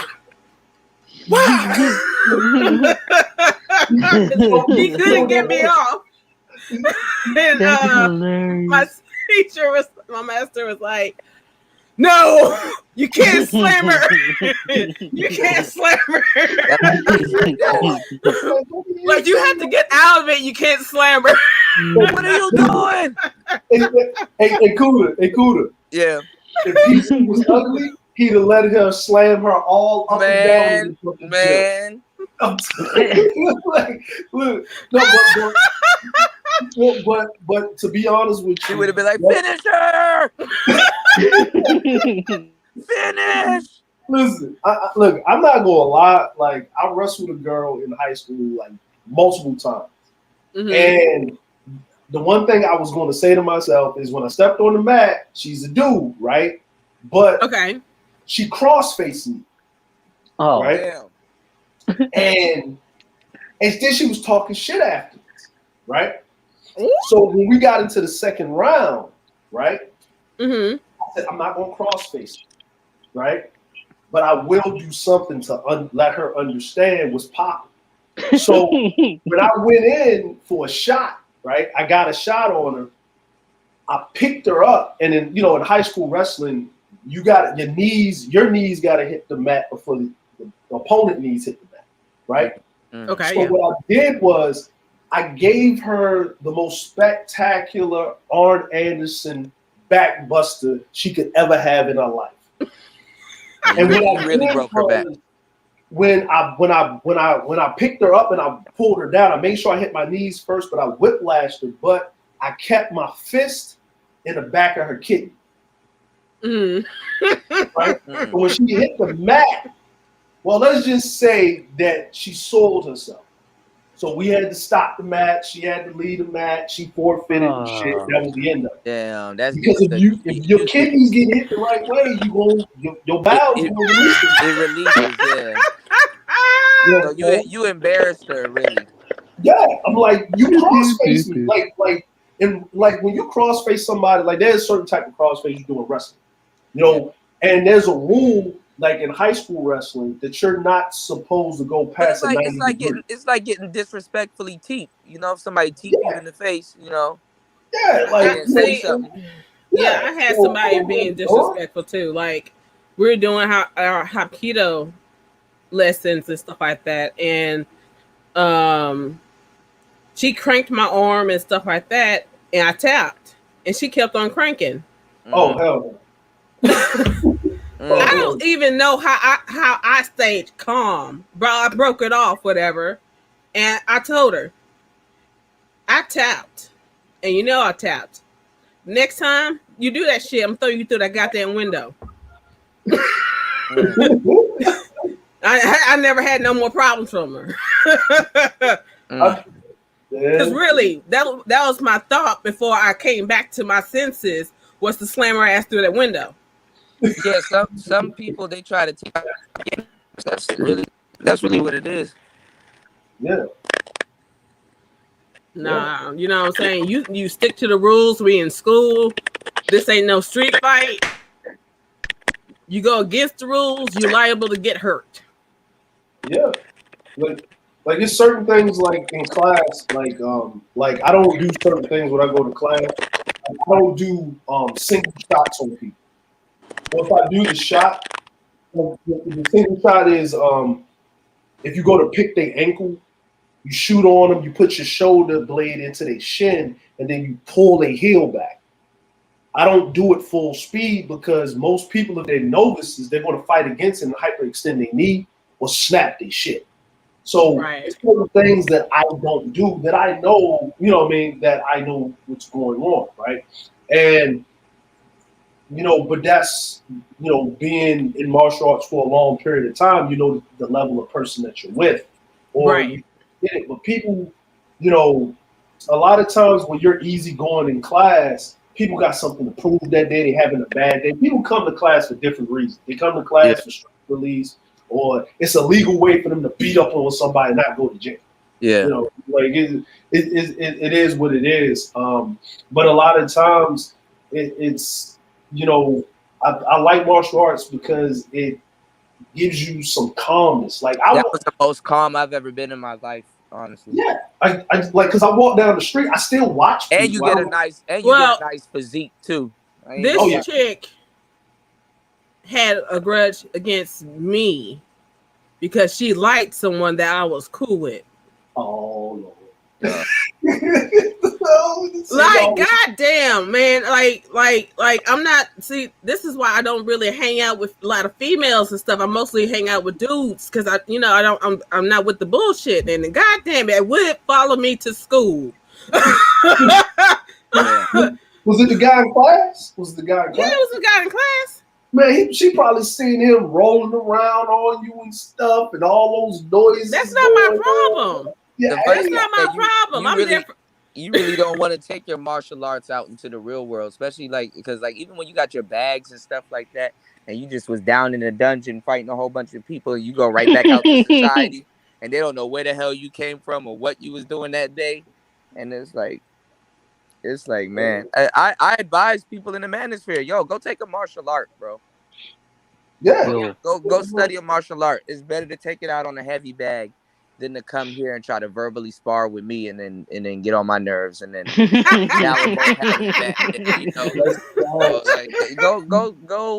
know what I'm saying? Go take a martial art, man. I'm gonna tell you, if a lot of the guys took a martial art, they wouldn't have time to be on YouTube, especially their English, because they'd be in the tub with some Epsom salt.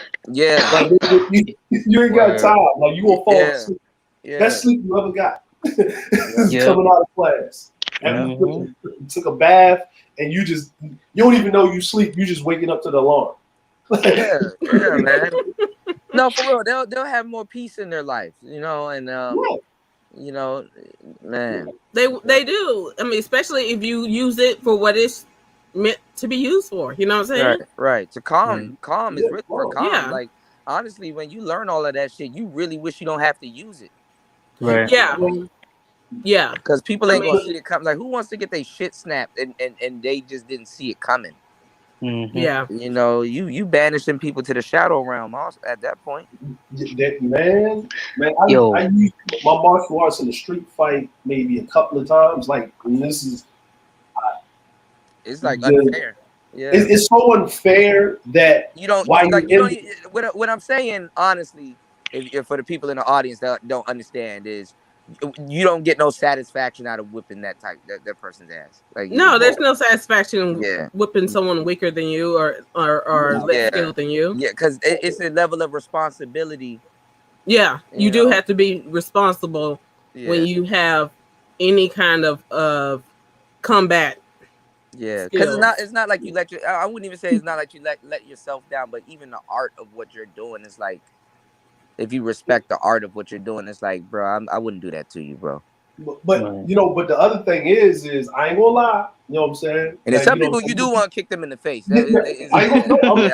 Oh, I've been there too. Yeah, but have you ever you just like gotta walk away. You just gotta walk away. Yeah. Have you ever gotten into a fight using your martial art, and then while you were doing it, in whatever move you was in, you were critiquing yourself, like, damn, my technique was just a little bit off. Like, you know what I'm saying? I would have gave him this. I think that's always, right? I could have baited him a little bit right and landed like harder. it was perfect.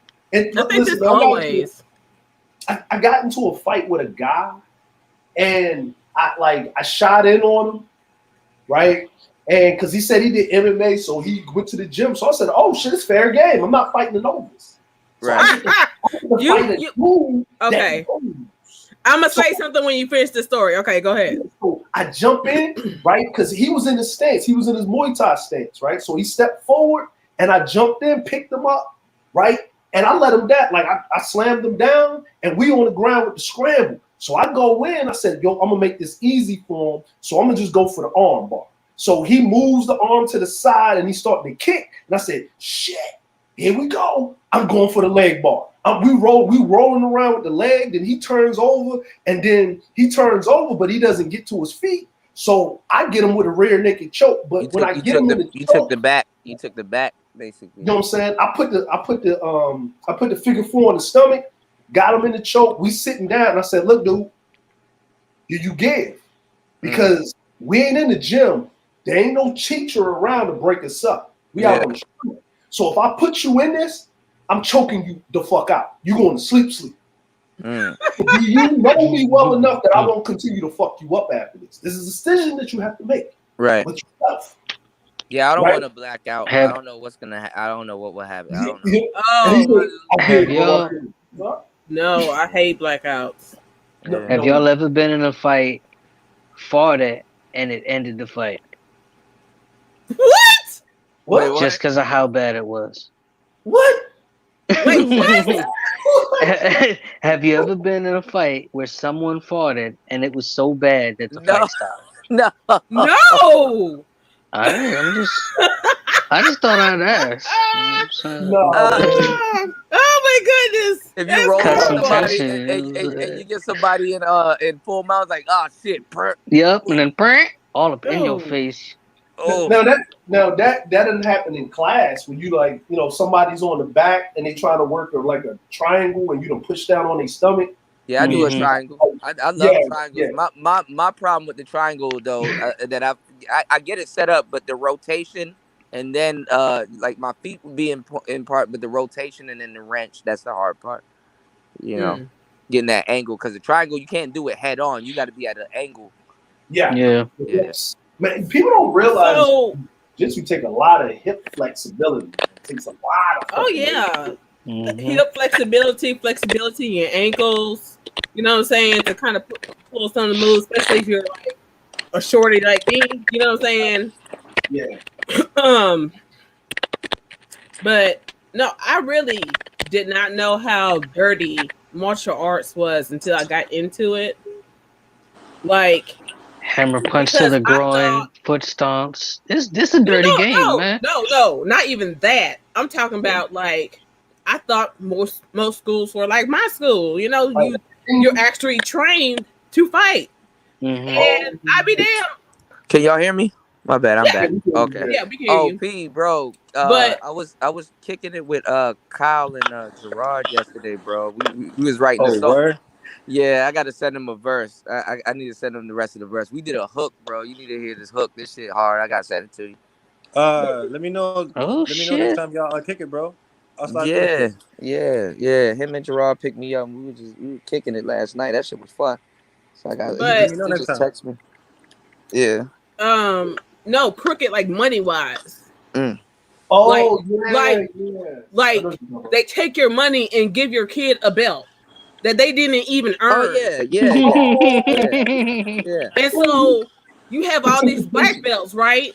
And their head is pumped up, and they would come to my school. You really only do that with the first two belts, business wise, but yeah, you don't do that with the black belt. I'm saying crooked. You just setting people up for failure that way. And so they would challenge my school, and every time they challenged my schools on the day I wasn't there. Yeah. I was like, God dang it. You get Roller Gracie. Roller was that So I nigga have to was hear whooping about the everybody's stories ass. of these black belts getting whooped by our purple belts and brown Yeah. belts and sometimes the yellow belts. Yeah. Well, I Getting was just trained. Yeah. like, I've seen well, the green belt. I've seen the green belt whip a black belt. yeah, like crooked. but you also gotta like you also gotta understand at the end of the day, right? Is that, and it's not right, right? But we're in the age of participation trophies. Yeah. You know? No. And, Yeah. Don't give me shit that I did not earn, okay? Because I don't want to go out there and get my ass whooped because I wasn't really a real orange, purple, But I brown, mean, there's a lot of whatever belt. You know what I'm saying? there's a lot of bullshit schools out So there. yeah, so Yeah. the whole shit with the belt started when karate first got imported from Japan.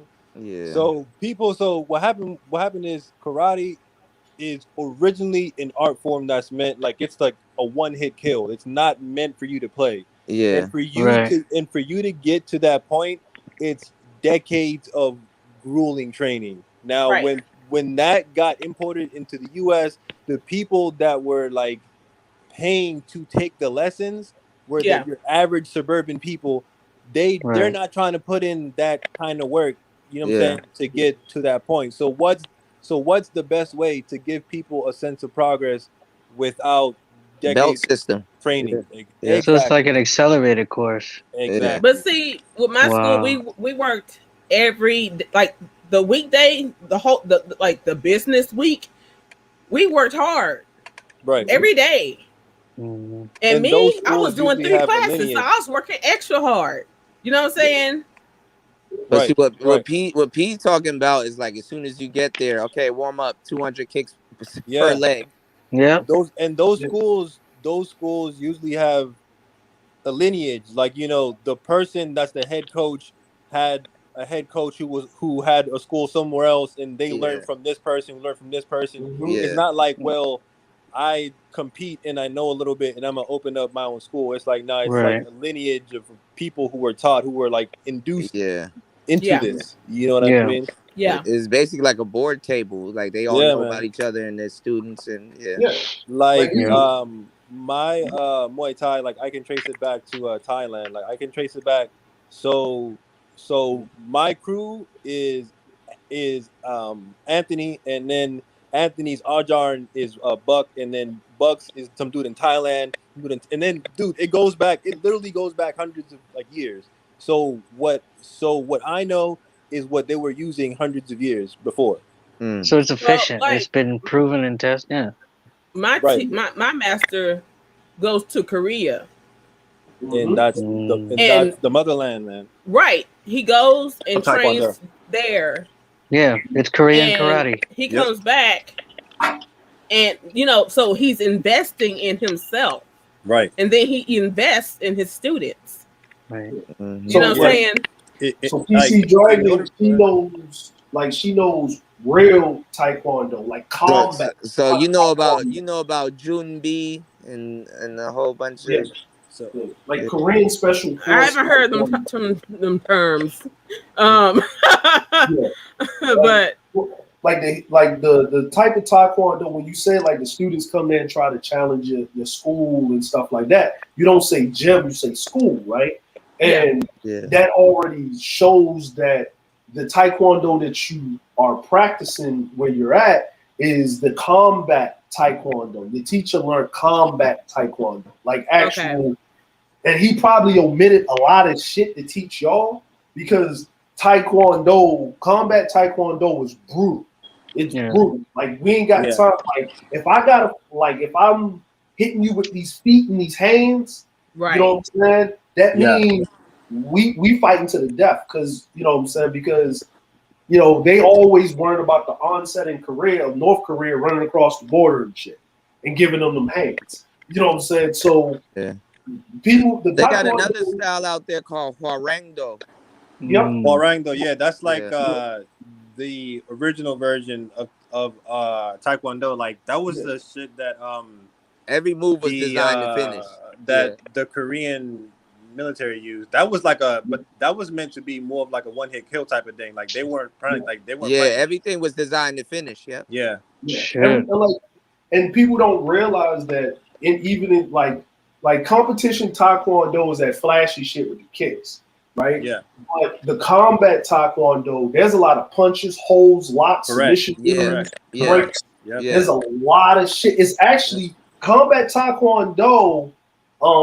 It looks more beautiful and more aesthetic, but the brutality is more Muay Thai like. No, but that's because Muay Thai is accurate, and with Taekwondo style, the kicks are calculated. Like even those spin kicks in the competition, they calculate them.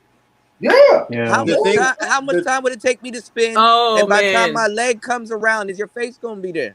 We had an excellent spinner. Yeah.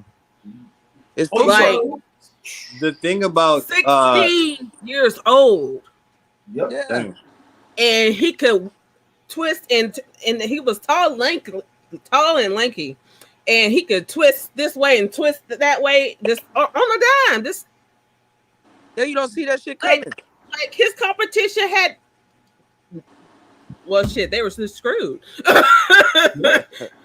The thing about like Taekwondo versus Muay Thai, as far as like kicking, is like Taekwondo is like they get sweep. It's more of like if I don't catch you this way, I'm going to catch you that way. Right.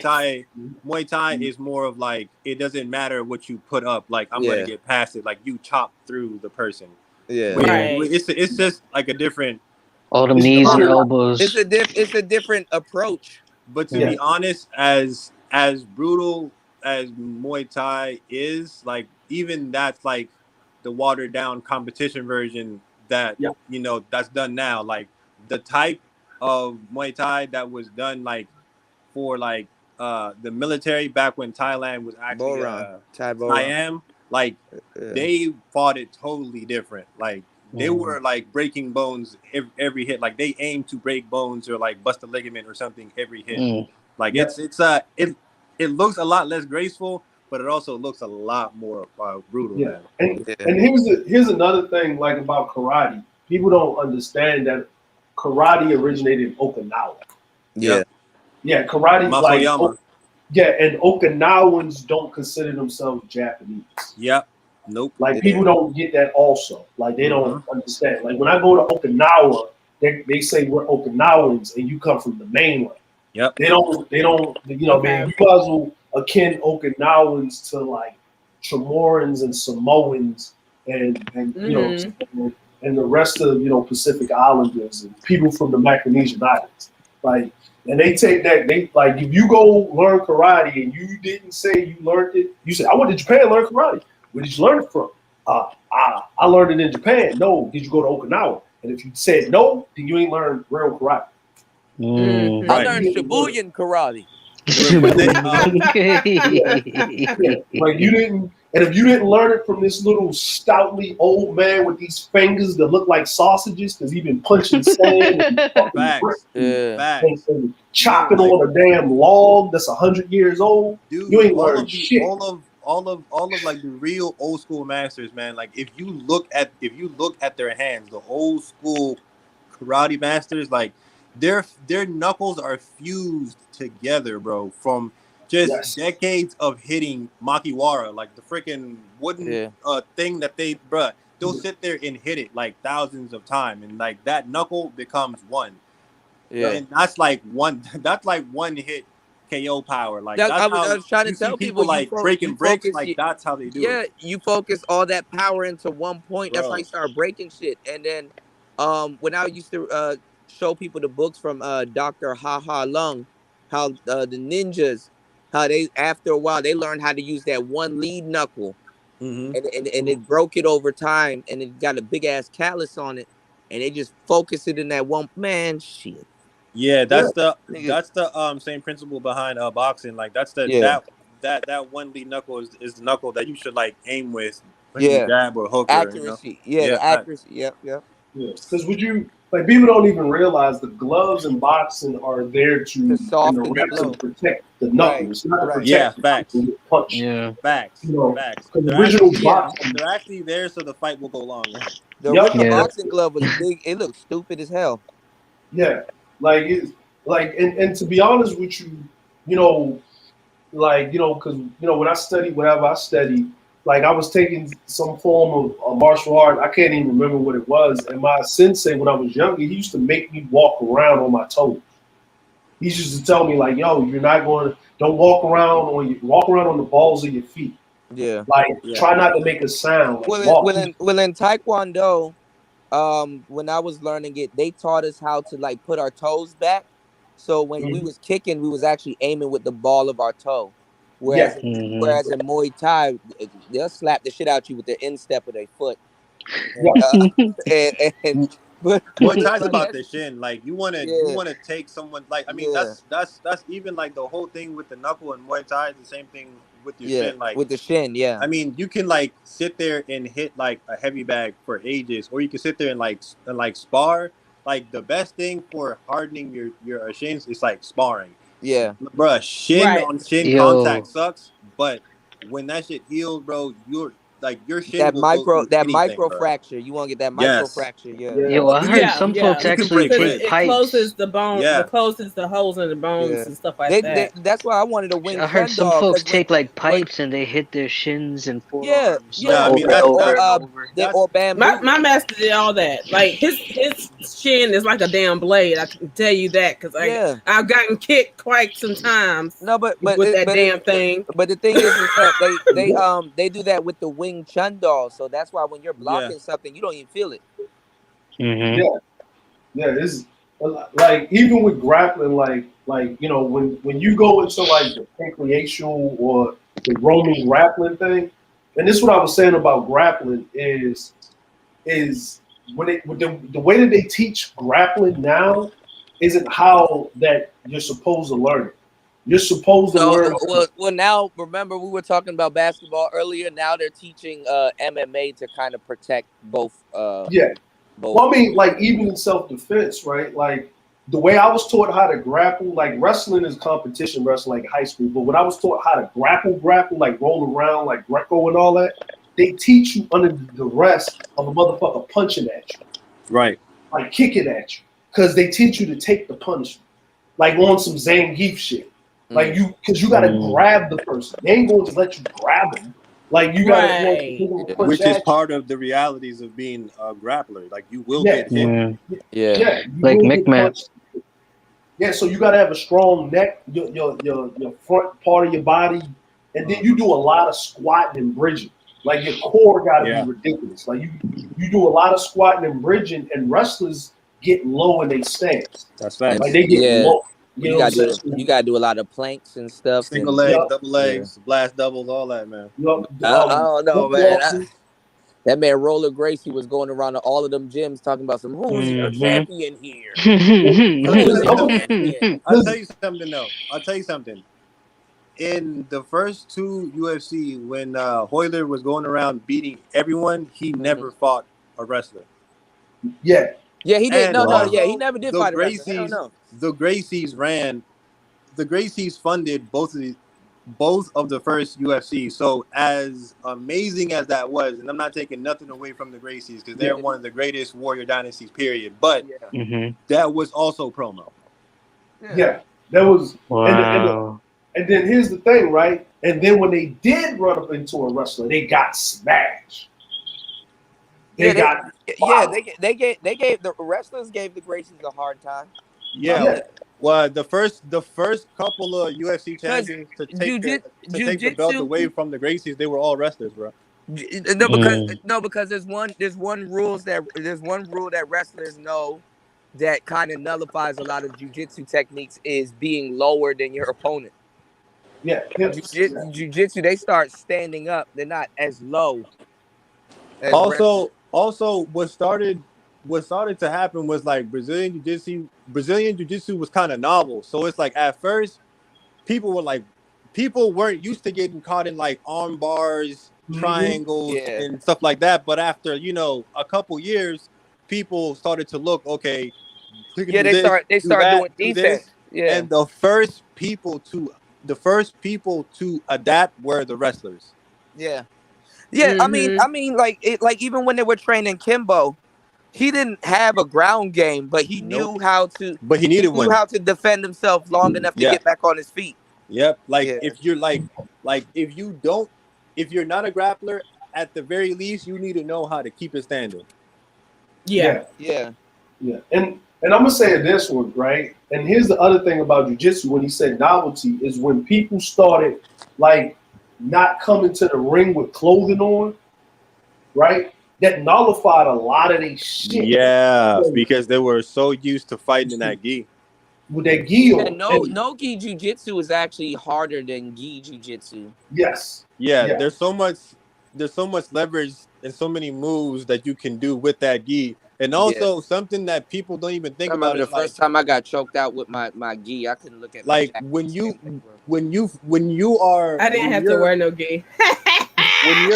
when you're fighting, when you're like grappling, as time goes by, you sweat and it becomes harder to get grab, locks. And with the leverage, gi, it soaks up sweat. Yeah. And if you don't have it, like you're sitting there trying to get someone in a triangle and your And then shit's slipping off. y'all don't look at jujitsu gis. That fucking that lining around the neck and the down on that shit's around thick. it's thick Yeah, as fuck. I was just about to say it's heavier than the type. Many niggas I have been choked saw out a nigga by their got own gi, flipped. bro. I saw a nigga get flipped with his gi. He was the only person that had a black gi on in the class. I saw him get flipped with his gi. The nigga grabbed the inside of his collar and the back And of his just belt. whoop, I whoop. was like, bro, I'd never wear that gi again. Yeah, bro. Bro. That shit is a setup, bro. Yeah. Yo, because even in judo, right? They ain't even a jujitsu man. I felt that jujitsu gi, man, and I said, dude, this shit is like a towel, like a heavy ass judo gis are light though. They're like light and easy. Yeah, but judo gis give a lot of slippage too. Like because you see when they grab them, the material's different, right? Because what judo does is the judo gi is similar to it's like mocking a kimono. Like if you ever touch a real kimonos are kind of made of silk a little bit, cotton, like and it's thin, slippery. Yeah. So if that's how judo gis are breedable. Them jujitsu gis are not breedable at all. No, they're not. The only thing that's probably breathable with the jujitsu gi is the pants, and that's barely breathable too. Yeah, and you in there sweating, and then that shit getting heavy because it's like a towel soaking up sweat. Them shit stink. Them shit like horrendous. Like that's what I said. Is mixed martial arts is I like to see the progression of it. Like I like to see these new guys that's coming along, but when I always look at the stuff that they're doing. Can you do this in a fight, in a real fight? Like, because a lot of things that they're doing, like even the thing about mixed martial arts that I see that hasn't progressed is a lot of their punching techniques. Right? A lot of their punching techniques, like the kicking techniques are great.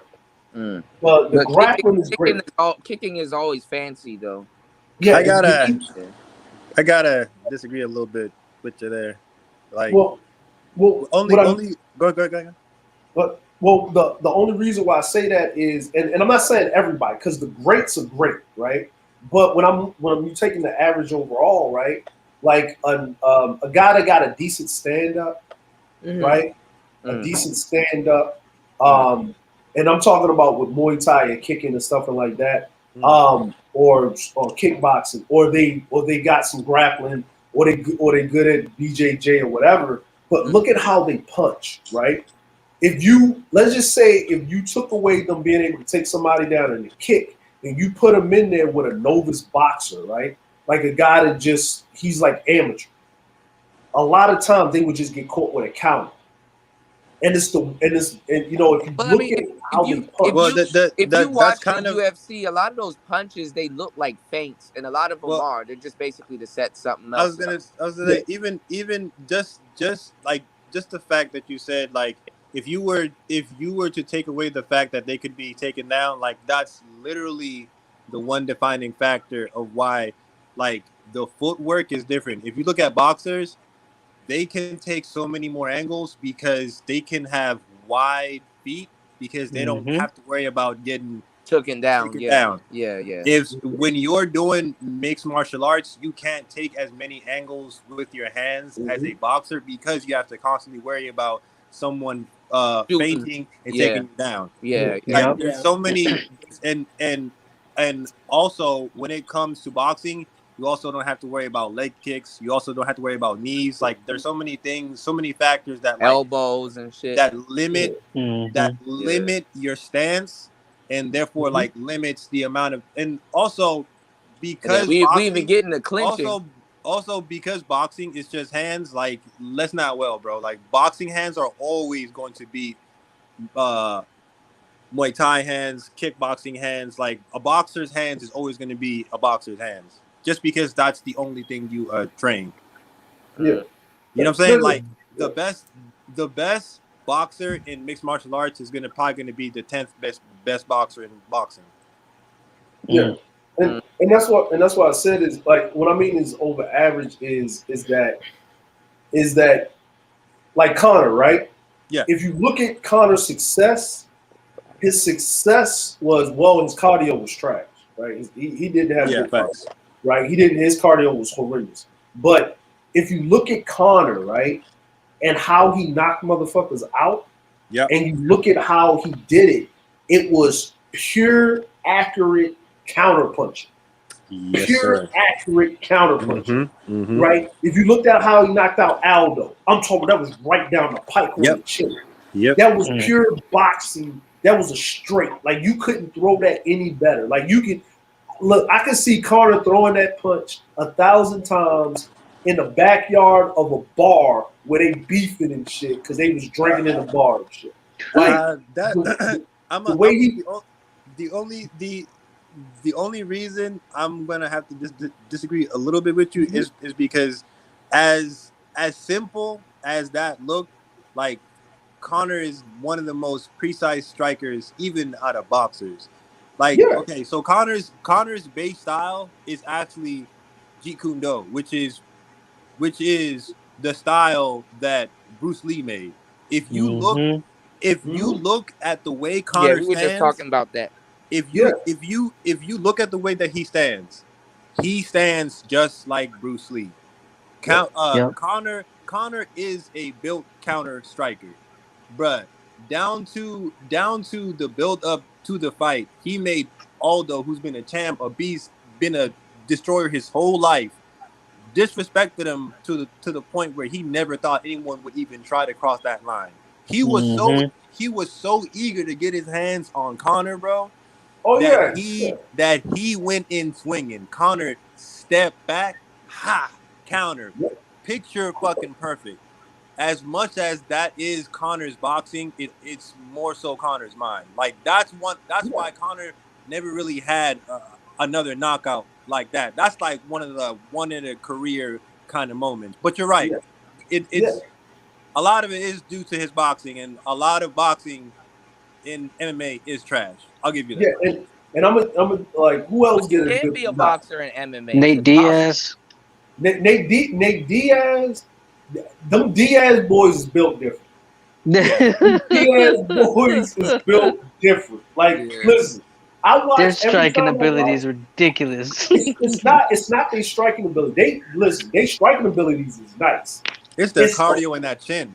That shit, man, they take punishment in that motherfucker. It's like they terminate. I ain't gonna lie, bro. Spanish people are known for taking punishment, bro. Man, to be honest, I think that's if you just get like to a third round with bro, Spanish people, bro, they're going in distance. That's just bro. like a lifetime worth of carbs, bro. Just growing up eating like nothing but rice and beans and shit, and tortillas, bro. I'm trying to tell you, like no lie. But and they'll make you look stupid over time too, man. Like that cardio is crazy. But also you can't even take the air out the time. Triathletes also like the Diaz outside of the UFC, like they do triathlons for fun. Yeah. Cardio is ridiculous. I mean, They do what for fun? Triathlons. Mm. For fun. So they like bike, swim, run. They do all like they just do it to So they're stay just all safe. around conditioned as well. Yep.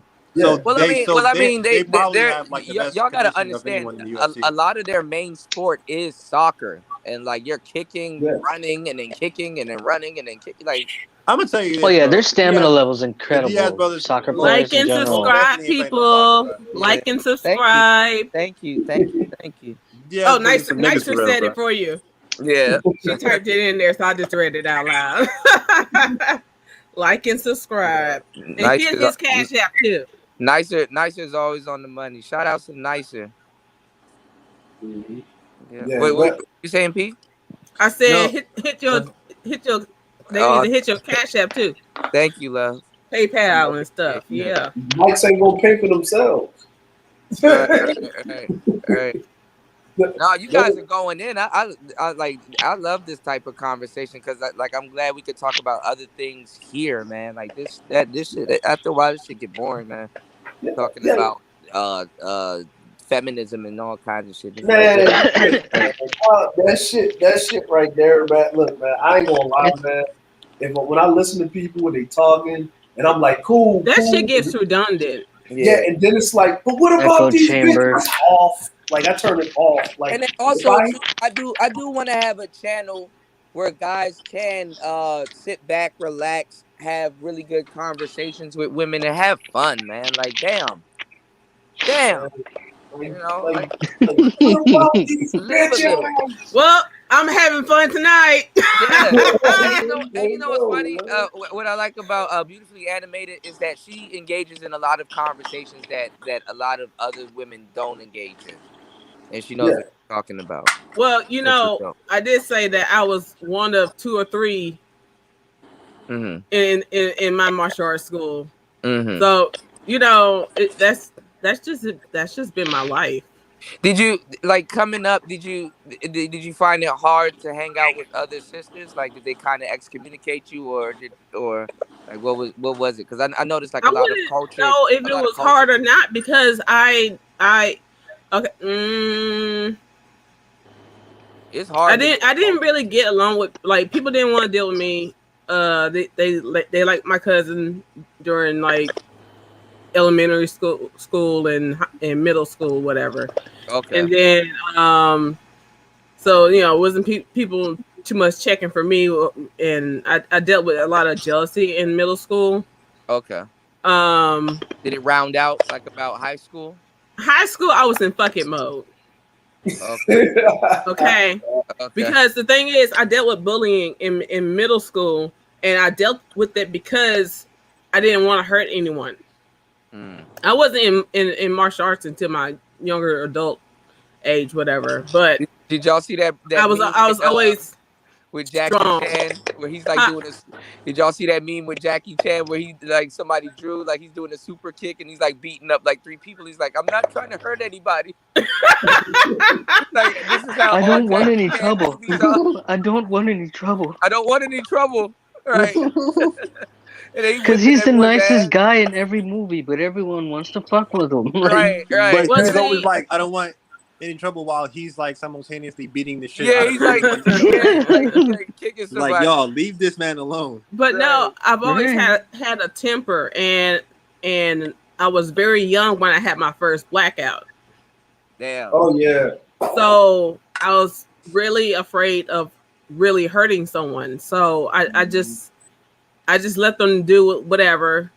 And then in high school, I was in fucking mode. Like, if someone wants to get their ass beat, they can get their ass beat. Like, I just don't even care. You know what I'm saying? But the crazy part is that in hindsight, that's the wrong time to be in fight mode too.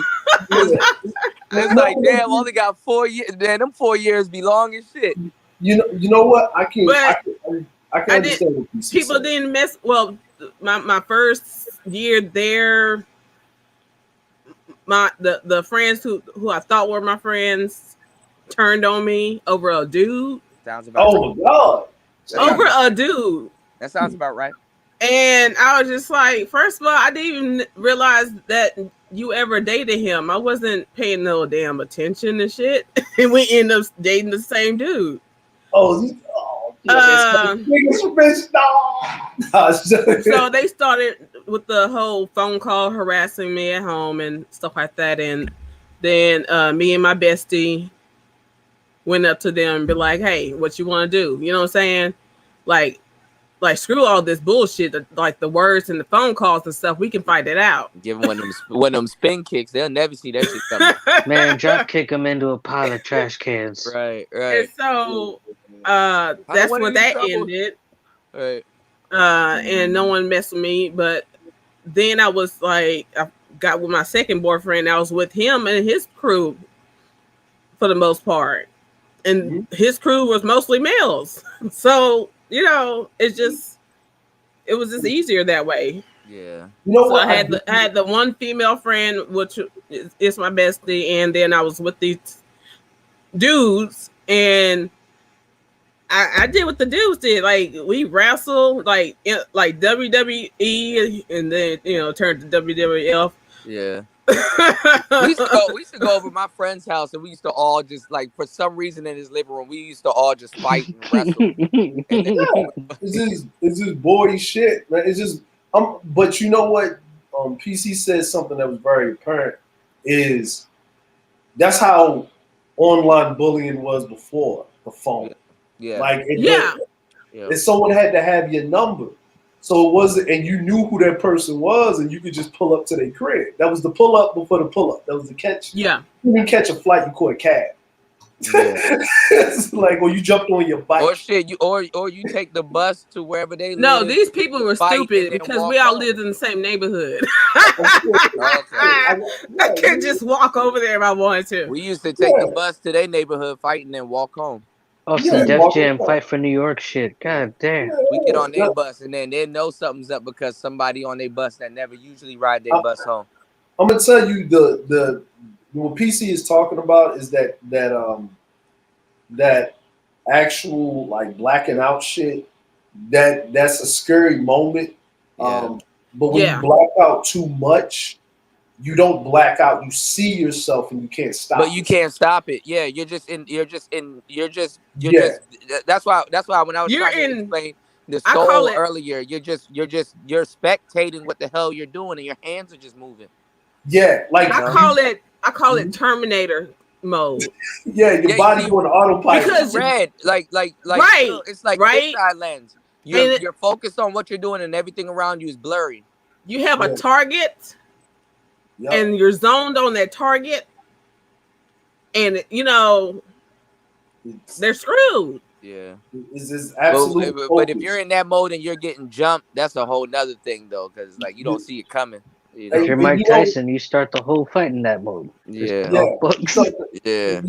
Like because I said like. But I can say that I have never hurt an innocent person in blackout mode. Yeah, I'm happy about that shit. Yeah, I'm a like you know what I'm saying, like that's why I said I can feel PC because I used to do that all the time, and you know what I'm saying, growing up in Baltimore because I was the only child, so I had my cousins was like they were like I could only imagine soft. Baltimore around the time soft. you was coming up. Like you know what I mean, they was soft in a good way. They was sheltered, like their parents had jobs and they moved in little nice neighborhoods, and I was in the hood. So I didn't have cousin backup. So if I had to fight, the fight had to be handled right then and there, or I'm getting fucked with for the whole summer. Like, you know what I'm saying? So I had to handle niggas. And what I would do is no one would, and when I started getting older, no one would fight me one-on-one. It would be either 2 or 3 people at the time. And I would run in the back alley, they would run at me, and I would put my back against the wall. And then I would just shut off everything. And then fight from the back against the wall.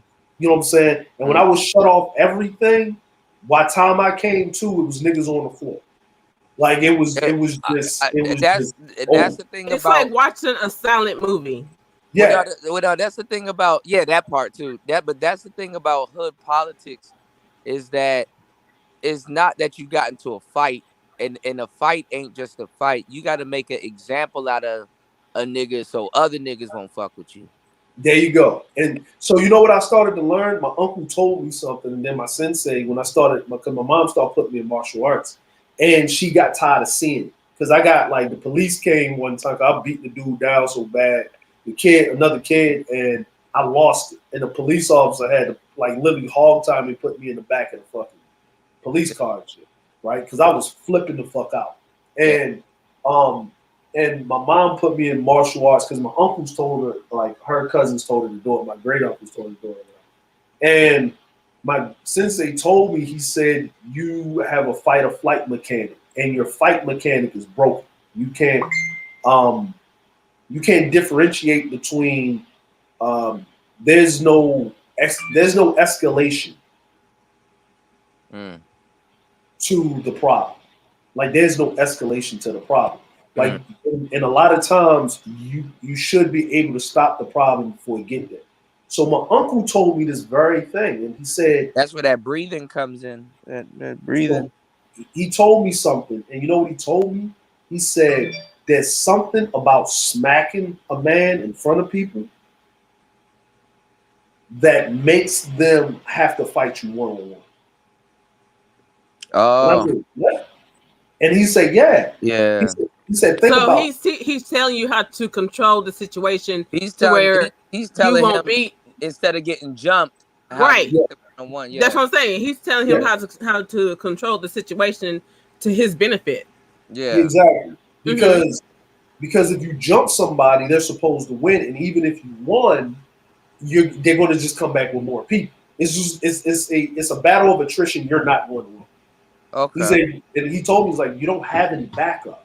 It's just you and your mom, right? So all problems that you have to have physically has to be handled right then and there. Like, because you ain't got time to deal with it later. You don't have brothers and sisters. Well, you don't have brothers or older brother or cousins. You don't have any numbers. Your numbers is just fucked up, right? So what I did was the next time I got into an altercation with anybody, right? Dude was talking too much, talking slip. He said, don't give him any warning, don't get loud. Just look at him and say this, and just tell him like, yo, are you still going to be on this? And if he says something in the middle of him talking, smack him in the mouth. Just smack him. Just smack him. He's either going to fight you or he's going to ask you why you smacked him. If he asks you why you smacked him, knock his ass out. He said because he's not going to get anybody to help him because he just let another man smack him. Right. Because you could have punched him. See, that's a sucker punch, but you decided to smack him first. Yeah, like that's like to me. A smack is definitely different than a punch. Yeah. Yeah, because I don't know, because my smacks can really. Well, you know, but that's the thing. Like a smack or a slap is loud. A punch is not loud. Yeah, but the thing, you expect a woman to smack, right? It's like men, right? Men, that's like a man smacking another man. Like he's sunning you. He's smacking you like you're a child. That's disrespect. Yeah. It's like the old hand wasn't closed. Remember back in the day when the gentlemen would want to do the fight and stuff like that, they take off the glove and smack him with the glove. Yeah. I challenge you to a duel. Yeah. Right? Yeah. I challenge you to a duel, like, and that's what it is. Like, because I had to duel niggas, like I couldn't fight them because someone would die after that. No, but it makes sense if you slap a dude in front of a group of people, they'll be like, oh, they're gonna be like, he just slapped you. What you gonna do? Right. Exactly. Because he'll even make somebody think twice about trying to defend somebody. Like, it's like, yo, for real, you just gonna let him slap you like that? Yo, you a bitch. Yep. Right. Man, right, you gonna like, get this nigga. No, nigga, he ain't smacked me, he smacked you. You gonna get that nigga. What you want? And that's what and when the first time that I did it, the dude literally grabbed his cheek. And this is when I was a kid. I did this. I ain't gonna lie. After you slap somebody, the potential to surprise both of y'all is gonna happen. Yeah, and I was surprised because it was in my head. It was like Uncle said, slap him. So I slapped him. So he grabbed his cheek, and I was like, we kids, right? And I'm like, all right, I'm ready to fight. He started to, like, a tear came down his face, and he ran. And this is me being a kid, right? And I was like, huh? And Right. you know, and then everybody that was on his side was like, this nigga ran and cried, shit. This nigga, and I was like, the chicks was It crowd. went from them about to jump you to them laughing at him. Right. And then, you know, I went back to my uncle and told him what happened, and he started laughing, right? So when I got older, when I would deal with dudes to a certain degree coming up, you know, it was a little friction there. But I was known for the dude in the neighborhood that if you talk too spicy to me, I will smack you. Like, you know, like and you know what I'm saying? Yo, that nigga don't give a fuck. He'll smack the shit out you. You better watch how you talk. You know what I'm saying? Like, I want to hear niggas. Oh, here come that nigga. What's I up, ain't gonna man? lie, it's weird. Like a smack is more powerful than an actual fight sometimes. Man, It's weird like that. The only time I've actually slapped someone in the face because this It's funny, man. oh shit. Oh no, yeah. I don't know why. This To was me, like I don't know elementary why. school, but I don't know why to me, but a smack is different than a slap. Like a slap is kind of like a pow. A smack is like a swift. A light slap, yeah. Yeah. And then a smack is like a Rick well, James, then I Charlie slapped the Murphy, dude. China Club, Okay. like then straight up smack. and 5 fingers say to the face, I like, left like 5 scratches across his face. Like a good smack is like, yo, even the nigga that's smacking, like, yo, that that's shit was palm too. smooth too. And the dude that got slapped is like, yo, did you just There you go. I've open palmed. I've open palmed the dude that in way. the chest. That part.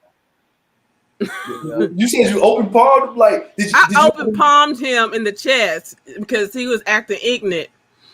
Oh, you gave him the Ric Flair chop. Well, it wasn't my fault. The Ric Flair chop. Me and my cousins went to Austin, and we were just going there for like a girls' trip out, whatever, and it ended up being like music festival. Oh, okay. And you know, that was the first day there, and we were going to this bar because the other ones were too crowded or whatever. So we're like, we're bar hopping, and we spot this bar that's like looking, you know, a little less occupied or whatever. So we're going to hit that place up. Well, Waka Flocka shows up, and he has a whole crew surrounding him walking towards the place. So we were like, no, we ain't going to deal with this, you know. So we're trying to leave, but everybody else saw Waka Flocka too because, you know, he's tall. Yeah, that nigga big. That nigga is right. big. I'm the tallest out of all my cousins. I'm 5'2". Oh, damn. Y'all midgets. Y'all just compared to Waka, like, you know what I'm saying? They just walking through. It's like, you know what I'm saying? Like, I met the nigga. The nigga big. The nigga it was big. more dudes trying to flock to him than females, and we're trying to get out the way. And we got separated. And then I got separated with the shortest of us. Damn. So I'm trying to, which is like what, make a way so she doesn't get crushed. She right? She like 4'11"? Probably so. Oh, but you know, I'm always I'm a protective person, so I'm trying to protect her from the crowd, not have her get crushed or whatever, and try to make a way out. And I had my hand on 2 dudes. One was a straight dude, one was a gay dude. So who caused the problem? Gay dude. Yes, he did. Mm-hmm. You just want to get to Waka. I'm facing the opposite direction. What makes you think I want to get to this dude? Damn. And he's like, don't touch me. And the way he snatched my hand off of him, it just made a circle. Yeah. Oh God. You basically Aikida'd his hand. No. His hand pushed my hand and you redirected circled, it. Yeah. And it went to his chest. Yeah, you redirected it. Yeah. And I don't know my own strength. You know, I didn't pull back or nothing like that. So he got the full brunt of the open palm, and you could just hear it and feel it in his chest. It was just hollow.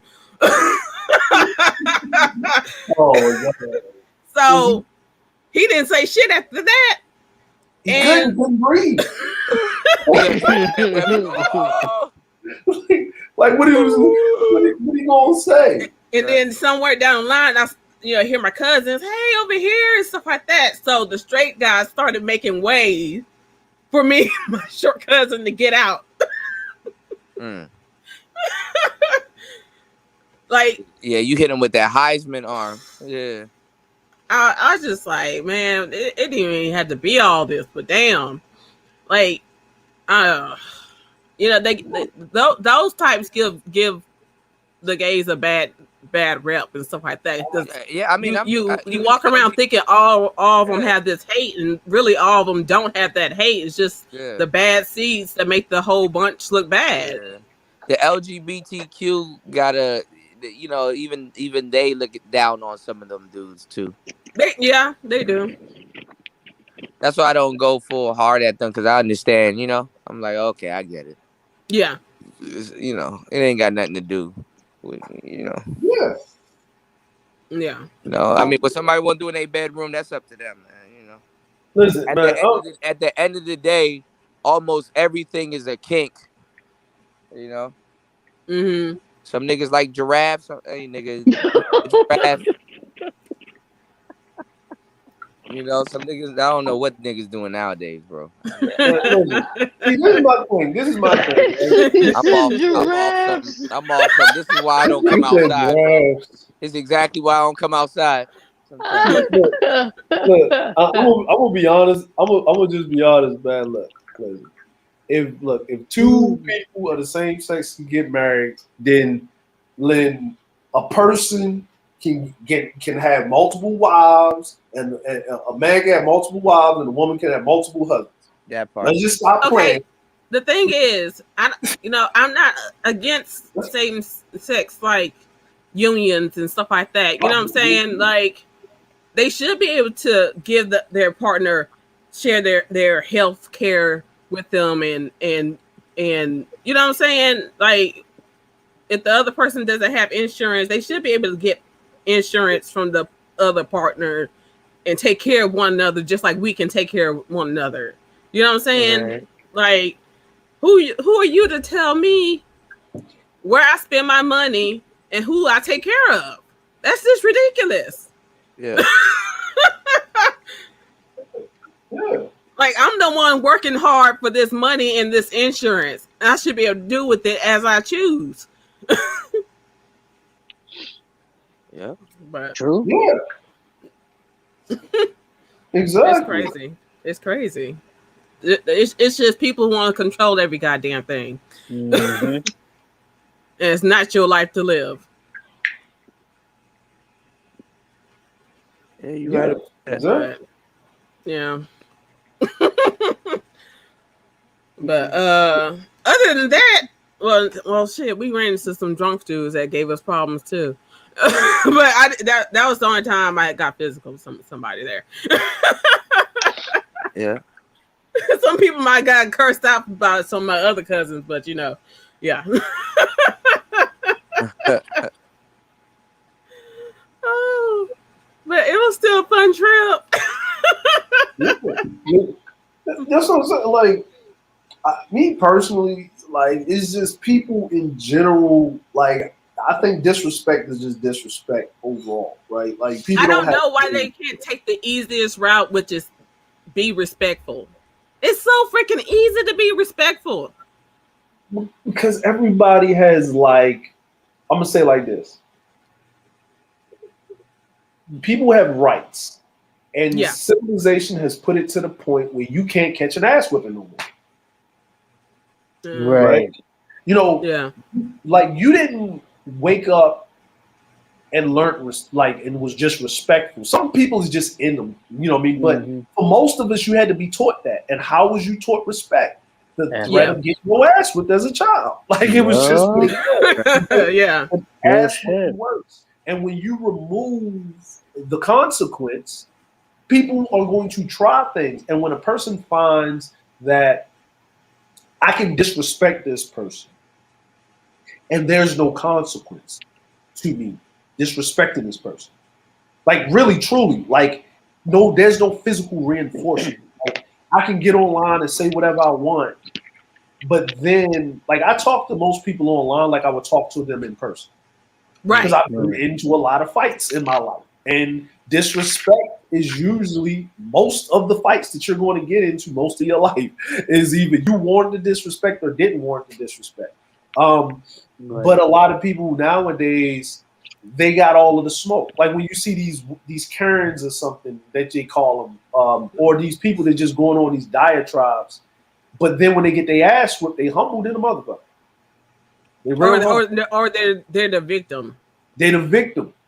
And they're victim because they didn't catch that ass whipping at a younger age. They were sheltered by society and life, going around thinking that you could get disrespected. Like they're not really bullies. If that's the case, like they're not really bullies to that extent. No, they're just stuck on stupid.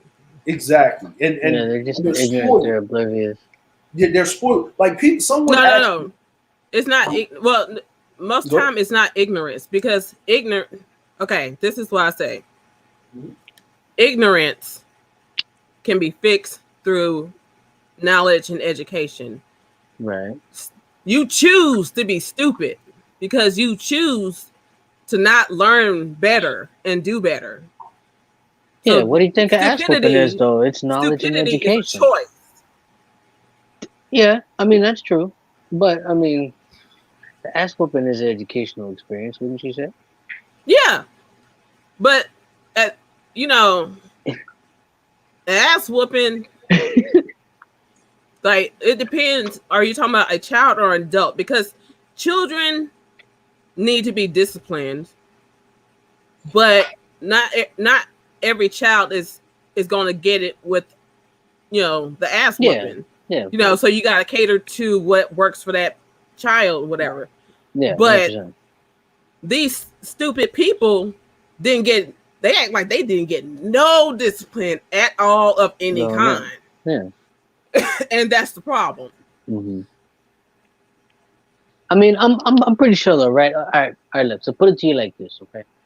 Like, say there's someone that grows up in suburbia, honky dory. They make good money. They're in an area where there's, I'm not gonna say vagrancy because I feel like that's a little extreme, but they're not really used to being exposed to conditions where they'll either hear people talking shit or getting loud, or there's any kind of provocation, or even like physical fights. You know what I'm saying? Like it's probably gonna be a rare instance in certain areas, especially when it comes to somebody of that caliber. Somebody that's spoiled the shit and they don't really know what it means to get their ass whipped. They weren't beat as a kid or whatever.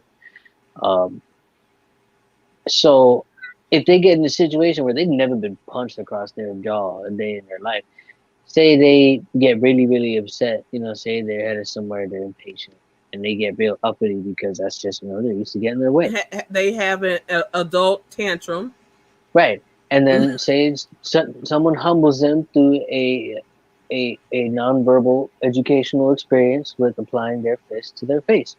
Mm-hmm. And through that, they will remember, wow, this is the first time I've ever been hit across my face. What did I do? At some point, they're going to think about it. They're going to replay it in their head. They're going to run that back, and they're going to try to map out the whole occurring events of that instance. At some point, even if they don't even give a shit about it the next day, they're going to think about it. And they're going to go over, what did I do or what happened to, have this happen? And I'm pretty sure they're going to either do one of two things. They're either going to build themselves up so they can defend themselves and fight back, or they'll be like, you know what, I'm just going to keep my mouth shut. Yeah. You know what I'm saying? It humbles them. Right. Yeah. Right. So, I mean, they weren't expecting the outcome because they never experienced Sean, it. I didn't say I hit the straight dude. I said I hit the gay dude. Man, don't play with Sean, don't you? Just gonna talk to lunching in the cut sometimes. Sean be trolling sometimes, man. You gotta Ric let Flair straight dude in the jet. Tequila sound. I try. No, but you know what I'm saying? But the brother is right. Like, the brother is right. What he's saying is because we in society, like, okay, like you hear about these kids, right? Mm-hmm. Now, you said you got bullied. I said I got bullied, right? Mm-hmm. You ain't never once heard us say anything about going to school and shooting up the school and killing nobody. Right. No. Right. Now, even back in the day, like, you know, that first school shooting happened when I was in high school. Columbine, like, it was actually cool. Yeah, I was in school when that mess happened. It didn't happen at my school, but I was in school when that happened. Yeah. So it happened, but it was two actually that happened that year. Like everybody talks about Columbine, but no one talks about when it happened at the elementary school because the kid got mad that the little girl didn't like him, and he pulled the fire alarm, and they was waiting in the bushes with his cousin. And he start mowing the fucking kids down. Like, damn. Because they only show. I don't know. It might be an age thing because I think he was young. They really I think like 12, 13. mostly show the high school shootings, not They didn't show the elementary school shooting that happened. Like I think it was down south somewhere, whatever. But it was the point of that, right? Is that like you went to the nuclear option, right? And this is my thing. You were driving to school in a BMW and you were getting bullied. Like, and then you had money to buy guns and ammunition. But see, that's why I said in middle school that people were jealous. I was being bullied because people were jealous of me. And so I'm sure, I'm guessing that was the same thing if you're showing up in a BMW and, you got money and stuff like that, But I looked at the school. If the other kids don't have the same thing. Oh, no. Columbine was a rich school. That's why it was all over the news. Like, they had money. But like, so he was actually poor considered the other kids in school. But there's, it's, you think about it in that sense, and then you think about, like, if, you think about, like, they talk about shootings and stuff like that. Like, they try to make it like, if you look at the school shootings, it's mostly done by people of the other side of the sticks, right? Like the more affluent people of the other side of the sticks. Because for you to get AKs and bullets and plan this out and be on a computer and to be in blogs, all of this other stuff, right? Back in those days, we remember AOL and dial-up. You had a computer in your house, right? So you planned this out and you went to school and you shot up the school, right? You shot up the school, and this was your option. Now, I don't say that those kids shouldn't have been bullying you and stuff like that. That's not what I'm saying, and they shouldn't have. But wouldn't it just work out better? Like I saw that thing on TV where the kid was getting bullied. And he put that shit in it, made everybody shit all over the place. Laxative. Yeah, it was laxative. He put it put the laxative in the school lunch in the thing, and he told the kids that were getting bullied, "Don't eat the dessert." And then they had everybody in the school that was bullies and shit. That was going on, and they was shitting all over the place. People were shitting in lockers. It was crazy. God damn.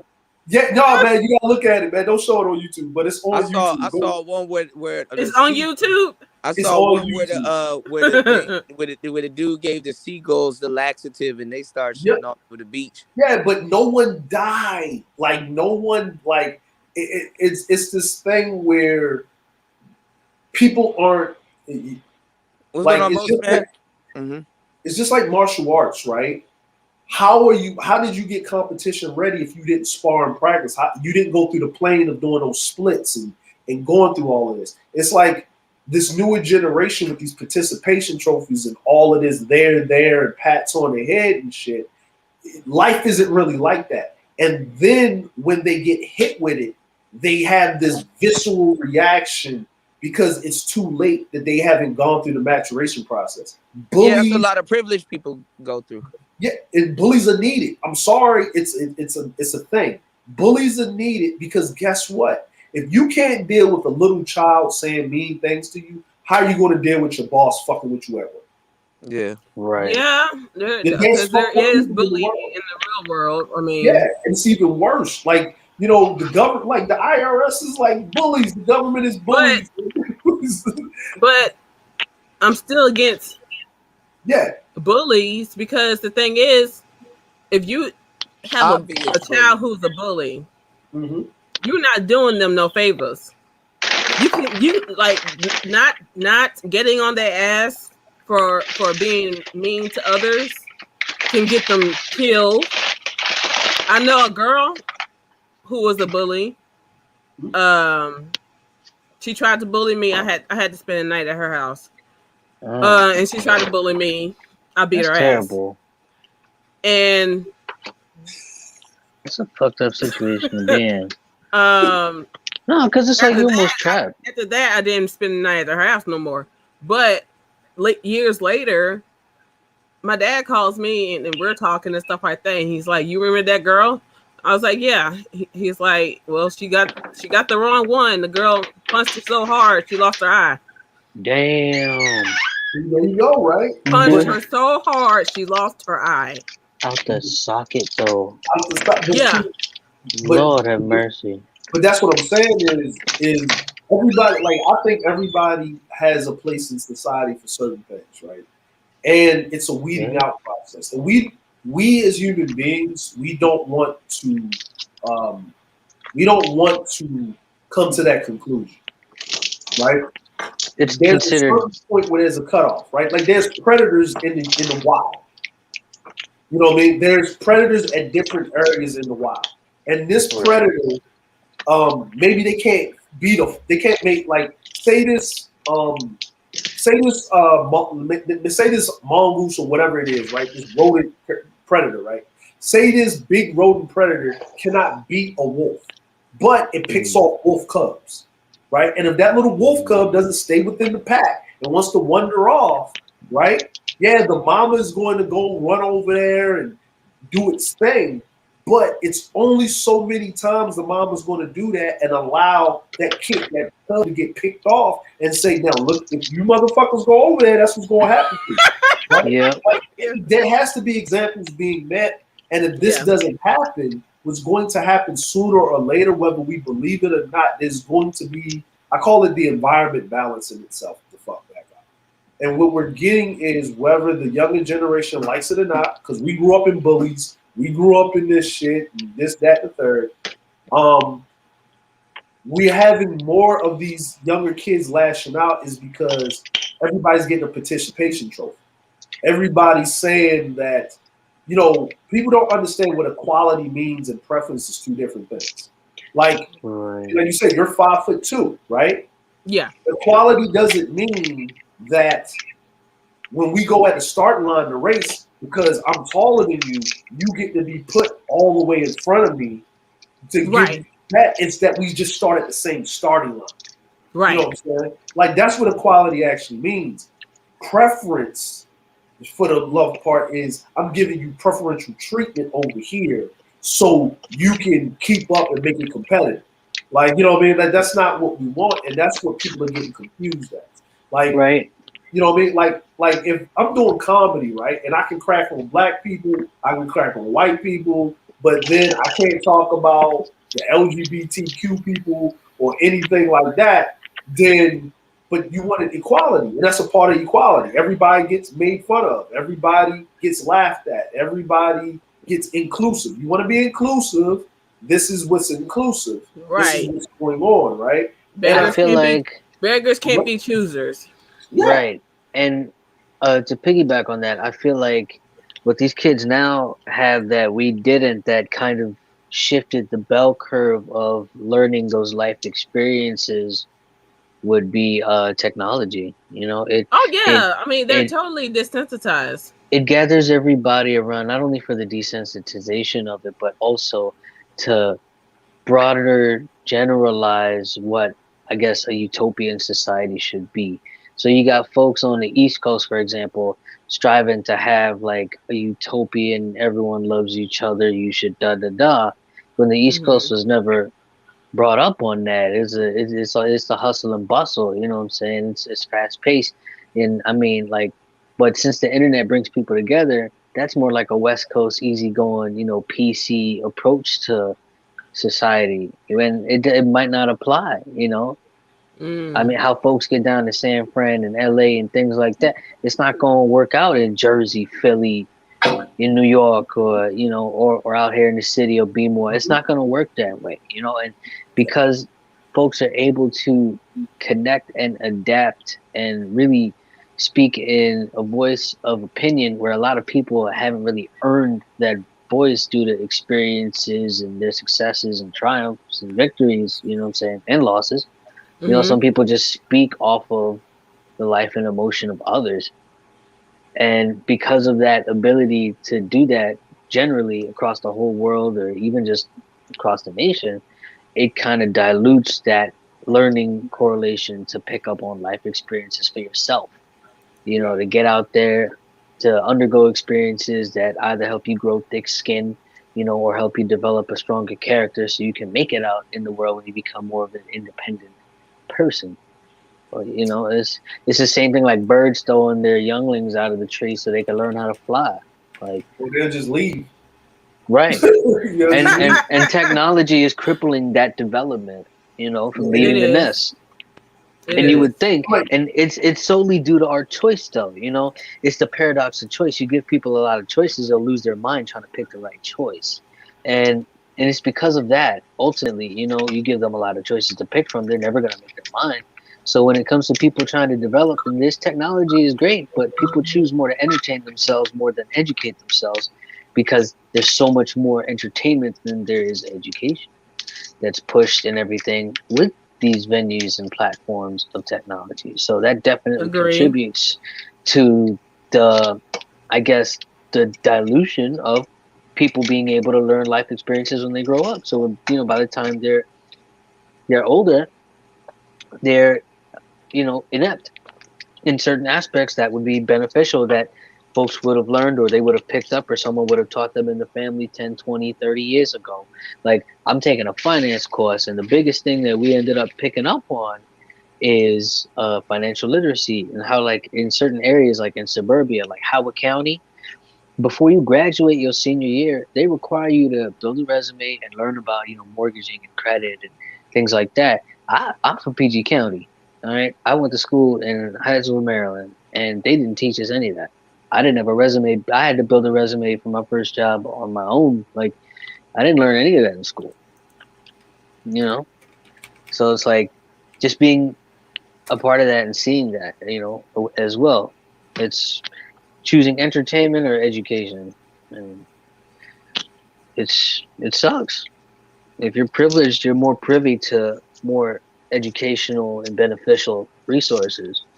When if you're not, you're more exposed to entertainment. Like a lot of school curriculums, they use older books, and all the new books are sitting somewhere in storage, or they can't get new books because kids ain't passing the school tests and exams and shit. It's like that example from Off the Wire, where Officer Presbeluski becomes a teacher, and he's trying to figure out how to teach these kids because they're in such a torn down area. It's really hard for them to learn. So he uses the concept of rolling dice, shooting craps, and teaches them probability. You know what I'm saying? So like, there's always a way, to help increase that learning ability to life experience and adapting it to how you can use it in the real world. Like, I always felt like the drug dealer is the pinnacle of entrepreneurial spirit. You give them an office and some numbers to crunch, dog, it's a wrap. It's a wrap, but no one's showing them that. No one's telling them that, or no one's putting these things in their hands or in front of them to see. So technology, as well as, where you're at, and they're pushing a lot of those things through that technology in certain areas too. Like, and I mean, now they're not even targeting based on your economical or your social status or your financial status, your class. But now they're just, you know, picking up on algorithms on you individually as a consumer. You know, like what are you watching, viewing, and you know, they're picking your brain. Like you ever watch, you know, on YouTube where you have a playlist and you're thinking about a song and all of a sudden it comes up, or like 2 or 3 songs later it comes up and you're like, shit, I was thinking about that. Like, so literally what you choose will be pushed to you more and more. So if you do more entertaining viewing and things like that, that's going to be pushed on you more through ads and algorithmically and things like that. But if you choose more like financial stuff, how to make $1 million or how to invest, you'll notice things like that will be pushed on YouTube ads and stuff to you more. So now it's gotten more of on an individual basis than it is a widespread economical or class basis or whatever. So it's very interesting. Like they really are using it as a tool to see which ones are sheep and which ones are wolves. It's a weeding out process. It's interesting, but it's scary at the same time. Yeah. Yeah, it's creepy. When you think about it, it's pretty fucking scary. Yeah, my bad. That was just long-winded. I'm sorry. No, it's cool. It's like, it's, you know, educational. You know what I'm saying? Yeah, man. Life experience is hard to come by when everything's given to you. You know? Yeah. Or when everything isn't, then they just don't care to give you nothing. Like, shoot, there's this one dude, Senator Wellstone. He was all about initiating graduates with education. So, like, no matter what class, you know, like social class you were in, you were still able to access the same educational curriculum. Now, he ended up dying in a plane crash, quote unquote, because that would cripple the private school education system from them charging tuition, because it wouldn't make no sense for them to charge tuition if you're teaching the same level curriculum in public schools as they are in private schools. And Senator Wellstone was all about providing equal opportunity and resources in education for kids in middle and low class societies. And he wound up dead. That's sad. Yeah. But he was an advocate for that. Mm-hmm. Shit is deep, man. I mean, the machine runs way back, far back. The shit that's done is, well, it's not surprising, but the way they do it is. Internet got everybody sedated. So I mean, oh yeah, what's gonna do now? You know. Yo, like, do you remember in the beginning of the Matrix, where like the dude goes to Neo's apartment and he gives him like a tape or like a CD or something? It's like audible drugs.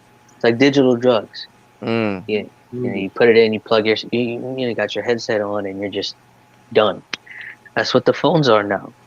It's all foretelling. It's creepy, but I'm telling you, it's gonna be in your head soon. It's gonna be that thing. What's that movie Bruce Willis was in, where Fifth Element? No, it was the movie where people wouldn't go out with their real body. They had like avatars, like robots that looked like them, and they would go and sit in these chairs in the body and walk around. And then he was actually walking around in his real body. Yeah. He actually walk around in his real body. Some girl was like, "Ew!" Like she just walked past him.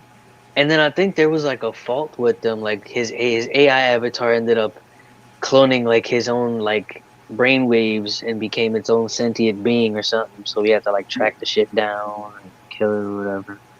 Yeah, the robot that was Bruce Willis? Yeah. There's a movie that came out, I think it was the mid 2000s or something. Yeah, it was a while ago. I don't remember what you're talking about though, for sure. It's like the robot did identity theft.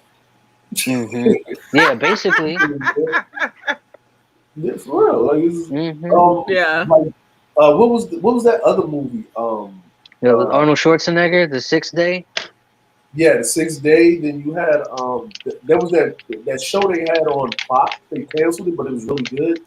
The black dude played the robot, like he played the android. And they had old dude from Judge Dredd playing that too. It was basically the video. It was basically a television show about the iRobot with Will Smith in it. It was pretty much the same thing. Okay. Yeah, They had it for like it didn't even last the whole season, but it was really good. Damn.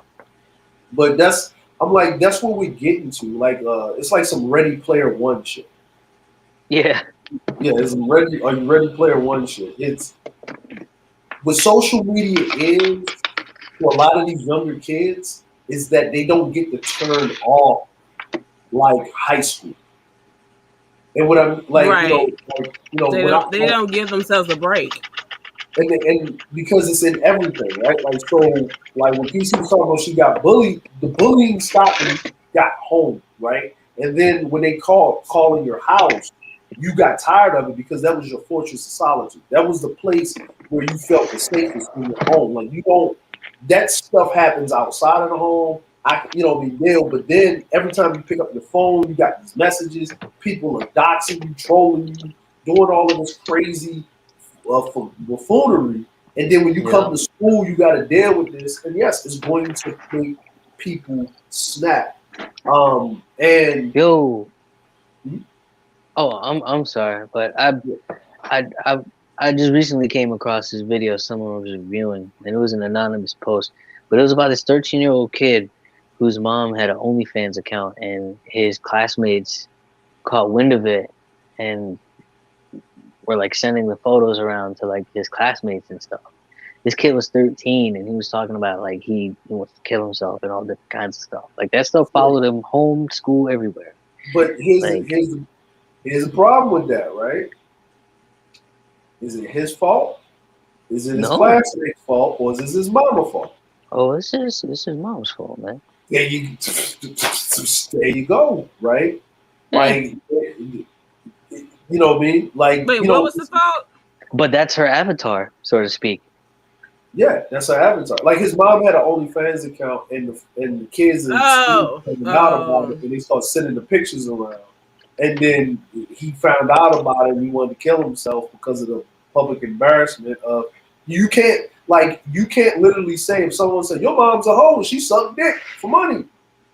No, she don't. You can't even rebut that. Like you know. Yeah, I mean,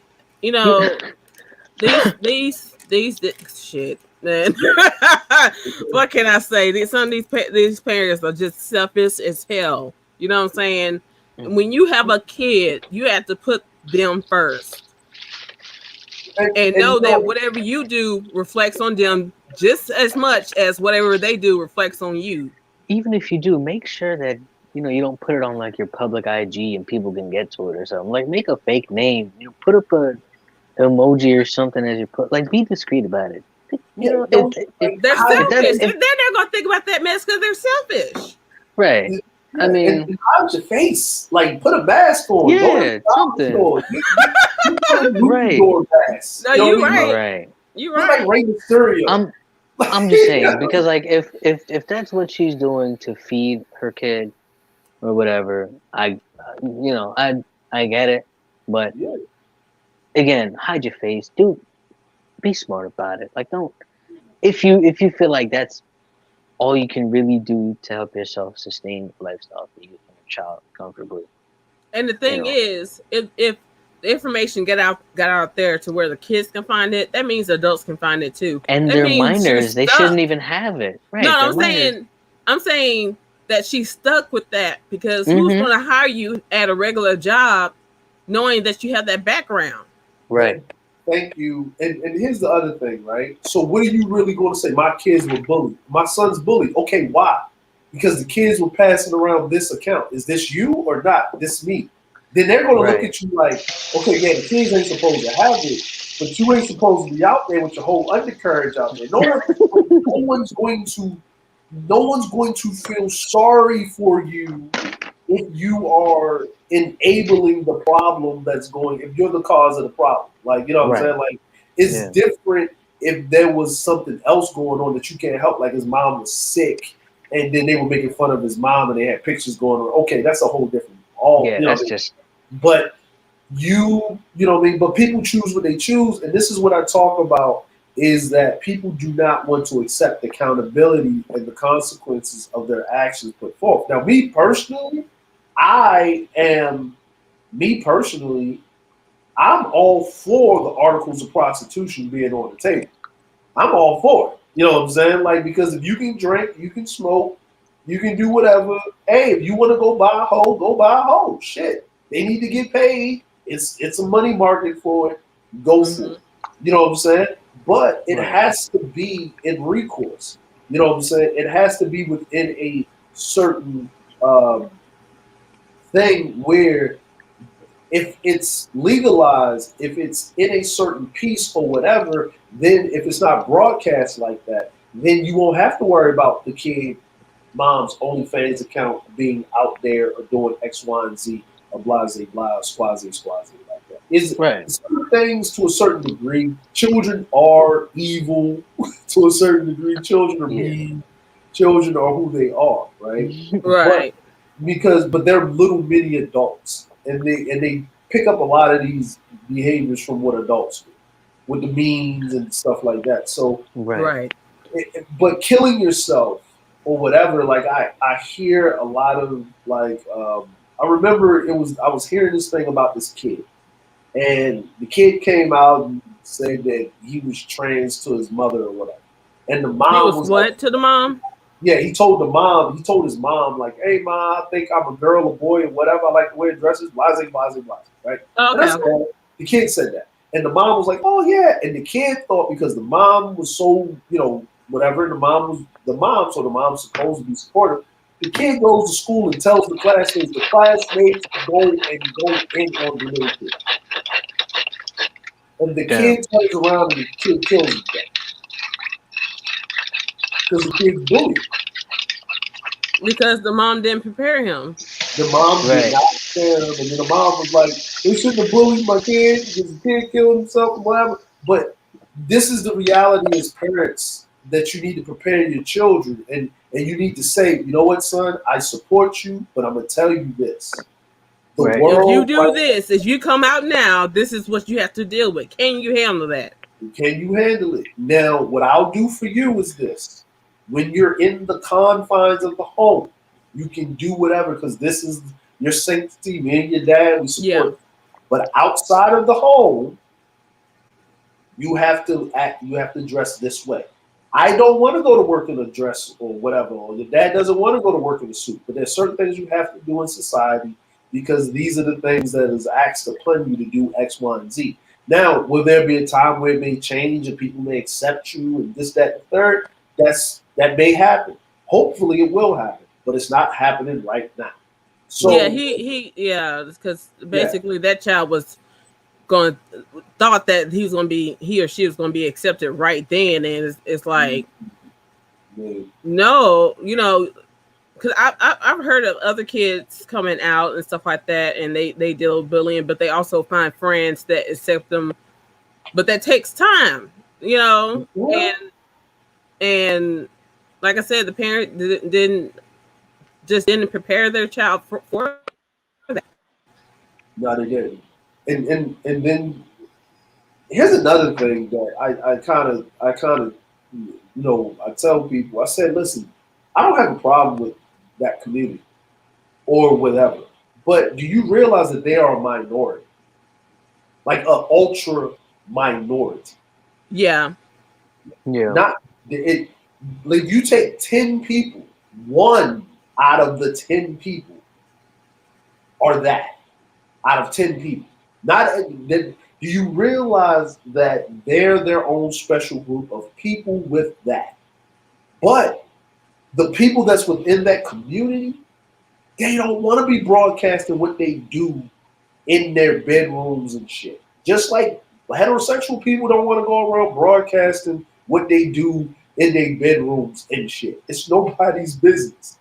You know what I'm saying? When you go to someone's house, they don't leave their bedroom door open. You don't walk past somebody's bedroom door in their house and they got chains and whips and a whole thing and these swings and stuff going on. That's not for you to know because it's not your business what they do in their home when you're not the fuck around, other than the bare basics. And it's the same thing. Like I treat them as I treat anybody else. I give them the equality. I don't care what you do in the privacy of your own home.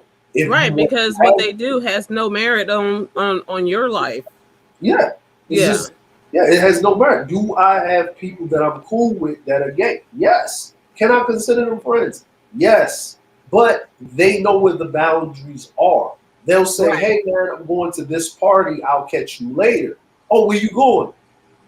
They already know you don't want I don't you're not going to feel comfortable there because the people that are there are trying to get with other people like myself. So I'm going to excuse myself. And then when I go places or I'm going here, they say, oh, can I come? Yeah, but the people that are here are more you'll be the odd person out. If you want to come, come. If you feel, not comfortable, you can leave. You know what I'm saying? Yeah. And we'll have that conversation or we'll meet in the middle where they have their people, I have my people, and then everybody knows what it is, right? But are they bad people? No. Did they try to? The thing that I don't like is where they try to do this in your face, convert you to Islam type shit. Like, you know what I'm saying? Like, or heavily show off. Yeah, heavily show off to purposely make you uncomfortable. Right. With a reaction. Like, okay, like old dude, Little Nas, right? Whatever his name, right? That dude, right? He doing too much. Like, he doing too much. Because he's doing it for shock value on purpose. Like, you know what I'm saying? Like, I understand the artistic thing and you're going to do what you're doing. Dude, you ain't the only one, bro. We didn't have Boy George, Queen, all of them. You ain't the first that have done it, bro. But there also comes a time where you need to dial it back some, where you're doing too much. And when someone criticizes it, oh, you're homophobic. No, dude, it's not in good taste because you wouldn't want some dude running around like doing the same thing to a certain degree, like or a female. But sometimes we have to understand that it is better to represent yourself. And just because now you have a voice doesn't mean you get on the bullhorn and be shouting all day down the street. And that's what it is, man. That's what they're doing, and it's annoying the fuck out of everybody, even their own community members. It's annoying the fuck, like, especially the older ones that had to go through a lot of the bullshit to get to the point where they got it.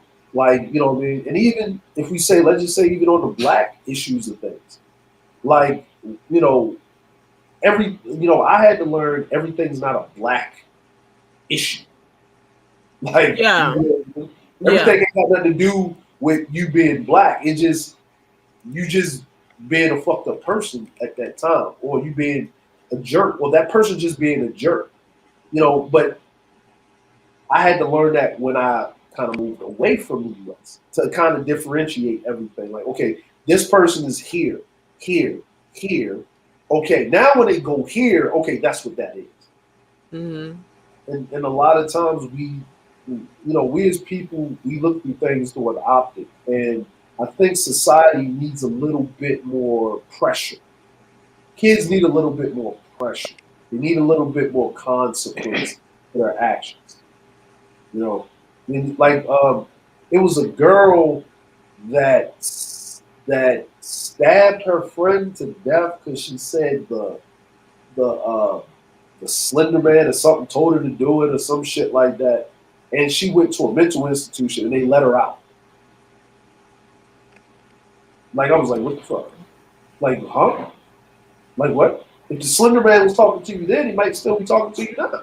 I was just about to say, that's not the type of mental case you let loose. Like, if she's mental, right? Like, the thing is, if you're hearing things and you're seeing things, you just need to stay in the institution because who knows when that shit pops back up. You may be cured for we don't know however long, but that mess can come back. You know what I'm saying? Like, I think people, like I said, I think a lot of times with, like children, I would say this newer generation, they dealing with the same thing that we're dealing with when we were growing up, right? Because I say if you was born in the 80s, you was in this weird spectrum. Because you saw when technology wasn't a thing and it became a thing. Like it just went overnight. Like, you know, I remember you couldn't call outside of your county or city. It was long distance. You had to have a long distance plan to you having three-way.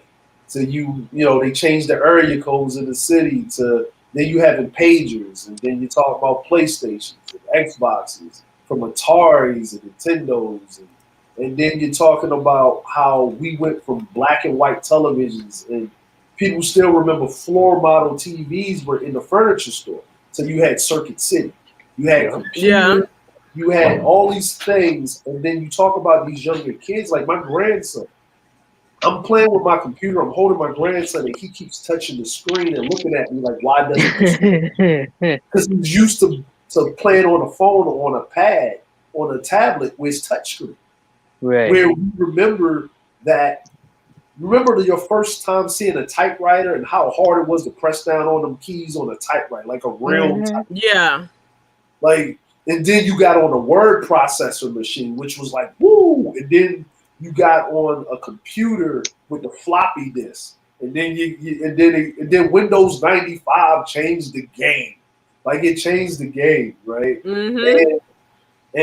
And phones, like I remember you had a phone and a two-way pager to send a message. It was two separate things that you had to send a message. And then you went to the cell phone. And then you had to know those keypads that you didn't have a keyboard. And then the Sidekick came out. And then the BlackBerry changed the game. And then Apple really changed the game with the iPhone. But these kids only know about iPhones and Androids. And what I mean kids like the 20-year-olds, 18-year-olds, like they only know about that. Like they were born after MySpace went down and Facebook became a thing. They'll never know about memorizing numbers for an emergency, hop into a payphone, rotary phones, carrying change. Yeah, hell yeah. Yeah. When the last Oh time man. you see a payphone? When the last time man. you see a payphone? I can't. It's crazy. And it's like memory phone numbers is so important. Yeah. You know, like especially the important ones, like your family members, like your parents, your siblings, or close cousins. You know, whoever you can call in case of emergency, and you don't know their number. If you get that one phone call, you're gonna need to know somebody. Like my aunt did this, right? My aunt did this, right? I remember the cordless I remember the cordless house phone. The cordless house phone, like you was in the game when you had a cordless house phone, not that super long 20-foot cord, right? But the cordless house phone. My aunt, they was going to charge her a lot of money to keep her landline. So what she did was they said that she can convert her landline to a cell phone. So my aunt has a cell phone that still has her original phone number for the house phone sitting on the charger in the house. It's a flip phone. Like think about that. Like how many people now have an extra cell phone that sits in the house? Like I would say about 30 and over. That's their landline.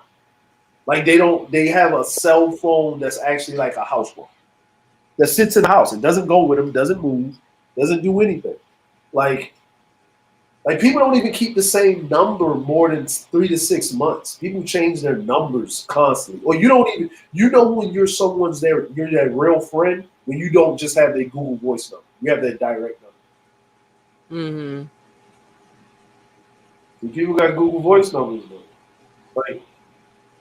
Like talking on the phone is a privilege to someone now. Like before, you used to just do it. We grew up and talk on the phone. A person will text you, read the text, and text you back. And if you call them, knowing that y'all been texting back and forth, like, oh no, let me holler at you later. I'm busy, but they'll text you all day. Where I could have just said this shit to you, like, and you could have understood exactly what I was saying. This is the technology that we're talking about. Where these and it's a good, it's a bad thing because children now can connect with people that they've never met on the internet on the other side. Right. And it's dangerous. Fucking dangerous. What's up? What's going What's up, on? baby? Oh, not much. Listen to y'all's conversation. Mm-hmm. About this Yeah. technology. Actually, with coding, we've kind of gone backwards a little bit. Before, people just had the command line, and to a certain extent, we've gone back to that because it's just more efficient to handle files that way. Sometimes generate files via the command line. Right. I'm back. I fell asleep, y'all. Man, cool, man. No, You you was did not. Yeah.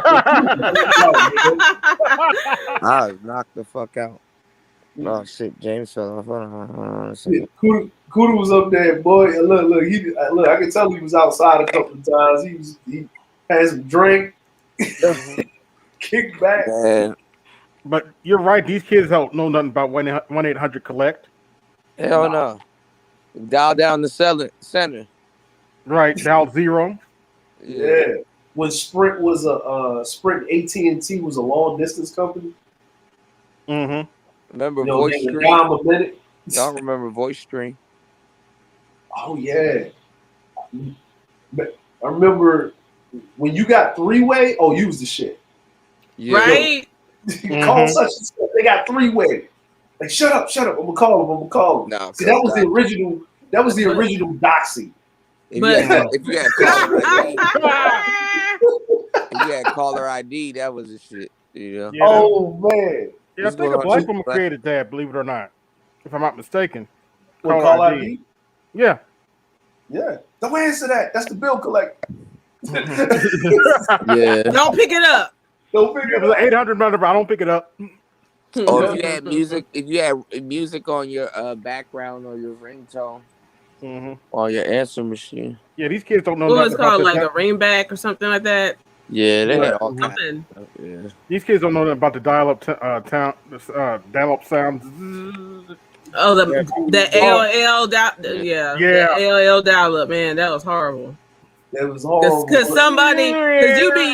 you be like, I used to play the video games and stuff like that, and it's like somebody ring, it's gone. Yeah, nails on the chalkboard. Or you gonna be like, hey, I'm doing something on the computer. Do not answer the phone or something. You know what I'm saying? I got in trouble with my father for doing that. He was on the internet via the phone line. He's like, boy, did you pick up the phone? Yeah, don't forget. That's why you had to get that separate phone line just for your internet. Like you had to get that separate phone line. Yeah. And then the phone can't be even like you got the phone line, but it's not connected to the phone, so it doesn't. Or they turn the ringer off, just so some dumb person in the house won't pick up the phone. So they doing some shit like it.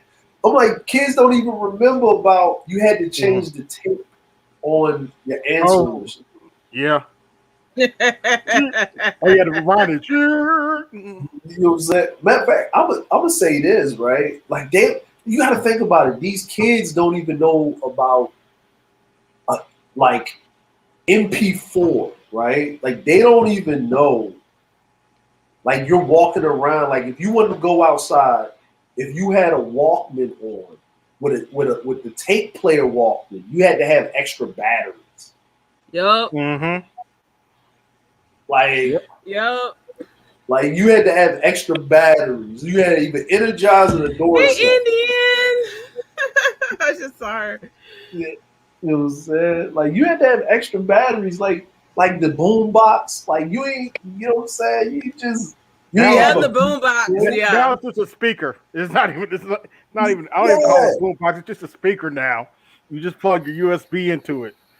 Yeah, like it's Bluetooth. Like you just talking on Bluetooth. Like that was the new shit. Like everybody had a Bluetooth headset. Like, you know, when them shits came out, they had the little Hey, Cupcake. I'll tell you how much the computers have changed. Back at the old house, we had 4 computers. My cell phone is more powerful than all those computers combined. Yeah. 16 gigs of RAM was it? But back then, I forgot Yeah. what, because it was computers that I think the initial computers you couldn't upgrade yourself, and then some computers were upgradable, like you could tamper the with hardware the was all over the hardware place. yourself. And then they got to the point where they were just like, we're gonna make it where you can only bring it in to get it fixed. Right. Yeah. Mm-hmm. Yeah, you know what I'm saying? I remember when you like we would go to computer class. We would hit Control Alt Delete and go into the DOS program and play the game. Yes. And I cannot find a DOS book to save my life, because I would like to go back and reread and restudy those, because that's Y'all just remember? good knowledge to have, really. Y'all remember Mavis Bacon? Yeah, I think they're still around. You talking about the typing program to teach you how to type? Yeah. Mavis Beacon, I think. Yeah, the With name the of black it. lady with the bald head. No, I never had her. Mavis Bacon. Hey, if they still sell that stuff, I just we had the floppy with the I remember the floppy disk. DOS for Oregon Trail. Oh yeah, dysentery. You got dysentery. I think Doom came on like I forget what Doom used to come on floppy disk. Yeah, Doom used to come on a floppy disk, but when Windows 95 came out, it was in the DOS back program, like Oregon Trail, Doom, and Prince of Persia, and Guerrilla Warfare. Like you used to be on. Guerrilla. Yeah. Yeah, you had to set the gravity and shit. You know what I'm saying? Like, yeah, we used to do that shit in class all the time. I'll be playing the hell out of Prince of Persia, boy. Like, you know, and the teacher always used to catch me right when I got the sword. Right when I got the sword. Damn. You know, oh my goodness. That was Prince of Persia back then. It was hard to get that fucking sword. Like, damn. Did all that work and got caught. Got caught, and the teacher would tell me, "I know when you playing because you get really into the screen, like you." Like it was like, like you know what I mean, like no one used an Apple back then. It was all like Windows. It was all like when Windows came out, you was on. I thought Macintosh was trash back then.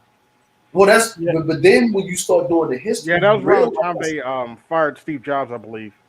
Yeah, and he went to Microsoft, because Windows 95 wouldn't have been what it was without Steve Jobs. Like that makes sense. Yeah, because IBM was the shit. Because IBM had the first color, or Apple Macintosh had the first colored monitors. So Windows 95 was actually what Steve Jobs was trying to do with IBM and with Macintosh, and they didn't want to do it. They didn't want to do that, and then they paid for it. And then when they asked Steve Jobs to come back, you saw who went up.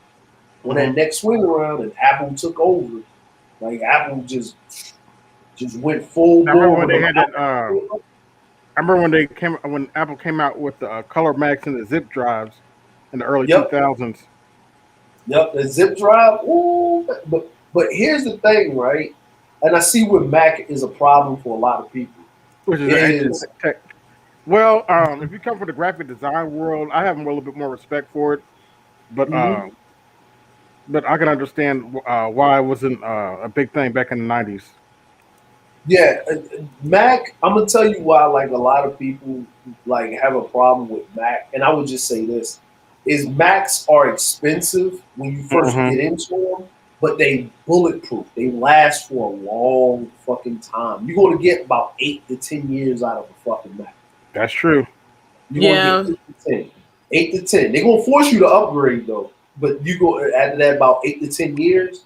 But you're going to get 8 to 10 years. I'm right here chopping it up with y'all. I'm on a MacBook Pro 2012. Like you know what I'm saying? I can see where I need to now upgrade to a newer Mac and shit. 16 gigs, 500 gigabyte, you know what I mean, SSD drive. I'm good. Like I can edit 4K video on my shit. Like I'm good. Like, you know, I'm not doing all that ProRes shit. You know what I'm saying? Like, you know, that super crispy shit. You know what I'm saying? But you can't game on a Mac because the graphics are. Can't game on them. You know, PCs. Well, that they don't like, make games for it. Yeah, they don't. They don't. You know, Everybody likes DirectX with Windows. Yep. But you know, Mac, when it comes to, like you said, graphic design to a certain degree, Video editing, video Tools, editing too. Yeah, Pro Tools was made primarily on a Mac. Like you had to have a Mac. Somebody said, "Yo, Compact." Don't now. When you talk about Windows, Compact has some bulletproof like laptops. Like them things was just they just worked. Like, but yeah, I never had a compact laptop. Look, here's my wife has one. It's an old one. Like she got it back in 02, and I plugged it up, and that shit still boots up and works. Wow. You know what I mean? Like the battery's fucked, but you know what I mean. But it still boots up and works. Yeah. Yeah, Compact got bought out by HP, I believe. Yeah, Hewlett Packard. Yeah, HP was pretty good for a little bit, and then Dell came along, and then you know, it's like, Carly Field Arena happened. Yeah, you know, that's why they went downhill for a little bit. I'm on HP now, though. Yeah, personally, if you're going to get, I'm just saying, just my opinion. If you're going to get a PC, just go get you one of them Surface Pros. Don't even like if you're not into gaming or doing something with it, because if you're going gaming, you might as well get it built from scratch, because you're gonna have 3 to 5 with it. Maximum. I got a hybrid HP laptop. It's a touchscreen. So I kind of I like it because I kind of have the best of both worlds, and I don't have to go spend money on a tablet. Yeah. You know, for drawing and stuff. Oh yeah. And that's on what? It's an HP touchscreen laptop. Okay. I got it off of Amazon. Okay. Yeah. See, look, and that's another thing, right? Remember, you used to order something, and then you had to wait like 2-3 months for that shit to come. You get it in a day or two. Last time I ordered something from Amazon, I got it the next day. Yeah, you mad if your shit don't come the next day, man. I'm gonna pay this extra for Prime, nigga. I want my shit now. Like, you know what I'm saying? Like, that's what the Prime's a good deal too, because they got some good TV series and stuff, like The Boys, Invincible, the cartoon. You know, I haven't sat down because me and my wife said we was gonna watch it together. Is that Without Remorse? Oh, I haven't watched that yet. I need to watch that. Yeah, with Michael B. Jordan. Yeah, it's the Tom Clancy series. I haven't watched that one. Like, me and my wife said we was gonna watch that one because she wanted to see it. Okay. You know, we was gonna watch that one because I'm gonna watch this Western on Netflix with Idris Elba and Regina King. Really? Yeah, they came out with a Western. It's actually, I saw the trailer. It's actually pretty good. It came out on the 27th of this month. So, yeah. So it's like, I be staying up on the stuff, man. Like, you know, staying up on the stuff, man. You know, we gotta unplug from YouTube. You gotta unplug. You know what I'm saying? Like, but yeah, these kids don't know nothing about MySpace. Nah, man. No, they don't know nothing about Black Planet. Yep, that too. Black Planet. Black Planet, man. Black Planet. Yahoo. Messenger chat room. Yeah, man. Playing them. I used to play in the spades chat room. You playing spades online and shit, and chess, chopping it up with people and shit before they got them damn sex bots in there that everybody had to run and shit. Because everything was a sex bot. Like, you know what I mean? Come see my webcam. Like, man, what the fuck? You know what I mean? Like, people, like, you know, technology, like, being born, like, late 70s, like, in the 80s, you seen technology, you grew up with it, but it was a slow process. But it's something around, like, 88 to 89, it just jumped. And it's just been on this just breakneck pace. Like every year is something newer. Yeah. Yeah. Yeah, and these kids, they just, like it's Yeah, like they floppy can't disk is turn it off. ancient technology to them now. Oh man, what? Because I think it only hold like 1.44 megabytes, and that was the newer model. The older model held less than that. I remember I got Pro Tools, right, and it couldn't work on my PC, Mm-hmm. the PC that I had, because my PC maxed out at 512 megs, and you need at least two. You need at least 2 gigs of RAM Oh to yeah. run. So I went out and I got an 8 gig RAM PC, um, and then um, I didn't. I had Windows because that's when that Vista trash was out, right? And Oh, I got Windows. oh Like the horror. I actually had Windows XP. I found a PC with Windows XP, but 2 years later, and I remember when this happened. I went to Mm-hmm. boot up my Pro Tools, and I never really I didn't hook up my PC to the internet. I had a separate one for that. Because I ain't want no viruses, no nothing. I got kids in Right. the house, they just clicking on shit, they ain't paying attention. So I'm sitting there and my Pro Tools ain't working. I done uninstalled it 6 or 7 times. I'm asking people, I'm asking my man about it. He said, man, I don't know. I got a Mac. I run Pro Tools off a Mac. I don't fuck with that, right? So then I find out that, and this was November, that October was the last update for XP. And they made you upgrade to Windows Professional, something else, right? It was like, it Yeah, wasn't Vista. 7. It was 7. Windows Yeah. 7, yeah. And I think if you 7's discontinued now too. So they said if you didn't do it, you were stuck on XP and your drivers didn't work. So you Mm-hmm. know what I did? I gave my computer away to my brother-in-law. I walked and got me an iMac. And I've never been on a PC since then. And I remember, and Ten isn't that bad.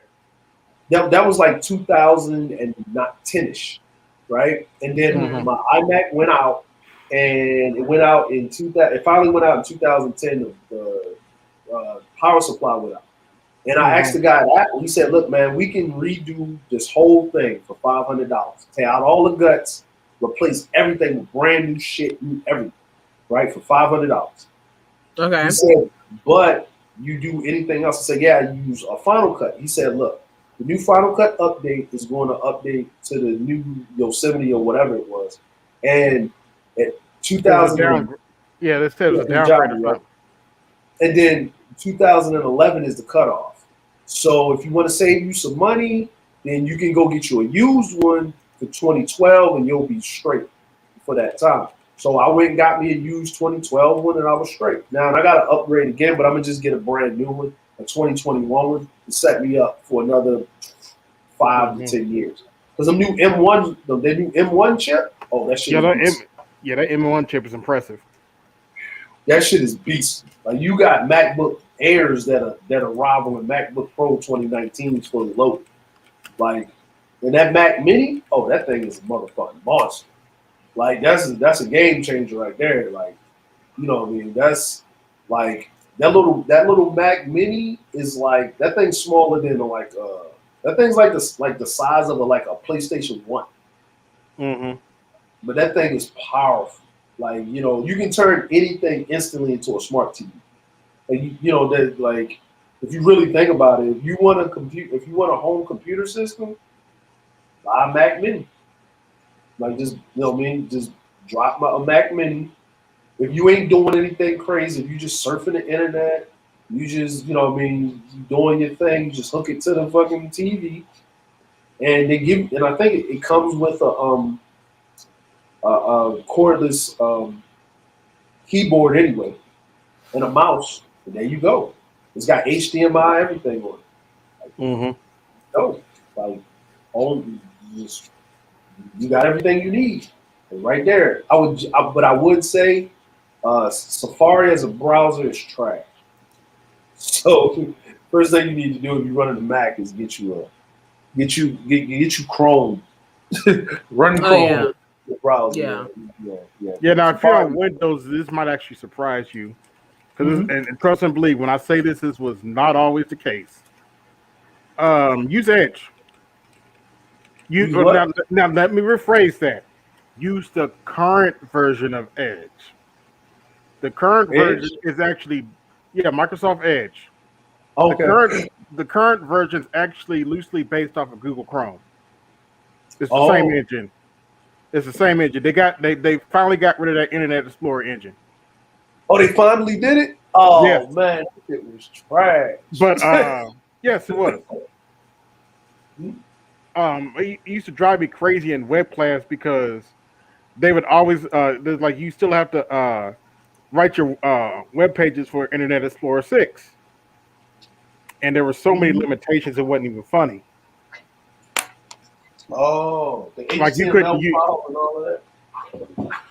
HTML5, it wouldn't even work on Internet Explorer 6. You couldn't use PNGs, which transparent images, so you had to use this cookie cutter crap to make all your websites, and it was cumbersome. Because when I had a Windows, the first thing I put on before I was messing with Google Chrome was like Firefox. Like I was like, they're like, get Firefox. I got that Firefox, man, and that internet security with Firefox is horrendous. That shit was horrendous, man. Yeah, yeah, they were originally Netscape. Yep. There's a history behind that too. A lot of people crap on Internet Explorer 6 and above, but a lot of people forget Netscape 4 was the original Internet Explorer. Same problems. It was an outdated browser. We used style sheets called CSS. It wouldn't display style sheets properly. It was a nightmare for web developers for a little bit. Fortunately, I came around when Internet Explorer 6 came out, and that was actually significantly better browser compared to Netscape 4.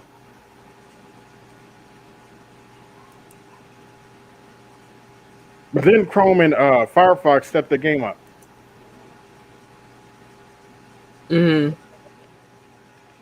Yeah. Internet Explorer, boy, like that's what I'm saying, man. Like, I'm not, if I was young in these day and age, you know what I mean? Because we used to say that shit when it was like, we remember record players and shit. Yep. You know what I mean? Like my uncle had the home entertainment system with the red and black wires with the big knob and the amplifier on this shit with the tape deck and the 8-track and the record player on the top. Yep. You know what I'm saying? But to me personally, when I listen to music sometimes and I listen to it like on my phone, like I told my wife, I said, once we finish the house built or whatever, I'm going to go and try to get shit on vinyl so I can really hear the music, like hear it beat, like how it used to. Because it don't beat the same. Like Yes, everybody I've heard said the digital analog's better than digital. Yeah, it's way better, bro. It's just like even when I listen to something on a CD, it beats different. It hits harder than when it hits like you need good headphones. Like the Bose headphones, oh, them shits is like it's like a symphony going off in your ears. Like it's what I'm saying, people people got beats because it's branded and stuff like that. If you ask me, if you gonna spend that much money for some headphones, get you some Audio Technics and some shit, Technicas and some shit like that. Beats is like a waste of money. You just paying for branding. Get you some JVCs and anything. Shit. Mm-hmm. Speaking of branding, anybody remember Kodak?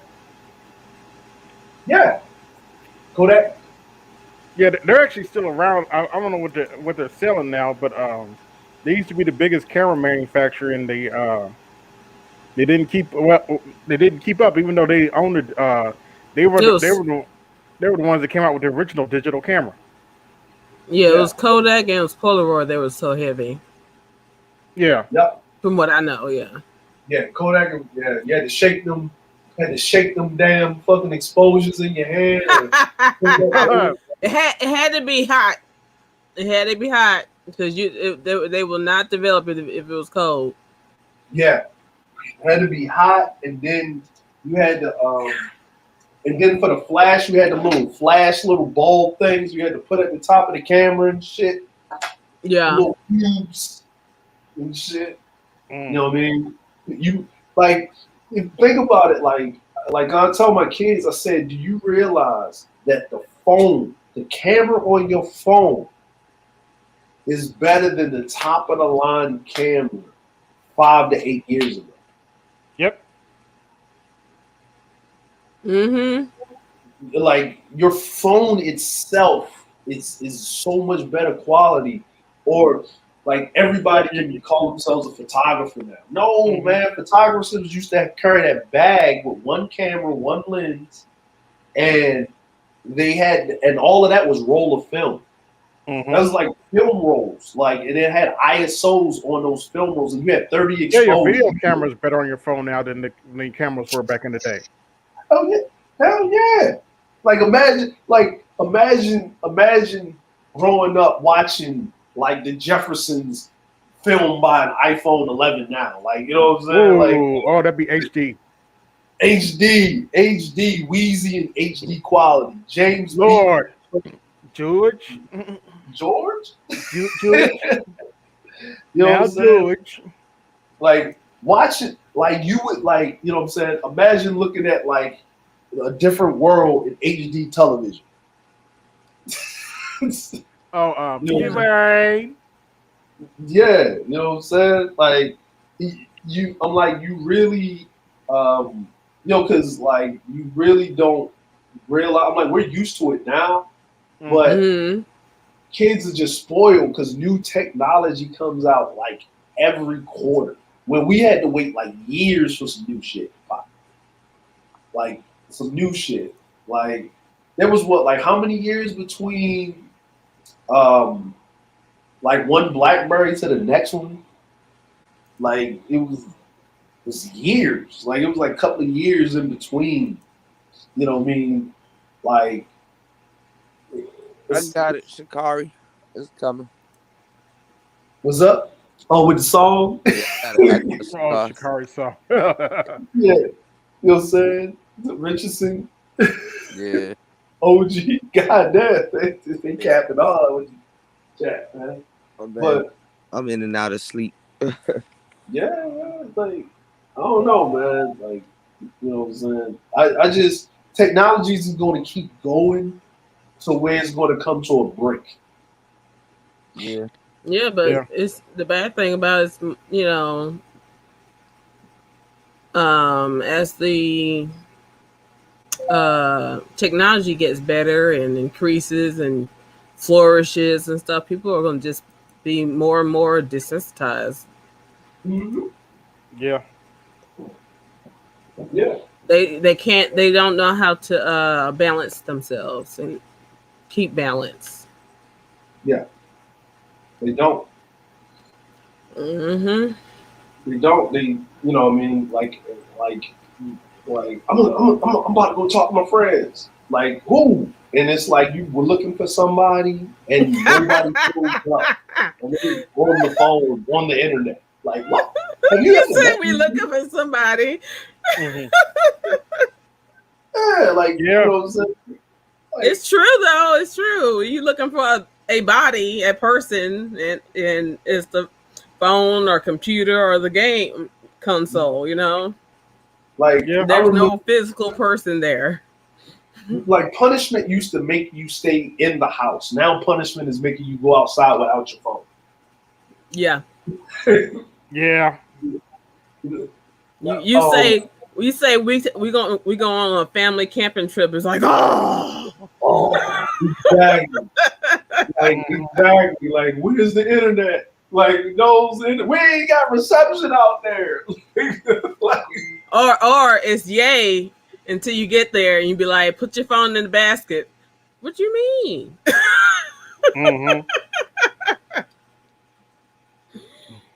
Shoot. What? I need internet. It's like you cannot start a fire with your phone. You do know that, right?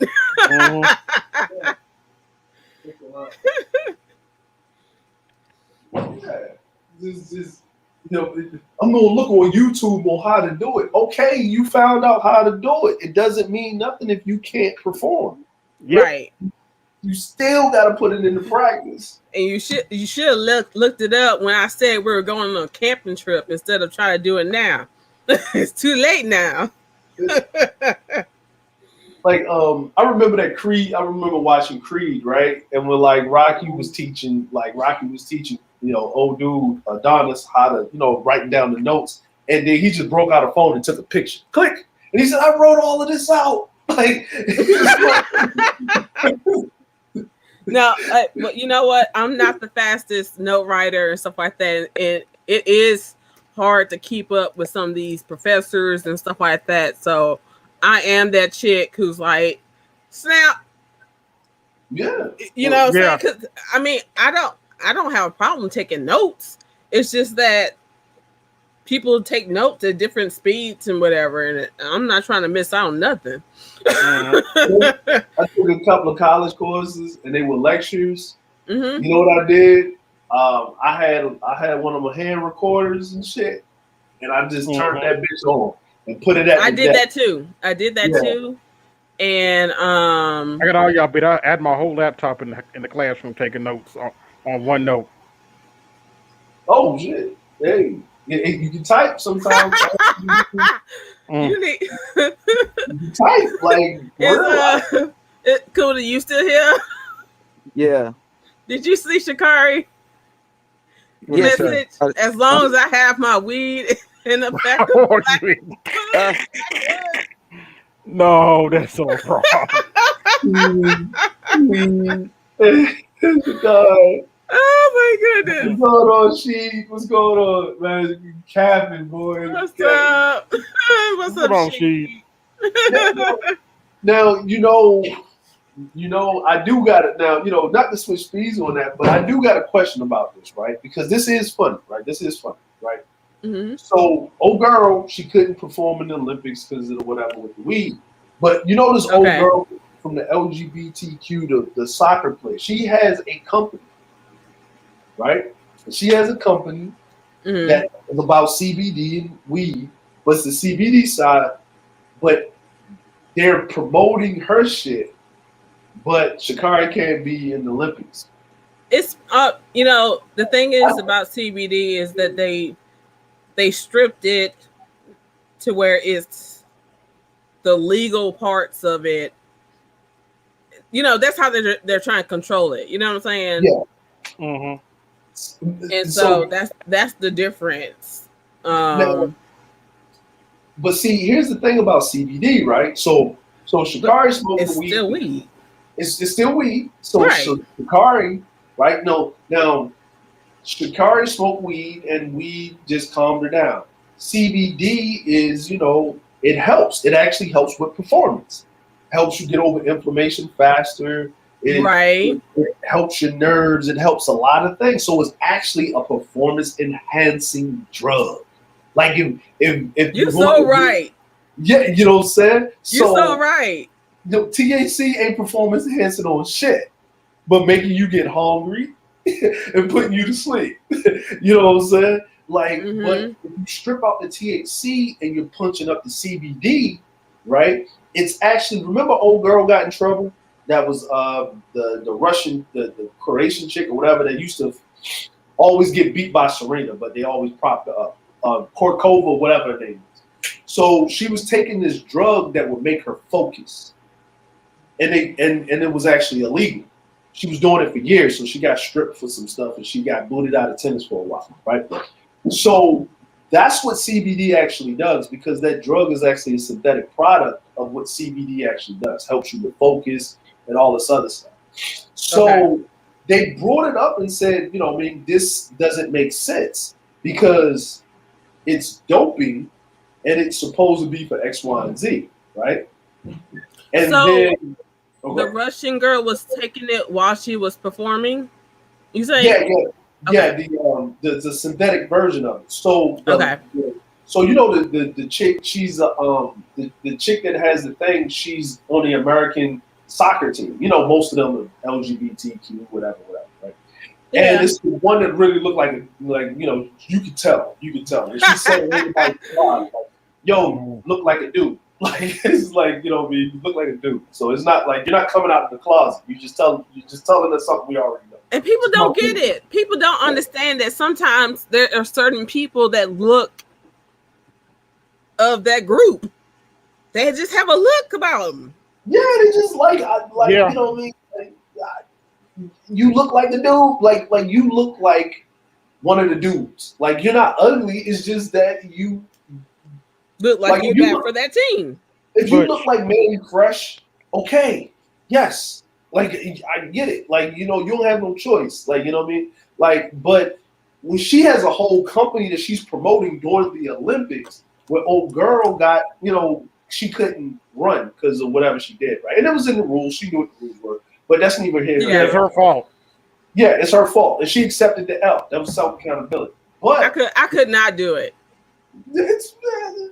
No, seriously. To work that hard, like we've already spoken about our like history in sports and stuff like that, and it's like I could not work this hard and get this far and be on the Olympics knowing that this is illegal per the rules and still do it. Like I would have to take a break.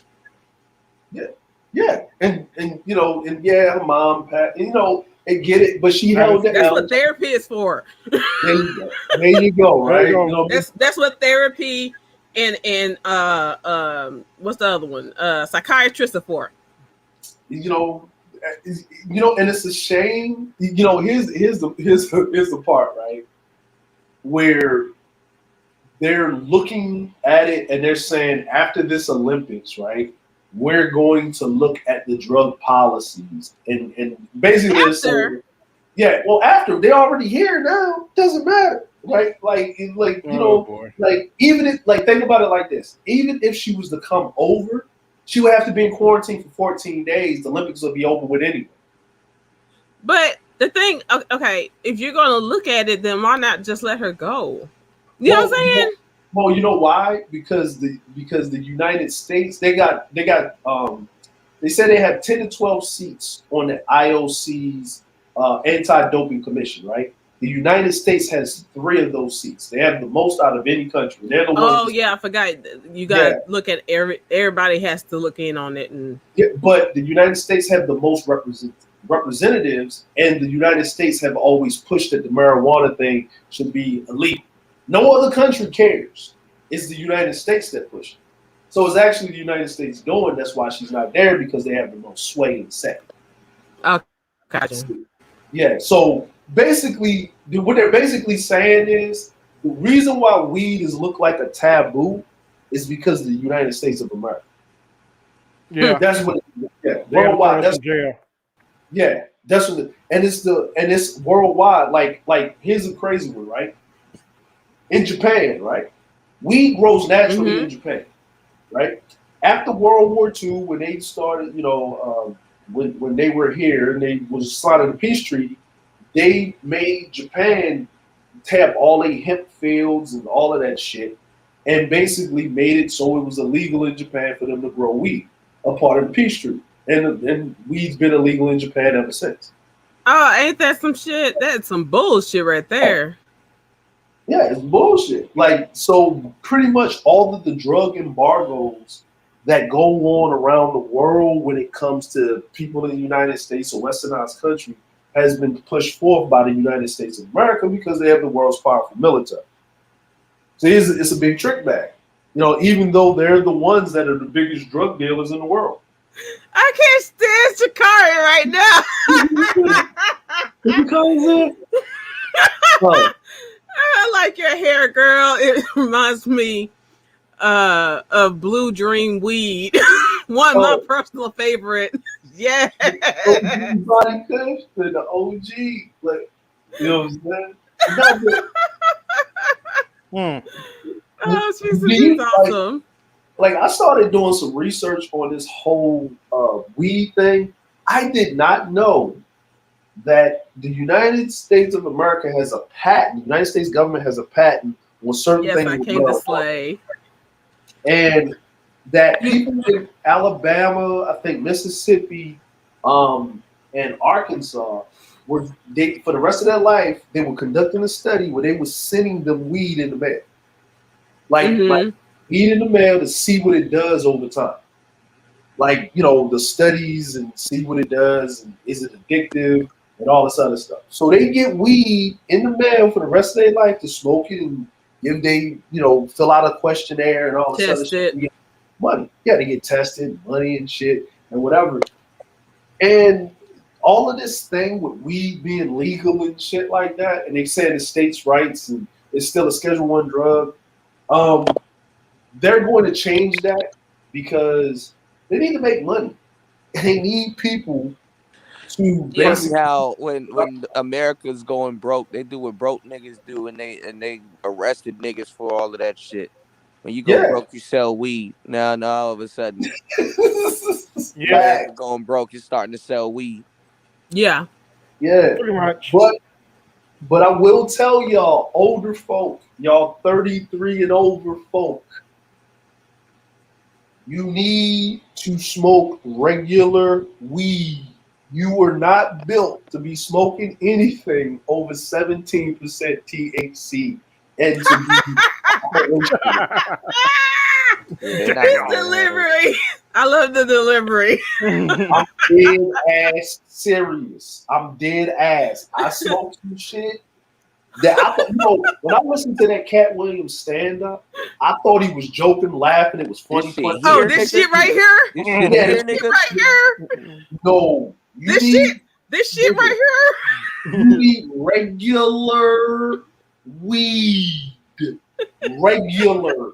You don't need no extra shit. You don't need look, here's the thing. I considered myself a smoker. I used to smoke morning, noon, and night when I was younger before I moved in the military and all this other shit. You know what I'm saying? People smoke cigarettes. I was smoking weed.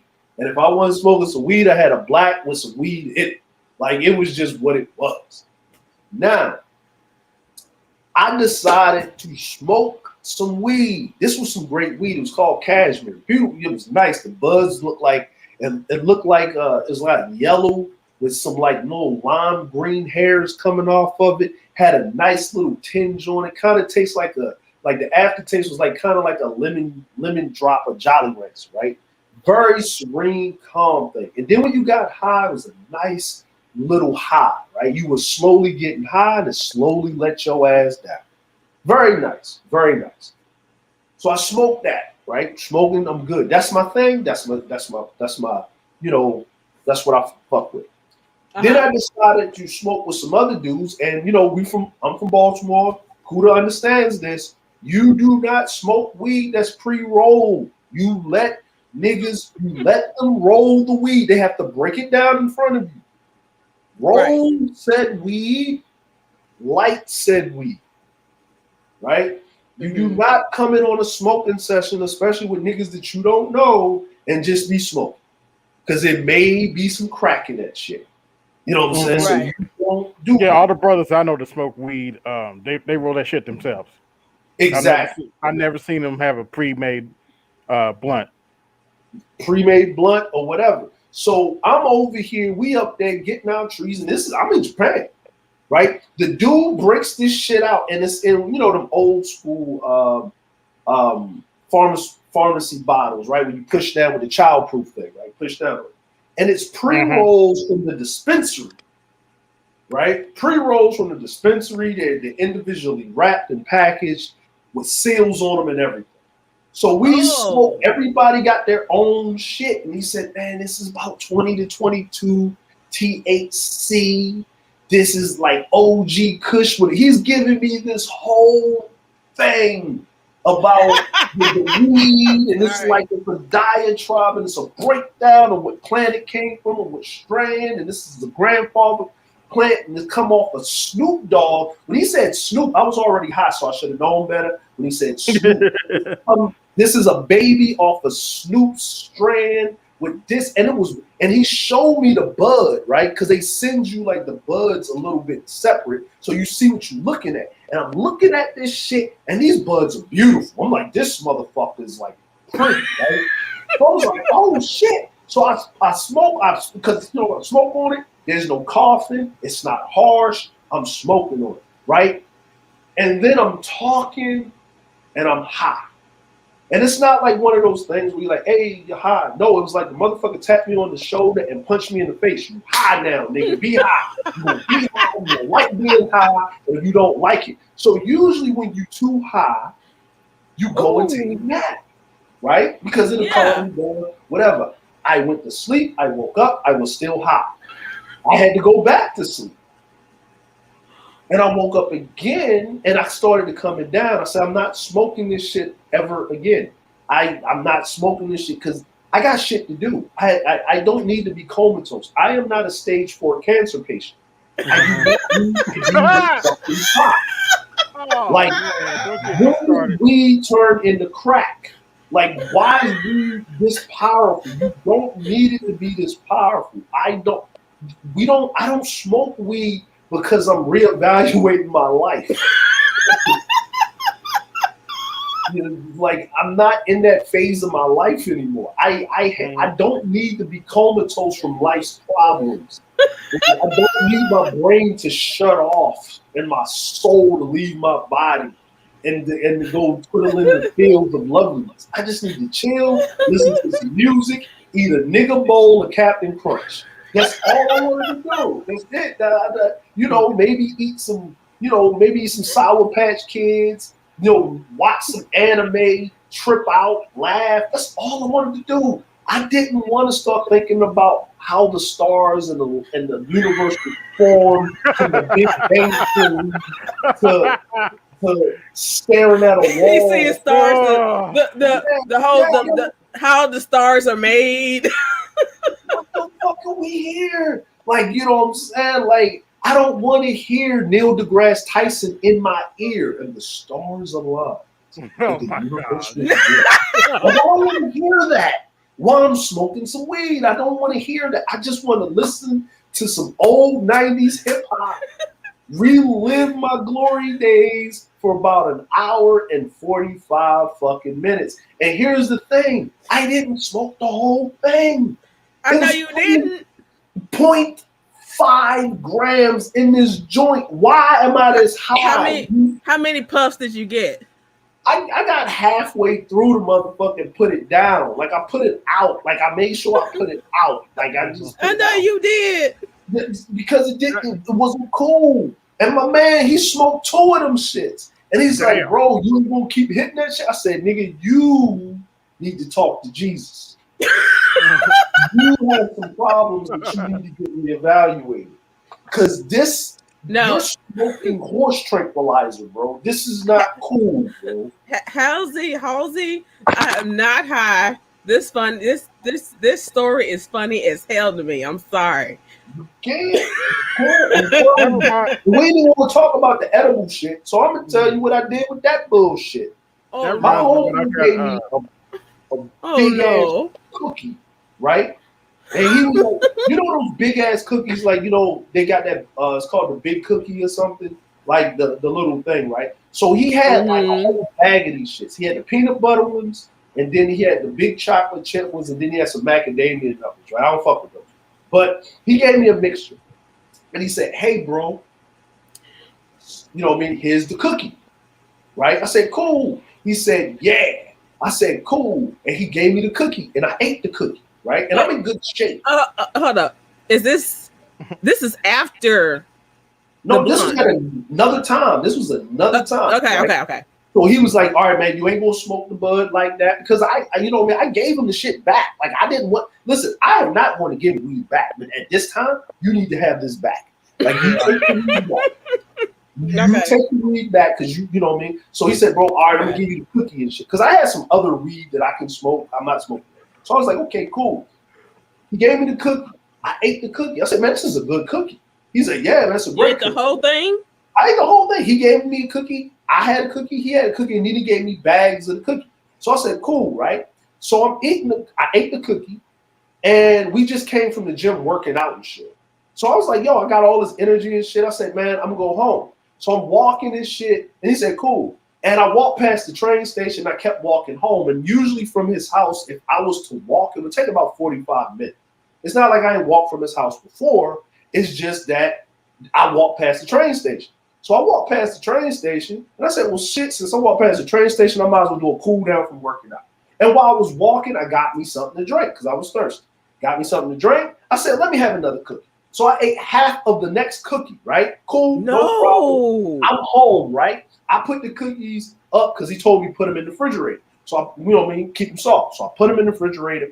Cool. So I'm sitting there, and once again, right? Because this is different because I'm used to a smoker's high. Brain first, body second. Wrong. Body first, brain never, right? So I'm sitting here and I'm like, yo, what the fuck? So now I'm looking, I'm like, yo, okay, where's the water? Okay, the water's over there. Let me grab the water. Why am I not grabbing the water? Let me grab the water. Okay, grab water. Like I'm literally have to will myself to move hand to grab water. I'm drinking the water. I'm sitting there. I said, I think I'm high. And I'm talking to myself. You say, I think I'm high? I'm high, right? Okay, I'm high. Okay, let me go upstairs and lay down. I go upstairs, I lay down. This is probably the best sleep I ever had in a long time. I'm talking about out sleep. So I wake up, it's 12 hours later. My wife was like, I thought you was really tired from the gym, so I let you sleep. I said, how long has it been? It's 12. What the fuck? Right? So I wake up, but I'm still high. Like, and I'm not high in the way of, you know, I'm gliding. Like I'm gliding, right? I'm cool with this because it was leg day, right? And when I do leg day, it's going down the steps that hurt, not going up the steps. So I really do leg day when I go to the gym. So I'm just gliding through the house. Like I'm just feeling like I'm on cloud nine in this bitch. I'm just moving around and shit. That is cool for the first day. Not going into the second day, you starting to come down off a high. So I called my boy up and I said, bro, what's up, fam? What's up with these cookies? He said, what you mean these cookies? I said, yo, when I walked from your house, I explained. He said, nigga, you ate another one? I said, I ate a half of it. He said, nigga, it's moon rock in that shit. Nigga, what the fuck is a moon rock? Oh my God. So no. I don't know what moon rock is, right? And this shit is like the highest level THC extract you can get concentrated, right? Wow. I said, dude, why do you have this shit? Why are you what is wrong with you? No, what's wrong with you? Because after the first blunt, why would you eat a whole damn cookie? No, well, see, because here's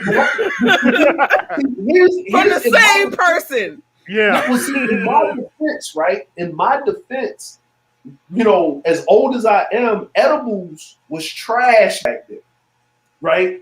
Like edibles was the last time I ate an edible was like when I was in like Spain, and this was like 01, right? And you had to literally eat like 3 slices of cake to even, you know, start to get there, but it didn't last that long. Like these motherfuckers is on some Dr. Jekyll fucking shit with they shit. They on some old fucking other shit with this shit. Someone went in the lab and figured some shit out. This is not natural, those shit that they're doing with weed now. It's ridiculous because I was like, what is moon rock? Like, what is this thing? And then I go look it up and I said, he said, look, bro, he said, you know, edibles hit later. Like it's like it takes like an hour, 2 hours for them to digest, decompose, blah, blah, blah. That's why most people eat an edible and they're good. You know, instead of smoking, they eat the edible and it's good because it's a slow release. He said, here's a trick. Take the cookie, you pose to basically blend it down, make it into a shake. It'll basically hit fast, it'll digest quicker. You know what I'm saying? And I was like, my nigga. You couldn't tell me that the first time, nigga, motherfucker. What are you doing? What, that's what I'm saying. I'm like, dude, like, how many of these motherfuckers do you eat? He said, oh, man, I probably eat one every 2 days when a feeling hits me, or I know I ain't got shit to do, or I'm having problems. You know, because he was probably sleeping. Like, you know, he was a Marine and shit. So he was in Iraq. So he's got like, you know, he got that PTSD real bad. So he said, yeah, man, when I'm getting that little, getting a little antsy, man, like I'll break off a cookie. Like, you know, I won't break off a whole cookie. I was going to say you need to go over there and kick his ass, but now that you say his Marines suffer from that, okay. Yeah, I let him fair enough. But that was, I said, bro, if we're talking about anything concerning any weed or anything that you recommend, if I tell you no, you understand why from now on. I said, you understand why. Now, here's another one. Dabs. Dabs is another thing that should not be consumed by human beings over the age of 32, 33, and over. Why are you dabbing? Right? Why do you need... Oh, well, dabs is like a syrup form THC concentrated form of weed. Like basically, the way that is explained to me, it comes on a piece of paper and it's the thing, right? And you use it with a bar and shit. So it's basically they figured out a way. Wait, repeat that. So like you know how they make edibles, right? They get the butter, like they make the butter and stuff, the oil, the oil, right? Dabs is that, but it's like a crystallized version of that, but more concentrated. Oh. Yeah. More concentrated. Yeah. Dabs is that more concentrated. So instead of you like eating it like a gummy. Just be happy you didn't have that cookie with some dab like like sprinkles on it. Yeah. Well, see, I learned my lesson from the cookie because I was with some dudes and they, we was all, around and they was like, yeah, we eating, this and with the one had it was his birthday and everybody was getting a slice of this cake. And my homeboy that was with us, he said, we don't want that cake, bro. And I gave him that look, word. That was it. And I was like, yo, what's up with the cake? He said, remember you ate that cookie? That moon rock? He said, yeah. That's worse. That's worse. He said, just let me know. Oh my God. Why? Yo, white people do too much. I'm telling you, man, white people do too fucking much, man. Oh, I'm sorry. You should have known better then. Yeah, no, I ain't talking about, I wasn't around white people. I'm talking about black people did not come up with this concentrated shit with dabs and all that. I got you. Yeah, that's some laboratory crazy mad. You gotta, beakers and shit. Like white people take shit too far. Like we just want some regular weed, some good weed. It ain't stinking up the house. You know what? I want reefer. Let's bring reefer back. Let's make reefer great again. Let's bring reefer back.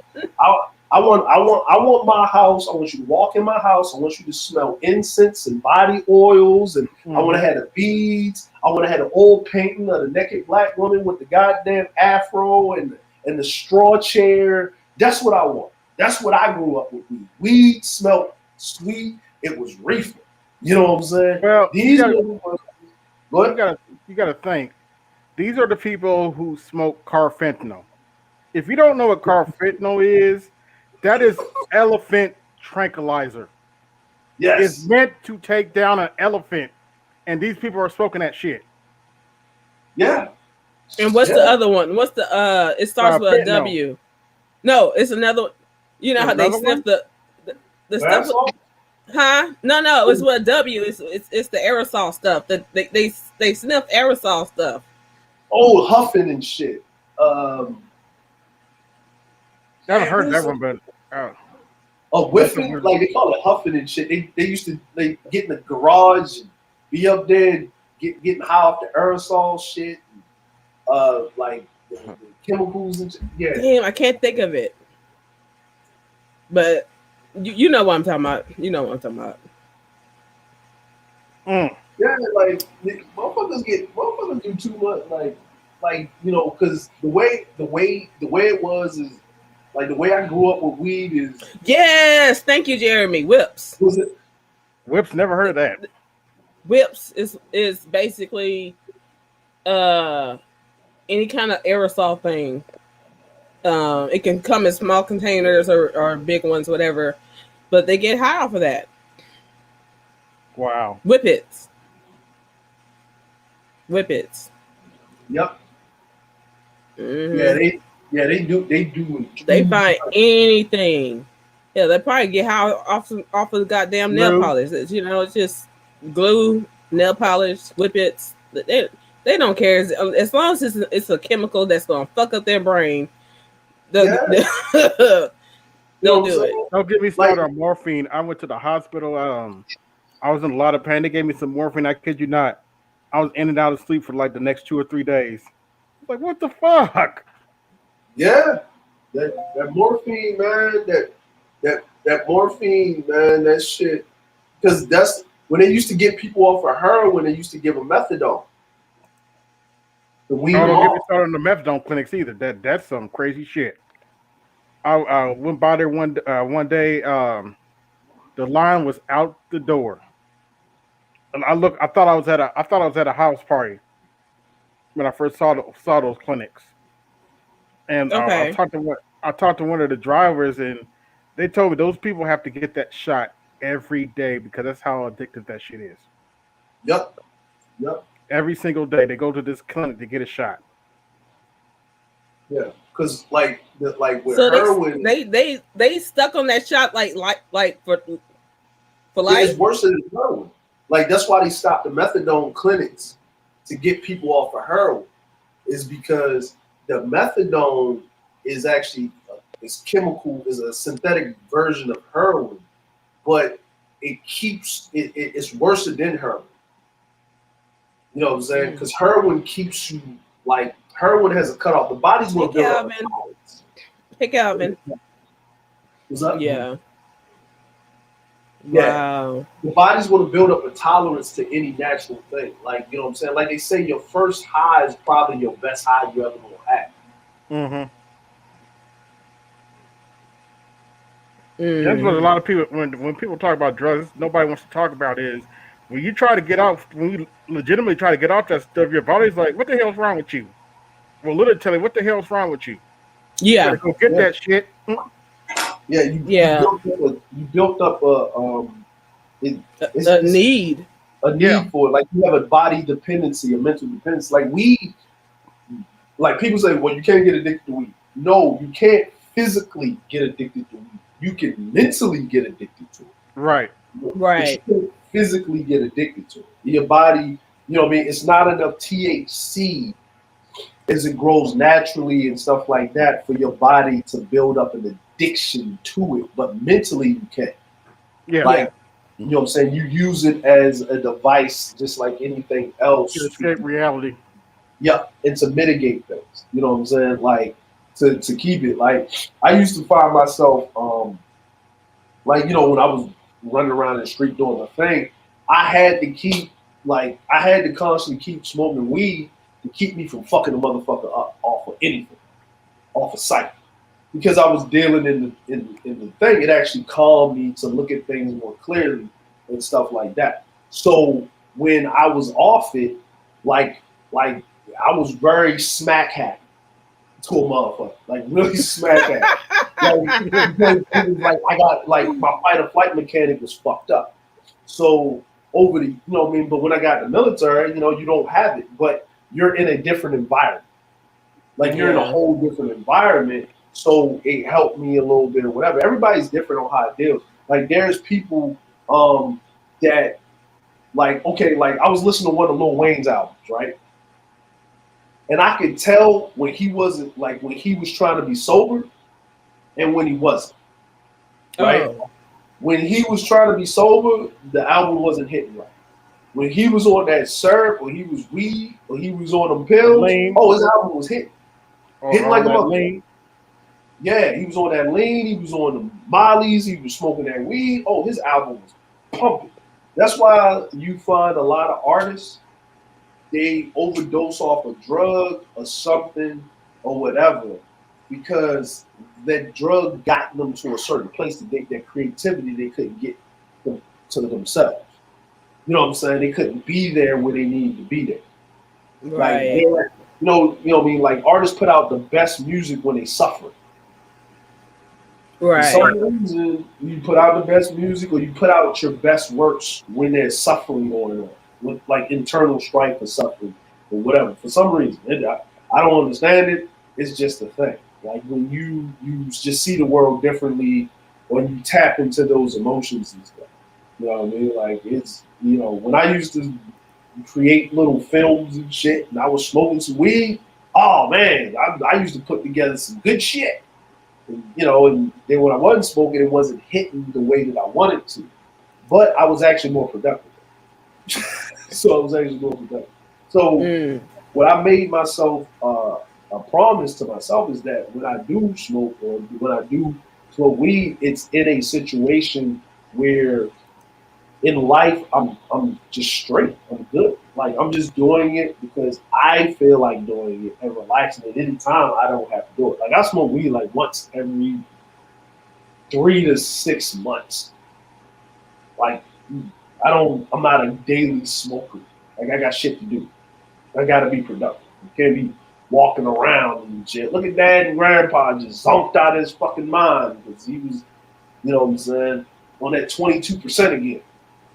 Like, you know what I mean? You know what I mean? When you get to a certain age, you can't be doing certain things. Now I understand people that have certain ailments. Would I would rather someone smoke weed daily or take a drop of extract better than to be on some painkillers? Yeah. Yeah. Because we seen what the painkillers will do when you don't get them. Right. You know, the painkillers they took out a lot of people. Yeah. You know what I'm saying? The painkillers, you ain't hear nobody dying from consuming too much weed. I was on some painkillers after I think it was Percocet. I'm not sure. They prescribed some Percocet to me after my surgery. I had a surgery, and those are some good sleeping pills. Man, Vicodin and Percocet, man, Percocet will put you to sleep. Vicodin to have your ass slumping like a crackhead on the first of the month. Damn. You know what I'm saying? Vicodin to have your ass gone. You be leaning and not falling in a hurricane. Cat 5. Like it's those drugs, and I had to take it because when you get in the military, they take all your wisdom teeth out in boot camp, whether they come out or not. They pull them out. Like we pull all of the bitches out. For what? Because they already figured out that human beings don't need wisdom teeth. We quote unquote evolved to the point where you don't need wisdom teeth. Mm-hmm. Wisdom teeth are just extra molars in the back that help you grind down like plant matter and shit like that. Like you don't need some extra teeth. So they cause headaches and migraines, like massive. Oh migraines. they easily cause. Yeah, I got you. Because human beings, our jaws were bigger in the olden days. Our face and our heads and our jaws were bigger. So those wisdom teeth are not needed. Like you don't need a pinky toe. You don't need one. You still have it, but you don't really need it. You know what I'm saying? You don't need a pinky toe. So it's a lot of things, but they take it out because if you can't be in war with a migraine. It's precautionary. Yeah, it's precautionary. You can't be in war with a fucking migraine. Yeah. Like, you can't. You know what I'm saying? Like, I couldn't shoot the enemy because my headache hurt. My head hurt. Like what?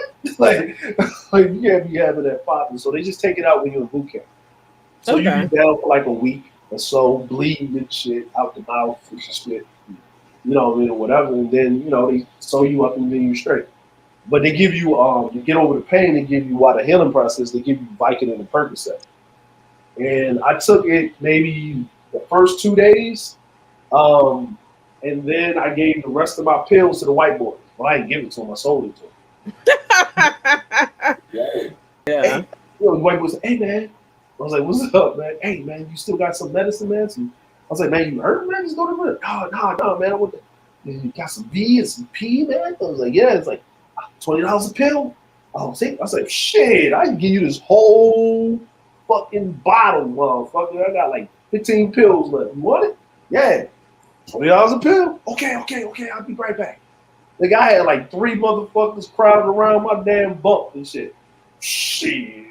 They brought my ticket back to Baltimore for fucking leave. Thank you, white boys. Thank you, white boys. Yeah, man. Like if you in the military, like if you go down the list of the military, when they talk about people getting kicked out for drugs, it's like black people always get kicked out for weed, right?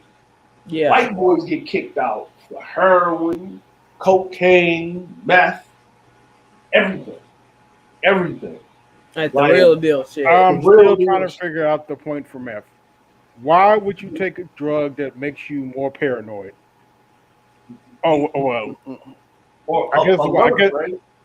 I guess that's why white folks take it, because I don't see why a black person would take that. It makes Well, you even more paranoid than you already are.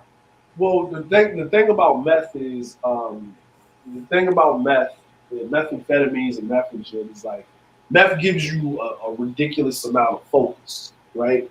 And in the military, like in the military especially, if you fall asleep on watch, and because you got to work with sleep deprivation, you got to be up sometimes for like 32, 48 hours straight, no sleep. What? And maybe on 2 or 3 hours of sleep. Yeah, the enemy don't sleep. You know what I'm saying? You can't sleep. So Damn. there's there's times you got to be up, and if you get caught sleeping on watch or on your post, you get in trouble, and that's gonna cost you money. You know what I'm saying? Or you get thrown in the brig and shit like that. So to stay up, you know what I mean? You gonna be on that. That's why a lot of these veterans that come back, they have drug problems and shit because it's an unsaid rule. You're allowed to do that in the field. They don't care as long as you get the job done. You know what I'm saying? Like what happens over there stays over there, but when you come back, you know what I mean? Like you got to be up. Like in Vietnam, the motherfuckers, like the motherfuckers always had a joint in their mouth. They were smoking weed, and heroin and shit. Like going to heroin. Yeah. Now, Vietnam goes without saying. I've talked to some of those dudes, and yeah, whew, people don't know. People don't know the reality of war. Thank you. They have no clue. I kid you not, and I'm sure this kind of story wouldn't surprise you. I had dudes talk to me about how they went into villages and killed women and children. Mm-hmm. And then when I looked at him crazy, he said, "You never seen a child bomb." They used to, because the they use Vietnamese. children. They, I had a guy tell me they used to be in the diapers of the babies that they would hand you, and they sometimes there'd be a kid just walking toward the camp, and he'd be loaded with bombs and blow himself up. Yeah, or they'll blow them up remotely. You know what I'm saying, or whatever. Yeah, they will use that's guerrilla warfare. That's terror because you know what I'm saying. Like, and it's the guilt, right? And you get that off. You take everything out. It's called raising the earth. Like you raise the ground, right? You slip. Like they even said it back in y'all ever in school? Y'all ever did the play King Richard? Like the Shakespearean play King Richard? He's like my kingdom for a horse. I'm talking about how King Richard he went to war and he died on war and stuff. But here's a passage in there. Let's kill them, take the land, and slip the dogs of war. And the dogs of war are children, women and children. Like kill them too, kill everything. Right? Take nothing, like kill everything, right? And people, when you go to war, like the Geneva Convention was instituted, really pushed into play after World War II and Vietnam. Like there's a passage in the Geneva Convention that you cannot use weather as a device of war in warfare. Like the United States of America was like Agent Orange was a chemical that the Air Force was dumping in the clouds to cause rain.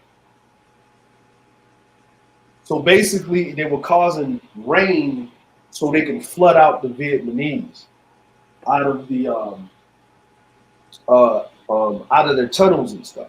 Yeah, but the crazy thing is they caught up their own soldiers in that shit. Yeah, exactly. They didn't care. Like, because they would, you know what I mean? Like, or napalm, right? Like, you can't use napalm anymore. Like, So that's why it was. Is that why it was raining all kinds of ways in the Forrest Gump movie? Yeah. Yep.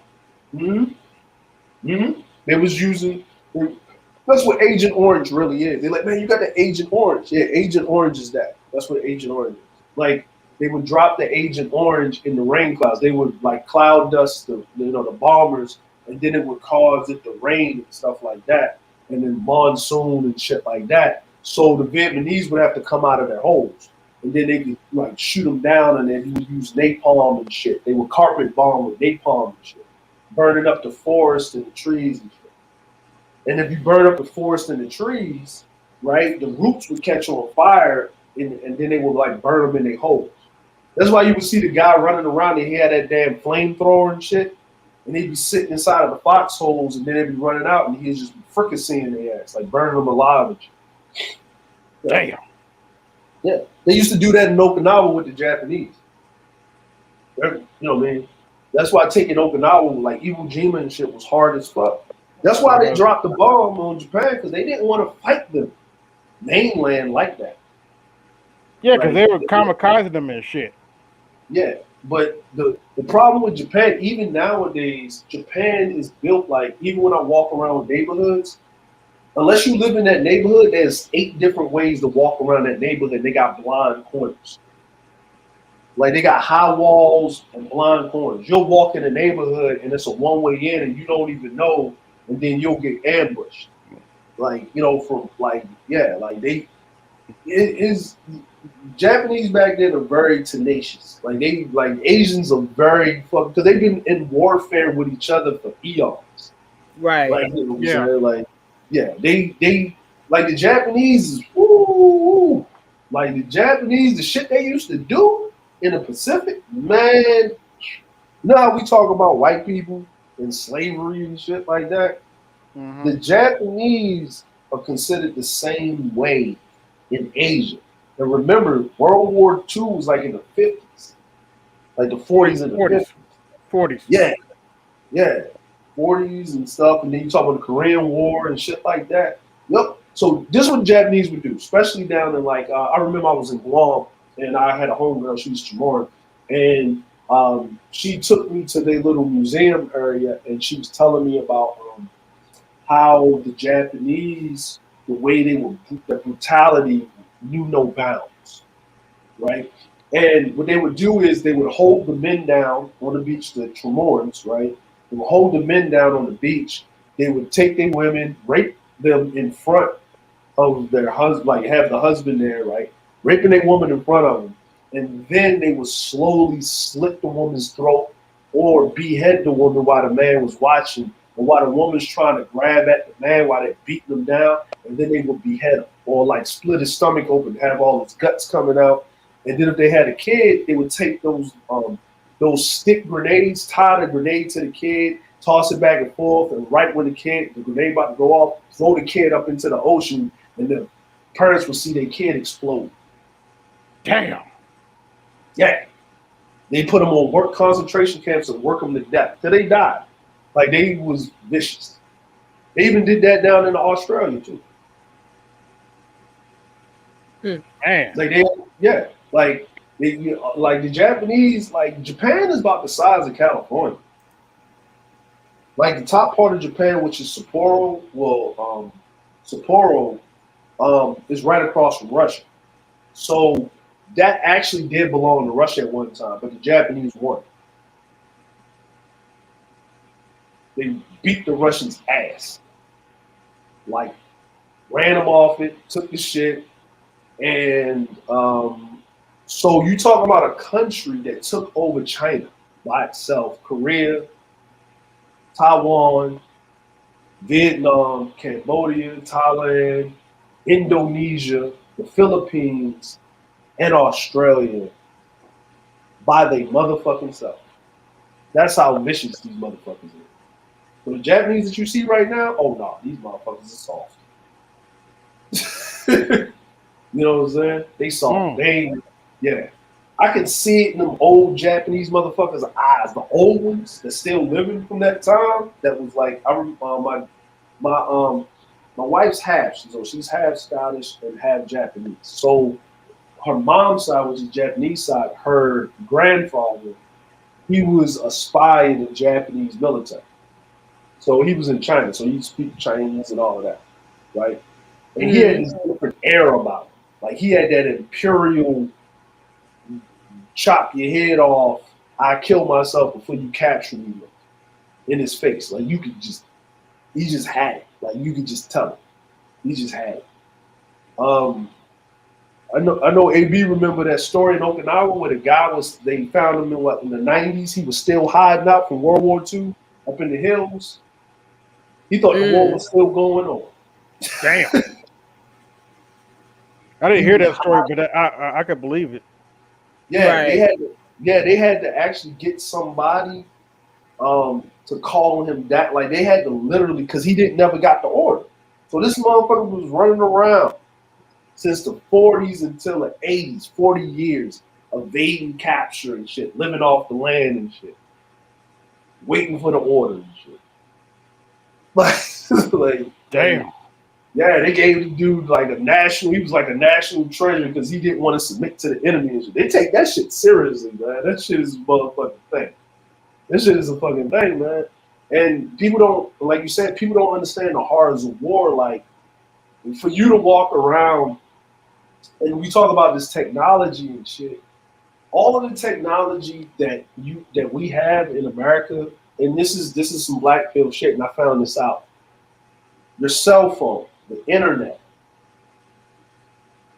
satellites, all of that comes from investment into the military apparatus first. All of that came from that. All of that comes from that first. The contract ran out on it, and then they can put it out for consumer products. Like, everybody think that Steve Jobs and Bill Gates just came up with this thing and they made it. No, they had government contracts for it. Military government contract first. Even Amazon. Matter of fact, FedEx is actually funded by the United States military to deliver logistics support and supplies to the troops first. Every major company in the United States, even the reason why we're able to make leaps and bounds in technology, because the minerals that is needed to make the computer processing and the capacitors come straight out of Afghanistan. I'm gonna head out, y'all. Yeah. I gotta get up early in the morning. I gotta bounce myself. You know what I'm saying? It's like I gotta get some sleep. You still up, Kuda? Kuda's you there, bro? Kuda, is you there? Well, we at 11 hours, so I mean, even if he doesn't shut it down, it'll shut down in an hour anyway. Yeah. This was it like it's what 1:40 in the afternoon. Wake up! So it's like what? About 12:40. Well, if y'all on the East Coast. Kuda, wake up! Kuda, there? DJ Kuda. You know what I'm saying? Yeah, I guess he wasn't kidding when he said he was out. Man, he said he was in and out, so. Kuda, man, he's good, man. You know what I'm saying? At least they ain't snoring on this motherfucker. I done seen that happen, boy. You know what I'm saying? Hey, appreciate talking to y'all, man. We chopped it up. Nice yeah, talk. It's been fun. Yeah. I enjoyed myself. Yeah, you know what I'm saying? Guys, later. See you later. All right, see ya. Kuda, wake up! Yeah, I'm back. Oh, there you go. There you go. Bro, shut it down, bro. Shut it down, bro. All right, bro. Yeah, we hopping off. Shut it down, bro. Get some rest. I will. All right, man. All right, peace, y'all. All right, peace. All right. Peace. Kane just popped in. Kane, you late. Kane, you late. All right. Take care. All right. All You right, take care. All right.